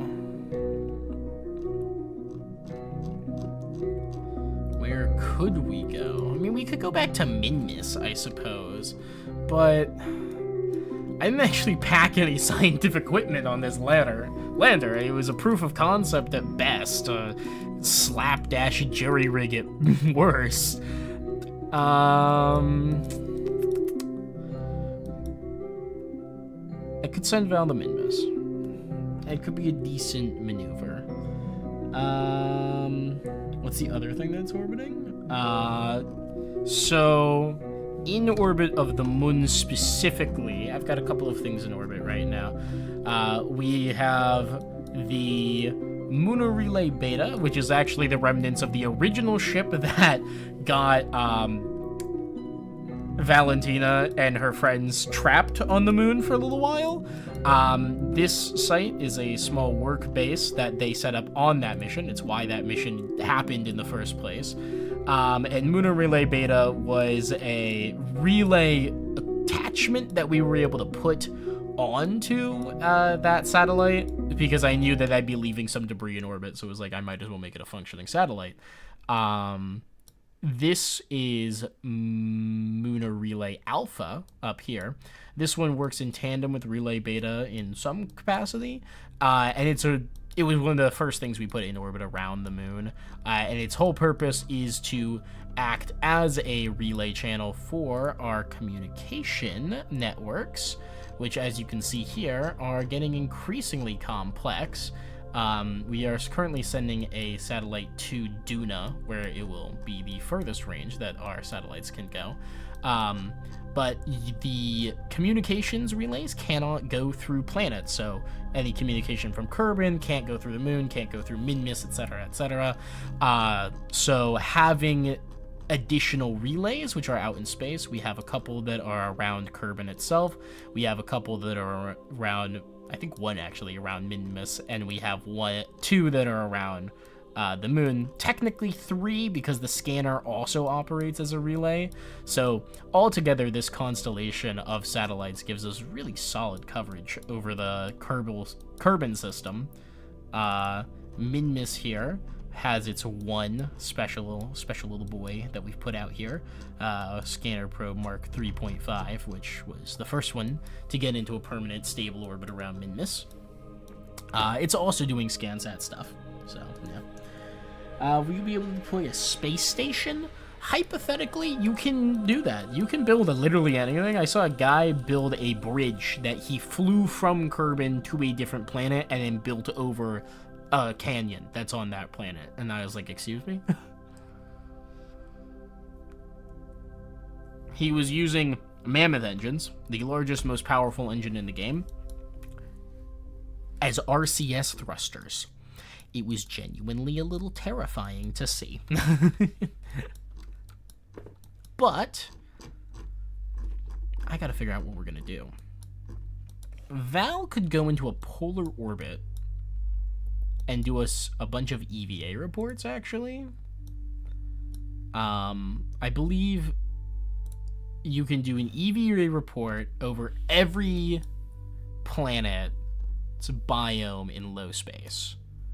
So we could go to Minmus with this little craft. We've got more than enough Delta V for it. Maybe do another landing, get some EVA reports, etc. Minmus is actually quite easy to get into and off of with the Delta V, and since we're already out here, like, I'm actually not that concerned about it. So I think that might be a worthwhile thing. Let's see. The moon. Please focus on the moon. This works. So, if we wanted to go to Minmus, can add a maneuver here, like this.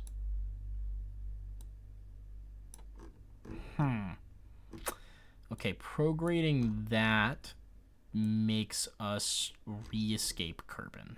That's bad. However, we could burn from our apoapsis.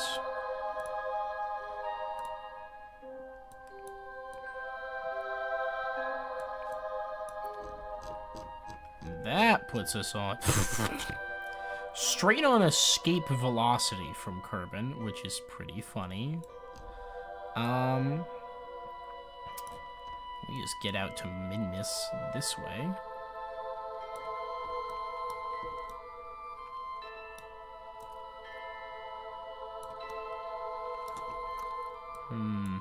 Hey, you know what I can do?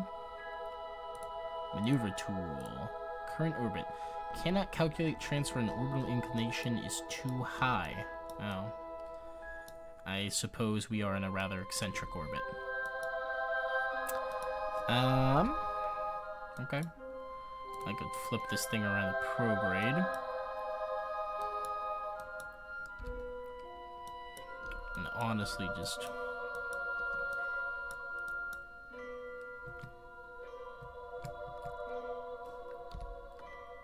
Oh, shit.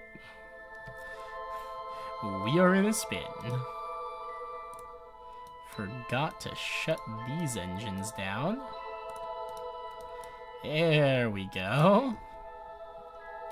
Whoopsie doodly daisy there. Sorry, Val. Just steady yourself out in orbit there, friend. And I think I'm still spinning. Yeah, this thing has a ton of weight off to the side. That's gonna make doing any kind of calculated burn really difficult.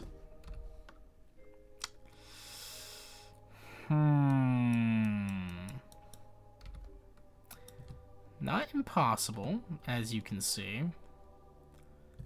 We can just burn bit by bit. Just any long-term burns are gonna be problematic.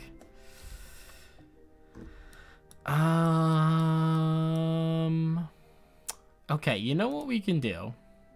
It's probably pretty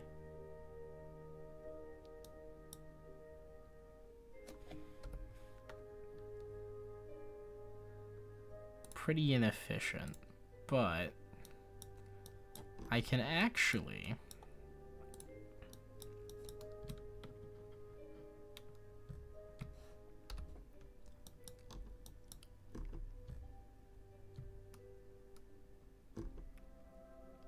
do this.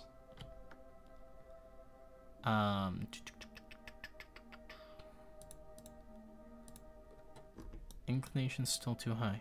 Okay.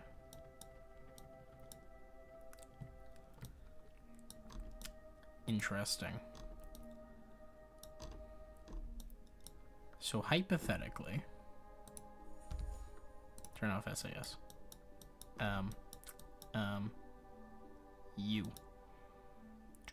Hibernation. Cool. So that'll be offline for a bit.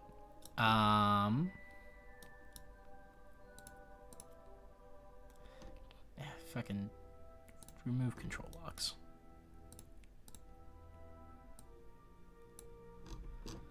So if I was to burn out, ooh, weird burns right now.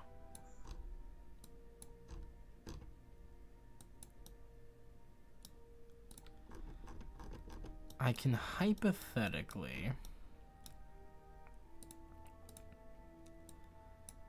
burn prograde out here.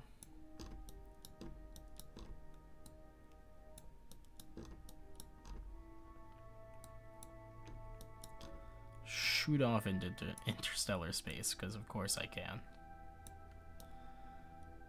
But hypothetically,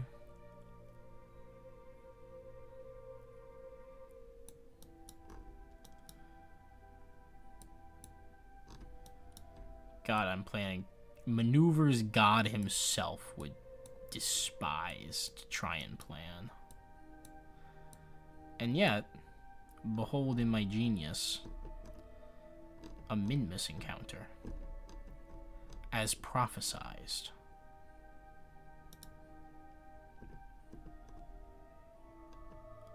Get within 492,000 meters of Minmus on this one.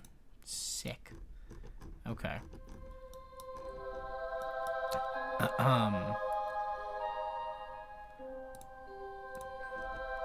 Now, if I switch to lander, I should be able to do the exact same maneuver, more or less.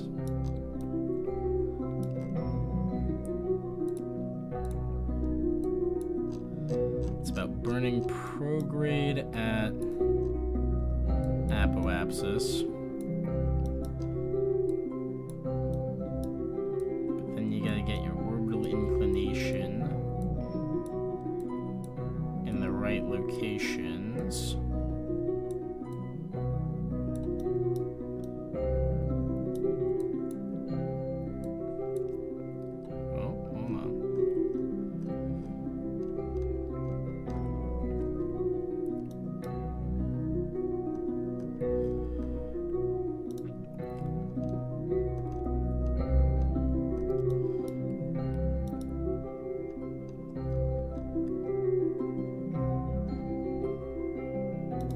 Periapsis 500,000. Cool. Works for me. Alright, 1 hour and 5 minutes until that one. Alright, optics, okay. It's gonna preserve my maneuvers, right? I think so. Almost certain it does, yes. 1 hour and 19 minutes.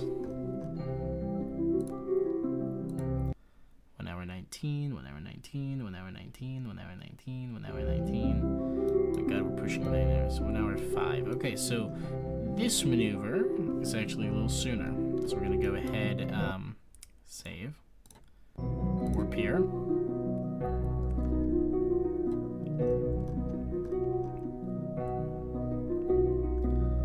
Align on the maneuver node there.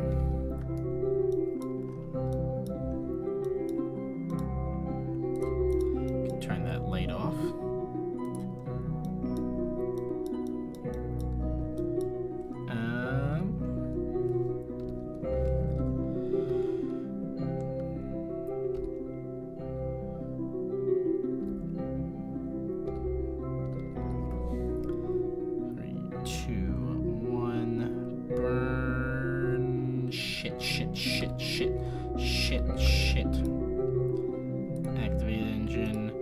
Activate engine, burn.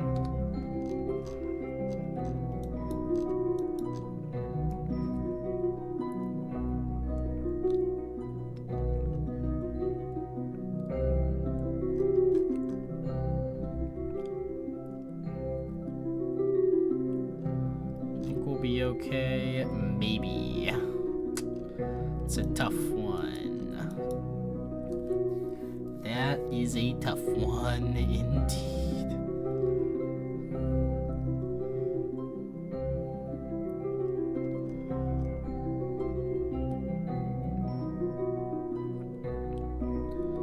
It's alright, it's alright. I'm gonna trust my maneuver node.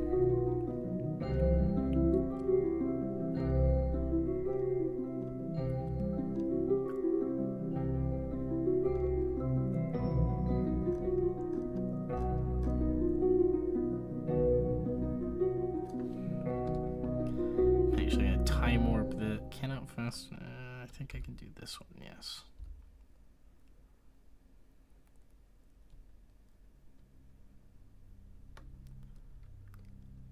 Yep. Expanding, and I'm gonna stop time warp. I'm gonna examine our apoapsis as it gets predictions. Hello, moon re-encounter.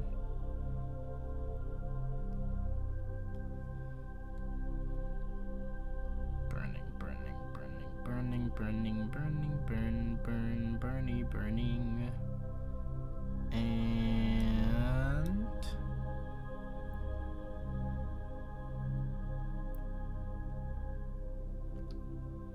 there we go. Min-miss encounter. 1,000,000 meter periapse.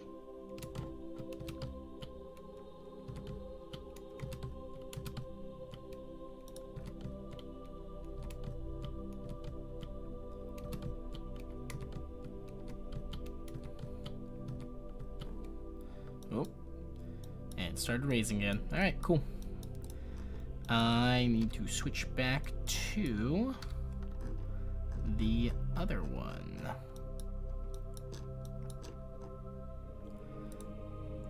Switch here. Please tell me this still has electric charge. It's been in hibernation, so it should. Yes. Okay.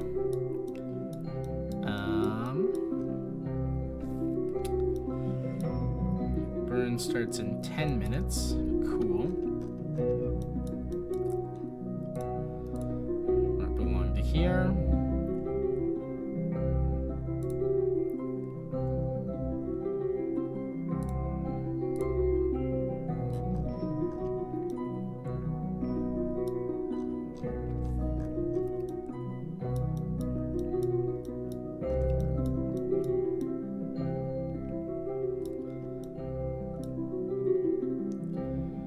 Okay, maneuver node.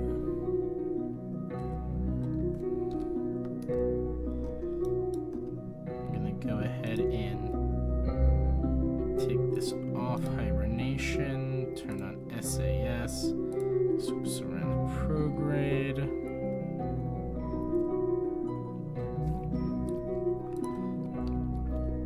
Go for the maneuver, and boop.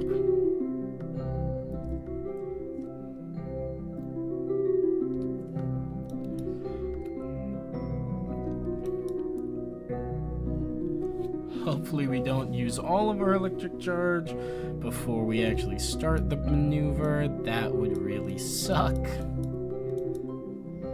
think we're gonna be good. 14, 13, 12, 11, 10, 9, 8, 7, 6, 5, 4, 3, 2, 1. Gun it.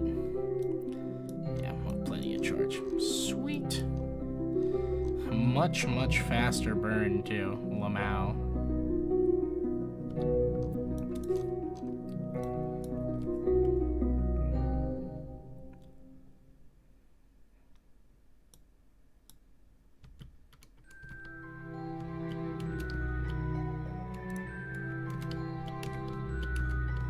Uh-oh. Quick spin around the retrograde. Throwing that too. Shit. Out of charge. Well, this thing's space junk.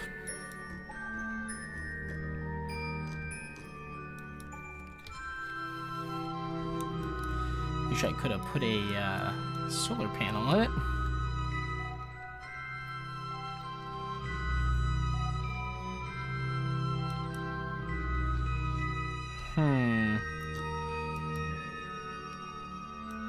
I think Val has enough Delta V to get there and back.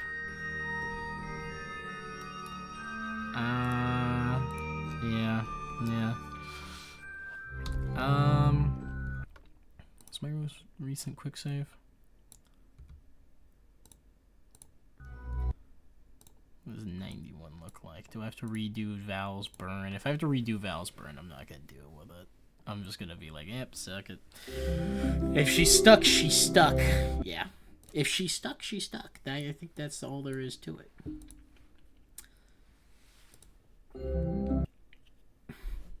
It's a shame we couldn't get the fuel mothership there with her. It was always very much a possibility this was going to be the case.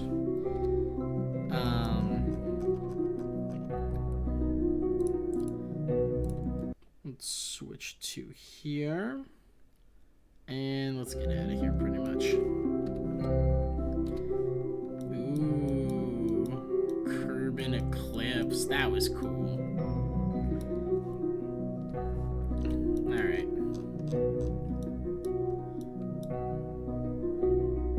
35 days till we hit this. Kinda don't have anything better to do, so...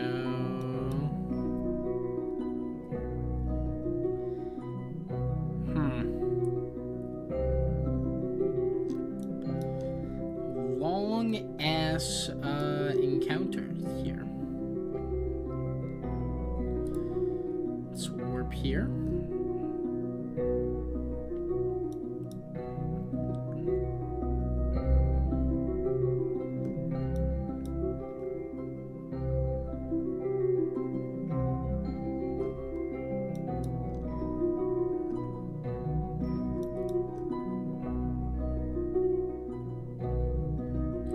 Yeah, so it's gonna cut this one off because it's not real. Okay, well, let's warp to Periapsis, I suppose.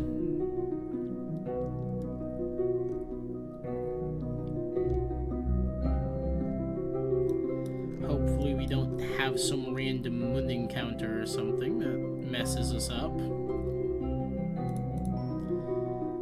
Science report. Looks like Mystery Goo is at full. Okay. Hopefully we'll get the seismometer readings up soon. Otherwise, we're gonna have to send somebody to check on what the fuck's wrong with that. Alright, sweet. Looks like we're about to hit the sphere events for this stage. Let's warp up. Val experiencing the classic 25-day. Yeah, this one does not have probe connection, which makes sense. I suppose it doesn't have any meaningful antennae or anything about it, so... yeah, look at that. Altimetry map of the moon. Ready to go. You know, let's take a look at Minmus. Do we have a full map? Oh, we sure do. Turn off resources. Yeah, let's go biomes. Actually, yeah, you know, we got 2 anomalies, one on the day side right there. Be cool to mark it.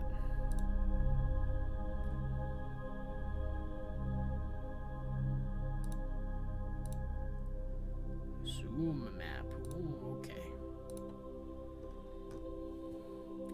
Let's get into orbit first.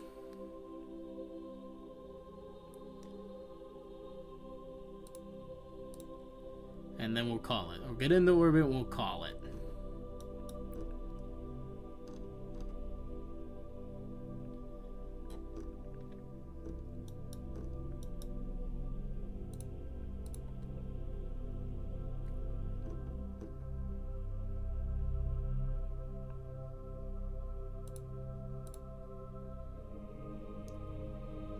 And alright, we are on a Minmus encounter. Very nice.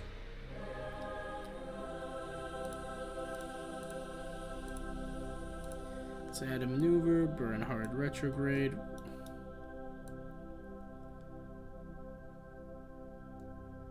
It is so itty bitty.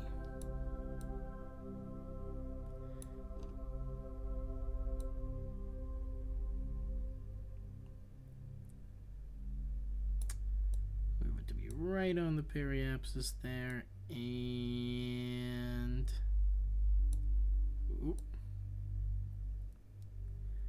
Gotta be careful with your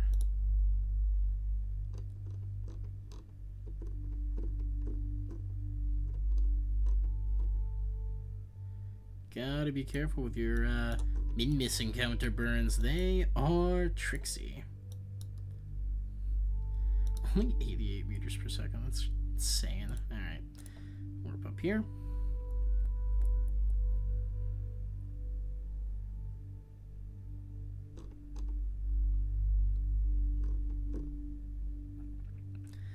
Shout out Val, who got stuck on the moon on a previous mission and will now be using her rescue lander to get to be the first Kerbal, I think, to step on 2 separate celestial bodies.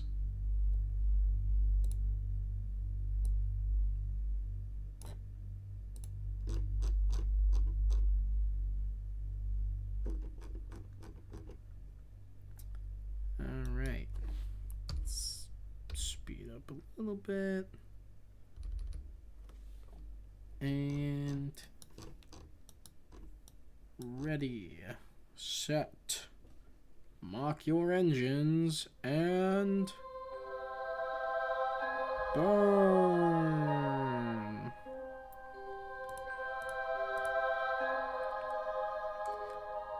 Does this thing have shite thrust to weight? 700. No, it's got plenty.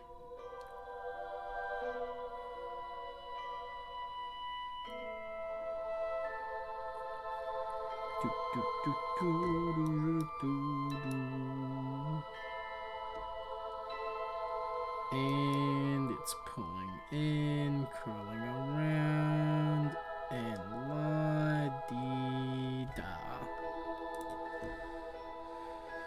600,000, everything. In space high, across the board. Well, welcome to Min-Miss, darling. Good work. And, I suspect you will get to have some incredible experiences here. Let's pitch this thing's angle down again. It's nice to be able to move those.